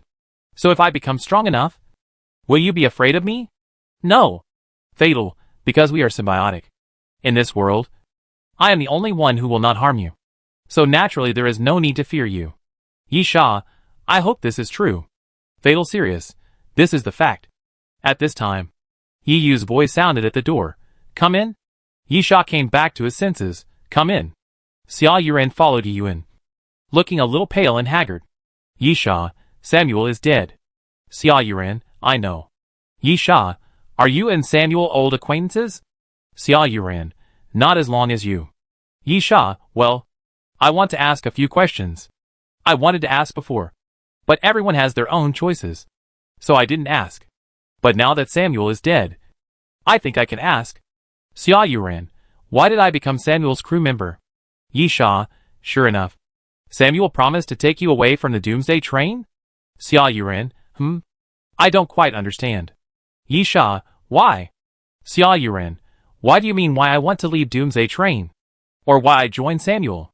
Yi Sha, "Tell me about it. We are old acquaintances. I just want to solve my own doubts. So, if you don't want to say it, you don't have to say it." Xia Yuran, "The biggest source of your doubts is that if I want to leave Doomsday train, I should just leave directly. Right?" Yi Sha nodded. "There are many rules in Doomsday train, but there are no restrictions in this aspect. To give the simplest example, at each stop of Doomsday train, there will be tasks to be performed, and then the carriages will be selected. Everyone must get off the train and complete a task before they can get back on Doomsday train. Note that the task restriction here is to allow you to get back on Doomsday train. So, the so-called task is actually like buying a ticket. You can only get back on Doomsday train after you complete the task. Just like buying a ticket. On the contrary, if you don't complete the task, you don't have a ticket and can't return to the Doomsday train. But that's all. You just can't return to the Doomsday train. Not that you will die. Those who stayed because they didn't complete the task can continue to live and struggle in a certain city. But they can't return to the Doomsday train. So, as far as Yi Sha knows, although there are not many such people, There is a small number of people who get enough power on the Doomsday train and become strong enough. They think they can survive in this era. And they will leave the Doomsday train on their own. The way to leave is also very simple. Just don't complete the task at a certain station and don't return to the Doomsday train. Xia Yuran is very strong. So it's not strange to have such an idea. Then, just leave directly. Why make things so complicated? Xia Yuran shrugged and sat cross-legged on the ground in front of Yisha, because you will die. Yisha was puzzled. What? Xia Yuran, why is the Doomsday train called the Doomsday train? Do you really think you can get on the train if you want to? And get off if you want to? Everyone who leaves the Doomsday train will die. Yisha, that's because they are not strong enough. If they are not strong enough, they should stay on the Doomsday train. Xia Yuran, I mean, they did not die naturally. Yisha, of course. In this day and age. Do you still expect to die naturally? Xia Yuran was a little crazy. Did you get hit on the head during the battle? I mean, they will all be killed by the Doomsday train. Not being able to return to the Doomsday train means death. Yisha was stunned for a moment. Then stunned. Ah? Xia Yuran, now you understand what I mean. Right? If you think I want to leave the Doomsday train, I can just leave. But the fact is that people who enter the Doomsday train have no freedom from the first stop. Every stop. Every stop. Every stop. A constant cycle until you die in battle. You have no right to say no at all. This? Yisha frowned. And suddenly said, this is impossible. I have seen people who survived. He once boarded the Doomsday train and left. Chapter 1368 Thoughts. Xia Yuran, where is that man? Dead. Yisha felt something was wrong. And then added, I killed him. Xia Yuran laughed, if you don't kill him, he will die sooner or later. Yisha frowned. How do you know this? If you are right, those who left the Doomsday train are dead. Then the dead will not speak. Xia Yuran suddenly stood up and undressed. Yisha frowned, but said nothing. Yisha didn't think Xia Yuran would suddenly get interested and plan to do that kind of thing with him. After a while, Xia Yuran undressed, revealing her bra and graceful figure. And then Yisha saw a hideous wound. The wound was slightly below Xia Yuran's heart, all the way to the side of her belly button. Xia Yuran, I almost died. Although this wound is healed, it will not disappear. Even if I use the medicine on the Doomsday train. I think this is probably a warning. Yisha frowned. Have you ever left the Doomsday train? Yes. I don't like everything about me being controlled. Even if the other party is a train. Xia Yuran showed a painful look. I can't describe what I experienced. The feeling of walking around the gates of hell. But fortunately, at the last moment, I returned to the Doomsday train. After Xia Yuran finished speaking, she put on her clothes again. Xia Yuran, if you don't believe it, you can ask the boss lady. She doesn't shy away from this matter. After returning to the Doomsday train, I asked her and she told me. Yisha, what did she say? She said. Xia Yuran showed a trace of fear in her eyes. I will die. Yisha's brows knitted tighter. And then, what happened between you and Samuel? Xia Yuran, Samuel is dead. And the people from Compu are probably dead too? Yisha nodded. If he was alive, those people would of course die. Xia Yuran showed a trace of despair on her face. And then, I went to Compu. So I don't have to die. Yisha was puzzled. What? I don't know. Xia Yuran held her head in pain. When you leave the Doomsday train, something will chase you. That thing is not behind you. But here. Xia Yuran pointed to her head while speaking. Xia Yuran, I don't know if it is a kind of ability. Anyway, he will appear in your mind, constantly drag you into his world, and then kill you.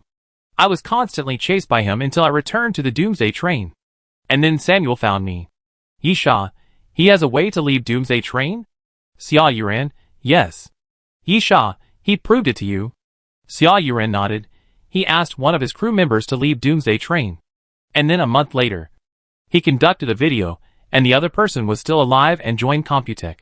Yisha was puzzled. Computech? Xia Yuran, yes. It's the same this time. Samuel said that after we leave Doomsday train, we will go to Computech. I feel that going to Computech has something to do with survival. But I don't know how he did it. Comp. Yisha kept muttering. And then suddenly raised his voice. You mean comp? Xia Yuran looked at Yisha's sudden excitement. A little confused. but still nodded. Yi Sha began to pace back and forth. Of those who left the Doomsday train, Yi Sha actually only met one person. That person was Vincent, the leader of the Tiger Camp, who was once a member of the Doomsday train and then left. The most important point is that the Tiger Camp has a cooperative relationship with Comp, and it can even be said that it was Comp that supported it. So, theoretically speaking, Vincent, as the leader of the Tiger Camp, is also a member of Compu? This? Yi Sha bit his finger. Really interesting. Xia Yuran, what do you know? Samuel may not have lied to you. Yi Sha, the guy who survived leaving Doomsday train and was killed by me, joined Compu. Xia Yuran was obviously stunned, then shook his head. It's meaningless to say this now, isn't it? Samuel is dead anyway. Yi Sha nodded. Rest, if necessary. You can go back with us.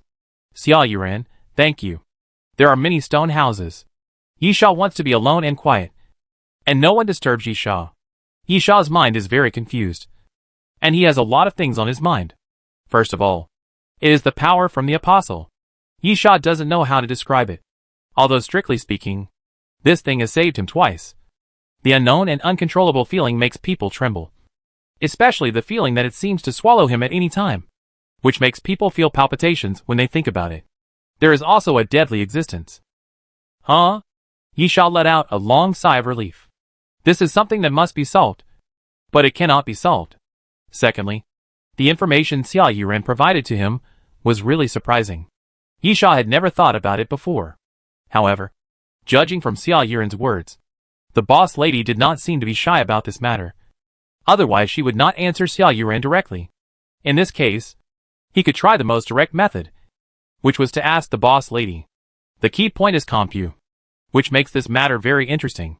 Yi Sha is now extremely curious about what role Compu plays in this matter. After all, Yi Sha doesn't think much of Compu, Doomsday Train, Apostle Walk, and Compu. From the current clues, Compu is likely to be the initiator of the end of the world. But so what? Yi Sha defines Compu as a group of lunatics who want to seek benefits for themselves in the end of the world. In Yi Sha's opinion, Compu is still conducting those studies, many of which are targeting zombies. What is the reason?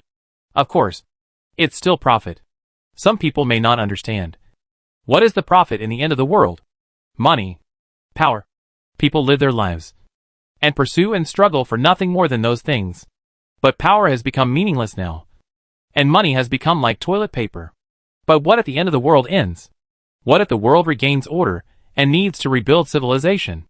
Then, Compu, as a giant in the end times, is likely to get the ruling power of all this and the right to formulate order and rules. However, no matter how Compu studies, it is still at the level and stage of humans, and the Doomsday Train follows the Apostles, and obviously possesses mysterious power far beyond normal cognition and civilization. Therefore, Yi Sha will certainly disdain Compu. Chapter 1369 Hidden Rain. Of course, because of the Constellation Project, Yi Sha has a better view of the current Compu Corporation. After all, Compu Corporation's armed forces, the Three Dragons Squad, and even the Cleanup Force, are just SOSO in Yi Sha's eyes. Of course, Compu Corporation is very remarkable for being able to achieve this with the power of technology alone. However, it is not enough. Those guys are not qualified to be compared with Doomsday Train and the Apostle Walk. It was not until there were Constellation monsters that Compu Corporation truly had the force to threaten Doomsday Train and the Apostle Walk. After all, if you want to survive in this era, being strong is definitely the foundation of everything. But this is a recent thing after all. And from Xia Yuran's description, Samuel must have been planning to leave Doomsday Train for a long time. Judging from the rules of Doomsday Train, this is completely a challenge to the rules of Doomsday Train. So, does Compu have such ability? Moreover, Yi Sha knew that Doomsday Train, or the people on Doomsday Train, Li Xuanhe who was killed by him, and the train conductor, seemed to have some entanglement with Compu. This is really interesting. Yi Sha licked his lips. The more he understood Doomsday Train and the world today, the more unknown mysteries Yi Sha found. The truth seemed to be there, but covered with a veil. If you don't pull off the veil, you can't see the truth, even if the truth may be simpler than you imagined. Yi Sha was thinking about it, leaning against the wall, and fell into a doze. No words all night. The next morning, Yisha stretched and woke up slowly. When he walked out of the stone house, he saw Nyepa making a fire with 2 dead snakes beside him. Nyepa, awake? How's your recovery? Yisha, it's not that fast. But it's okay. And the most troublesome thing has been solved. The constellation monster is of course the most troublesome thing. Nyepa, summary? Yisha, mission? Nyepa, we still have to do the work we should do. Yisha smiled. Then, I don't know where the people from Compu are. Witzel and Lillian showed up. But I didn't see anyone else. However, killing them at least completed one mission. But it seems that we have to split it equally. Witzel was killed by Yisha. And Lillian was killed by Gonlin. It seems that the benefits cannot be completely attributed to Yisha. Nyepa, then there is only what the train captain wants. The steel armor tyrant. That guy? Xia Yuren walked out of the stone house on the other side, on the first day of landing on the island. Samuel ran into him. If he couldn't capture him, he killed him and took the horn to take back. Didn't you get it when you killed him? Yisha was speechless. Although the Doomsday train killed each other, it depends on luck to get what you get. It doesn't count without the prompt of the body sound. But it refers to the things from the Doomsday train. For quest items like this, just pick them up. Nyep immediately stood up. Go find the body. Yisha was speechless. The body was lying next to Gonlin at the time. Do you think it will be my turn? Nyep immediately ran out of ideas. Nyep, can I only vent my anger on the people of Compu? Yisha, this job belongs to you. You can't come here for nothing. I'll lend you the ice and snow god. Nyep, Gonlin? Yisha, let her go. You've taken everything you should take. You're eating meat and drinking soup? Didn't you kill all the flight attendants of Samuel? Kill her flight attendants too. Nyep smiled but said nothing, knowing that Yisha was just venting his anger. Samuel was killed by Yisha. And Taurus was also killed by Yisha. Although Gonlin also dealt with Virgo. Yisha was more hardworking and meritorious. But the reward was not superior. Xia Yuran, I'm going back too. By the way, I have something to tell you. Yisha, you tell me. Xia Yuran, Song Yu was Samuel's flight attendant. Yeah. Yisha, he didn't come. Did he? Yisha really knew about this. And thought it was quite normal. Samuel wanted to avenge Jones and confronted Gonlin. It just so happened that Zong Yu seemed to have a deep relationship with Jones. And as the remnant of Jones, Zong Yu knew that Gonlin wanted to kill him. From this point of view, it is quite normal for the two to have a crush on each other. And it is not surprising. However, it is quite strange that Zong Yu did not come. Logically, if Samuel wanted to attack Gonlin, he should come. But maybe he is not strong enough. Or he does not want to leave the Doomsday train. Xia Yuren breathed a sigh of relief. He might be Gonlin's man. Yisha was surprised. Ah! Xia Yuren, I just happened to find that the two seem to have some private interactions. In addition, Zong Yu might be dead. Yisha was confused. Xia Yuren, after he became Samuel's flight attendant, we went on a mission together. That guy was very strange. He didn't let anyone touch him. And he wrapped his body like a zongzi. Then during the battle, that guy was knocked away and happened to hit me. Xia Yuran kept it a secret. And then, that guy has no body temperature. No body temperature? Nyepa said. Is he cold? Hey, we've probably seen more dead people than living people. And we can't even tell the coldness of the dead? Xia Yuren pouted. Besides, don't you know Gonlin's title? Yisha frowned. Lord of the Underworld. Xia Yuran, it's good to know. Anyway, this is all I know. You can do it yourself. Yisha nodded. Xia Yuren is gone. Samuel is dead. She is like a wandering ghost now. It is safer to return to the Doomsday train as soon as possible. It is not that there is any problem with her identity. At most she can become an independent crew member again. But it depends on whether Gonlin is willing to let her go. Nyepa, she told you this information. It is obvious that she has some ulterior motives. If you ask her, she may be mixed up with you. Yisha, she knows that I will not accept her. Of course, I will not let her become my crew member. I think she will most likely be mixed up with Gonlin. Nyepa was puzzled. Why? You two are old acquaintances. Right? Yesterday, when Yisha was communicating with Xia Yuran, it was just the two of them. Even Yi sent Xia Yuran away and left. Therefore, only Yisha knew that leaving the Doomsday train would lead to death. For a crew member, who is going to challenge the rules of the Doomsday train and lead the Doomsday train. Why would Yi Sha take the risk of recruiting him for his own use? At least, before Yi Sha also planned to challenge the Doomsday train. He would definitely not do such a thing. Yi Sha, eat something, and then go search for people. We will stay for a week at most. We should leave. Yep, okay. I'll go call the others. Chapter 1370 Thunder Emperor. It is necessary to stay for a certain period of time. Although Itzel and Lillian are dead, the people of Comp Company may not be all dead. In order to prevent them from continuing to hunt on Kavasi Island, they naturally need to clean up again. Of course, without the leader, those people of Comp Company probably can't make any waves. But we still have to be prepared. Secondly, since we have come to this area where ancient species are densely distributed, it is of course a good opportunity to make money. Naturally, we should hunt as many valuable and rare ancient species as possible. A week later, everyone was quite satisfied with their harvest. So they called the boss lady and left Kavasi Island. The way to leave was still by plane, and then transfer to a helicopter at the abandoned base to return to the Doomsday train. We were used to the Doomsday train platform being able to magically lead to anywhere, so this method was really difficult. Welcome back. The boss lady smiled at everyone in the dining car. Yi Sha waved his hand. You go first. The reward for the task could be quickly dealt with. Anyway, the train conductor gave it directly, and they just took it. There was no choice.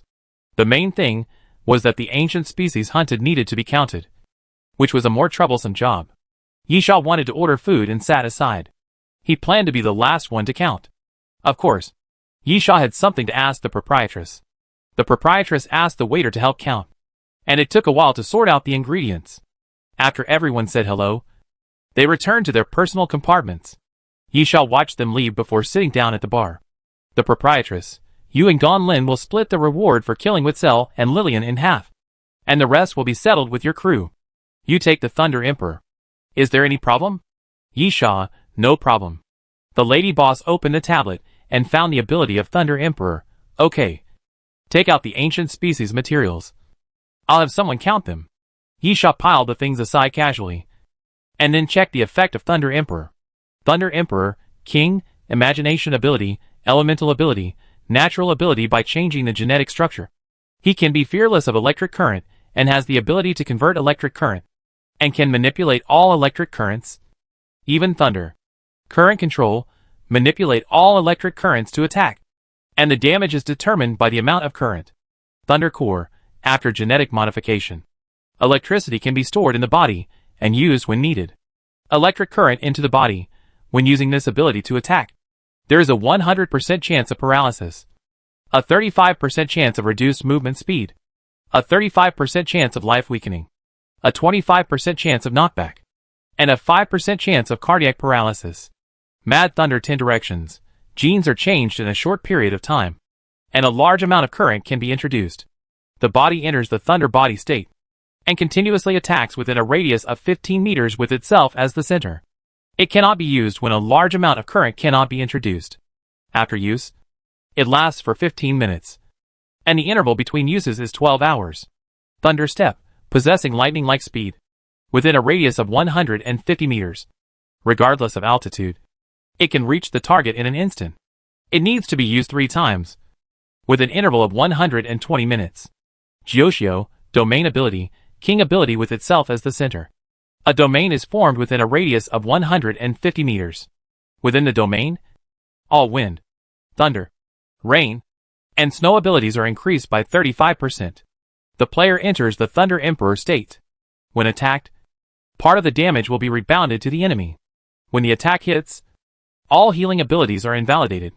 Divine Thunder, it can be used in the 9 Heavens realm. There are 9 levels in total. Each time a level of Divine Thunder is released, the power of the previous level of Divine Thunder is added. The 9th level of Thunder has a destructive effect and can destroy objects in a large area. Because Yi Sha used the Thunder Master to evolve into the Thunder Emperor, the ability of the Thunder Master disappeared. Of course, after having the Thunder Emperor, it doesn't matter whether there is a Thunder Master or not. There is no change in the control of electric current. It is the most basic ability, which allows Yi Sha to control everything with the attribute of Thunder. The Thunder Core is actually a battery, and even the description has not changed. But since the name has changed, Yi Sha believes that there must be changes. Probably the capacity of power storage will be greatly improved. In addition, Thunder Bomb, Thunder Kill, and Thunder Fang Blade have all disappeared. But disappearance does not mean weakening, but meaninglessness. The emergence of the new ability of electric current into the body means that Yi Sha does not need a specific move to trigger the paralysis effect. So Thunder Bomb, Thunder Kill, and Thunder Fang Blade are meaningless. Because as long as Yi Sha uses abilities related to the Thunder attribute, he will definitely be able to trigger the paralysis effect. As for the way to use it, the shape of lightning when using it, and the form when attacking, these are all liberalized. To put it more directly, Yi Sha can decide for himself. Anyway, the basis of power and lethality is electricity. So it doesn't matter if it is limited to moves. This is actually more conducive to the use. Thunder Step, a very powerful teleportation ability, can be understood as a poor version of teleportation. There is a teleportation ability in the treasure list, but it has already fallen into his hands. But Yi Sha has seen the effect. There is also a limit on the number of times teleportation can be used, but it is as high as 30 times, while Thunder Step can only be used 3 times. However, the range of teleportation is 10 meters in radius, while Thunder Step is a large range of 150 meters. The interval between uses is the same. Yi Sha tilted his head. How should he evaluate this? Of course, teleportation is more useful. But then again, one is an independent ability, and the other is a skill attached to the Thunder Emperor's ability. There is no comparison. It is strange that Thunder Step is more useful than teleportation. It can only be said that in conventional combat. Of course, instant movement is more useful. But in certain circumstances, the Thunder Step can also have unexpected effects. For example, running away, hurrying on the road, and chasing 3 times in a row. The maximum distance can be moved is 450 meters. And it is completed in an instant. And it may not even take 1 second. There is no need to say more about Jiuxiao and Shenlei. Jiuxiao, as a domain ability, is the core of the Thunder Emperor. Any domain ability centered on oneself is not useless. Moreover, Yi Sha has all the abilities of wind, thunder, rain, and snow. The first 3 are naturally the 8 directions wind and rain and the Thunder Emperor. And the snow comes from the ice and snow god. His own domain can also amplify his own alien creatures. Moreover, Jiuxiao also has defense and attack enhancement. In terms of defense, it is a bit like the 7-injury fist. It kills 800 enemies and injures 1,000 of itself. No one will get away with it. In terms of attack, it suppresses the healing ability. Although it does not directly cause damage, it can limit the opponent's recovery, which is equivalent to increasing the damage. As for the Divine Thunder, the pure attack ability is the ultimate move of the Thunder Emperor. How powerful it is can only be known after using it. But since it is the ultimate thing, Yi Sha thinks it can't be too bad. At this time, the proprietress said, the materials of the ancient species have been counted. Chapter 1371 Blood Clotting Sword Fighting. The Boss Lady, 217 gold skull coins. Let's round it up for you. 220 is fine. Yi Sha, so little? The Boss Lady laughed. I know you made a lot of money a while ago. But how can my purchase be the same as your own sales? If you are willing to wait until everyone is free, we can do another independent transaction. Yi Sha waved his hand. It's too troublesome. So let's just leave it at that.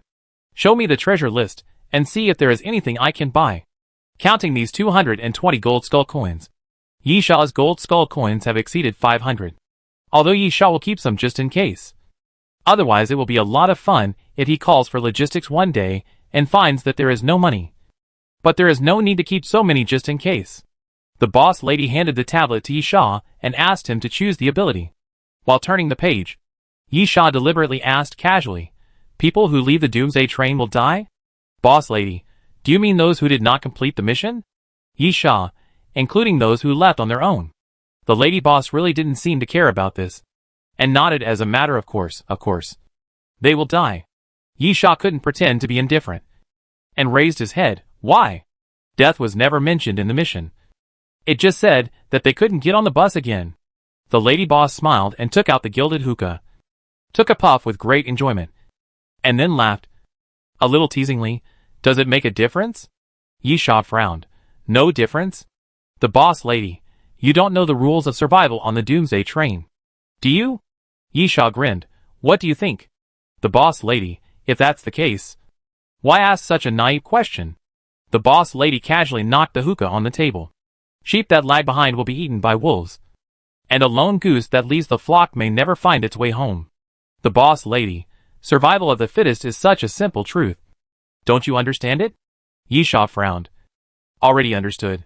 Those who didn't complete the task, like herbivores who left the team, were eventually eaten by carnivores, because they fell behind, and falling behind meant elimination, and elimination meant death. Yisha, what about those who left on their own? The lady boss spread her hands. Is there a difference? Fleeing because of fear of competition represents cowardice, and cowards don't deserve to live. Yisha was very unhappy. Extremely unhappy. Shouldn't it be the right to choose to live? Even if this era is terrible. Everyone has to work hard to survive, struggling with all their strength. And living is so tiring. Many people even think that it is better to die than to live in such pain. But at least, live or die. The choice is always in your hands. In fact, is this just a naive delusion? The Doomsday train is very fair. The fittest survive, and those who cannot adapt will die. The proprietress raised her eyelids and looked at Yisha. Are you tired of everything? Do you want to leave? No. Yisha came back to his senses and shook his head, just asking casually. The boss lady laughed. Isn't this good? Sadness, irritability, suspicion, fear, timidity. These are emotions that only weak people have. For strong people, these are not necessary. Yisha, then what do strong people need? The boss lady laughed even more happily. To survive. Yisha's eyes twitched. Is this a warning to himself? Don't worry. It's really just a casual question. Yisha, I'm not tired of everything here yet. Besides, it doesn't matter if I get tired. Because I can live here. Right? The boss lady. This is the truth. Yisha smiled. Then handed the tablet to the boss lady. I want to buy this thing. The boss lady took a look. I remember you have the ability to turn into blood. Right? Yisha nodded. The boss lady. So, is it evolution, fusion, or just buying it? Yisha, I don't know what kind of ability will be created by fusion. Right? The lady boss. Yes. There may be unexpected effects. Or it may be weakened. Yisha, let's evolve it. The lady boss nodded, drew a cross on the tablet with her finger, and then said, 100 gold skull coins. Thank you for your patronage. Blood coagulation, sword fighting, blood transformation ability, fighting ability, swordsmanship, the ability to use blood to transform into a sword, or to cover the weapon with blood to attack. As it is used, the body will continue to weaken. The time and degree of weakness depends on the strength of the user's blood. Blood sword slash. Great sword, swing a huge sword light at the enemy target to attack. Blood cross. Dual swords engage in oppressive attack and defense with the enemy target. Attack with blood clotting dual swords. And greatly increase the sword speed during battle. Blood dance, cherry blossom. Narrow sword, swing the sword forward continuously. And the scattered sword light is like cherry blossoms flying. Blood prayer, holy blessing. Ninth sword, use the blood transformation ability to bless your own blood circulation and improve physical fitness by 15%. Blood summoning, red lotus. Short sword, use blood to turn into red lotus and attack the designated area with a radius of 1.5 meters. This blood coagulation sword fighting technique is in the same series as the blood freezing technique that Xia Tian had used before. Of course, the blood freezing technique is Xia Tian's last resort, and it is much more expensive, requiring 350 gold skull coins. The blood coagulation sword fighting technique that Yisha bought is actually just a branch of it. There are of course differences in details, but the main point is that the blood freezing technique can be shaped with blood at will, while the blood coagulation sword fighting technique is limited to the form of a sword. Yisha didn't want to spend too much money on this, mainly because blood thorns and blood thorn bombs are now useless in many cases. The power is too small and can't cause any damage to some targets. Therefore, those two abilities were useless.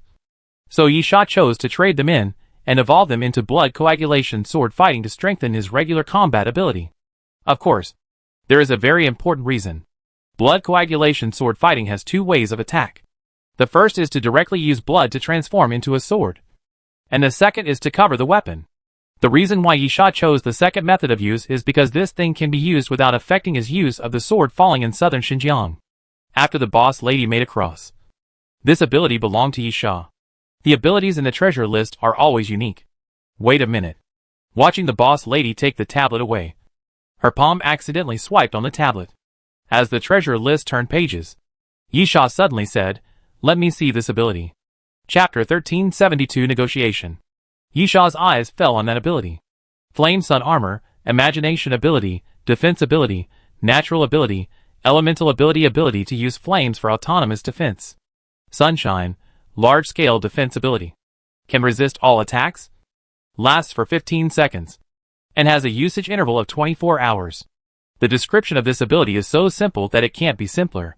Because of this, Yisha can see it clearly at a glance. The price is 210 gold skull coins. What attracted Yisha was the description of can resist all attacks. As the saying goes, one learns from one's mistakes. Yisha has always believed that attack is the best defense. Of course, Yisha does not reject defensive capabilities, but he does not deliberately pursue them. For example, in the magnetic control, there is a skill called Magnetic Shield, which Yisha also uses. But he has never thought of investing in this aspect. But Leo and Taurus have taught Yisha a good lesson, making Yisha realize the necessity of defensive capabilities. Leo aside, Witzel's Taurus form is actually weaker than Leo, probably because he uses his body as a carrier. In addition, Yisha has become stronger than before against Leo. Especially the paralysis ability weakens the mobility. And the deadly unique fighting style is also useful. So, if Yisha had a certain degree of defense against Witzel at that time, then perhaps there was a chance to kill Witzel without using the power of the Apostle. Unfortunately, Yisha couldn't even defend against a punch. After being hit, Yisha was half disabled and had no strength to fight again. That's why he used the power of the Apostle. This also made Yisha realize that he still needed some defensive props or defensive abilities. Yisha thought about it. I want this ability. The boss lady nodded. No problem. As long as you have enough gold skull coins. The boss lady was naturally happy for Yisha to buy things from her, which was the biggest function of the dining car. Draw a cross on the tablet, and the Yenong armor belongs to Yisha. Looking at the gold skull coins that were decreasing in an instant, Yisha sighed that money was really not easy to spend. He spent all the money earned from this mission. And he also spent 90 gold skull coins. Lady boss, nothing to buy? No more. Yisha shook his head. There were more than 200 gold skull coins left. Although he could still buy something, he still kept them just in case. Yisha, how about the next stop? Is there any work for the conductor? I want to earn some skull coins like crazy. Otherwise I will become poor again. The boss lady, probably not. The conductor is not on the Doomsday train at the moment. Not here again? Yisha was stunned. Can't the conductor leave the Doomsday train at will? Yes. The boss lady, every time you leave, you have to pay a big price. But the apostles have been making a lot of noise recently, and the conductor has to deal with some things personally. Yisha spread his hands. It seems that I can only do ordinary crew tasks. The lady boss smiled. You can also take a rest or go where you want. This mission will take a long time, and it was assigned by the conductor. So in addition to the reward, you will also have a one-station vacation as extra compensation. Yisha thought about it. Not bad. I'll find you later. Okay. The lady boss nodded. Goodbye. Yisha, goodbye. Yisha left the dining car and walked forward along the aisle, but did not return to his personal compartment, but continued to walk forward. The conductor was not there, so Yisha naturally tried to be bolder and do something. In particular, that guy was only responsible to the conductor, and the conductor could come to him at any time. So it was not convenient for the conductor to be on the Doomsday train most of the time. Walking through the passage, the door of the personal compartment was in front, which was a bit weird, because the door looked like a prison iron door. Yisha casually went forward and knocked. Come in. The voice of Dr. Davis came from behind the door. And then the iron door opened inward. Yisha walked into Dr. Davis's personal compartment and frowned. He smelled a sour smell. The smell of formalin. Yisha looked around. There were rows of shelves in the room. On the shelves were glass jars with organs and limbs that were obviously human. Of course, they could also be zombies. On the side wall, a dead mutant zombie was nailed. In addition, there were some messy metals piled on the ground. Some of them seemed alive, with a layer of flesh membrane sticking to them, and they were crawling on the ground. At this time, the compartment on the other side opened, and Davis walked out, taking off his bloody gloves. Yi Sha, it seems that you have a good life. Dr. Davis, it is quite good. There are many things on this train that interest me. Moreover, I don't have to stop my experiments. Some of the equipment here is even more advanced than that of Comscope. Yi Sha looked around. I can see it. Dr. Davis, you came to see me. Which means there is good news. Right? Yi Sha took out the USB flash drive and shook it. Dr. Davis immediately stretched out his hand with excitement. Give it to me. Yi Sha moved his arm back to avoid it. Don't be so anxious. Dr. Davis seemed to calm down and looked at Yi Sha. What do you want? Yi Sha, the thing is here. It's not clear whether it's real or fake. Dr. Davis, I can judge the authenticity. Yi Sha, of course. This is what you should do. But there is a very important question. And this question is, why do I believe you? Dr. Davis, what do you mean? Yi Sha, I can't take risks to do things that have no benefits. Dr. Davis, so, didn't I promise that the research results belong to you? Yi Sha, words are actually the most unconstrained things. Otherwise, why are there so many lies in this world? Dr. Davis, what do you want? Z-Law. Yi Sha shook his finger, and an electric current surged out, jumping on the tip of Yi Sha's finger. Yi Sha, I will inject this electric current into your heart. Of course, you will not die, and there will be no harm. It will feel like having a pacemaker installed. Dr. Davis smiled. If the electric pulse of the pacemaker is too large, it can kill the target in an instant. Yi Sha, yes. So what are you doing? Dr. Davis, come on. Yi Sha raised his eyebrows. Dr. Davis was so straightforward that Yi Sha did not expect it. Is this guy really a scientific lunatic? Chapter 1373 Trouble. After all, only one person can understand what is in one's mind. Therefore, Yi Sha really couldn't understand why Dr. Davis risked offending the train conductor, or even being killed by the train conductor, to conduct research. But in the end, he planned to give the research product to Yi Sha. This is really unreasonable, because there is no benefit in it. Yi Sha got enough benefits to make him take risks. But what did Dr. Davis get? It seems that there is nothing. Therefore, Yi Sha was worried. But what he didn't expect was that Dr. Davis was so straightforward. In this case, it seemed that there was only one explanation. Is this guy really a madman who only cares about the process and not the result? It seems that this is the case. Yi Sha didn't say anything nonsense. He directly stretched out his finger and pointed at Dr. Davis's heart. The current quickly penetrated into Dr. Davis's body. At that moment, because of the pain, Dr. Davis's face showed a ferocious look.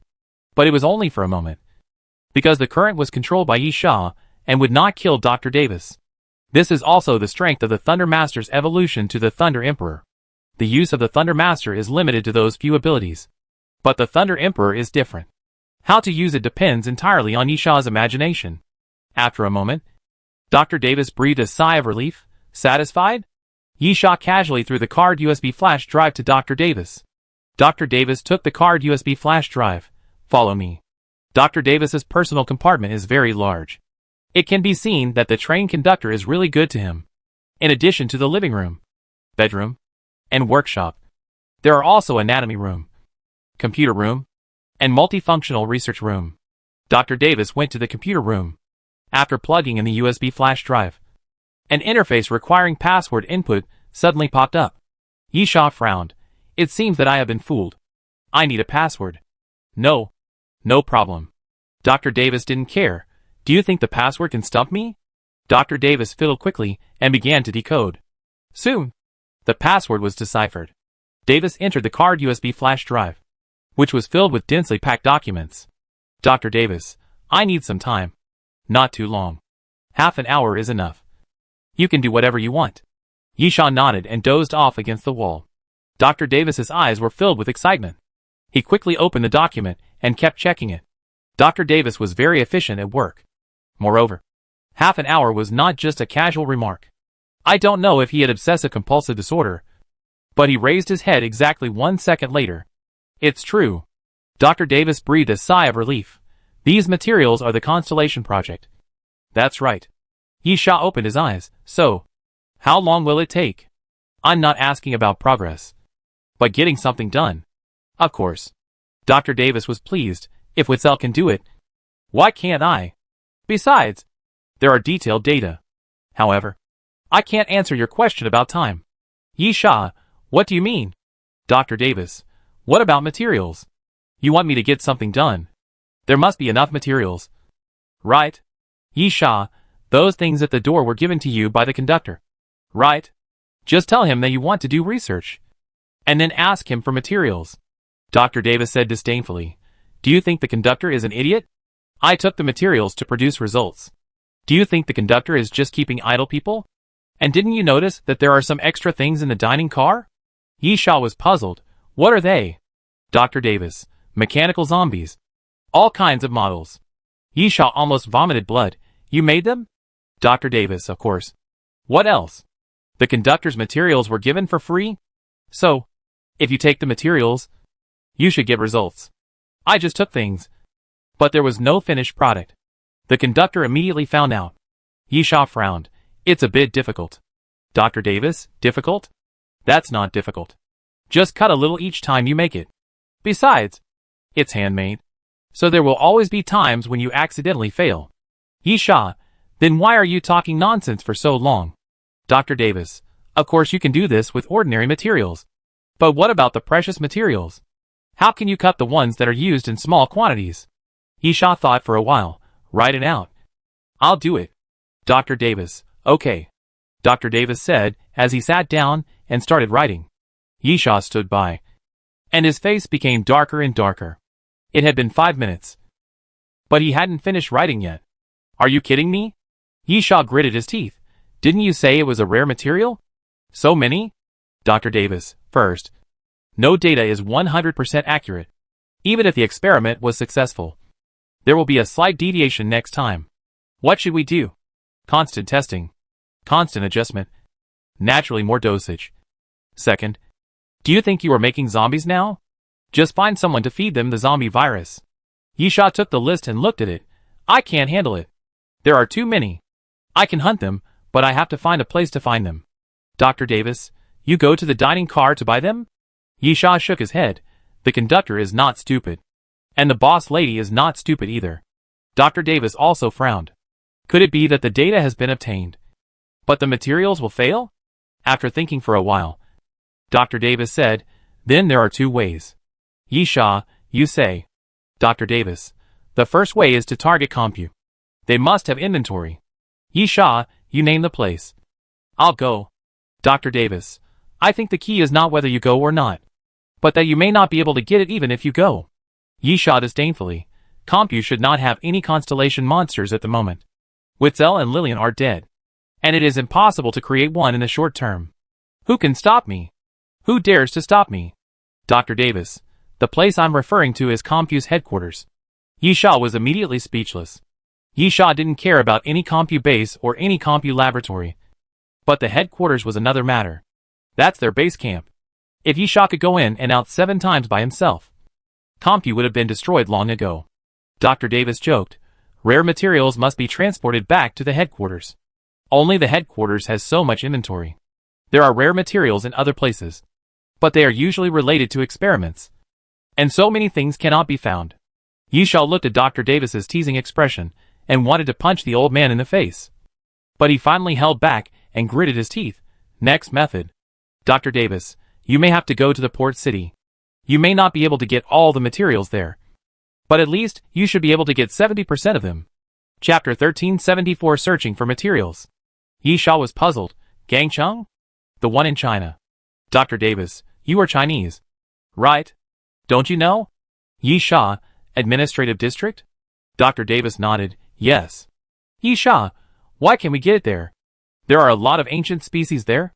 Dr. Davis, young man, don't fight and kill at every turn. Sometimes you have to use your brain. Although I don't doubt your strength. You want to hunt so many materials? You will be exhausted. Besides, how can there be so many ancient species in the city? It's better to go to Kavasi Island again. Yi Sha, I stayed there for almost 10 days. And I might not be able to gather all the items on Kavasi Island. Dr. Davis, so, I asked you to buy them. Yi Sha, buy? Robbery. Killing. Stealing. Etc. Yi Sha would not be that surprised. But buying? Yi Sha did have some money. left before the end of the world. An old wallet with a few red leather inside, which was of course useless in this era. And Yi Sha kept it purely as a souvenir. Dr. Davis. That place has the largest underground black market today. Black market? Yi Sha became more and more confused. What is that? Dr. Davis explained. It was originally a survivor human camp. And then it became a place where many surviving humans gathered and transited. Now it is ruled by a guy who calls himself Ming Hai. And it mainly trades materials. Yi Sha became interested. For example? Davies. The most basic thing is that many ancient species are edible. Right? Yi Sha nodded. Yes. Dr. Davis. So, you can take the meat of ancient species and go there to exchange for things such as rice, water, and even things like wine and cigarettes. Yi Sha, where did the rice, water, cigarettes, and alcohol come from? Dr. Davis. Of course they were taken from other survivors' human camps. Now many survivors' human camps have grown to a considerable size.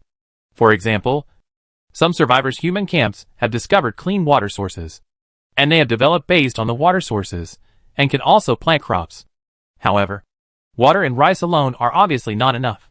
Yi Sha, so they exchanged for meat? Those who lacked rice exchanged for rice. And those who lacked water exchanged for water? Dr. Davis. In addition, energy is also a popular commodity for trading. For example, the crystal you found last time is a very precious energy source. Although this kind of thing is rare, it is not non-existent. Yi Sha, interesting. Dr. Davis. There are many others. Even human lives can be bought there. Yi Sha, human lives? Dr. Davis grinned. Women. Beautiful women. Are you interested? Yi Sha disdainfully. I still have this bottom line. Dr. Davis. Of course there are other things. For example, you can hire a group of desperate people to do work for you. Kill people. Kill ancient species. Go to the city to find things. Anything. Yi Sha. This scale seems to be quite large. I'm curious how it was done. Are there no zombies in the port city? Dr. Davis. There should be some. But they are scattered. Anyway, there are definitely no zombies in Ming Hai's jurisdiction. If there are any, they have been killed by him and his men. Yi Sha, what's the origin of that guy? Dr. Davis chuckled. I want to know too. He is one of the few people who can interest me. For a moment, after knowing you, I thought he was also from here. Yi Sha, that's impossible. Dr. Davis. Yes. So I am still very curious about him. I don't know his origin, but I only know that he is a good fighter. Yi Sha, how good is he? Dr. Davis. Not within the scope of humans. And he doesn't use any technological power. But you don't need to worry about it. You are going to buy things from him. Not to fight. And you are using some worthless things to buy. Yi Sha, food? Dr. Davis. Yes. It's easy to get some food on the Doomsday train. But it's very precious to the people there. You can exchange food for everything. Yi Sha nodded. I see.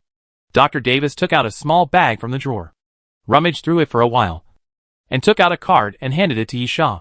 Yi Sha, what is this? Dr. Davis. This is something that Ming Hai made with a bank card.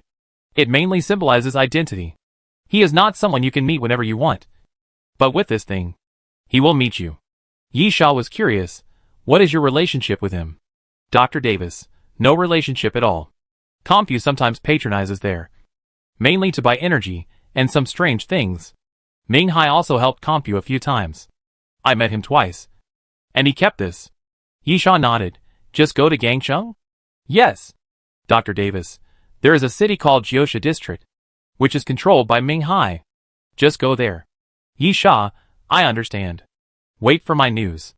Dr. Davis licked the corner of his mouth with his tongue. It's better to be quick. I can't wait. Yi Sha, I want to see the results more than you do. Yi Sha took the card and turned to leave Dr. Davis's personal car. The destination of the next stop was settled. Yi Sha returned to his personal car, rested for a night, and then went to the dining car. Can I leave now? Yi Sha sat at the bar. I can apply for a vacation at the next stop. Right? The lady boss nodded. Yi Sha, so, if I leave now and come back before the next stop, is that okay? Or do I have to wait until the next stop? Lady boss, if it's during vacation, it's no problem. I can come back at the next stop. Anyway, you can go anywhere you want during vacation. So, where do you want to go? Yisha, Gangcheng. The one in my hometown. Gangcheng? The lady boss frowned. Why do you want to go there? Yisha smiled. Isn't the vacation period arbitrary? The boss lady. I'm afraid you're working in vain. Yisha, what do you mean? The boss lady. I can almost guess what you're going to do. There is a large-scale survivor human camp there. And there is also a black market. But if you want to make a profit, you'd better give up. I won't accept it. Yisha suddenly realized that the boss lady had obviously misunderstood something. It's easy to get food on the Doomsday train. But it's very precious there. Then take the food from the Doomsday train.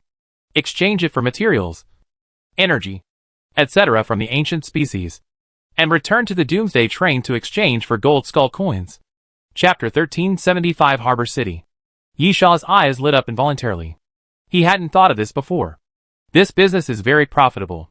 If you bring a truckload of food, you can only get a few silver skull coins at most.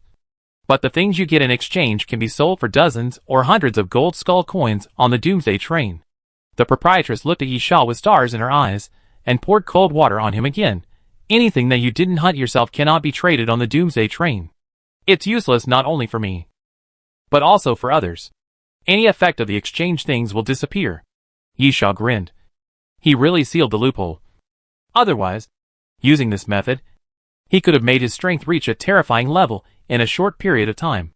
Yisha, I do want to exchange things, Yisha said, as he put a stack of drawings on the bar. The proprietress took a look. Drawings of the twin sawtooth swords? Yisha nodded. Yes. I plan to make this thing. So, can't I even use the materials I exchanged for myself? The lady boss, that's fine. You can do whatever you want. If you use it yourself, there is no limit. Yisha can guess the reason. Because if you make it yourself, you need a blueprint. Things made with blueprints are good things. But the number of such things is extremely small. If the things purchased from the treasure list are called rare, then the things made with blueprints are rare among the rare. At least 10 times rarer than the treasure list. And each one is basically the grade of high-end goods in the treasure list. The reason is very simple. First, the blueprints are very rare and can hardly be seen. Second, a large amount of materials are needed, including precious materials. Even if you finally achieve these 2 points, there is still a key problem. That is, the production will fail. Each blueprint has a limit on the number of attempts to make it. For example, the number of times the blueprint of the twin serrated sword in Yisha's hand can be made is 2 times. In other words, if the production fails twice, this blueprint will disappear. So, under such harsh conditions, this kind of thing is really pitiful. Moreover, hoarding a large amount of materials is useless. First, you need to have the blueprint. And second, you need to be able to make it successfully. These 2 points can limit the probability of such items appearing. Of course, the boss lady doesn't care whether Yisha goes to exchange materials. At the same time, this is also the explanation that Yisha thought of in a flash of inspiration. After all, he went to the port city and exchanged a large amount of materials, but there was no use for them, which would definitely arouse suspicion. Originally, Yisha didn't realize this, but after being reminded by the boss lady, Yisha noticed it and immediately thought of this excuse. It was indeed a coincidence that he happened to have a blueprint in his hand, which was given by Samuel. The boss lady, there are still 6 days before departure, and the next stop will stay for 15 days, which means you must be back within 21 days. Understand? Yisha nodded. Boss lady, then, what about food? Since you are going for materials, you must need a lot of food to exchange. Right? Yisha, simple and easy to store. Aren't they more valuable? Boss lady, of course. But I still recommend bringing some luxury goods. There will definitely be fewer buyers. But the price is high. Yisha then. 10 boxes of instant noodles. 10 boxes of compressed biscuits. 10 boxes of sugar. 10 boxes of salt. 10 boxes of dried beans. 1 box of wine. Forget it. That stuff is not easy to carry and breaks easily. Give me 20 packs of cigars. 2 boxes of fruit. More variety of fruit. The boss lady, I'll round off the change. 15 gold skull coins. 15 gold skull coins are actually the money for the 20 boxes of cigars and fruit. The change is enough to buy all the things in front. Luxury goods are also valuable on the Doomsday train. This is actually a really strange phenomenon. If you don't eat, you will die. If you don't drink water, you will die. If you don't smoke, you won't die. If you don't drink, you won't die. But the price of the latter two is hundreds of times that of the former two. You can eat enough with bread, but you want steak and pay dozens of times the price for it. Yisha can understand this, but he can't understand it. Spiritual satisfaction is understandable before the end of the world. Enjoying life and enjoying beautiful things is not a derogatory term. But after the end of the world, the demand for this aspect has not weakened, but has become more desired. As if all this is the final comfort of the soul. Yisha gave the money. And then, let someone help me move to the platform. The proprietress nodded, okay. Have a good trip. Yisha left the dining car, and then entered the Doomsday train platform. The food was quickly prepared. Yisha directly summoned the corpse flower, and let it eat the food. Walking out of the Doomsday train along the stairs. Looking up, what impressed Yisha's eyes were many buildings. And an extremely familiar feeling. Is it because of those words? Yisha smiled with his mouth curled. There were many old buildings here. Both sides of the street were densely packed with shops. Mainly restaurants. Various signs were hung everywhere. Of course, many fell to the ground and were smashed to pieces. The Chinese characters on them made Yisha feel very familiar. I haven't seen it for a long time. Yisha smiled. And then the ice and snow god flapped his wings and landed on Yisha's shoulders. Yisha stuffed 2 strips of raw meat into the ice and snow god's mouth. The ice and snow god tilted his head, wondering why Yisha gave him food but no orders. Yisha smiled and touched the ice and snow god's head. You don't need to go for scouting or anything. It's just because I'm in a good mood. After Yisha finished speaking, he walked forward leisurely. There was no mission this time, and he didn't come to fight. It was a pure transaction, which didn't take much effort, and there was plenty of time. So Yisha was naturally not very nervous. Of course, things that should be done still need to be done. As Yisha walked, he stretched out his finger and pointed to the side. An arc of electricity flew forward and blew up the head of a wandering zombie. After the ability of the Lightning Master was upgraded to the Thunder Emperor, the battery became a Thunder Core, and the capacity of pure electricity almost doubled or tripled. Now as long as the electricity was fully stored, Yisha didn't have to worry about not being able to use his ability. After killing the zombie, Yisha began to look around. The presence of zombies here meant that it was definitely not the Nine Snakes district that Yisha wanted to go to. So Yisha had to determine his position first, and then find the direction of the Nine Snakes district. Or to be more direct, Yisha needs a map. Found it. Yisha walked forward, came to the collapsed newsstand, flipped through the pile of magazines, and then pulled out a map sealed in a plastic bag. Yisha spread out the map and looked at it for a while, then pointed on the map. Not bad. Not far away. Should be able to get there before dark. Chapter 1376 A pair. Harbor City is very big. Therefore, even if the other party builds a human camp for survivors here, it is impossible to occupy the entire Harbor City. In fact, the entire Nine Snake District is too big. Ming Hai's forces only occupied one area, and it was a small and dilapidated old city. But Yisha had to say that this guy was very smart. The old city has no high buildings and a tight structure. Although there are many alleys, and they are complicated, it also means that the space is small. At the same time, it also means that if this area is cleared, it will be difficult for the zombies outside to enter again. In other words, even if zombies wander in again, it is difficult to gather them due to the terrain. It is easy to kill small-scale zombies. As for how to distinguish this area, it is actually very simple.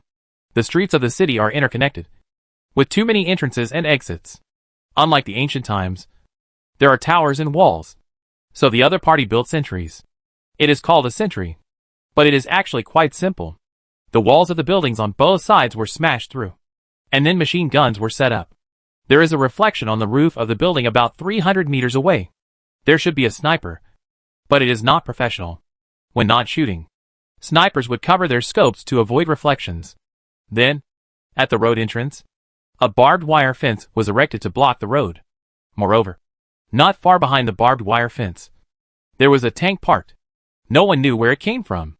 Yisha believed that other street entrances and exits, and even alleys, must have been blocked as well.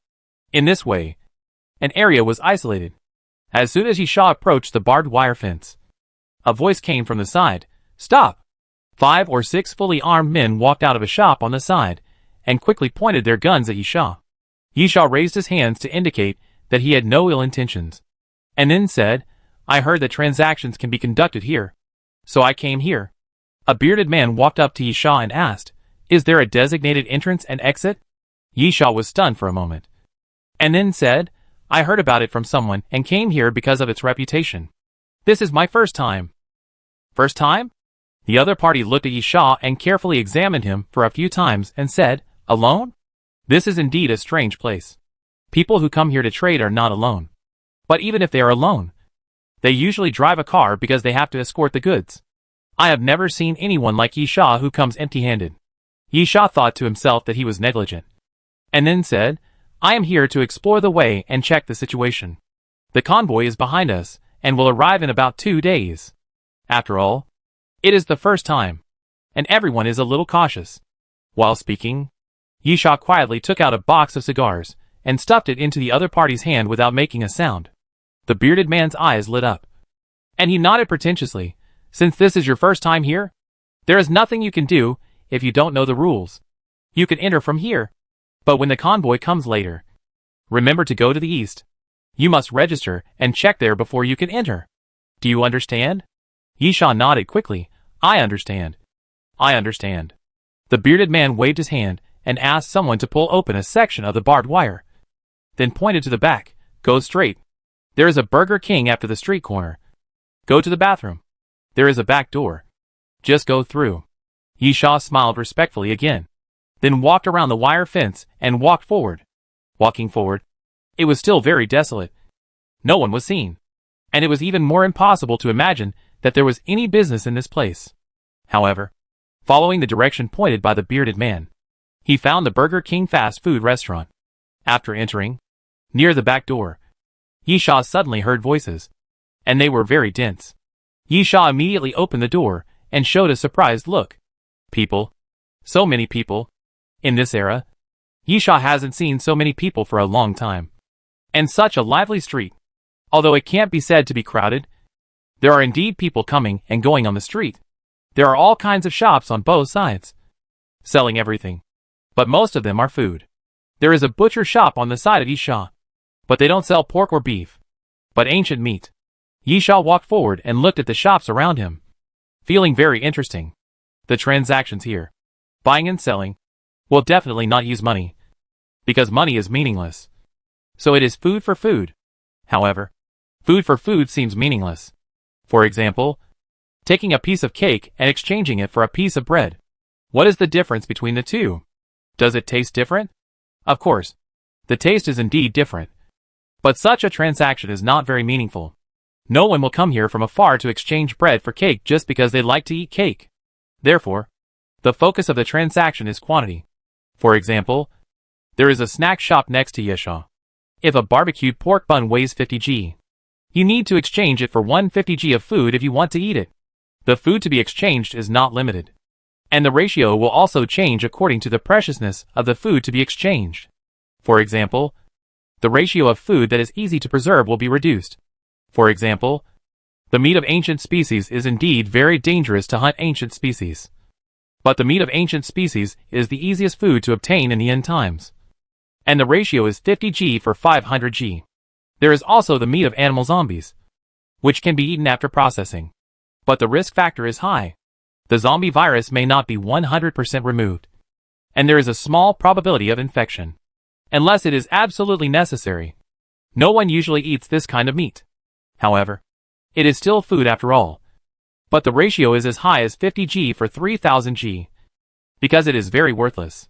In short, the transaction has subdivisions in terms of type and weight, but there are no clear regulations, and it is often negotiated. On the surface, exchanging 500 g of ancient meat for a barbecued pork bun is definitely a big loss. You can eat at least 2 meals with 500 g of meat, but one barbecued pork bun is not enough to fill you up for one meal. But in fact, it can't be counted that way. It can also be regarded as a kind of spiritual enjoyment. The barbecued pork bun is hot, with salt, seasoning, and craftsmanship. It's like going to a restaurant to eat before the end of the world. You know that the price of the ingredients of the dishes served is only about 1/5 of the price of the meal. But does the restaurant lose business because of this? Moreover, the most important thing is the sense of existence. The atmosphere and everything here have a feeling of being before the end of the world, which is a kind of psychological comfort for people. In fact, everything here is indeed not the core of the trading market, but mainly a service for outsiders. Yisha came to the snack shop and took out a pear from his waist bag. How many barbecued pork buns can this be exchanged for? The boss's eyes suddenly became bright and excited. Is this a pear? Yisha, could it be a pineapple? The boss trembled. It's not dried fruit or something. It's a fresh pear? Yisha smiled. Touch it and see. Chapter 1377. Several questions. There are almost no fruits in the end times. If we were to list the most precious foods in the end times, fresh fruits and fresh vegetables would definitely be at the top of the list. The so-called fruits are basically made into dried fruits, which are convenient for preservation. Of course, with the continuous establishment of human camps of survivors, there are still fresh fruits. But fruits are easy to spoil and cannot be brought to this place for long-distance trading. Therefore, although this place is not small in scale, and is a place where many survivors' human camps exchange what they have, fresh fruits are hard to find. Moreover, the pears Yisha brought out were very fresh. Generally speaking, even if there are fresh fruits, they are not so fresh when they are transported here. But the pears Yisha brought out looked like they were just picked not long ago. All for you. The boss was excited. All this tray of buns is for you. Yisha laughed dryly. There are at least 30 or 40 buns in a tray. Do you want to sell them yourself? No need. Yisha, give me 2 barbecued pork buns and a bowl of chicken wings. Boss, okay. Okay. Please sit down. The boss quickly brought something to Yisha. And then, he didn't even care about the business. He excitedly wiped the pear with his clothes, and then opened his mouth to bite it. But suddenly thought of something. Xian, come here. The boss shouted to the back of the store. And then a little boy about 5 or 6 years old ran out from the back. The boss immediately stuffed the pear into the boy's hand. Come. Eat. The boss looked doting. It's very sweet. Yisha looked at the scene and couldn't help but smile. Then took a bite of the barbecued pork bun and drank a sip of the bowl of chicken wings. The taste can't be said to be delicious, but it's not bad either. It's quite average. At least it tastes much better than the food served in the dining car of the Doomsday train. Moreover, red wine, steak and local snacks are all available in the dining car of the Doomsday train. As long as you have enough skull coins, they can all be served to you. And the taste is like it was made by a top chef. Compared with those, the barbecued pork buns and bowl of chicken wings in front of me are not up to par at all. However, there is a different feeling. Yisha felt the softness of the dough and the chewiness of the meat, and he liked it very much. This is not a feeling of taste, but a spiritual feeling. Yisha felt the reality. This is a feeling that cannot be experienced on the Doomsday train. Everything on the Doomsday train is always mysterious and illusory. Everything makes people feel unreal. Even the food in the dining car is so delicious that it doesn't seem to be made by humans. The barbecued pork buns and bowl-shaped chicken wings in front of him, although not so delicious, are more real. There is a feeling of being alive. Yisha raised his head and poured all the chicken wings into his mouth, then looked at the boss beside him, took out a box of cigars from his arms, and threw a cigar to him. Have one. The boss took the cigar, hesitated and said, I don't have anything to change, and I will lose money if I change it again. Yisha smiled. I don't need you to give me anything. Just answer a few questions for me. The boss was puzzled. Questions? Yisha cut the cigar and lit it. This is my first time here, and I am unfamiliar with everything here, so I need someone to help me answer questions and give me some guidance. No problem. No problem at all. The boss immediately became happy, and even closed the door directly, hung up a sign saying that the business was suspended, and sat down in front of Yisha. What do you want to ask? Just ask. Yisha, I think you can see that I am here to trade. So where should I go? This is easy. The boss, there are 3 major trade fairs here. One is regular, and the survivors' human camps from all over the country will send people here. And the other is long-term, in the Juman building, where there are trades all year round. And those survivors' human camps will send people to stay there permanently. Yisha, what about the other one? Boss, that one was organized by Lord Ming Hai, and the threshold is quite high. Yisha, I am looking for him. The boss shook his head. There is no way. Even if you have fresh fruits and cigars, the value is high enough, but the quantity is too small. Lord Ming Hai will not look at it. Moreover, to be honest, cigars are okay, but fruits are actually flashy and not practical. Yisha nodded. Fruits are indeed tempting, but they are difficult to preserve. Even if there are a lot of fruits, what should we do with them? If we can't eat them all, we can preserve them by making them into dried fruits. But they are not fresh fruits, so they are not that valuable. The value of dried fruits is probably only 1/10 of fresh fruits. It's okay for those survivors to grow them in the human camp and make them into dried fruits for preservation. It's stupid to spend a lot of money to buy them and make them into dried fruits. It's better to exchange dried fruits directly with others. Yisha, I not only have these, but also other more precious food resources. Salt, sugar, instant noodles, compressed biscuits, which can be preserved for a long time. And the quantity is not small. The boss looked at Yisha strangely. Yisha smiled. My convoy will arrive soon. I just went ahead. I see. The boss nodded, but it's probably not easy. The threshold for trading directly with Lord Ming Hai is very high. But if your things are precious enough and in large quantities, you could apply for the transaction. But your application may not be approved. Yisha nodded. Then where to apply? The boss opened the window and pointed to a building in the distance. Do you see it? Yisha nodded. Boss, that is Lord Ming Hai's base camp. You can just go there with your stuff. However, I advise you to find a guide who can talk to you. Yisha, do you mean guide in a literal sense? Boss, yes. They are all Lord Ming Hai's people, serving people from other camps. And they are all free. However, if you are willing to pay a little price quietly, they can still talk to you on some matters. After all, they are all Lord Ming Hai's subordinates. Yisha, I understand. Then, the last question is, where can I find a guide? The boss was stunned. Didn't you see it when you came in? It's right over there at the entrance. Yisha patted his forehead. He seemed to have bribed someone to get in. If he had known that he would have to make another trip, why would he waste his box of cigars? Yisha helplessly spread his hands. I didn't notice it. The boss looked at Yisha's waist bag and moved his Adam's apple. Do you want me to make a call for you? I know someone. He's a nice guy and very reliable. How could Yisha not understand what he meant? He took out a pear from his waist bag. Then I'll trouble you. The boss smiled. No trouble. No trouble. I'll make the call for you right away. Chapter 1378 Zhao Weigua. The man the boss found was called Zhao Weigua. A very old-fashioned name. But he was not actually very old. Probably about 40 years old. Gentle. Wearing a pair of black-framed glasses. And a little thin. The boss smiled.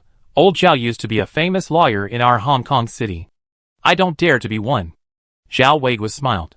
The profession of lawyer is the most useless nowadays, because no one will reason with you. After Zhao Weigua finished speaking, he sat down in front of Yisha. Old Huang said you have a big business to do? The boss next to him raised his hand, indicating that Old Huang was himself.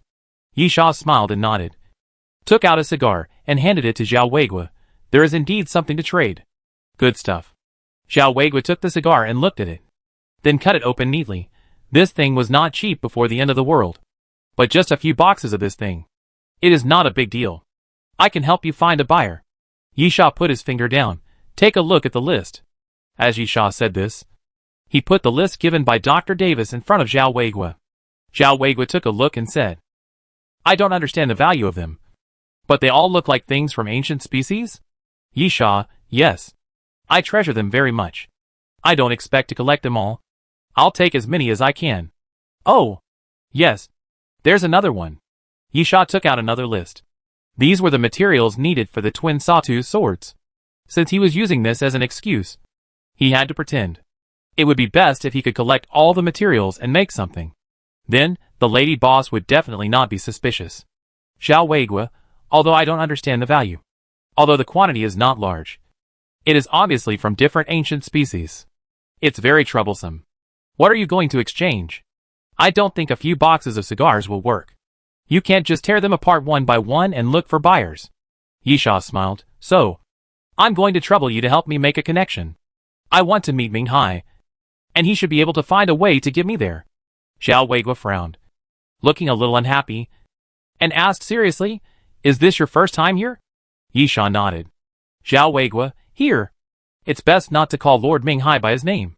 But Lord Minghai. Or Mr. Minghai. Yisha smiled and didn't care. I just came here and don't know the rules. Anyway, that's what I mean. I hope you can introduce me. Zhao Weigua shook his head. What you have is not enough. The boss interrupted. He has a fleet. But it hasn't arrived yet. Yes. Yisha, the stuff will arrive in 2 days. Oh. Zhao Weigua, how much do you have? Yisha, 10 boxes of instant noodles. 10 boxes of compressed biscuits. 10 boxes of sugar. 10 boxes of salt. 10 boxes of dried beans. 2 boxes of fresh fruit. And 20 boxes of cigars. Well, now they have been opened. Zhao Weigua's eyes lit up. All good stuff. Zhao Weigua said cautiously.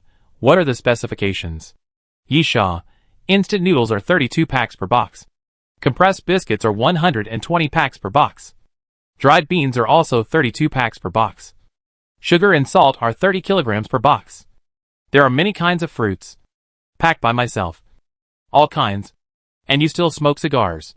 Zhao Weigua, there are indeed a lot of goods. I can ask. But I can't guarantee whether Master Minghai will accept this job. If he doesn't accept it, I can arrange for you to go to the market and purchase in batches. Yisha took out the card given by Dr. Davis. What if I have this thing? Zhao Weigua was stunned. Then, since you have this, why do you still need me? Yisha explained. This is given to me by a friend. He also introduced me here. He gave me this. But this is my first time here. I don't know many things and I don't know anyone here. Zhao Weigua thought for a while. In this case, I will help you contact them first. You can copy the number on the ID card to me. It should not be a problem. Yisha nodded and handed the card to Zhao Weigua. Okay. Zhao Weigua, when will the goods arrive? Yisha, 2 days at the latest. Zhao Weigua nodded. When the goods arrive, I will ask for you. Yisha, I think you can ask now. I won't joke about this or write you a bad check. Do you still want to leave here alive? The goods are guaranteed to be available. Zhao Weigua thought again and nodded. Okay. I'll take this job. But, Zhao Weigua didn't say everything. But anyone who wasn't stupid could understand what he meant. Yisha smiled. I brought so many things with me. So I didn't plan to take them away. I don't care how much it costs to exchange for the things on the list. Anyway, I just need to get what I want. Zhao Weigua was not stupid either. So he naturally understood what he meant. If Minghai could exchange a box of compressed biscuits for the things on the list, then the extra things would all belong to Minghai. So how much benefit he could get depended entirely on Minghai's ability. Zhao Weigua, okay. I'll take this job. Yisha, please help me find a place to live. A bigger one. So it's convenient for unloading later. Zhao Weigua smiled. No problem. Follow me now? Yisha nodded. It was indeed convenient to have a guide. Zhao Weigua took Yisha along the street and introduced everything around him from time to time. In fact, bartering is not a solution. Zhao Weigua, Mr. Minghai is preparing to issue currency, so that everyone will be much more convenient. Yisha smiled twice. Zhao Weigua saw that Yisha was a wise man. So he laughed twice and stopped talking nonsense. How did the capitalist society come into being? The most important point is currency regulation. If Minghai issued currency, he could control the rise and fall of prices and determine purchasing power through the value of currency. Then what? Of course, he would make a lot of money. The words convenient transaction are just to fool children.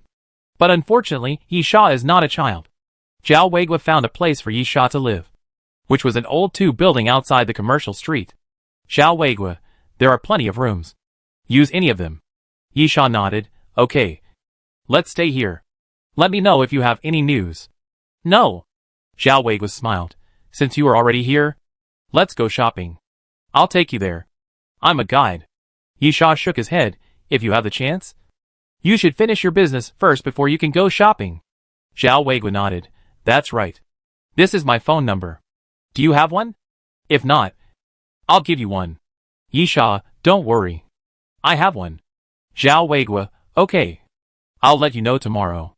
Also, let me know when your goods arrive. Yisha, okay.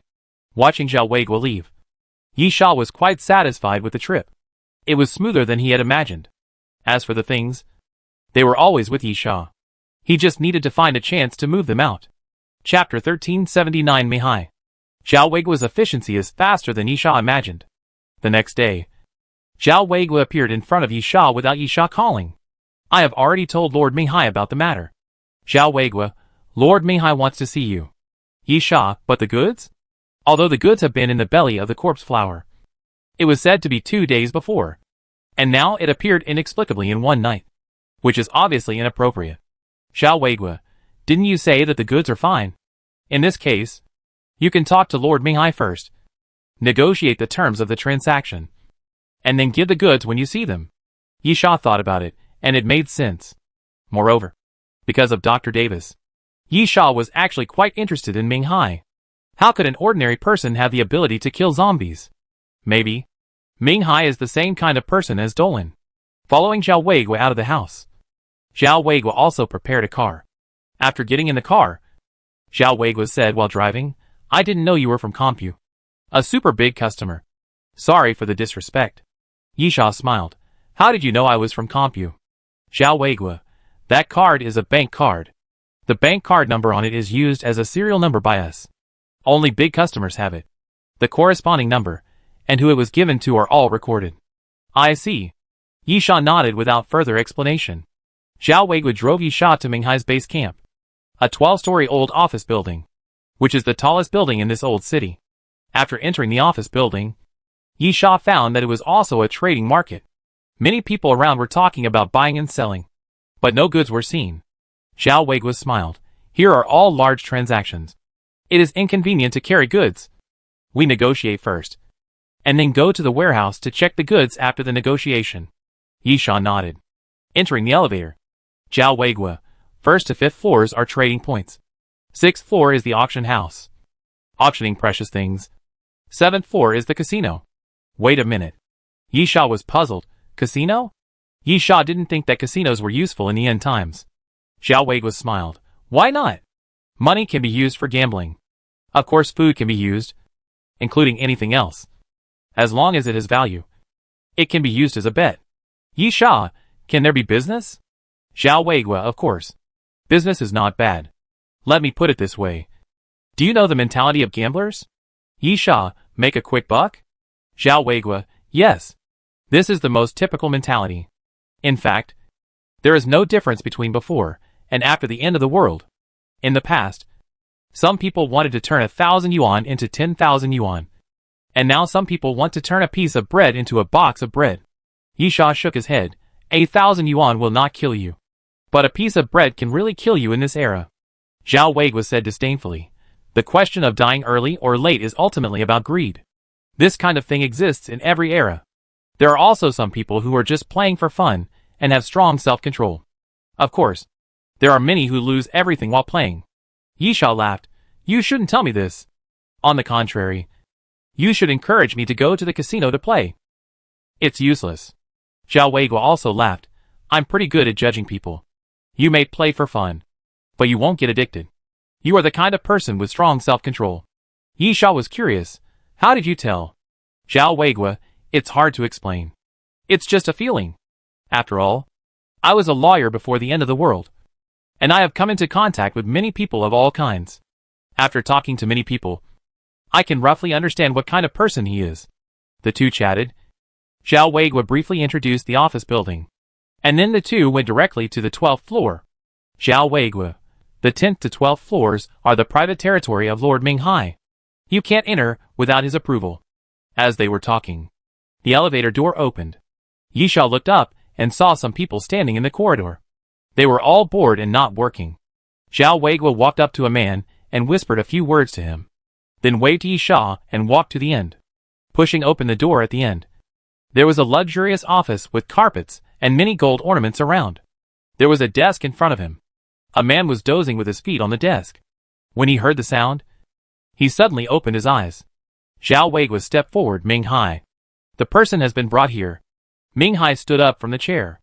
Yisha looked at him and didn't feel anything special. Minghai was about 1.78 meters tall, and his body was neither fat nor thin.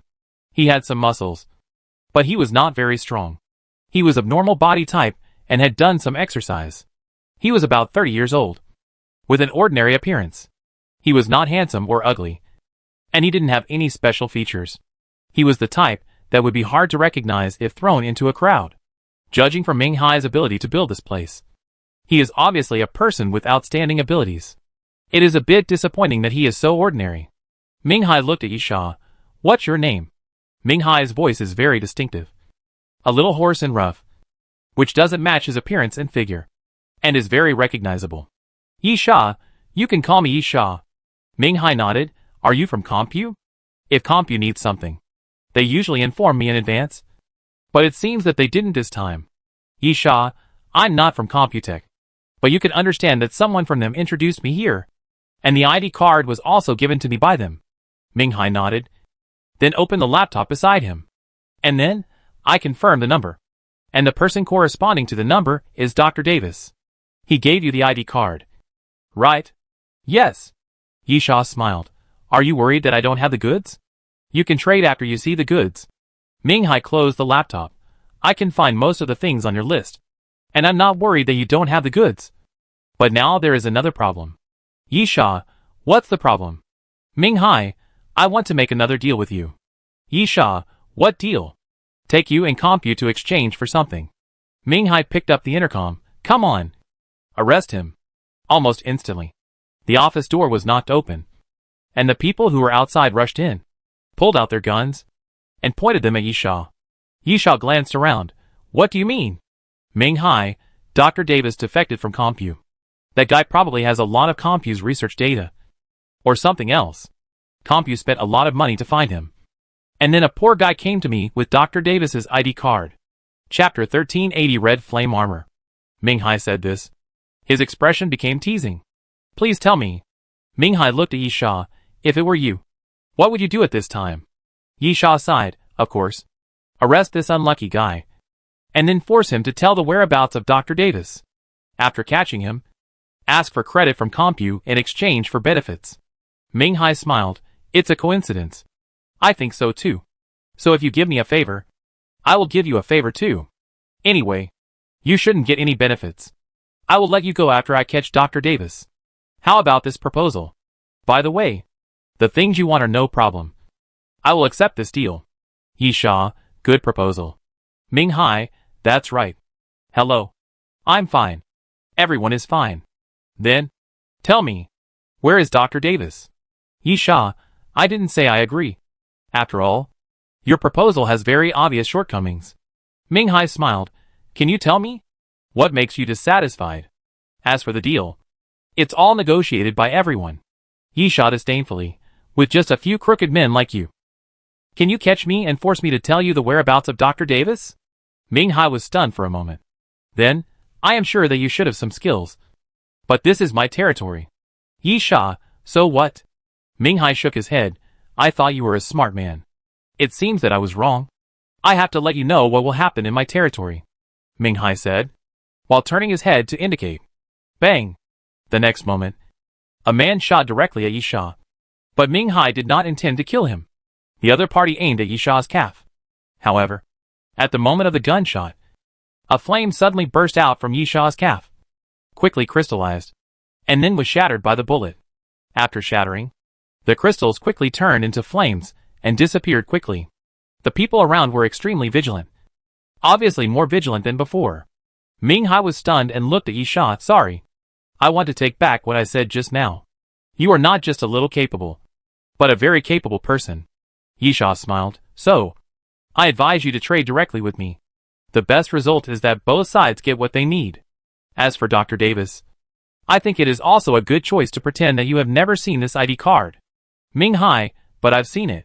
Yisha, if you don't give up, I can only take some special measures to achieve my goal. Ming Hai, for example? Yisha, Rob. Ming Hai was stunned again, and then laughed. Do you know how long it has been since I was threatened? And in my territory. Do you really think you can get out of here by yourself? Yisha disdainfully. Pathetic guy. Ming Hai confronted. I think so too. The atmosphere was in a stalemate.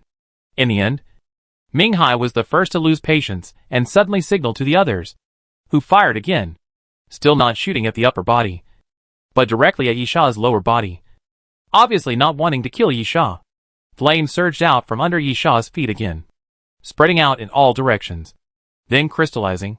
then breaking, and then flames reappeared, crystallizing, and so on. Yin-Yang armor. Yi Sha found that this Yin-Yang armor was really good. Of course, it refers to the automatic defense. As for the degree of defense, Yi Sha was not sure. After all, the other party only used ordinary bullets. It is not difficult to defend against such power. There are many defensive props and abilities that can withstand the items that are not in the treasure list.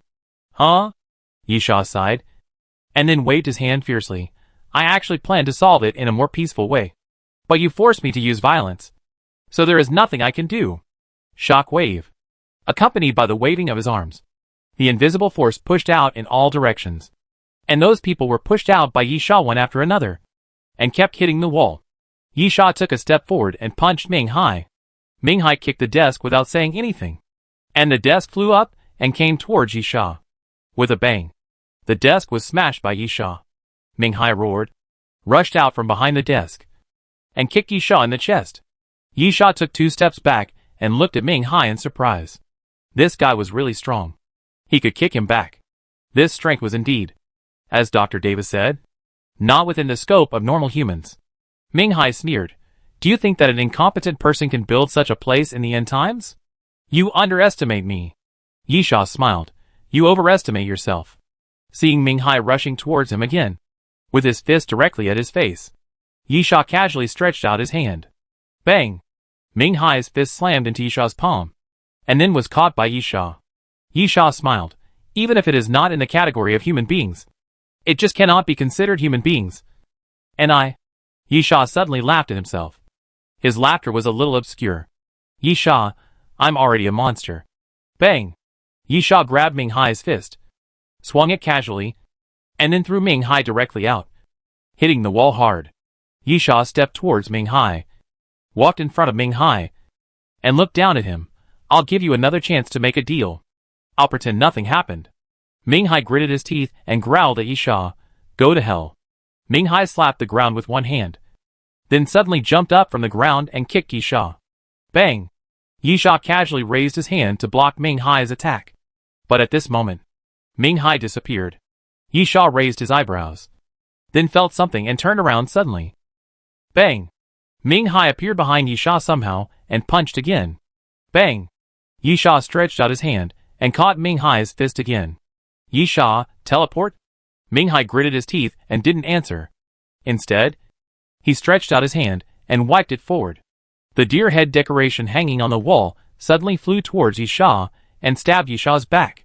Flames surged behind Yi Sha, quickly crystallized, and blocked the deer head. Controlling things? Yi Sha, are you a superhuman? Or do you have superpowers? Ming Hai is not an ordinary person. Not only because Dr. Davis said that he could create such a place in the end of the world, but also prove this point. At the very least, without any ability, he couldn't even kill the zombies in this area. However, Ming Hai is not from Doomsday Train, nor is he from Compu. And of course, he is not from the Apostle Walk. In this way, there are only a few possibilities. Chapter 1381 Battle. Superhuman. Alien human. There are also aliens like Dolan who have superpowers since birth. All 3 of them come from their own evolution. So even ordinary people can gain power from this, which is the best explanation. At present, it seems that alien humans are not very similar. Alien humans are the type that have not lost their minds and become zombies because of the zombie virus after being infected with the zombie virus. On the contrary, they have evolved because of the stimulation of the zombie virus. This type of evolution mainly comes from the body, which is the so-called corpse transformation. But Ming Hai is obviously more normal in this respect, just like an ordinary human, and has not transformed into a corpse. Although his strength is far superior to that of ordinary people, the alien human is actually a type that focuses on the extreme evolution of physical fitness. If this is used as a template, Ming Hai's strength is actually quite ordinary. I don't know what you are talking about. Ming Hai did not answer Yi Sha's meaning. He gritted his teeth and tried to pull his fist out of Yi Sha's hand, but found that he could not do it at all. So he suddenly jumped up and kicked Yi Sha again. Yi Sha did not move, because there was no need. Bang! Flames appeared on Yi Sha's side, and after crystallization, they directly blocked Ming Hai's attack. The automatic defense of the red flame armor means that any attack will be automatically defended, without the need for Yi Sha to control it, or even think about how to defend. Of course, automatic defense is not omnipotent, and it will fail in two situations. The first is an absolute attack. If the attack is too strong to defend, there is nothing you can do. The second is absolute speed. If the attack speed exceeds the speed of autonomous defense, it can also break the defense. Both are understandable.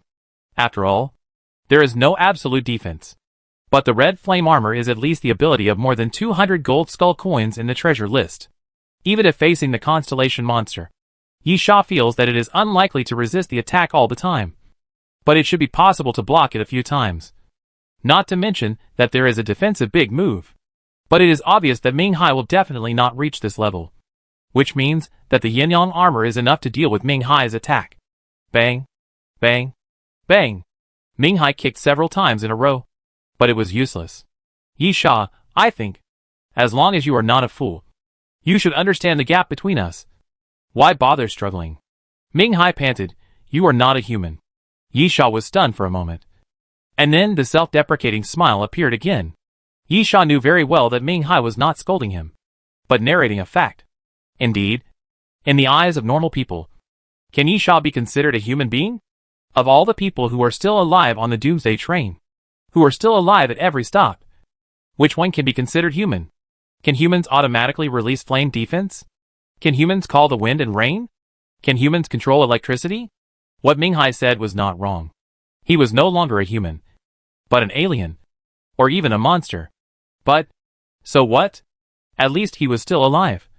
And he was living well. Just like Yi Sha once said.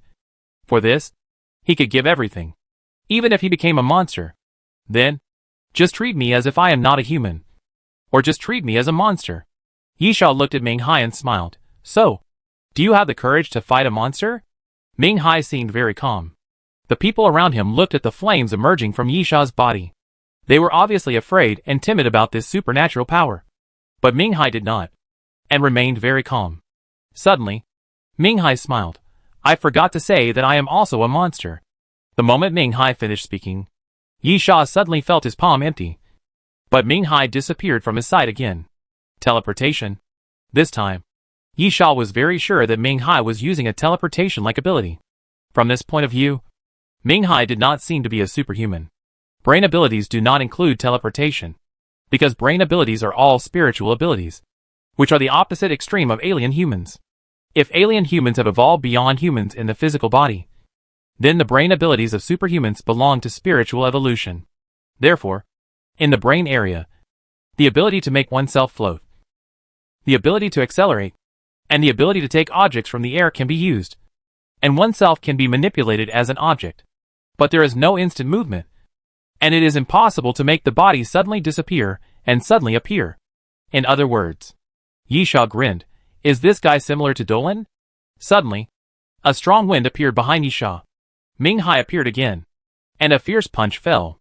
As the fist hit Yi Sha, the stone pieces around the previously smashed wall suddenly floated, and the wood pieces around the smashed desk floated up, quickly came to Ming Hai's fist, and wrapped Ming Hai's fist.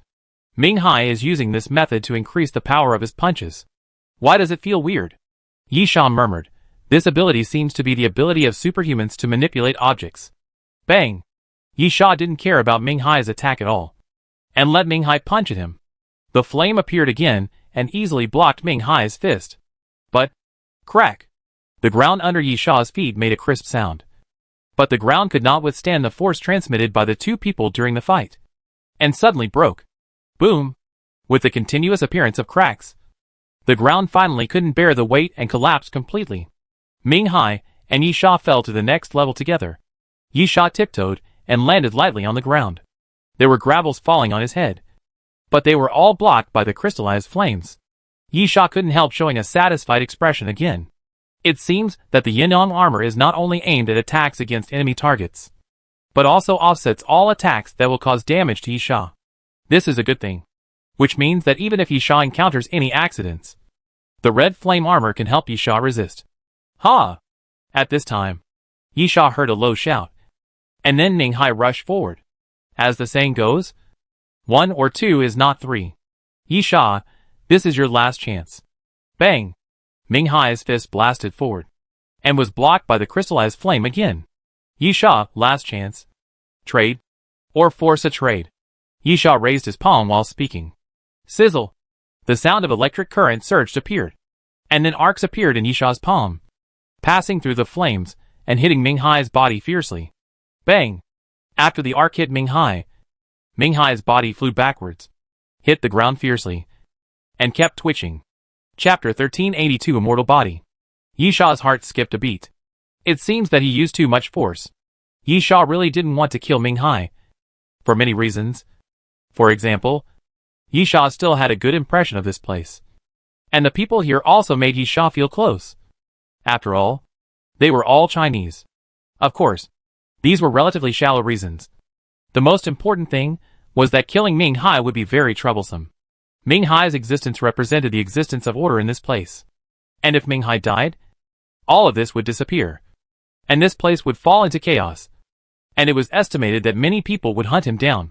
Yi Sha can ignore it, or kill all those people, but it is undeniable that this is a very troublesome thing. Secondly, Ming Hai said before that he had most of the things on the list.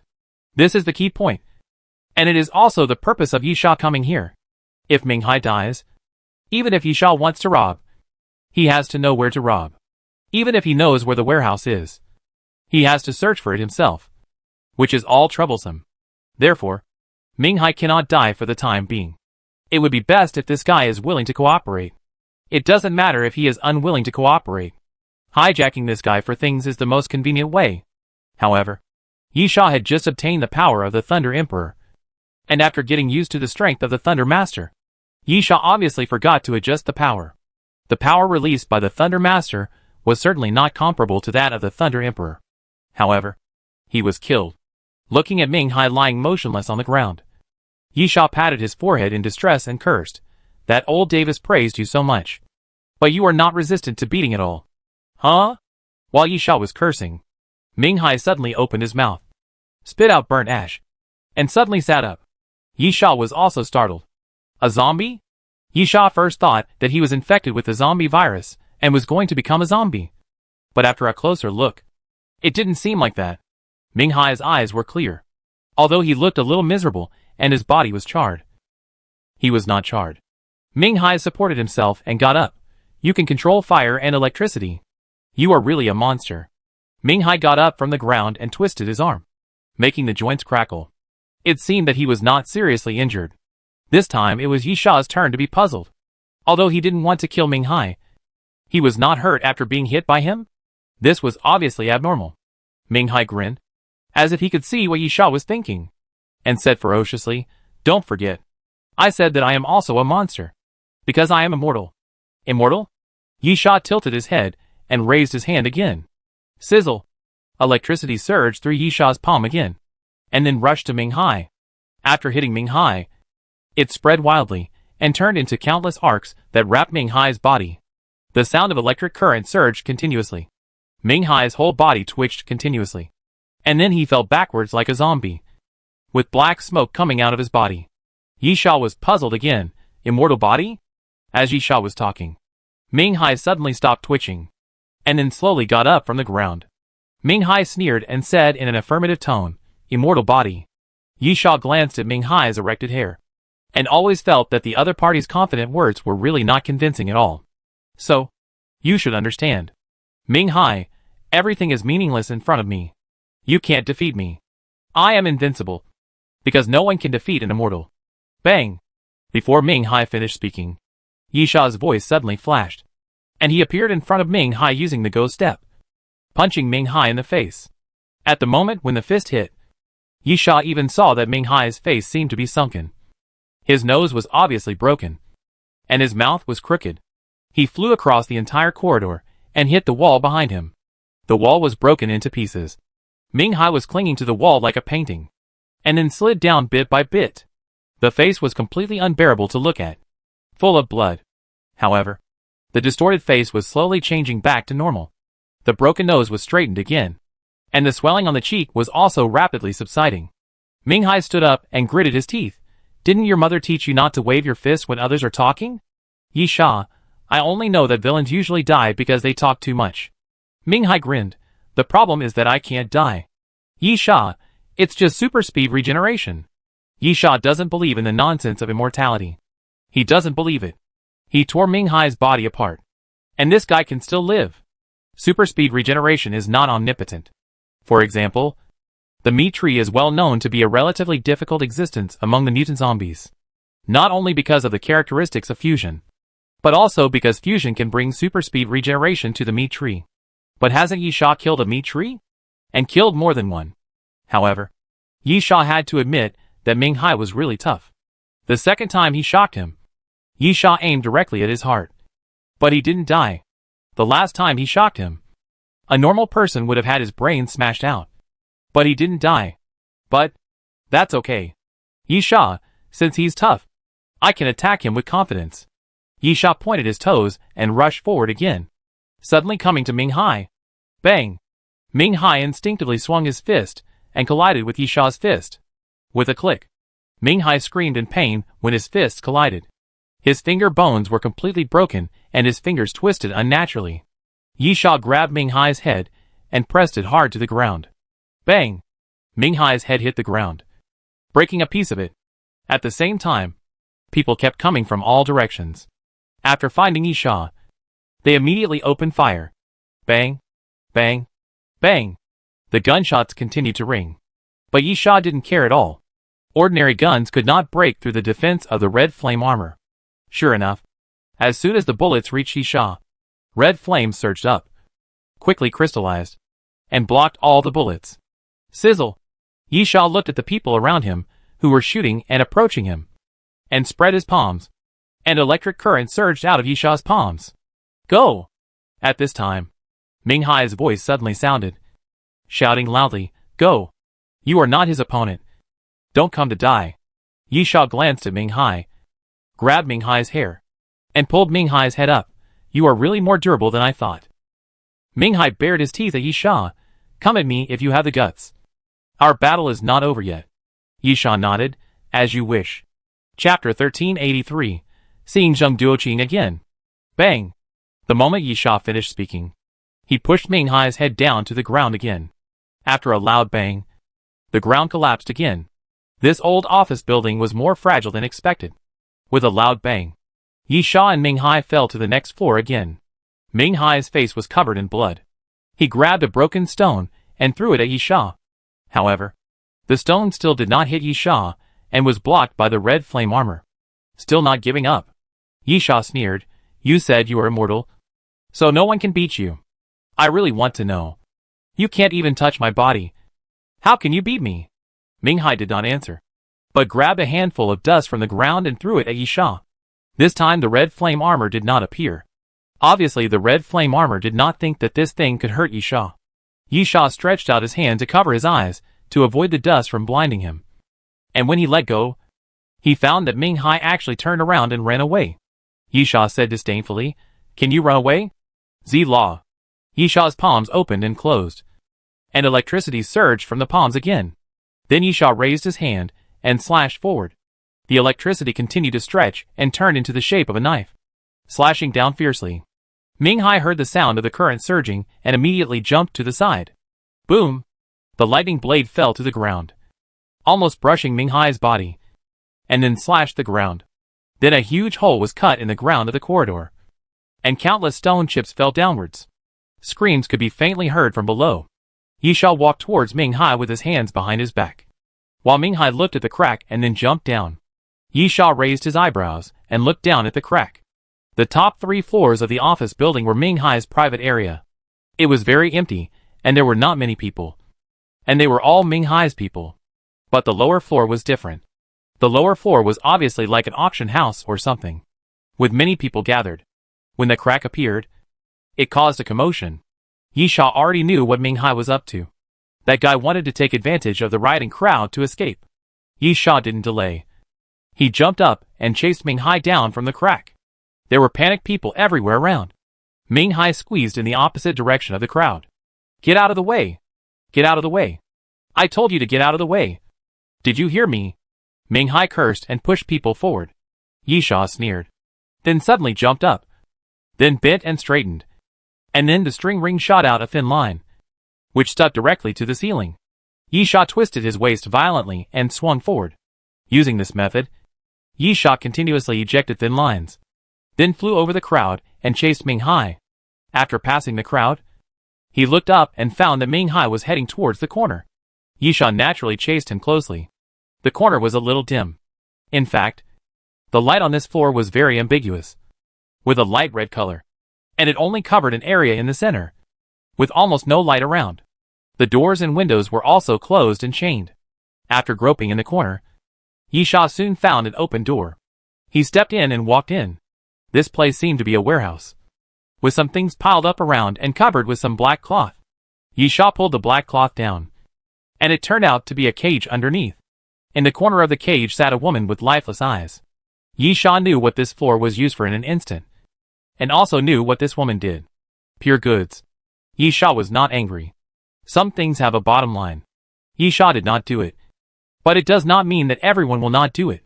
Women in this era are indeed pitiful.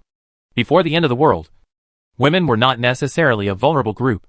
Gender equality has been called for countless years. In fact, women are sometimes the ones who take advantage. In a company, it is common for women to get higher salaries, but do easy work. It is also natural for women to get more care because they are women. But it is different in the end times. Women are a completely vulnerable group, not only because of their own desires, but also because they need to reproduce. Yisha didn't say anything, but just twisted the lock of the cage. As for whether the other party could run away or not, Yisha couldn't control it. Yisha didn't think he was a saint, and he didn't have the ability to change this era. Continuing to walk forward, Yisha searched for Ming Hai's trace, and at the same time pulled the black cloth open, revealing the cage, and then mechanically twisted the lock off. Step forward. This place seems to have no other exits. So if there is no secret passage, Ming Hai should be here. So Yisha broke the lock of the cage, which was actually stimulating Ming Hai. After all, these women can also be regarded as Ming Hai's goods. Then, Yisha pulled down the black cloth of the cage, looked at the woman in the cage, and his pupils suddenly shrank. Yisha's emotions seemed to have a violent fluctuation, and his pupils kept shrinking and expanding. With a clear rhythm, Yisha's breathing also became heavier at this moment, and his fists slowly clenched. It can be seen that Yisha is on the verge of anger. Bang! Yisha suddenly reached out, grabbed the bars of the cage, and whispered, "Why are you here?" The woman looked up at Yisha blankly, looking a little scared, curled up her body, and moved back. Yisha gritted his teeth. "Why are you still alive?" This question obviously made the woman more scared, especially when Yisha asked this question. The anger on his face became more and more obvious, because the woman in the cage is Zheng Duoqing. Yisha killed Zheng Duoqing with his own hands. Yisha couldn't imagine that the person he killed came back to life. And why was it this woman? Isn't it enough to kill her once? 10 times? Or 100 times? Yisha's eyes became colder and colder. But the feeling of anger gradually began to disappear, and Yisha calmed down. On Yisha's death list, there were 5 targets who had to die, and Zheng Duoqing was one of them. She was already dead, but she came back to life. In fact, this is not the first time Yisha has seen such a situation. Before this, when Yisha killed Nan Junxian, he also killed Nan Junxian's woman, the woman named Yanlan. When he was heading to the gate of hell, Yisha found that Yanlan was alive and became an apostle. At that time, this was Yisha's heart knot. This kind of resurrection from the dead made Yisha very uneasy. After all, no one wants the person they killed to come back to life, because it may mean revenge. It means that in the dark, there is always a pair of eyes watching you, spying on you, and wanting to kill you anytime and anywhere. Chapter 1384-123. Of course, this matter did not bother Yisha for too long. There are 2 reasons. On the one hand, it is because Yisha is getting stronger and stronger. Strength is the guarantee of everything, and can also bring a sense of security to anyone. On the other hand, it is because it was only that one time. Since seeing Yanlan resurrected, Yisha habitually killed the apostles, and walked for a while, and would take off the other's mask and check the other's appearance. But the facts prove that Yisha seemed to think too much.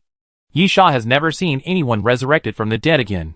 So, over time, Yi Sha forgot about this matter. Perhaps it was just a person who looked very similar to Yanlan. After all, Yi Sha had no communication with the revived Yanlan at that time. When he killed the other party, the mask of the apostles walking was broken, and he discovered all this. So, is the woman in front of him really Zheng Duoqing? Tell me. Yi Sha looked at the woman in the cage. What's your name? The woman curled up tighter, and seemed to be trembling again. Yi Sha had no intention of pitying the other party, but became even more angry. Growling, tell me. What's your name? Or I'll make you live a life worse than death. The woman buried her head in her knees, looking extremely scared, and whispered, Zheng Duoqing. Yi Sha's pupils searched frantically again, as if struck by lightning, and his body seemed a little stiff. If the appearance can be explained by the similarity in appearance, then what about the name? Of course, there are many cases of having the same name, but they look the same, and have the same name. How to explain it? Yi Sha didn't believe that there was such a coincidence in the world. The woman in front of him was Zheng Duoqing, the Zheng Duoqing who was killed by him. But this woman was alive again. Creak! Yi Sha suddenly exerted force, and the bars of the cage were twisted to both sides by Yi Sha. Come out. Yi Sha whispered to Zheng Duoqing, follow me. Zheng Duoqing seemed even more scared, and her body kept shaking. Although it was not Zheng Duoqing's original intention to stay in this place, like a cargo in a cage, it was obvious that leaving with Yi Sha was not a good thing, and it might be even more miserable. Seeing Zheng Duoqing motionless, Yi Sha's face was full of anger again, and he wanted to get into the cage and drag Zheng Duoqing out. But at this moment, Yi Sha suddenly felt his neck tighten, and then a cable was put around his neck from behind. The red flame armor did not activate, because the action of putting a cable around the neck did not have any real lethality. Without damage, the red flame armor would not automatically defend. However, when the cable was tightened, flames appeared. Ming Hai's voice sounded behind Yi Sha. I didn't expect that you were not only a monster, but also a pervert. Do you like to force women?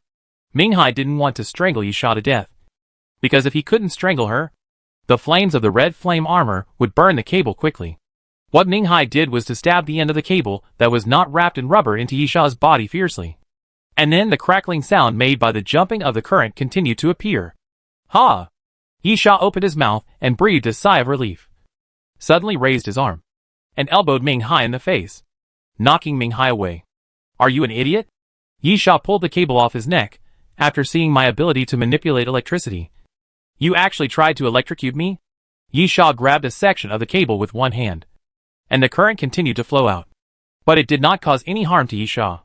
The current went directly through his palm and entered Yi Sha's body, as if nourishing Yi Sha's body. Yi Sha casually threw away the cable, and suddenly stepped on his toes. Ghost step. Yi Sha's figure suddenly disappeared and suddenly appeared, and came directly in front of Ming Hai. Ming Hai's reaction was very fast. Like Yi Sha, he suddenly disappeared and used his ability similar to teleportation again to disappear from in front of Yi Sha. Boom! Yi Sha punched forward, but did not hit Ming Hai, but hit the wall behind him. The wall collapsed and revealed a big hole, and cold wind kept pouring in. Huge rubble fell to the ground, and the roof of a car parked on the street was directly dented. The passers-by around were stunned for a moment, then screamed and fled in all directions. Don't move. When Ming Hai appeared again, he appeared directly in the cage where Zheng Duoqing was imprisoned, pulled Zheng Duoqing up, blocked in front of him, and stretched out his hand to strangle Zheng Duoqing's neck. You know this woman, right? I can see it, Ming Hai said fiercely. So, if you dare to take another step forward, I will kill her, Yi Sha said disdainfully. Then what? I surrender and let you hand me over to Compu. Ming Hai raised his eyebrows and was choked. It was obvious which was more important to Yi Sha, his own life or the life of the woman in front of him. Moreover, Ming Hai was not stupid.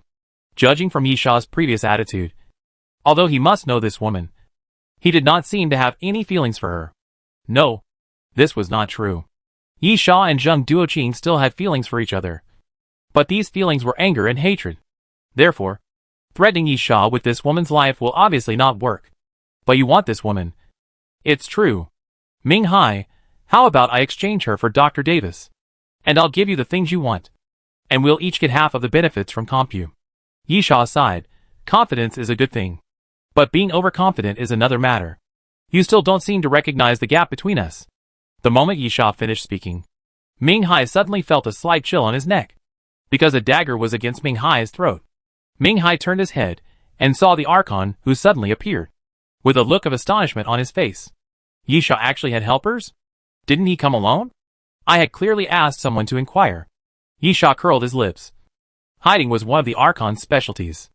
At the same time, he stepped forward again, took a ghost step, and appeared directly on the other side of Ming Hai, raising his hand to grab Ming Hai's neck. Come on. Kill that woman. Yisha disdainfully said, let's try it.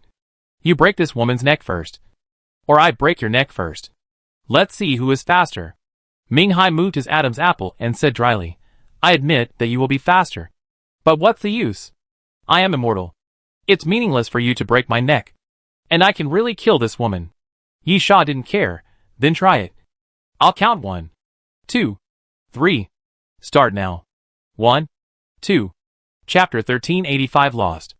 Ming Hai was angry. This is not how negotiations are conducted. Why do you think I am negotiating with you? Do you think you are qualified to negotiate with me? Yisha sneered. 3. When Yisha counted to 3, Ming Hai did not break Zheng Duoqing's throat, but pushed Zheng Duoqing directly towards Yisha, causing Zheng Duoqing to hit Yisha, and then leaped forward and hit. And Ming Hai broke the cage and rolled forward. Yisha pushed Zheng Duoqing away and quickly got out of the cage. Ming Hai didn't hesitate at all, and ran directly towards the wall that Yisha had smashed before, and then rushed out towards the hole. That wall was the outer wall of the office building. After Ming Hai rushed out, his body began to fall down. Yisha chased to the wall and saw Ming Hai hit the ground. With a bang, Ming Hai's body stuck straight to the ground, and a large area of blood splashed under his body, shocking the people around him to shout loudly. Dead? Yisha tilted his head, and then saw Ming Hai, who was smashed into a meat pie, suddenly bounced up from the ground, covered in blood, and even his facial features seemed to be dislocated. But he ran forward like nothing happened. Damn! Yisha couldn't help but curse. This Ming Hai is indeed weird. If he just didn't die from the fall, Yisha wouldn't be surprised. Yisha himself wouldn't die from jumping from this height. And the physical fitness enhancement potion was not drunk in vain. But the weird thing is that Ming Hai doesn't look like he's fine. He was electrocuted to death before, and it was like a cardiac arrest. But he was alive and kicking again half a minute later. It's the same now. His face is flat after the fall, and it looks like his body's defense is not very good. Just like a normal person who jumped to death from a building. But in less than half a minute, he suddenly jumped up and started running away as if nothing happened. Yisha even suspected that this guy had super fast regeneration ability, or was really immortal. Yisha hesitated for a moment, then turned back to the Archon. Take that woman away. Hide her, and then contact me. The Archon nodded, picked up Zheng Duoqing, held her under his ribs, and walked out of the cage towards the exit. Let me go! I don't want to die. Please, let me go! Zheng Duoqing struggled frantically, but it was useless. Her strength was completely ignored in the eyes of the Archon. No matter how she struggled, kicked, or waved her arms, it seemed useless. Yisha looked at this scene and couldn't help but shook his head. Is this really the resurrected Zheng Duoqing? It seems that she has no ability to resist at all. And Zheng Duoqing should not be so weak. Even if Zheng Duoqing is a superhuman, she can't be the opponent of the Archon in pure strength. However, she should be able to use her brain power. Even if she can't struggle out of the Archon directly, she can still use her brain power to attack the Archon. And now, Zheng Duoqing looks like an ordinary person. This is not normal. In fact, if you think about it from a normal perspective, if Zheng Duoqing is the Zheng Duoqing that Yisha knows, it is impossible for her to be caught here and treated as a commodity. Yisha felt that this matter was a bit confusing, and then decided not to think about it anymore. He still had things to do. Yisha raised his leg and jumped directly from the big hole in the wall. Bang! Yisha landed, stepped on the ground, and cracked a large piece of the ground, and looked around. Ming Hai ran away very quickly and disappeared. Moreover, this place is full of alleys, connecting in all directions, and it is really hard to find someone. Yisha took out a whistle from his pocket and blew it hard. Then the ice and snow god circled and fell towards Yisha, landing on his shoulder. Yisha took out 2 strips of raw meat and stuffed them into the ice and snow god's mouth, looking for someone. The one who jumped down from the building earlier. The ice and snow god chirped, then flapped its wings and flew into the sky to help Yisha lead the way. Although the terrain of this urban area is a bit complicated, the ice and snow god has an air advantage. And no matter how complicated it is useless. At this time, Yisha was particularly glad that he had made up his mind to buy a flying alien creature. Running forward quickly, Yisha couldn't help but stop after about 5 minutes. Yisha saw how much power Ming Hai had in this place. Because when he passed through the alley, Yisha found that the street was cleared, and there was a tank parked on each side of him. In 5 minutes, the street was cleared and the tanks were called in. This is quite terrifying execution. And execution is something that you must have a strong enough force before you can talk about execution. The street was completely blocked by 2 tanks. And the other side had no intention of talking nonsense with Yisha. The muzzle was raised, and then suddenly fired at Yisha. Boom! Boom! 2 cannon shots were fired. And then, there was a loud noise where Yisha was standing. The ground was shattered. Black smoke billowed. And the signs hanging around fell down due to the vibration and hit the ground hard. After a while, the dust dissipated, and in the center of the bombardment, countless red crystals scattered on the ground, and then turned into groups of burning flames. The red flame armor directly blocked the bombardment, and even a large area of the ground around Yisha was shattered and collapsed. But the place where Yisha was standing was intact, which was particularly abrupt. Are you done fighting? Yisha raised his palms to both sides. Now it's my turn. Sizzle.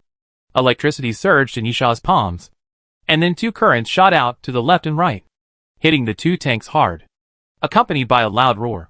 The 2 tanks were blown up half a meter high, and then fell back to the ground. The turrets twisted and tilted to the side, and countless black smoke continued to emerge from the gaps in the armor plate. Yisha looked around and sneered. You think you can deal with me with 2 iron lumps? No one responded to Yisha, and it was obvious that Ming Hai was not here. At this time, the ice and snow god suddenly fell from the sky. Shaking his head, Yisha frowned. I lost him. The ice and snow god showed a silly expression, as if admitting his mistake. Although he had the advantage of high altitude, the ice and snow god was not omnipotent. For example, after Ming Hai avoided the ice and snow god, he ran into a building. The ice and snow god could not see through, so of course, he would lose Ming Hai's whereabouts. Yisha tilted his head and thought for a while. Then, forget about losing him. Think of other ways to leave here first. Yisha raised his hand, and the ice and snow god flew up to the sky again. Yisha did not exit the alley directly, but quickly walked to a corridor on the side and walked up along the corridor. When he entered the terrace, he looked down and then found that there were many people ambushing densely at the alleys on both sides, and each of them was fully armed. Chapter 1386 Escape. Yisha showed an expression of as expected. Those 2 tanks were obviously just the appetizers that Ming Hai arranged for Yisha, and there were ambushes arranged outside. Of course, they could fight their way out, but Yisha had already anticipated that it would be quite troublesome. As Ming Hai said, this was his territory. Yisha didn't know how many people Ming Hai could mobilize, but he knew it wouldn't be too few. After all, the daily maintenance of this urban area would definitely not be enough without 200 or 300 people. Secondly, this is the manpower on the surface. For example, Duolon also had his own survivor human camp at the beginning. Why didn't Yisha and Nepa take action directly? On the surface, Duolon's survivor human camp has more pure residents than here. Duolon can mobilize more than 1,000 armed forces on the surface. But because of Duolon's reputation in the survivor human camp, he can indirectly mobilize tens of thousands of people. Ming Hai is actually the same. On the surface, there are at least hundreds of armed forces. And there are also many people indirectly, because the people living here can also be counted as people of Ming Hai. It was Ming Hai who gave them a relatively stable life. Not everyone was willing to fight for Ming Hai. Some people might quietly close their shops or hide behind closed doors. But there were definitely people willing to take up arms and join the crowd.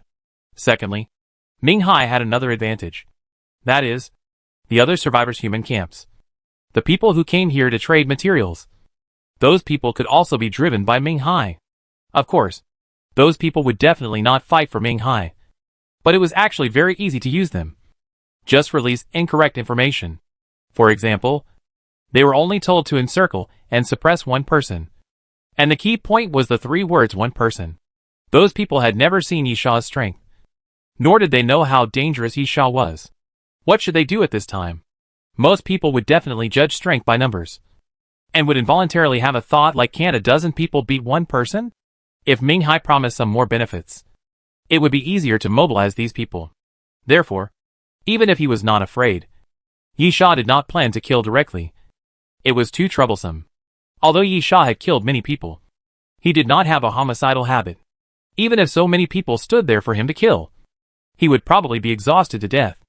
As Yisha thought about it, he walked to the side of the terrace and then jumped out. The houses here are very compact and dense, only about 2 meters apart, so he can use the method of jumping to step on the connected buildings to leave. However, at the moment when Yisha jumped to the opposite side, someone happened to look up at the roof. Over there. The man immediately shouted, "Chase!" Yisha stood on the edge of the terrace, watching the other party rushing into the corridor, and immediately bent his fingers and flicked. Rain of guns. Countless thin wires shot into the air, then arced in the air and fell downwards, densely packed like a huge pile of falling wires. Screams continued to sound, and the thin wires fell and pierced the bodies of those people. They were not necessarily fatal, but as long as they were hit by the thin wires, their bodies would be pierced immediately. The lucky ones were their hands and feet, and the unlucky ones were their heads. Yisha walked forward along the terrace, went down the iron fire staircase on another floor to the alley, and looked out to find that someone was rushing over at the end of the street, and immediately retreated back to the alley. It's really getting troublesome. Yisha walked back to the other side of the alley and took a look. This place is connected in all directions. If you really want to hide and escape and deal with the other party, it is not impossible. But it is really troublesome. Yisha thought about it and suddenly took a deep breath. Dragonization. Dense scales grew on Yisha's body. Dragon horns grew on his forehead, and he quickly entered the dragonization state. However, Yisha did not want to use the dragonization state to kill his way out. Most of those people were just ordinary people who picked up weapons. At this level, if they really wanted to fight their way out, they would not need to transform into dragons. At least judging from the current number of people, it would definitely not be used. The reason why Yisha entered the dragon state is Dragon Realm. Dragon Realm, in the dragon state, use the unique perception ability to perceive the surrounding situation, and use unique techniques to make your existence disappear, blend into nature, and completely hide. It is almost impossible to be discovered. Yisha used the dragon state to quickly enter the hidden state, then walked out of the alley, and walked forward along the side of the shop. Even a team of people who rushed over passed by Yisha, but did not notice Yisha's existence and ran directly to the front. There is no time limit in the dragon realm. If you are discovered or enter a combat state, the effect will be lost, or the dragon state will end. Dragon transformation can extend the duration to 1 hour with the White Dragon King, and Yisha can leave here directly. Naturally, there must be enough time. However, Yisha has not yet got what he wants. So how can he leave? Yisha's target is the corner area in the southwest. That place is a warehouse. Before the end of the world, it was mainly used for food storage and transit. There is a snack street in the old city of Jiosha district, and a commercial street in the new city. There are a large number of restaurants. The ingredients of these restaurants are basically shipped from that warehouse. After the end of the world, Ming Hai built this place. When choosing the site, in addition to the complex terrain of the old city, which made it difficult for zombies to gather, the large warehouse was also the reason why Ming Hai chose this place. At present, the warehouse is mainly rented to people who come here to trade, because it is not easy for people from other survivors' human camps to come here. Since they come here, they will naturally transport a large amount of supplies, almost all of which come in the form of a convoy. Theoretically, there are a lot of supplies stored there, and it should be under strict guard, but Yisha still chose it as his temporary hiding place. First, there is an old saying that it is dark under the lamp. Ming Hai may not have thought that Yisha would run to a place with strict guard. Second, the supplies there are not Ming Hai's, but from other survivors' human camps. Those people may not be confident to hand the things over to Ming Hai for care, and Ming Hai is definitely not willing to take this job. Even if he is paid, who will be responsible if it is lost? You know, those supplies are not necessarily traded with Ming Hai. Many of them are traded between survivors' human camps in various places on the trading market. Taking risks to help guard the warehouse and earning a little guarding fee is really a thankless task. In this case, it means that the guards guarding the warehouse are from all parties, and they have no intersection with each other, and they will not act together. Thirdly, because of the second point, even if Ming Hai thought of that place, it would be difficult to search, because he needed the cooperation of those people, which was obviously a troublesome matter. After thinking about it, Yi Sha really couldn't think of a place more suitable for his temporary hiding place than that place. Chapter 1387 One Person. Two People. Warehouse area in the southwest of the Nine Snake District. Puff. Puff. The dark warehouse smelled musty. And then a sound was heard in the darkness, and a flame suddenly lit up in the darkness. Yi Sha put the tray with candles on the ground. There were lights in the warehouse, but Yi Sha didn't dare to turn them on, because the warehouse was full of fluorescent lights, which were particularly bright. If they were turned on, they would inevitably expose him. Zheng Duoqing was tied up by the Archon like a zongzi and thrown on the ground, with rags stuffed in her mouth, in order to prevent Zheng Duoqing from spitting out the rags. A rope was also tied around her mouth. Yi Sha untied the rope. You should know the consequences of yelling, so I won't waste my words, Yi Sha said as he took off the rag. Zheng Duoqing was scared. What do you want? Yi Sha, I want to know your name, age, gender, height, weight, family, what you did before the end of the world, how you survived after the end of the world, and how you fell into Ming Hai's hands. I want to know everything. Zheng Duoqing was even more afraid. Even if Yi Sha was so beastly that he threw himself to the ground, Zheng Duoqing would not be so scared, because Zheng Duoqing really couldn't understand why Yi Sha went to so much trouble to get herself out just to ask these questions. Because she couldn't understand. Zheng Duoqing was even more afraid. Yi Sha suddenly pulled out the Alaskan whale harpoon and stabbed it hard into the ground. The Alaskan whale harpoon was inserted into the ground. Yi Sha, do you want me to use some extraordinary means? Zheng Duoqing trembled. Zheng Duoqing, 27 years old, female, 170 centimeters, 51 kilograms, parents probably. When Zheng Duoqing said this, tears began to flow down. Yi Sha said coldly, continue. Zheng Duoqing sobbed, before the end of the world, I was a fitness coach. Huh? Yi Sha tilted his head. Then, Lincheng people? Zheng Duoqing shook his head. I'm not from Huaxia. The look of doubt on Yi Sha's face became even stronger. Then who are you? Zheng Duoqing. I'm from Handao. My father lives in Huaxia for work. I came to Huaxia to study at university when I was 18, and then settled in Weicheng. Yi Sha was in a state of confusion at the moment. Did they really have the same name and look alike? This information was completely different from what he had, except for the name, age, height, weight, and of course gender, which were the same. Everything else was completely different. Yi Sha pondered for a while. Go on.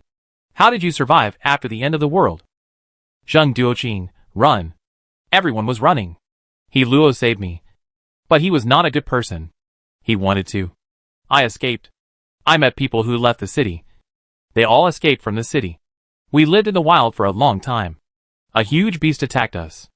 Mr. Dan is a good man. He came from a survivor human camp called Jedi. We were attacked on the way. And then? Zheng Duoqing spoke intermittently. But Yi Sha could barely understand a general idea.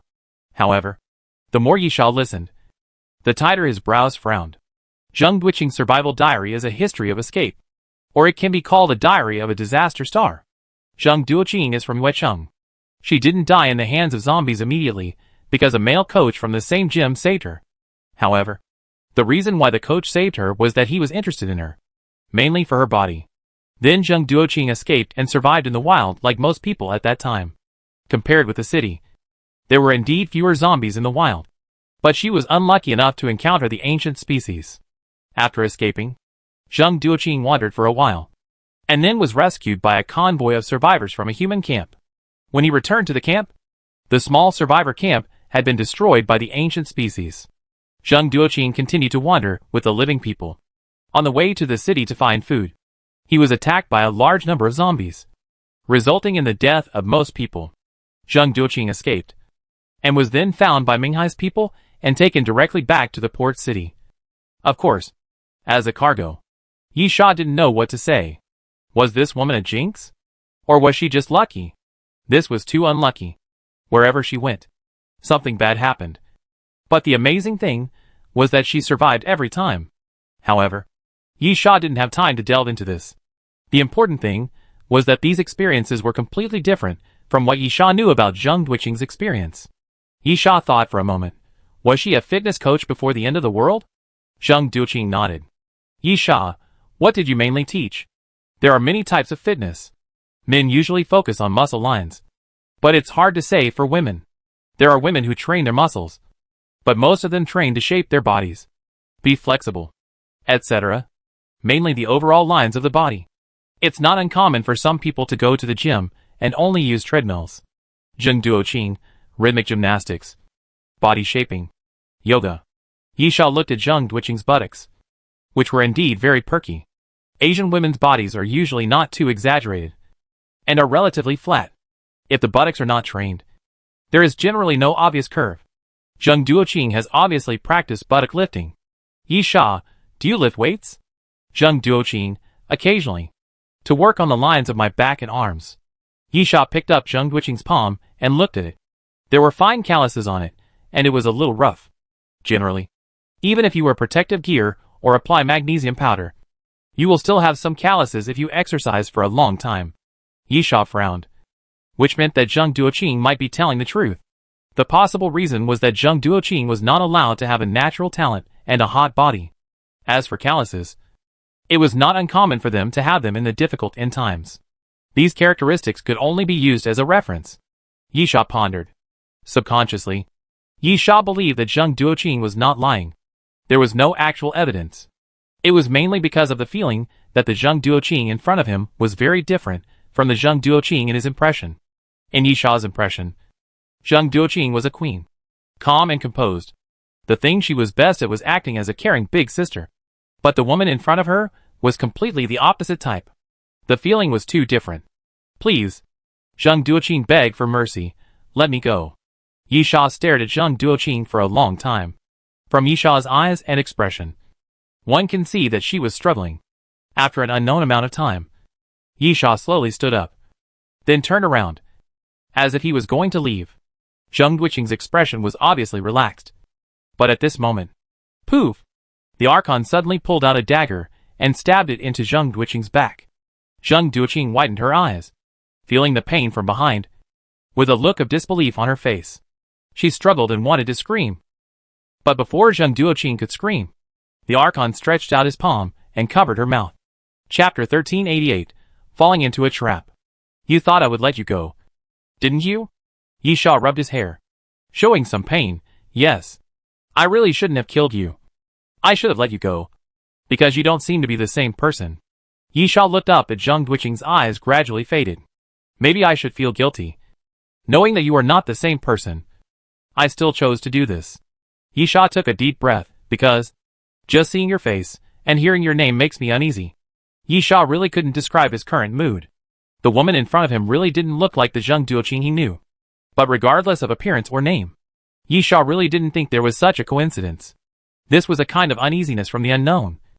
And it was precisely because Yi Sha couldn't figure out what was going on that this feeling of uneasiness was particularly strong. Then, the best way was to kill this woman. Whether Zheng Duoqing came back to life or not. Just kill her once, twice, 3 times, 10 times, or 100 times. And the dead were the most reassuring. Yi Sha reached out and closed Zheng Duoqing's eyes. I'm sorry. Yi Sha casually pulled a piece of cloth covering the goods and covered Zheng Duoqing's body. Then stood up and leaned against the wall. Yi Sha felt very bad now. Why are there 2 Zheng Duoqings? There is definitely a connection between the two, even if they don't look like the same person. But coincidences may be coincidences once. But they are definitely impossible twice. First there was Yan Lan. And now it's Zheng Duoqing. Yi Sha doesn't think this happened without reason. The key is why.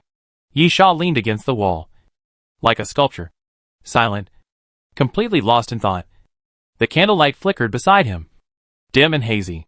Yi Sha thought for a long time, but still could not see the key to this matter.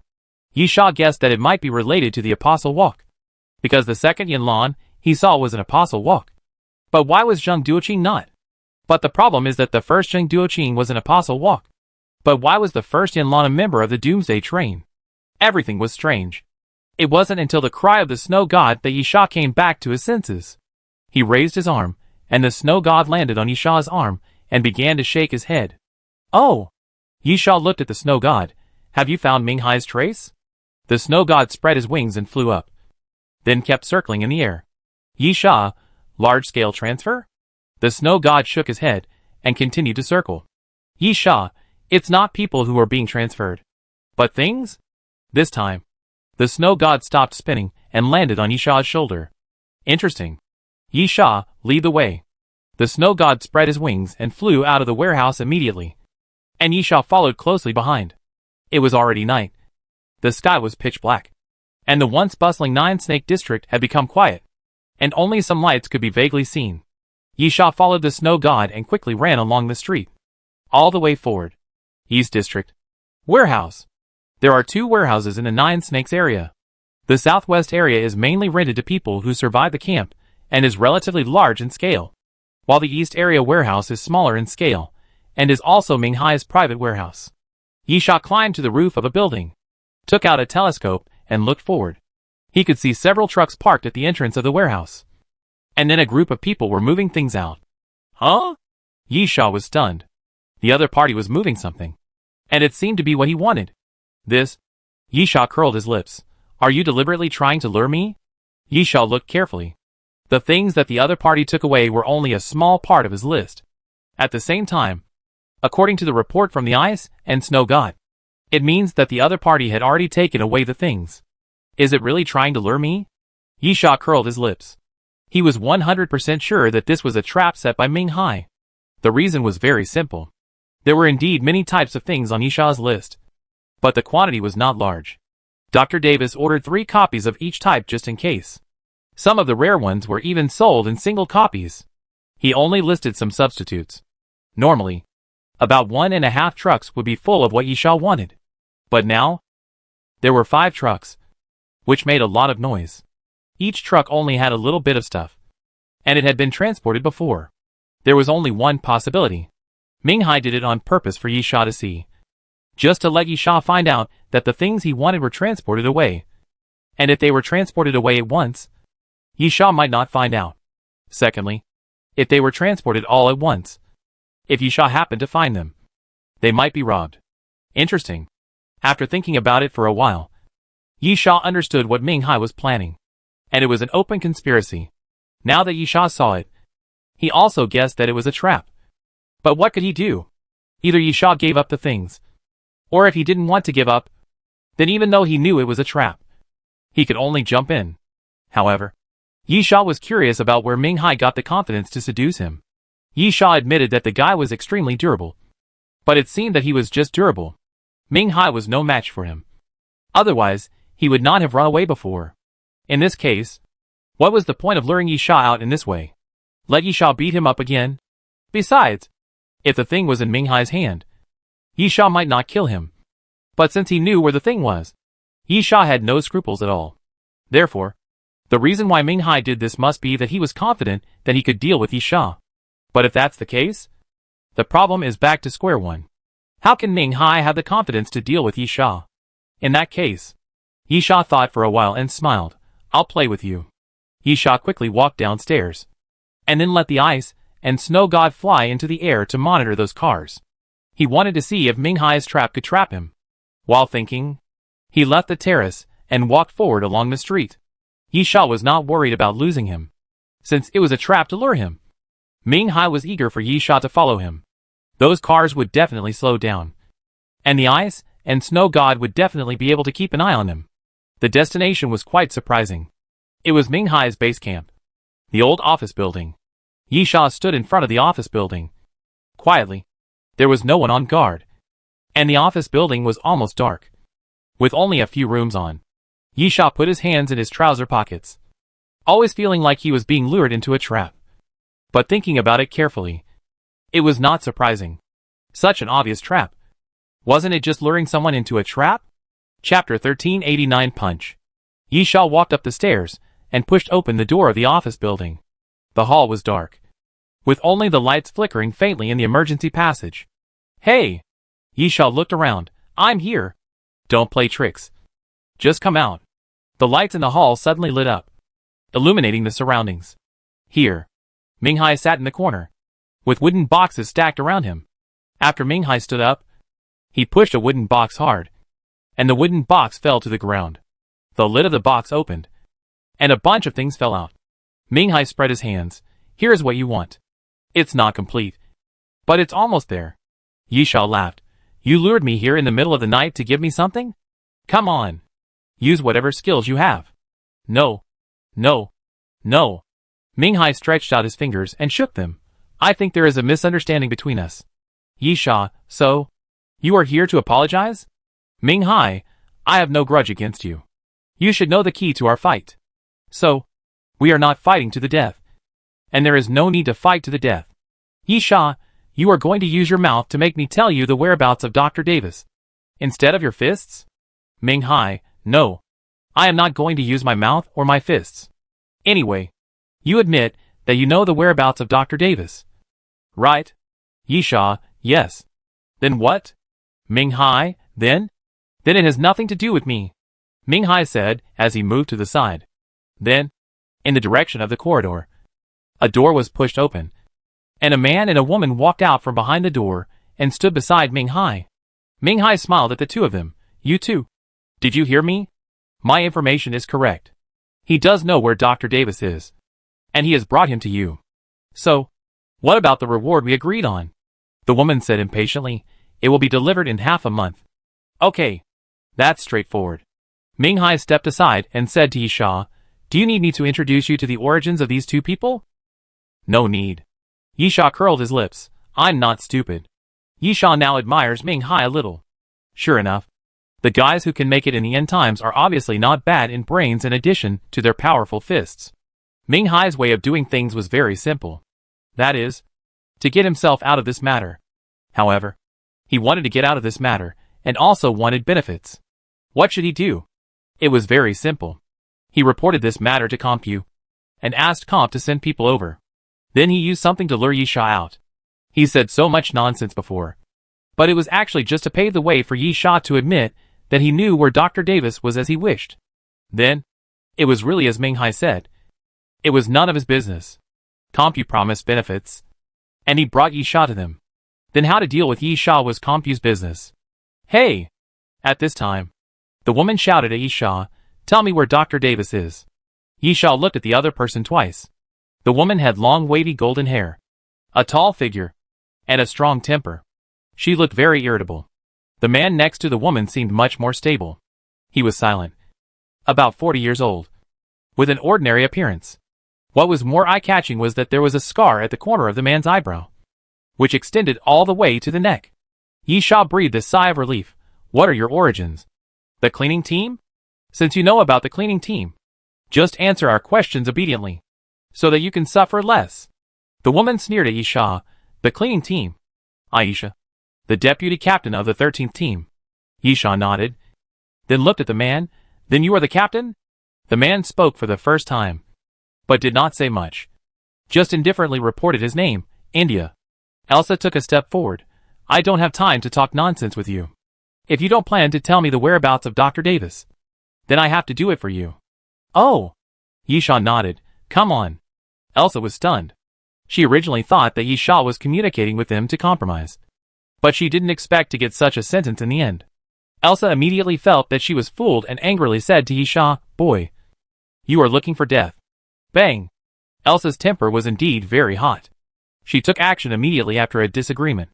She stepped hard and broke a piece of the floor. Then she jumped forward and came directly to Yisha, raised her leg, and swept it towards Yisha's head. Flame surged out from Yisha's side. But at this moment, Yisha waved his hand and gave up, directly triggering the red flame armor ability. Then, Yisha stretched out his finger. Aisha's expression froze instantly. Her sweeping kick was actually blocked. And it was blocked by a finger. Yisha smiled. Woman, can you use more force? Aisha's pupils shrank, and she looked even more angry. The moment she raised her right leg and put it down, she immediately exerted force in the opposite direction, twisted her body, and swept towards her waist again. Bang! Yisha was kicked right in the face. But his body didn't even shake. He just stood there, smiling at Aisha. I know what kind of guys you are in the cleaning team. Yisha casually pushed Aisha's left leg away. Be direct. Turn into a corpse. Maybe that will give me some fun. Aisha's face was so gloomy that it seemed like water could drip out. She looked back at India, who nodded slightly. Aisha turned to Yisha and shouted, Then I will satisfy you and then tear you apart. Elsa's body was slightly bent, and she kept making low sounds like a beast in her throat.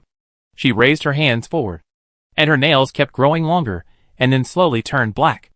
At the same time, Elsa's exposed skin began to fester and pustules grew one by one.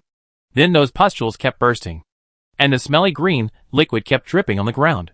Black cracks kept appearing on Elsa's forehead, cheeks, and neck. Those cracks kept opening and turned into mouths, covered with fangs like saw teeth. Yisha, it turns out that it was genetically modified by a polyglot. Elsa opened her mouth, and then those mouths covering her face roared at the same time. Then Elsa raised her arm, and her black nails stabbed towards Yisha's head. The next moment, red flames suddenly appeared, and quickly crystallized in front of Yisha, blocking Elsa's nails. Yisha smiled and raised his fist, slowly clenched it, and the knuckles made a crack sound. Yisha, this is a little more interesting. Bang! As soon as he finished speaking, Yisha punched. Chapter 1390, the second one. Yisha's fist passed through the flames and hit Aisha's nose hard, sending her flying. Aisha slid along the ground and kept hitting the wall in the distance, knocking a big hole in the wall. She was pressed down by the rocks and finally stabilized. India looked at Yisha in surprise. Aisha could still be knocked flying by a punch after she turned into a corpse? India's only thought was that the boy in front of him was extraordinary. Boom! At this time, the collapsed wall ruins exploded, and Aisha stood up again, looking at Yisha's expression. She was obviously more angry and violent, and rushed up again. I will kill you! Elsa roared, raised her hands again, her nails flashing with light, and came to Yisha's body, and raised her hands to grab him again. Clang! Yisha drew his sword and held Jian Luo Nanjiang in his palm. Blood coagulation sword fighting technique. Yisha stretched out his finger and wiped it on the sword. Jian Luo Nanjiang's sword cut Yisha's finger, and blood flowed along Jian Luo Nanjiang, quickly forming a blood aura that wrapped Jian Luo Nanjiang's sword body. Blood dance cherry blossoms. Bloody Sakura, narrow sword swing the sword forward continuously, and the scattered sword light is like dancing cherry blossoms. Yisha thrust the sword forward, and the sword light turned into 2. 2 into 4. 4 into 8. 8 into 16. Almost instantly, the front of Yisha was densely covered with bloody sword light. And then when Aisha approached, the sword light shattered. The shattered sword light danced forward like cherry blossoms, passing by Aisha's body. Ah! A scream suddenly sounded, accompanied by the shattering sword light. Wounds appeared on Aisha's body one after another, and her body was constantly cut. Asshole! Aisha felt the pain coming from her body and roared at Yisha, I will kill you! Aisha roared hysterically, and then the mouths on her body opened at the same time. Puff! Puff! Puff! One after another, black water spurted out from those mouths and flew towards Yisha. Of course, those black waters are not ordinary liquids, but poison. Elsa's form comes from the mutant zombie, the multi-mouthed one. This zombie is not of high level, only platinum level, but it is recognized as one of the most difficult mutant zombies. The reason is simple. The multi-mouthed one is one of the most poisonous mutant zombies. The black water it sprays is definitely in the top 10 among all mutant zombies that use toxins to fight. As long as the black water touches the skin will immediately ulcerate and shrink. It only takes about half a minute to turn a person into a skeleton. Of course, the premise is that the venom must be contaminated on the body. Before the venom fell, flames suddenly surged under Yisha's feet, constantly rising around Yisha's body, constantly spinning, wrapping Yisha in it, and then quickly crystallized. Aisha's venom fell on the crystallized flames, making a hissing sound, and then white smoke surged one after another, and the crystallized flames quickly shattered, scattered on the ground, and turned back into flames. Aisha showed a look of surprise. Obviously she didn't expect that her venom would be so easily blocked by Yisha. The next moment, Yisha raised his foot and stepped forward. Go step. Yisha's figure suddenly disappeared. And when he appeared again, he was already behind Elsa. Is that all you can do? Elsa's pupil shrank. And then she turned around suddenly. And then she saw the bright red sword light passing in front of her. Puff! Blood flew. As the sword light swept from bottom to top, Elsa's expression froze on her face. And then her entire right arm flew into the air and fell to the ground. Blood gushed out from the shoulder. Ah! Elsa covered her shoulder and screamed in pain again. Yisha raised his sword. Let's go! Yisha raised his sword again. And at the same time, he felt a strong wind behind him. He didn't need to look back. And he knew what it was. But it didn't make him put down the sword. Puff! The sword stabbed forward. And before Elsa could raise her hand to block, the sword pierced Elsa's throat, piercing through her throat, leaving a bloody hole. The pupils kept shrinking and expanding. And Aisha's body trembled involuntarily. And then she fell to the ground with a plop.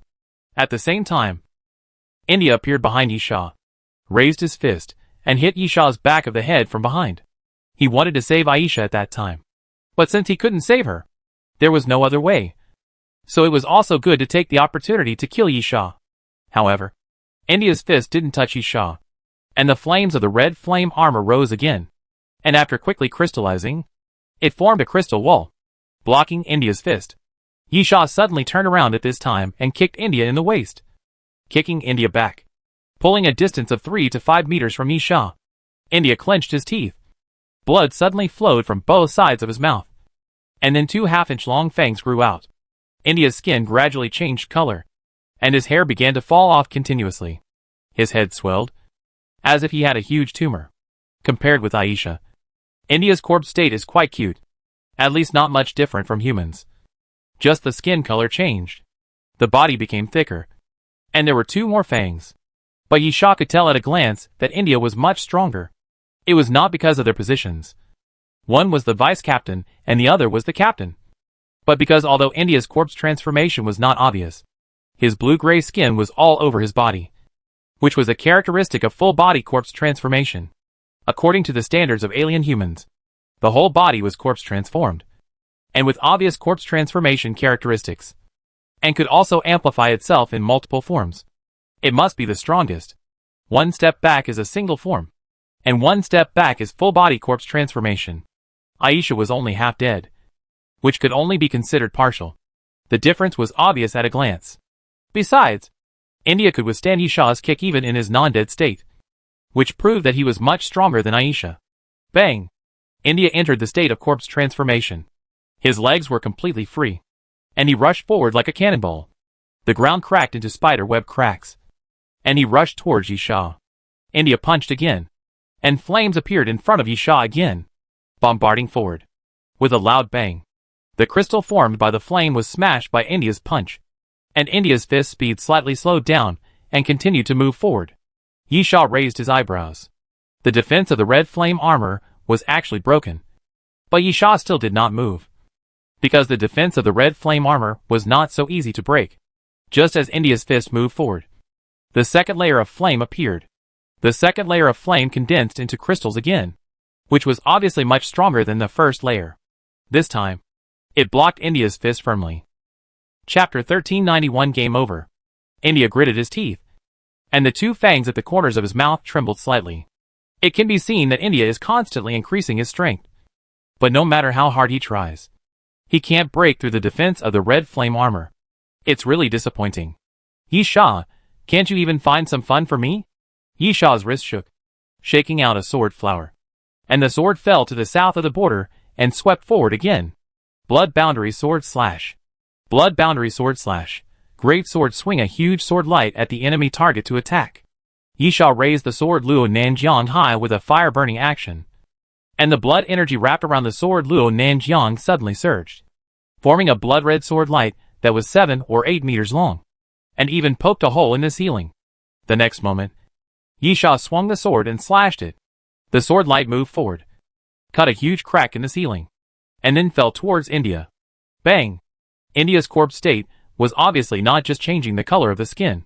When the blood-colored sword light slashed India's body, it actually made a sound like metal clashing. Then India put his hands together directly clamped the sword light, and was pushed back by the power of the sword light. Yisha sneered, and suddenly stretched out his hand to grab a handful of the sword light. Blood-colored cross. Blood-colored cross. Double swords conduct oppressive attack and defense against the enemy target. Attack with blood-clotting double swords. And greatly increase the sword speed during battle. Blood-colored cross is the only ability in blood-clotting sword fighting. Not a sword move. The effect of the ability is very simple, which can make Yisha's blood turn into an identical sword. Of course. For example, what Yisha is now turning into is the sword falling to Nanjiang. But the sword falling to Nanjiang that comes out of blood does not have the effect of the sword falling to Nanjiang. It just looks the same. The significance of turning into a second sword out of blood lies in the sword's speed.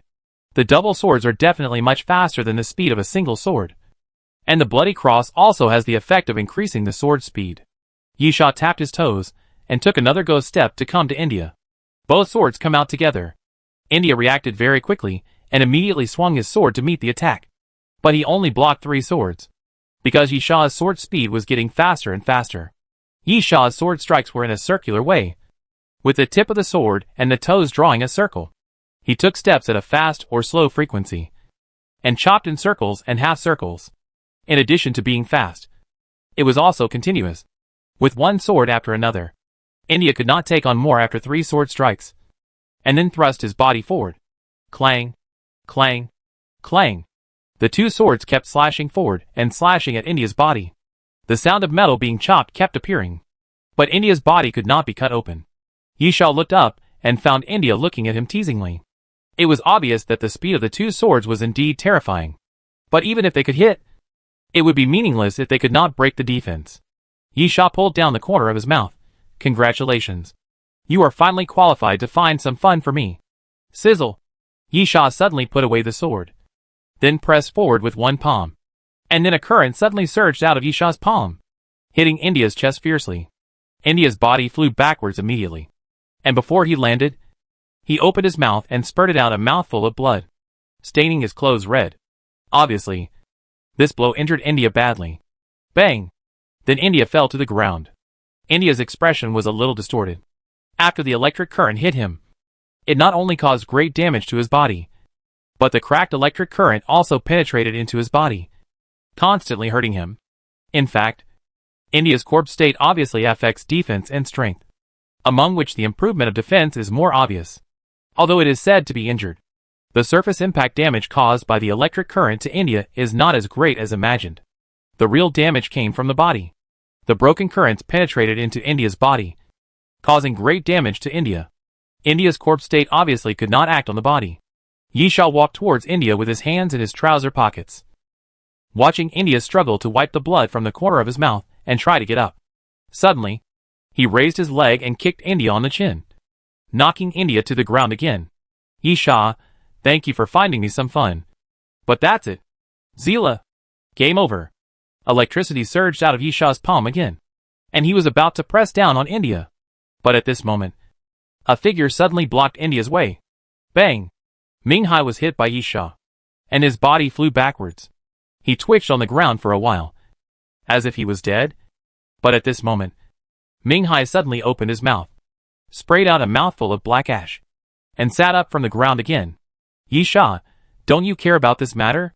Minghai patted his clothes that were charred black on his chest and stood up. If they kill you, I don't care. But if you kill them, I have to care. Otherwise, who can I ask for benefits? Minghai said, looking at India with disdain. Damn it. Minghai spitted on the ground. Shit cleaning team. So weak. In the end, I still have to take action to solve the problem. Just you? Yisha said disdainfully. It seems that you haven't been beaten enough. So, how about we stop here today? Minghai looked at Yisha. I know you are very strong. I can't stop you from leaving. But you can't kill me either. Hey. Yisha suddenly laughed. You know what? I'm a little fed up. I just want to take my things and leave here. Minghai put down his finger. That's impossible. I admit that I can't do anything to you. But no one can take things from me. Yisha, I hope you can still say such words later. Zila. Zila. Yisha's body suddenly burst into electricity, making crackling sounds. Ah! Yisha's body suddenly tensed up, veins on his body throbbing. and the current wrapped around his body became more and more. Do you know what boredom means? Yisha sneered. That is, I will not show mercy. Anyway, the thing is here, and you are of no value. Zila. The sound of the current surge appeared again, and a circle of arc spread out in all directions under Yisha's feet. Ah! Yisha raised his head and roared. Thunder in all directions. Boom!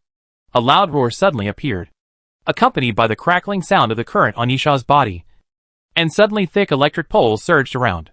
The electric pole rose and hit the ceiling, and the ceiling continued to collapse in the loud noise. 1 floor, 2 floors, 3 floors, 4 floors, 5 floors. The surrounding electric poles continued to rush upwards, and then poked a hole in the office building. Chapter 1392 Immortality. India was horrified, looking at the current gushing out of Yisha's body, and was very sure that it was a huge mistake for him and Aisha to run over to catch him. Even if the current did not enter the body and cause harm, it was enough to kill him 10 times. India almost instinctively stood up and ran, ready to rush out of the office building. But at this moment, a lightning column fell from the sky and covered India's body. Ah! No! Don't! Ah! India screamed loudly and struggled in the lightning column. But the frequency of his struggle became weaker and weaker, and he finally fell to his knees on the ground. The lightning column dispersed at this moment, and India was completely cooked by electricity. His body was completely charred, and there was no piece of flesh and blood intact. Plop! India's body fell forward, and when his body hit the ground, the whole person just scattered, turning into a pile of black ash and spreading around. But there was no body left. Even the bone residue was turned into charred ash by electricity. Minghai was angry. Didn't I tell you that if I kill him, I won't get any benefits? You bastard, Yisha said disdainfully. When you become like him, I want to see if you can still think about the benefits. Yisha took a deep breath, then waved his hand, and the lightning pillars surrounding him quickly pushed away and approached Minghai. Minghai ran wildly, constantly moving, trying to avoid the attack of the lightning pillars. But soon, Minghai found that he could not avoid it, because there is no way out. As the lightning column continued to push forward, the top continued to collapse, and countless rubble fell to the bottom, piling up in piles, forming ruins, and at the same time constantly compressing Minghai's moving space until there was nowhere to escape. Yisha, die! A lightning column pushed forward and enveloped Minghai in it. Ah! Just like India's scream before, Minghai endured the pain and roared loudly. In fact, he was even worse than India. The moment he was covered by the lightning column, countless lightning marks appeared on his body, and then his flesh and blood were torn apart piece by piece. The flesh and blood did not fall to the ground, but turned directly into ashes and scattered into the air. Yisha sneered disdainfully. Is this immortality? It's a joke. Even if it is super speed regeneration, there is a limit. It is impossible to have immortality because of super speed regeneration. As long as the attack is terrifying enough and the opponent can be killed in one blow, super speed regeneration is meaningless.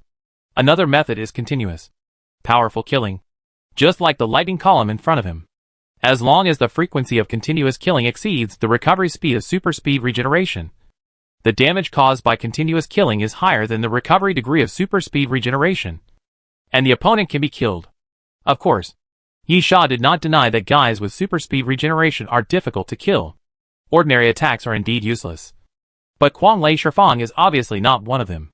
But, at this moment, Minghai's already shattered body actually grew flesh and blood again. The black and gray on the surface of the bones that were burned black by electricity gradually faded, and with the growth of new flesh and blood, Minghai's body slowly became complete again. In a moment, the lightning column dissipated, and Minghai reappeared, bent over, and gasped. Yisha's face showed horror, looking at Minghai and whispering, "Is he really immortal?" He. Minghai raised his head, his chest still rising and falling, looking at Yisha, gasping, "Didn't I say that you can't kill me?" Yisha did not mock Minghai this time, and his face did change. Yisha was very sure that Minghai's ability to come back to life was not super speed regeneration. There is a limit to super speed regeneration. Minghai's level has exceeded this limit. Let's not talk about whether Quanglai Shifang can exceed the limit of super speed regeneration and kill Minghai. There is also a limit to super speed regeneration, and the most basic limit is that you are still alive. After all, super speed regeneration is not resurrection. So this limit is completely understandable.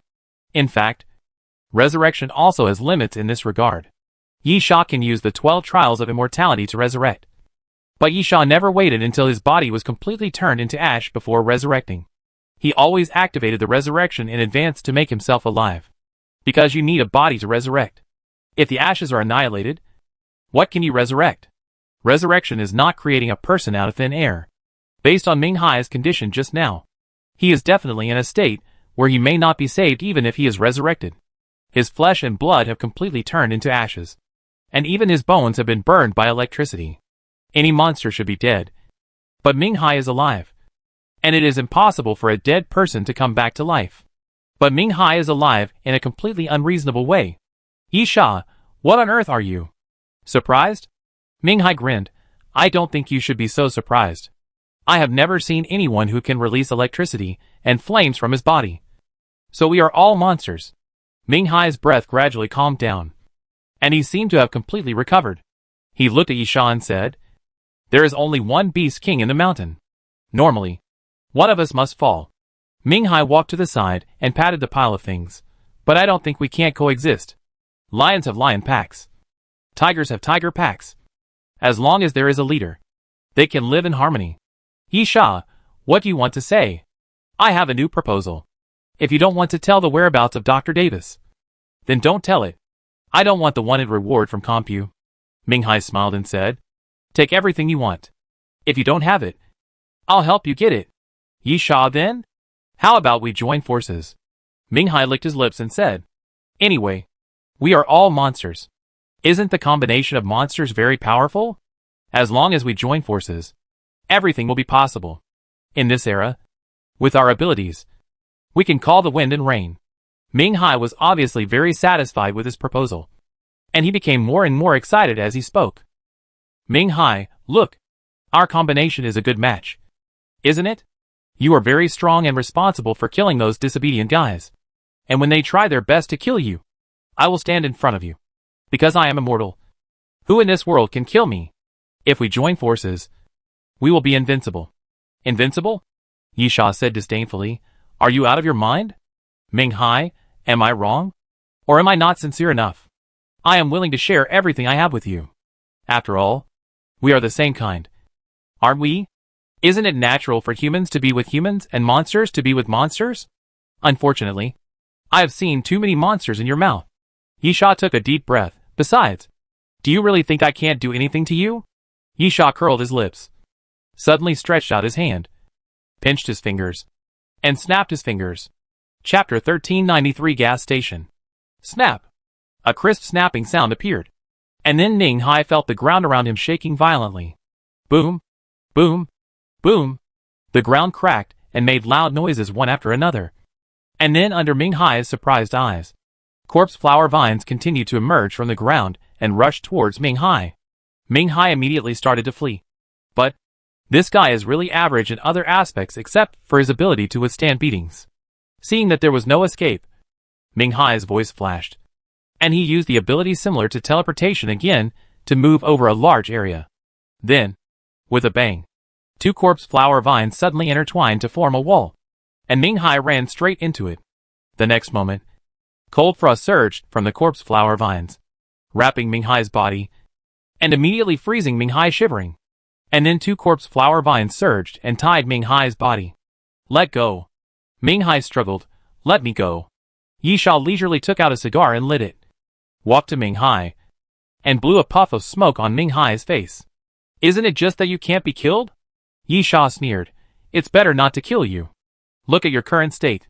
Even if you can't die, what's the use of it? Yi Sha waved his hand while speaking. The main flower of the corpse flower emerged from the ground, and the stamen in the center split open, forming a big mouth, swallowing all the boxes stacked in the corner. Ming Hai was furious. Don't touch my things. Sorry. Yi Sha smiled. Now it's mine. Ming Hai was still struggling, but it was useless. He couldn't get rid of the corpse flower vines at all. Moreover, those vines were still releasing cold air, which made it difficult for Ming Hai to use his ability to teleport. Yi Sha, so, your immortality is meaningless. Yi Sha's words were of course deliberately belittled. If there was really an immortal body, it would be a shocking ability. And also an enviable ability. Nothing is more important than staying alive. In fact, although it is still unclear what Ming Hai's ability is, assuming that he is really immortal, it would be terrifying. Because, as far as Yisha knows, no one on the Doomsday train has similar abilities. To be honest, I am very interested in you now. The things have been obtained, and Yisha can leave. But because of Ming Hai's ability, Yisha is not in a hurry to leave now. He waved his hand again, and the stamens of the corpse flower suddenly opened and began to spit out things continuously. Yisha, these are the things I originally planned to trade. I can give them all to you. In addition, I don't know what comp you can give you. But if it's food, I can give you as much as they can give you. Ming Hai, you want me to keep a secret for you? And the fact that you killed 2 members of Compu's cleaning team? It doesn't matter. Yisha, just tell Compu. I don't mind them coming to trouble me at all, provided they can find me. Ming Hai, then what do you want? Yisha, how did you become immortal? Huh? Ming Hai was stunned for a moment, then laughed. Do you think I will tell you? Yisha, just now I was talking about the benefits. I haven't said the threats yet.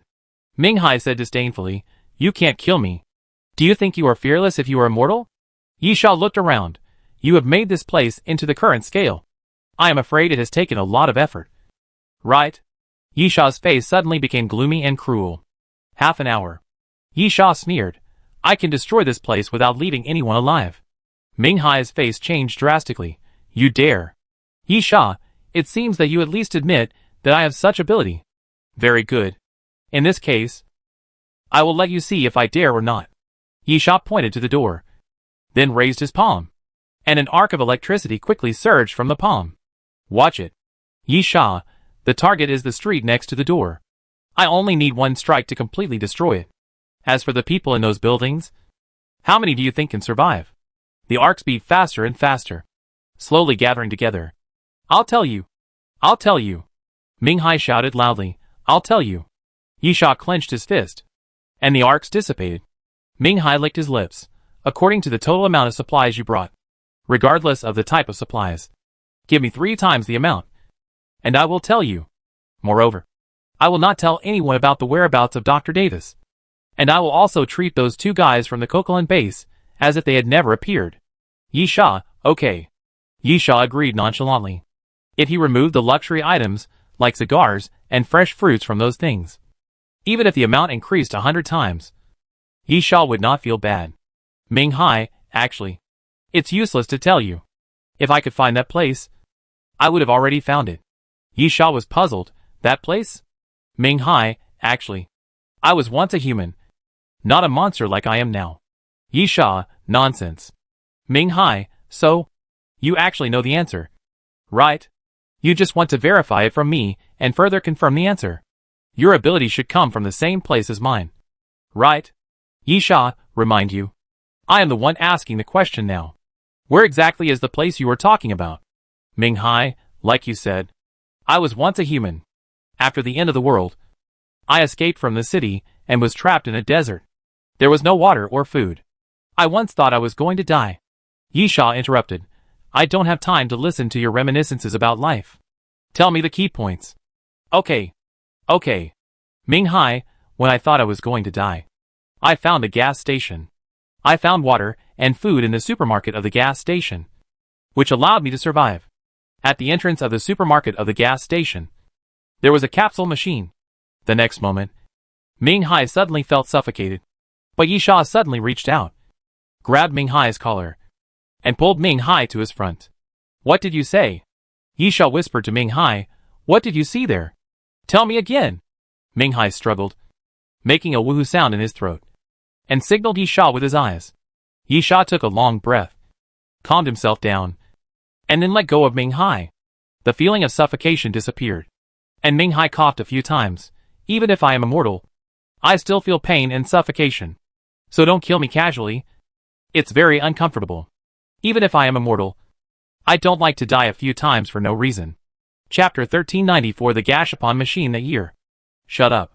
Yisha interrupted irritably. Go on. Ming Hai, I was sitting at the entrance of the supermarket eating, and I saw the Gashapon machine. because banknotes were of no use in the apocalypse. I had a few coins in my pocket at the time. I didn't know what I was thinking. Or maybe I just did it casually. I stuffed the coins into the gashapon machine. Yi Sha was a little dry-mouthed. And finally got to the point. Yi Sha, then. Ming Hai. The capsules in the capsule machine clearly had key chains and small ornaments. But the capsules that fell out only had notes inside. And the notes had some weird content. Yi Sha, what content? Ming Hai, hey. I just promised to tell you where my abilities come from. I didn't say I would tell you my abilities. Yi Sha suddenly grabbed Ming Hai's neck and said sternly, you just said that although you are immortal, you still have feelings like pain. Right? Do you know what this means? It means that you are a good torture target. I can make you endure endless pain. And you will never die. Ming Hai shuddered. And then, okay. I'll tell you. I got 3 capsule toys. All filled with notes. The first note is as you can see. It says, immortality. Yi Sha, continue. Ming Hai, the second note says coordinates. And the third note says years. Yi Sha frowned, be more specific. What happened next? How did you find out that you have abilities? Ming Hai, I thought it was a prank or something. But then I found out it was real. After I left the gas station, I was attacked by a mutant vulture. The vulture attacked me and ate my body. I lost a lot of flesh and blood. And then? Ming Hai shrugged his shoulders, with a look of surprise on his face, as if he still found it incredible when he recalled it now. Ming Hai, after the vulture ate my body, about 2 or 3 minutes later, I came back to life. And all the flesh and blood that was eaten grew back. Yi Sha raised his eyebrows. Is he really immortal? Yi Sha, what was that feeling like? I mean, after you were killed and then came back to life. The feeling during that period. Ming Hai thought for a while. It's hard to say. It's probably like when you drink too much and suddenly your brain blacks out. I felt everything was blurry. And there was darkness in front of my eyes. For a moment, my thoughts and memories stopped. I thought that during that period, I should have been dead. And then it was like waking up from a sleep. And suddenly opened my eyes. And everything appeared in front of me. But time was not static. And some time had passed. Yi Sha nodded. And then said, continue. Tell me about the other 2 pieces of paper, and their corresponding abilities. Ming Hai, coordinate positioning is the ability you just saw. The ability to move suddenly. I can use my consciousness to imprint a coordinate within a certain range. And then the next time I move in any direction, no matter how long or short the step is, I will appear at the imprinted coordinate position. And a maximum of 5 coordinates can be imprinted. Yi Sha nodded again. It was indeed a teleportation system. In fact, teleportation is also a general term. Or in other words, in Doomsday Train, teleportation is a category of ability. The essence of this ability is the ability to move in an instant. And there is a very key difference between it and super speed movement. That is, no matter how fast super speed movement is, there is a moving track. While the teleportation ability does not have it. Teleportation is to move suddenly to a certain position. And there is no moving track to be found. Generally speaking, the method used to distinguish the two is to see whether the moving track can be captured when moving, even if the moving effect looks the same. The ability of teleportation is obviously much more valuable than super speed movement. For example, Yi Sha had seen an ability to teleport, called the space-time vortex, which can open 6 vortices within a certain range and then move. But the location of the movement can only be the location of the 6 vortices. Secondly, there is an ability called teleportation, which is also teleportation, but it is within a certain range, randomly jumping in space and moving continuously. In general, the effects and methods of use may be different, but the general direction is the same, which belongs to the ability of teleportation. Judging from Ming Hai's description, the ability to locate coordinates obviously also belongs to this category, and it should be a relatively high-end ability in the category of instant teleportation. There is almost no limit except the number of coordinates that can be recorded. At the same time, it is recorded directly with consciousness, which means that it is difficult to prevent the coordinates from being recorded. The only way to crack it is to use the corpse flower vines to completely restrain Ming Hai like now, so that he can't move even a step. Then, recording the coordinates for positioning is useless. Yi Sha thought for a while, then motioned Ming Hai to continue. Ming Hai showed a rather helpless expression. The last note says years, but I still don't know what these 2 words mean. or what this ability is for and how to use it. Yisha was puzzled. Don't know? Ming Hai, yeah. I've only seen 3 notes. If it were you, if you hadn't experienced that ability and saw 3 notes, would you think that what was written on them wasn't a prank? You'd probably just think of it as a thank you for your patronage. Which means you didn't get anything from the Gashapon machine. Yisha, haven't you tried to explore? Of course I have. Ming Hai, I learned about immortality after I died once. And I found the coordinates because I was really exhausted. When I looked ahead, I thought it would be great if I could get there without walking. Then I suddenly activated the coordinates. With 2 such experiences, I certainly don't think that the content on the last note was just written casually. But I can't figure it out at all. Yisha, what do you mean by can't figure it out? Ming Hai, the literal meaning. Let's put it this way. The immortal body knows what it is used for at a glance. Although the literal meaning of the positioning coordinates is difficult to understand, it is easy to understand after using it once. For example, I can engrave several coordinates, the maximum distance, and the minimum distance. I figured them out later. But when you see the word years, what do you think of? Yisha tilted his head. Lifespan? Maybe. Ming Hai, but I am an immortal body. Does lifespan have any meaning to me? Yisha, extracting the target's life or something like that? Ming Hai, I thought about it and tried it. But it was useless. Chapter 1395 Departure. Yisha understood the meaning. Although Ming Hai firmly believed that the word years on the last note was definitely not written. After all, there was a precedent. However, this is different from directly purchasing abilities on the Doomsday train. The effect of the ability will not be indicated, and you have to rely on yourself to explore. Immortality and positioning coordinates, among which immortality is completely passive. Ming Hai will find that his body has changed sooner or later, and the positioning coordinates are completely triggered by good luck. Ming Hai had never triggered the ability of time. Although he had been exploring, he had no idea how to activate it. He could only pray for good luck and suddenly figure it out one day. Yisha felt the same way, because he also had a note, which said, do it again. Before he died, Yisha completely regarded the note as a prank. And after he came back to life, the only thing Yisha was unwilling to do was not play Gashapon more times. Yisha's hands were shaking.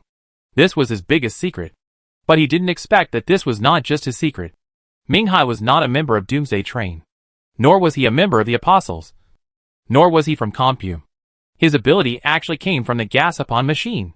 Yisha's mind was filled with images of the desert, the gas station, and the lonely, old, dusty Gashapon machine standing at the entrance of the gas station supermarket. Yisha had seen the same scene that Ming Hai had seen before. Yisha felt his throat was a little dry, and looked at Ming Hai. You are not Chinese, right? That Gashapon machine is not in China, and that desert is not here. Ming Hai was stunned for a moment, and then laughed. Haha. I told you. We are the same kind. And your ability is also obtained from the Gashapon machine. Right. Yisha, don't talk nonsense. Ming Hai stopped laughing. Yes. On the other side of the sea. I am Chinese, but of Chinese descent. After I got the ability, I chose to go to sea. I thought there would be no annoying zombies on the sea. But there were ancient species on the sea. And then I came here and established a human camp for survivors. Yisha's breathing became heavier. With this, it can be almost concluded that Ming Hai is the same place he has been. Yisha said dryly, have you been back? Of course. Ming Hai, after discovering something like this, how could I not go back? Although I feel like a monster. As long as I have the ability to survive in this era, who cares what I have become? Unfortunately, I didn't find it. Yisha, what do you mean by not finding it? Ming Hai, it's just what it says. That place is a desert. So big, so desolate, with no recognizable buildings. It's not surprising that I didn't find anything. Yisha sneered, tell the truth. Ming Hai, I'm telling the truth. Yisha, the gas station is built on the side of the road. If you go back, it may not be easy to find. But as long as you are willing to spend time, you will definitely find it. Because as long as you follow the road, Yisha said halfway, and then found that Ming Hai's expression was not right. He seemed very surprised, as if he had discovered something incredible. Impossible. Ming Hai suddenly shouted, this is impossible. Yisha frowned. Ming Hai's reaction seemed a bit too big. Ming-Hai looked at Yisha. Is there more than one gas-upon machine? Yisha, what do you mean? Ming-Hai, the desert I went to had no roads. And the gas station was alone in the desert, with endless expanses around. I thought at the time that it was God's favor to me. And he didn't want to see me die, because no one would build a gas station there. After Ming-Hai finished speaking, Yisha was also dumbfounded. Not the same place?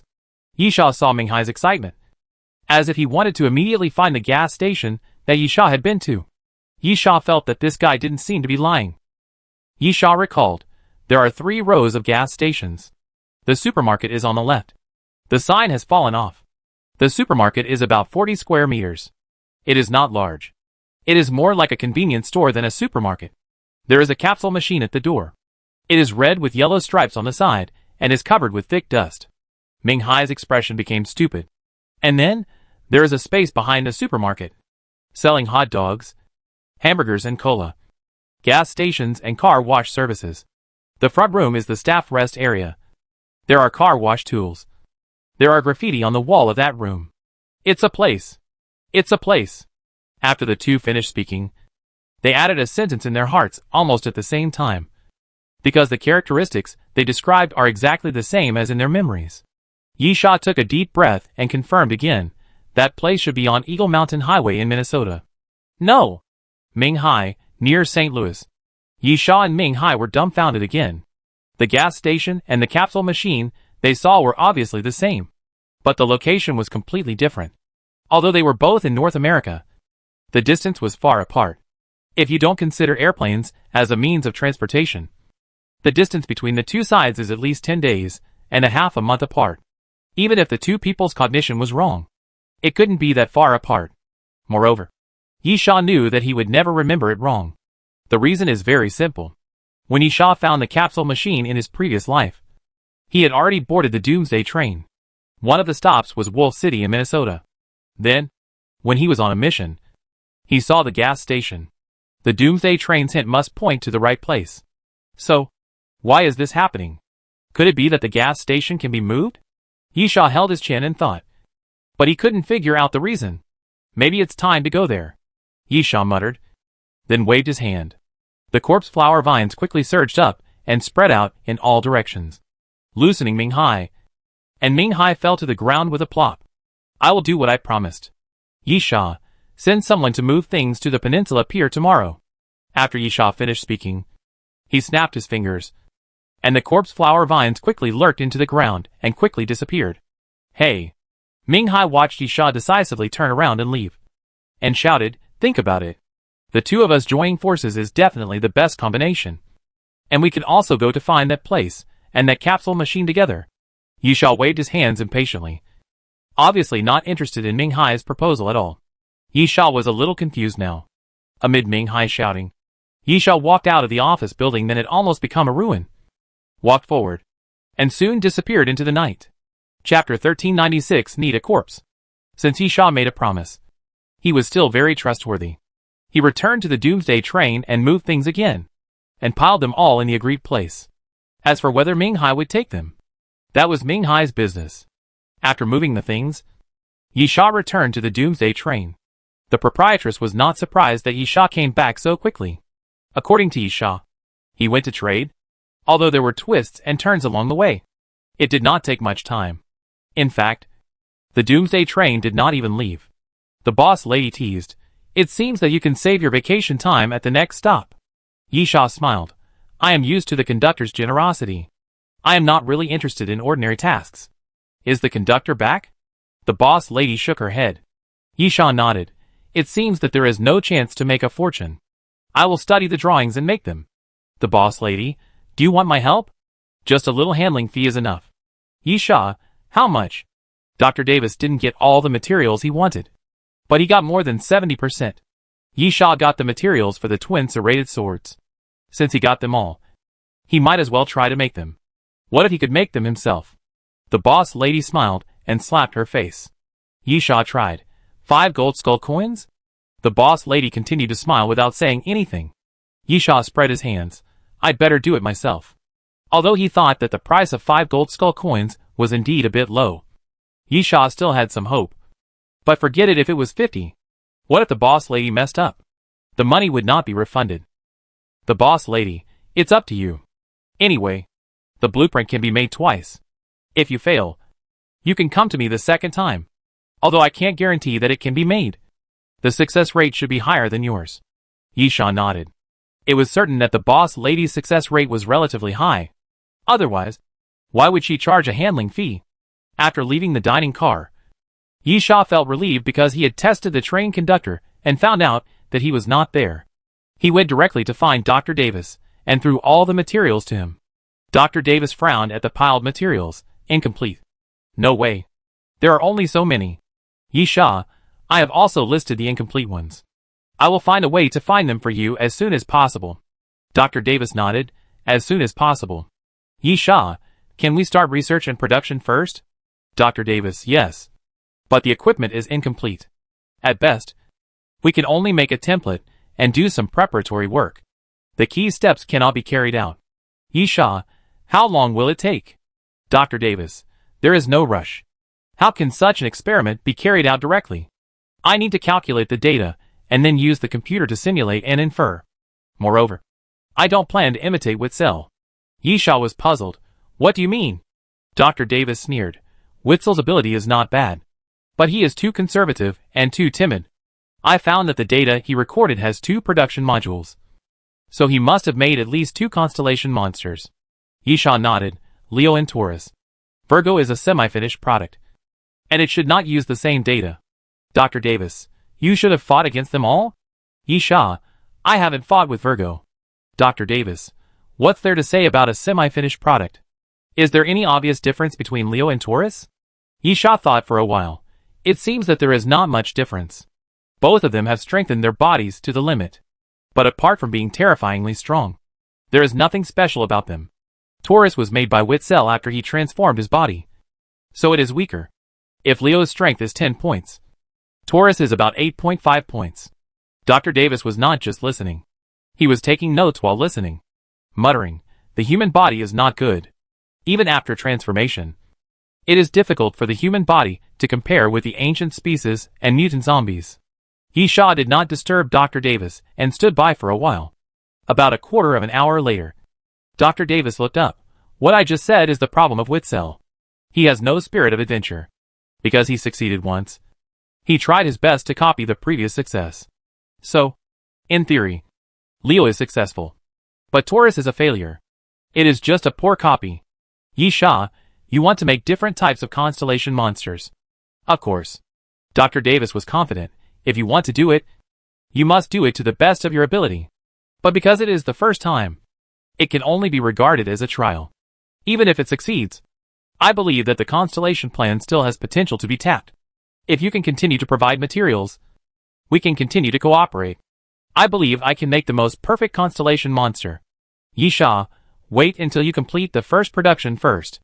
Dr. Davis nodded. Because we have to make different types. We must be more cautious. We must use computers to deduce many times before we can select the most suitable production plan. 1 or 2 months will definitely be needed. Yisha nodded. If it takes 1 or 2 months, the materials should be gathered. If not, we can use the method of and moving to gather materials. The so-called and moving means buying from the boss lady little by little. And you can also ask others to help buy together. And completely disassemble the remaining materials to obtain them. So that the boss lady will not find out. Dr. Davis, these are all easy to say. But before that, there is one thing you must help find first. So that I can start the preliminary preparations. Yisha, what is it? Dr. Davis, a corpse. Yisha, as a carrier of the constellation monster? Dr. Davis nodded. Yisha, are there any conditions and requirements? Dr. Davis, Witzel has proved that even if the body is transformed, the human body as a carrier will still weaken the strength of the constellation monster to a certain extent. So the first choice must be the ancient species. Yisha, there are many types of ancient species. Birds, beasts, dinosaurs. And there are great differences in form. Dr. Davis, this is not a big problem. After all, you can't just use the corpse to transform it. There are some hard requirements, such as the minimum strength cannot be lower than the king level. Of course, the stronger the better. Yisha nodded. What else? Dr. Davis, It is best to have those ancient species with very strong bodies. Although I don't plan to repeat the type of Leo and Taurus. The body must be strong enough to withstand the transformation. Chapter 1397 Blueprints. Dr. Davis thought for a moment and added, the same type of mutant zombies are also okay. The same conditions. At least the strength of the king level. And some special abilities are also good. Maybe they can be inherited through transformation. Yisha, special abilities? Dr. Davis, the abilities that appear in the mutation. In theory, these abilities come from the mutation. Mainly act on the body. And have nothing to do with the internal. As long as the body can complete it. The constellation monster can inherit the ability. Yisha nodded. I'll find a way. Is there anything else you need? Dr. Davis, try to preserve everything you can get from the ancient species above the king level. Maybe they can be used as substitutes. That's no problem. Even if it's an ancient species of the extraordinary level, I can deal with the weaker ones. Yisha, as long as I can encounter them. Regardless of whether the extraordinary level ancient species are powerful or not. The scarcity of their numbers is a big problem. Yisha is now a pseudo-extraordinary level. But his actual combat power should exceed that of the extraordinary level. Because the power of the apostles. This is a power that is not included in the rating of Doomsday Train. Provided that Yisha is willing to use it. So, Yisha is not incapable of dealing with the ancient species with a general extraordinary 1 star. The problem still needs to be encountered.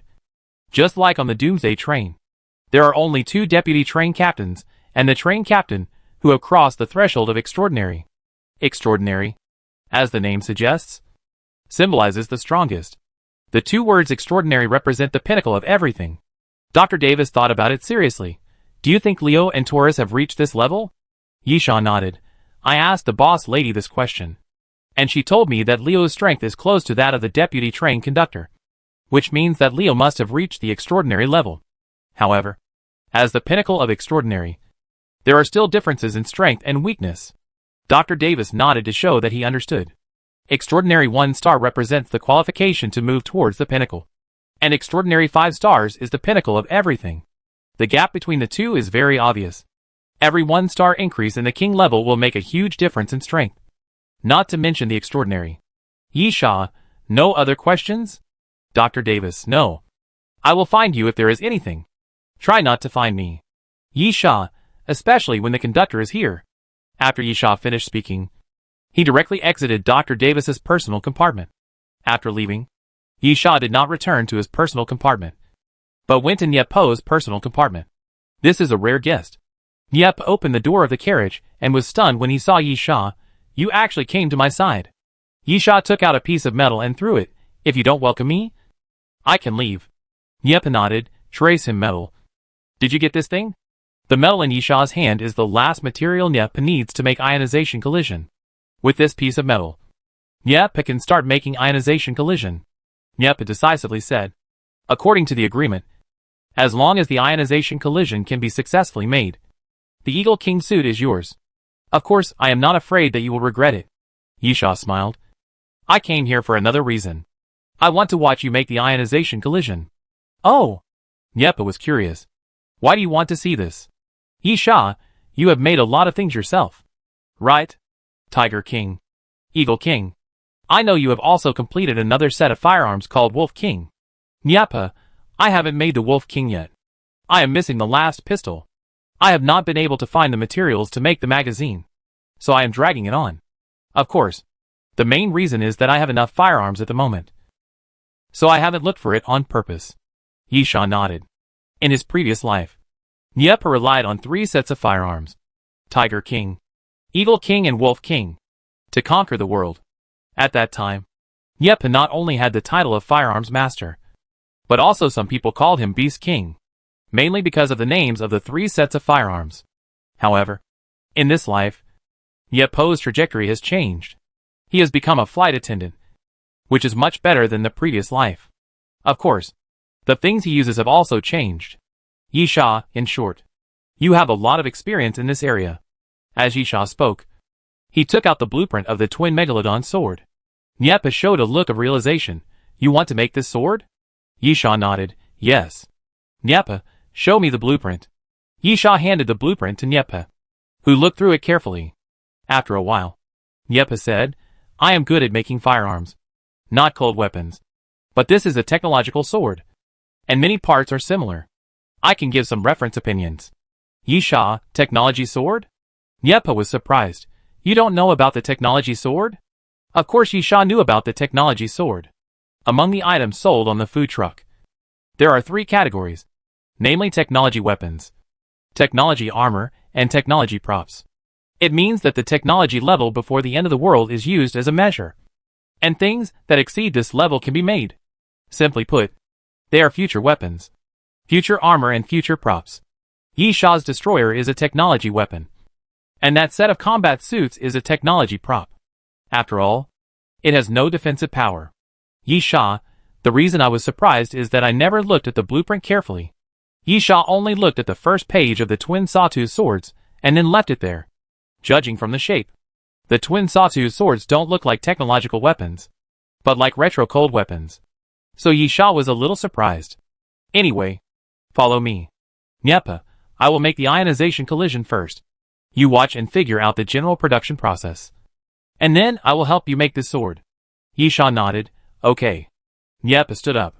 This guy's personal compartment is an armory. There are gun racks on the wall, densely packed with guns. Of course, they are all cheap ordinary guns. Nyepa doesn't use them. They are mainly for decoration. Nyepa laughed. I touched a gun when I was 17 years old. For more than 10 years. I couldn't sleep without a gun.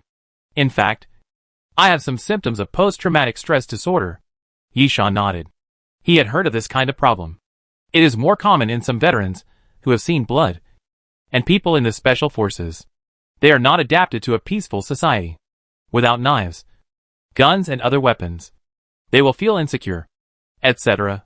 However, this kind of people are not common. There are many veterans who have fought in the war. If every one of them has this problem, the world will be in chaos. While Nyepa was talking, he pressed a button on the remote control, and then a wall rotated and opened. Behind the wall was his workshop.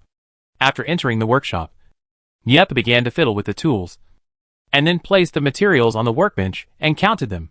Chapter 1398 Assembly. Nyepa fiddled with it while explaining, making things on the Doomsday train does not require you to make them completely by hand. There are many magical tools here. Yisha nodded and pointed to his ears. Nyepa continued, making different things is of course different. But there are some fixed steps, such as shaping. Nyepa patted a machine on the side while speaking. Nyepa, this machine, as long as you put the drawing in, it can make the parts on the drawing according to the drawing. 100% perfect shaping. And then you just need to assemble the parts. Yisha, isn't it just throwing all the materials in? Nyepa, of course it's not that simple. For example, the carapace of this dragon turtle is used to make a shell extractor. You can't just throw the whole shell in. You have to polish it first. This is the carapace of the iron armored dragon. It is used to make a gun barrel. You also have to grind it flat and make it into a sheet. Yisha, it's so troublesome. Nyepa, these are relatively simple. There are also things like muzzle brakes, safety, and recoil springs. In short, you have to process the materials first. As Nyepa was talking, he had already started processing the materials. Nyepa, these are all on the drawings. And there are also processing methods. You think it's troublesome because you haven't seen the drawings. You can look at the drawings first. You can use the workbench here at will. Start with processing the materials. Yisha, no problem. Yisha had never made anything similar in his 2 lives. In his previous life, he had received a few drawings, but he didn't have the heart to make them. He only made some simple things, such as homemade arrows, that didn't require drawings. According to the appearance and materials, the effect would appear. It was a relatively simple production. In this life, Yisha seems to have bad luck in this regard. He has not even received the blueprints, let alone made them. Processing materials is a tedious process. This step alone took Yisha and Nyepa 3 days. Of course, Yisha was making a sword, which had fewer parts and was easier to process. But Yisha was unfamiliar with it, so it took 3 days. Nyepa, the next step is to shape the parts. We just need to wait. Because they had to wait. The 2 of them had some free time. Nyepa sat on the workbench. Is there any work at the next stop? Yisha, do you mean the conductors? Or mine? Nyepa laughed. Are you as generous as the conductor? Yisha, of course not. I don't have the rich family background of the conductor. Nyepa, then are you going to perform the task of a train attendant? Or do you have any other goals? Yisha thought about it, and realized that he had many goals. First of all, he wanted to go to the desert to find the capsule machine. Although after talking with Ming Hai, Yisha thought that the capsule machine might not be in the location in his memory. It was impossible to rely on speculation on such things. It was hard to give up without seeing it with his own eyes. Secondly, the initial zombie virus needs to be investigated. According to Dr. Davis's intelligence, Yisha really has a target. And the target mission is Martha Miller. Yisha had seen Martha Miller in the radiation zone. But unfortunately she ran away at the time. But in fact, even if he hadn't seen that woman, Yisha probably knew where Martha Miller was. When performing a mission in the previous life, Yisha had seen Martha Miller on a small island in the Pacific Ocean. The name of the island is White Whale Island, because the island looks like a whale. On the surface, it is Martha Miller's private island and a place for vacation. In fact, there is a private research institute of Karam there. Yisha felt that the place was still worth visiting. According to the information Yisha had, the research institute was under the name of Kareem. If Kareem had started studying the zombie virus before the end of the world, that place was very likely. After the end of the world, Martha seemed to have used it as her base camp. Secondly, Yisha also planned to go to a Jedi, like the Death Valley, to find materials for Dr. Davis. At least to meet Dr. Davis's requirements and bring back a corpse. Yisha suddenly felt helpless. Most people didn't want to leave the Doomsday train. But he felt that there was not enough time, and there were too few places to go. As for where to go, Yisha hadn't decided yet. After waiting for a while, Nyepa took out the material parts and prepared to assemble them. Nyepa, success or failure depends on this one move. The next step is luck. Yisha, luck? Nyepa nodded. First of all, when you assemble, you must not make any mistakes. If you make mistakes, it will definitely not work, and there will be no effect, which means it has failed. However, even if there is no mistake when you assemble, there is a probability that it cannot be used. Yisha suddenly realized that he almost understood what he meant. The production process is actually not a big deal. There are machines in the workshop to complete the key steps, and the parts are absolutely fine. Of course, you have to be careful when processing the materials. Mistakes will cause the parts to fail to be produced. However, if the parts cannot be produced, the most you can do is waste some materials. The key lies in the final assembly. Assembly cannot be 100% successful. Otherwise, the blueprint equipment will not be so valuable. In addition to the difficulty of obtaining blueprints, failure during production is also a key. Since we can achieve 100% success technically, we can use luck to cause the possibility of production failure. Nyepa, the former can be avoided, but the latter cannot be avoided. So at least make sure that the former does not go wrong. Failure due to the former is the problem of the maker, and failure due to the latter is the problem of God. As Nyepa spoke, he quickly began to assemble. Nyepa is an old hand at first glance. Generally, novices will be timid when encountering such problems. But in fact, in many cases, the more careful you are, the more likely you are to have problems. At this time, being careful does not increase the success rate. Only a normal mind can help increase the success rate. About a moment later, Nyepa finished the assembly, then frowned, then fired a shot towards the wall, and then shook his head, failed. Yisha comforted, there should be no problem when you assemble it. After all, with your understanding of firearms, it is unlikely to make mistakes. Nyepa nodded. Fortunately, the parts produced are enough. And there are 3 chances. Nyepa started to assemble again while talking. Because he had done it once, Nyepa was more familiar with the structure of ionization collision. This time the speed was faster, and it took only half the time to assemble it. Then, a black electric current suddenly appeared on the gun. Chapter 1399 Ionization Collision. The basic appearance of the ionization collision is a Remington MSR sniper rifle with a 27-inch barrel. All black and frosted shell.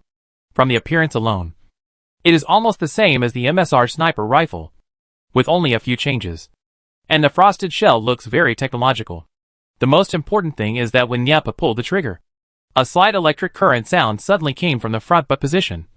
And there was a slight whistle. And then the black current flowed out, wrapping the gun body, which looked extremely cool. However, Neither Niepa nor Yisha showed any joy. It is indeed beautiful. And to sum it up in one word, it is cool. But the problem is that sniper rifles do not need this kind of coolness. Yisha, if it is a night sniper, it is not a big problem. The sound of the current and the whistling sound are very slight, and it cannot be heard from 2 or 3 meters away. The black current is not obvious in the night. But if it is during the day, Niepa nodded. Yisha is not an expert in using guns, but he also knows guns, and knows the most basic characteristics of most guns. What are the characteristics of a sniper rifle? To sum it up, it can be summed up in 4 words: long-range sniping. Among all types of firearms, sniper rifles symbolize the god of death, and they can usually kill people silently. However, sniping in broad daylight, the flashing black current is too eye-catching. This seemingly cool design is actually very tricky, which completely violates the meaning of the sniper rifle itself. Yep, aside, after all, nothing is perfect. There are always some flaws. Yisha, is the effect very strong? Niepa nodded.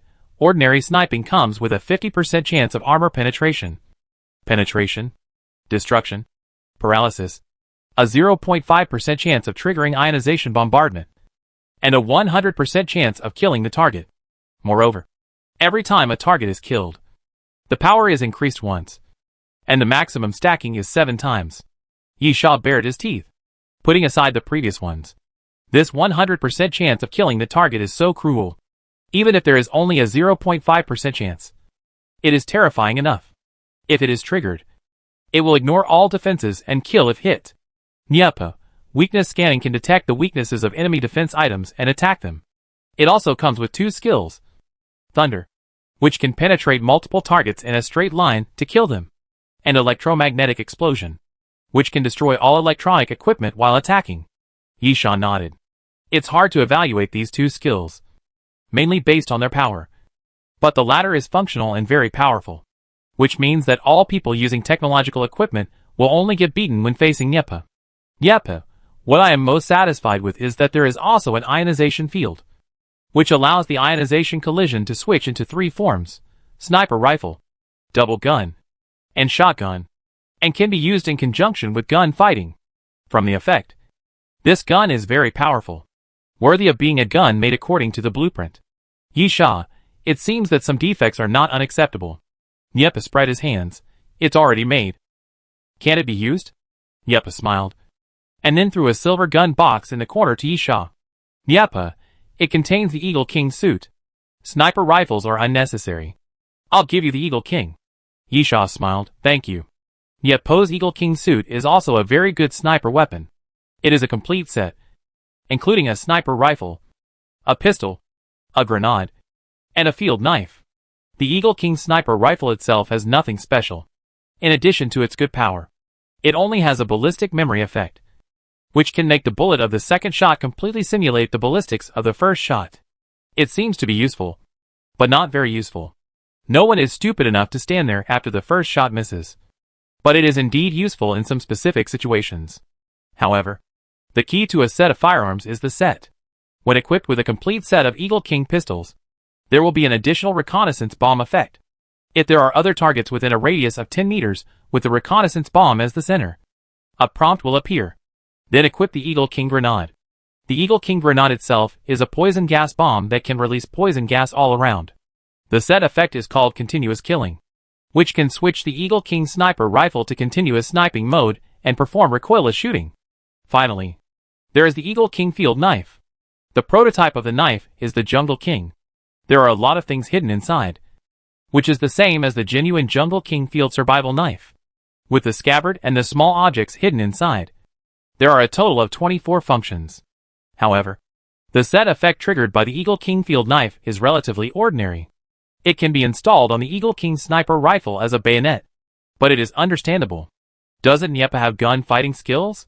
This ability is obviously used to cooperate with gun fighting skills. This gun is very ordinary for Yisha. Yisha has many long-range means, especially the electric current release of the Thunder Emperor, and the distance is also quite far. Of course, the range may not be comparable to that of a sniper rifle, but Yisha is mainly engaged in frontal combat after all. However, Yisha did not use the Eagle King suit for himself, but intended to give it to the Archon. So, let's assemble your sword now. Niepa laughed, generally speaking. If you want to distinguish the quality of things made from blueprints, you can see the clues from the number of failures. The fewer the number of restrictions, the better it is. Yi Sha, it seems that the twin sawtooth sword should be pretty good? Niepa, of course. Generally speaking, something like ionization collision that can fail 3 times is already a very good thing. The twin sawtooth sword can only fail twice. If the things in the dining car are used to estimate the price, it should not be less than 400 gold skull coins. Moreover, this is not an equation. After all, even if you are willing to spend 400 gold skull coins, you can't buy the twin sawtooth sword. Yi Sha whistled. Then I'm looking forward to it. Niepa nodded. First, arrange the parts according to the order marked on the drawing, and then assemble them one by one in order. This is your first time doing this, so don't worry about the speed. Just go slowly. Yi Sha nodded and did as he was told. Then, I'm curious. Do all the things need to be assembled? Niepa, not really.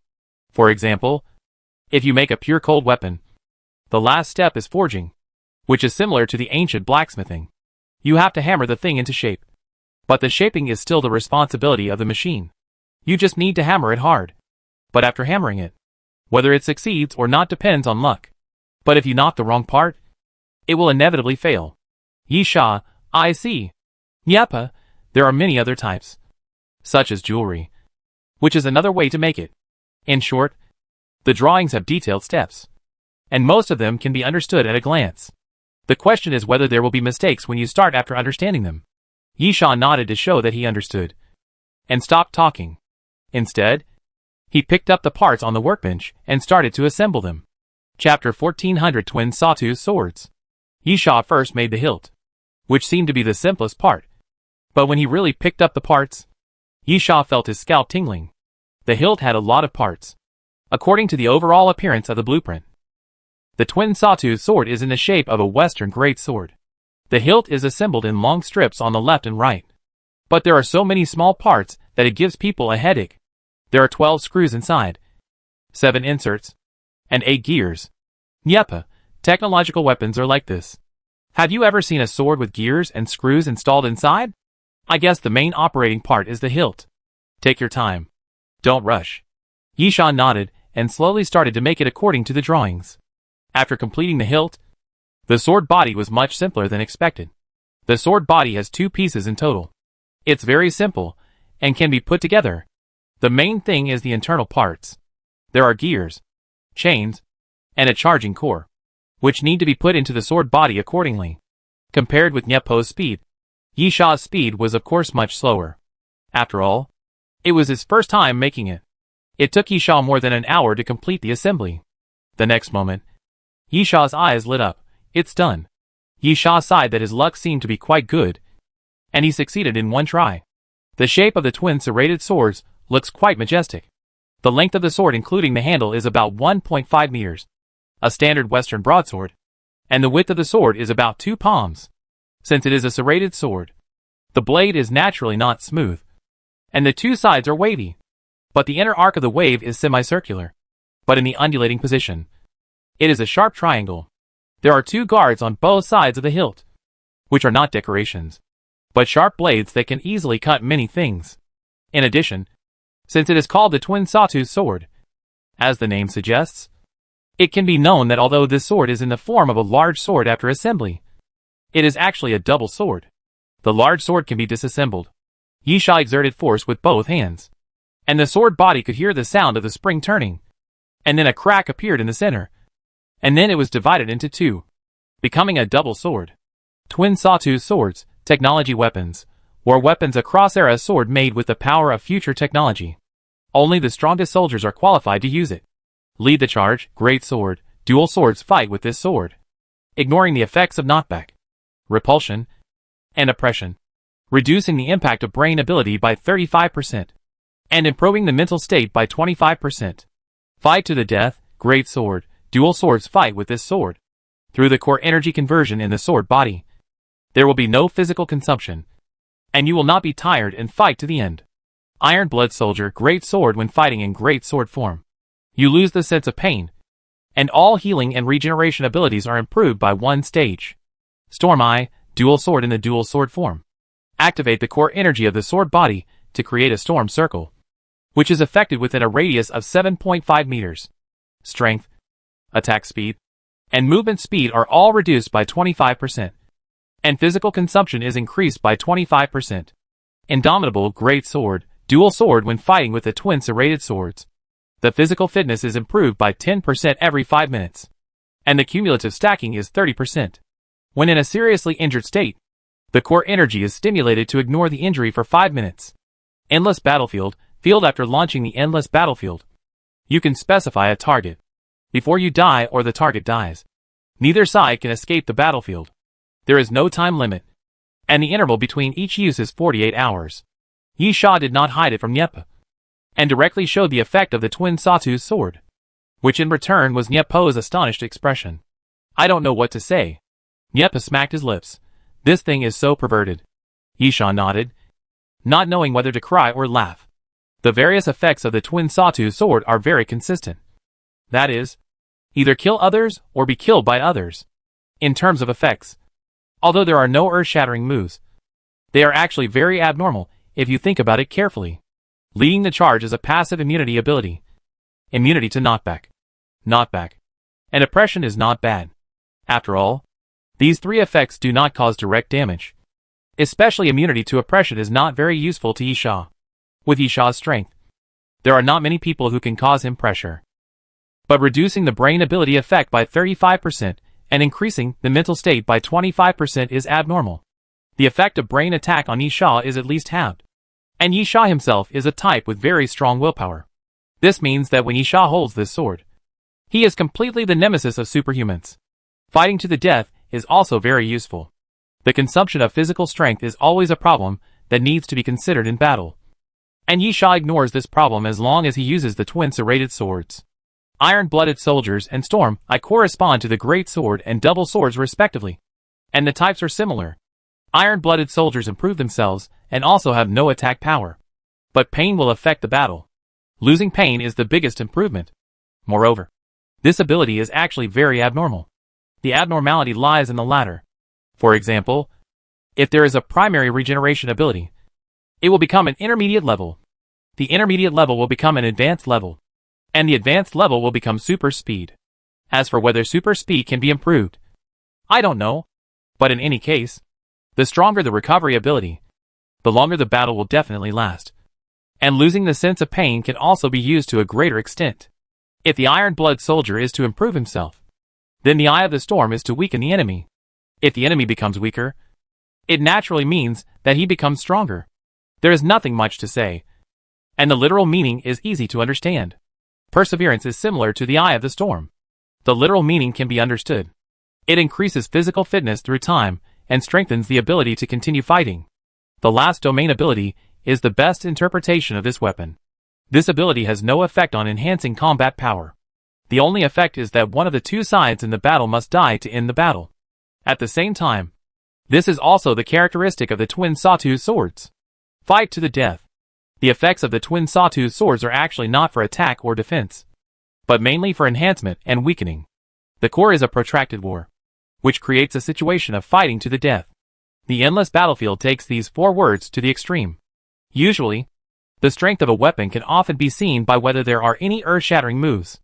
The twin sawtooth swords have no such skills and abilities, but the effect of each effect is particularly clear and effective. Moreover, just by looking at the effect description, one can feel the ferocity and cruelty of this sword. One can imagine the madness of fighting to the death even if one is seriously injured, and biting the opponent to death even with teeth. Yes, crazy. It is really difficult to describe this sword with words such as powerful or powerful. If Yi Sha must choose, Yi Sha would rather use the word crazy to describe this weapon.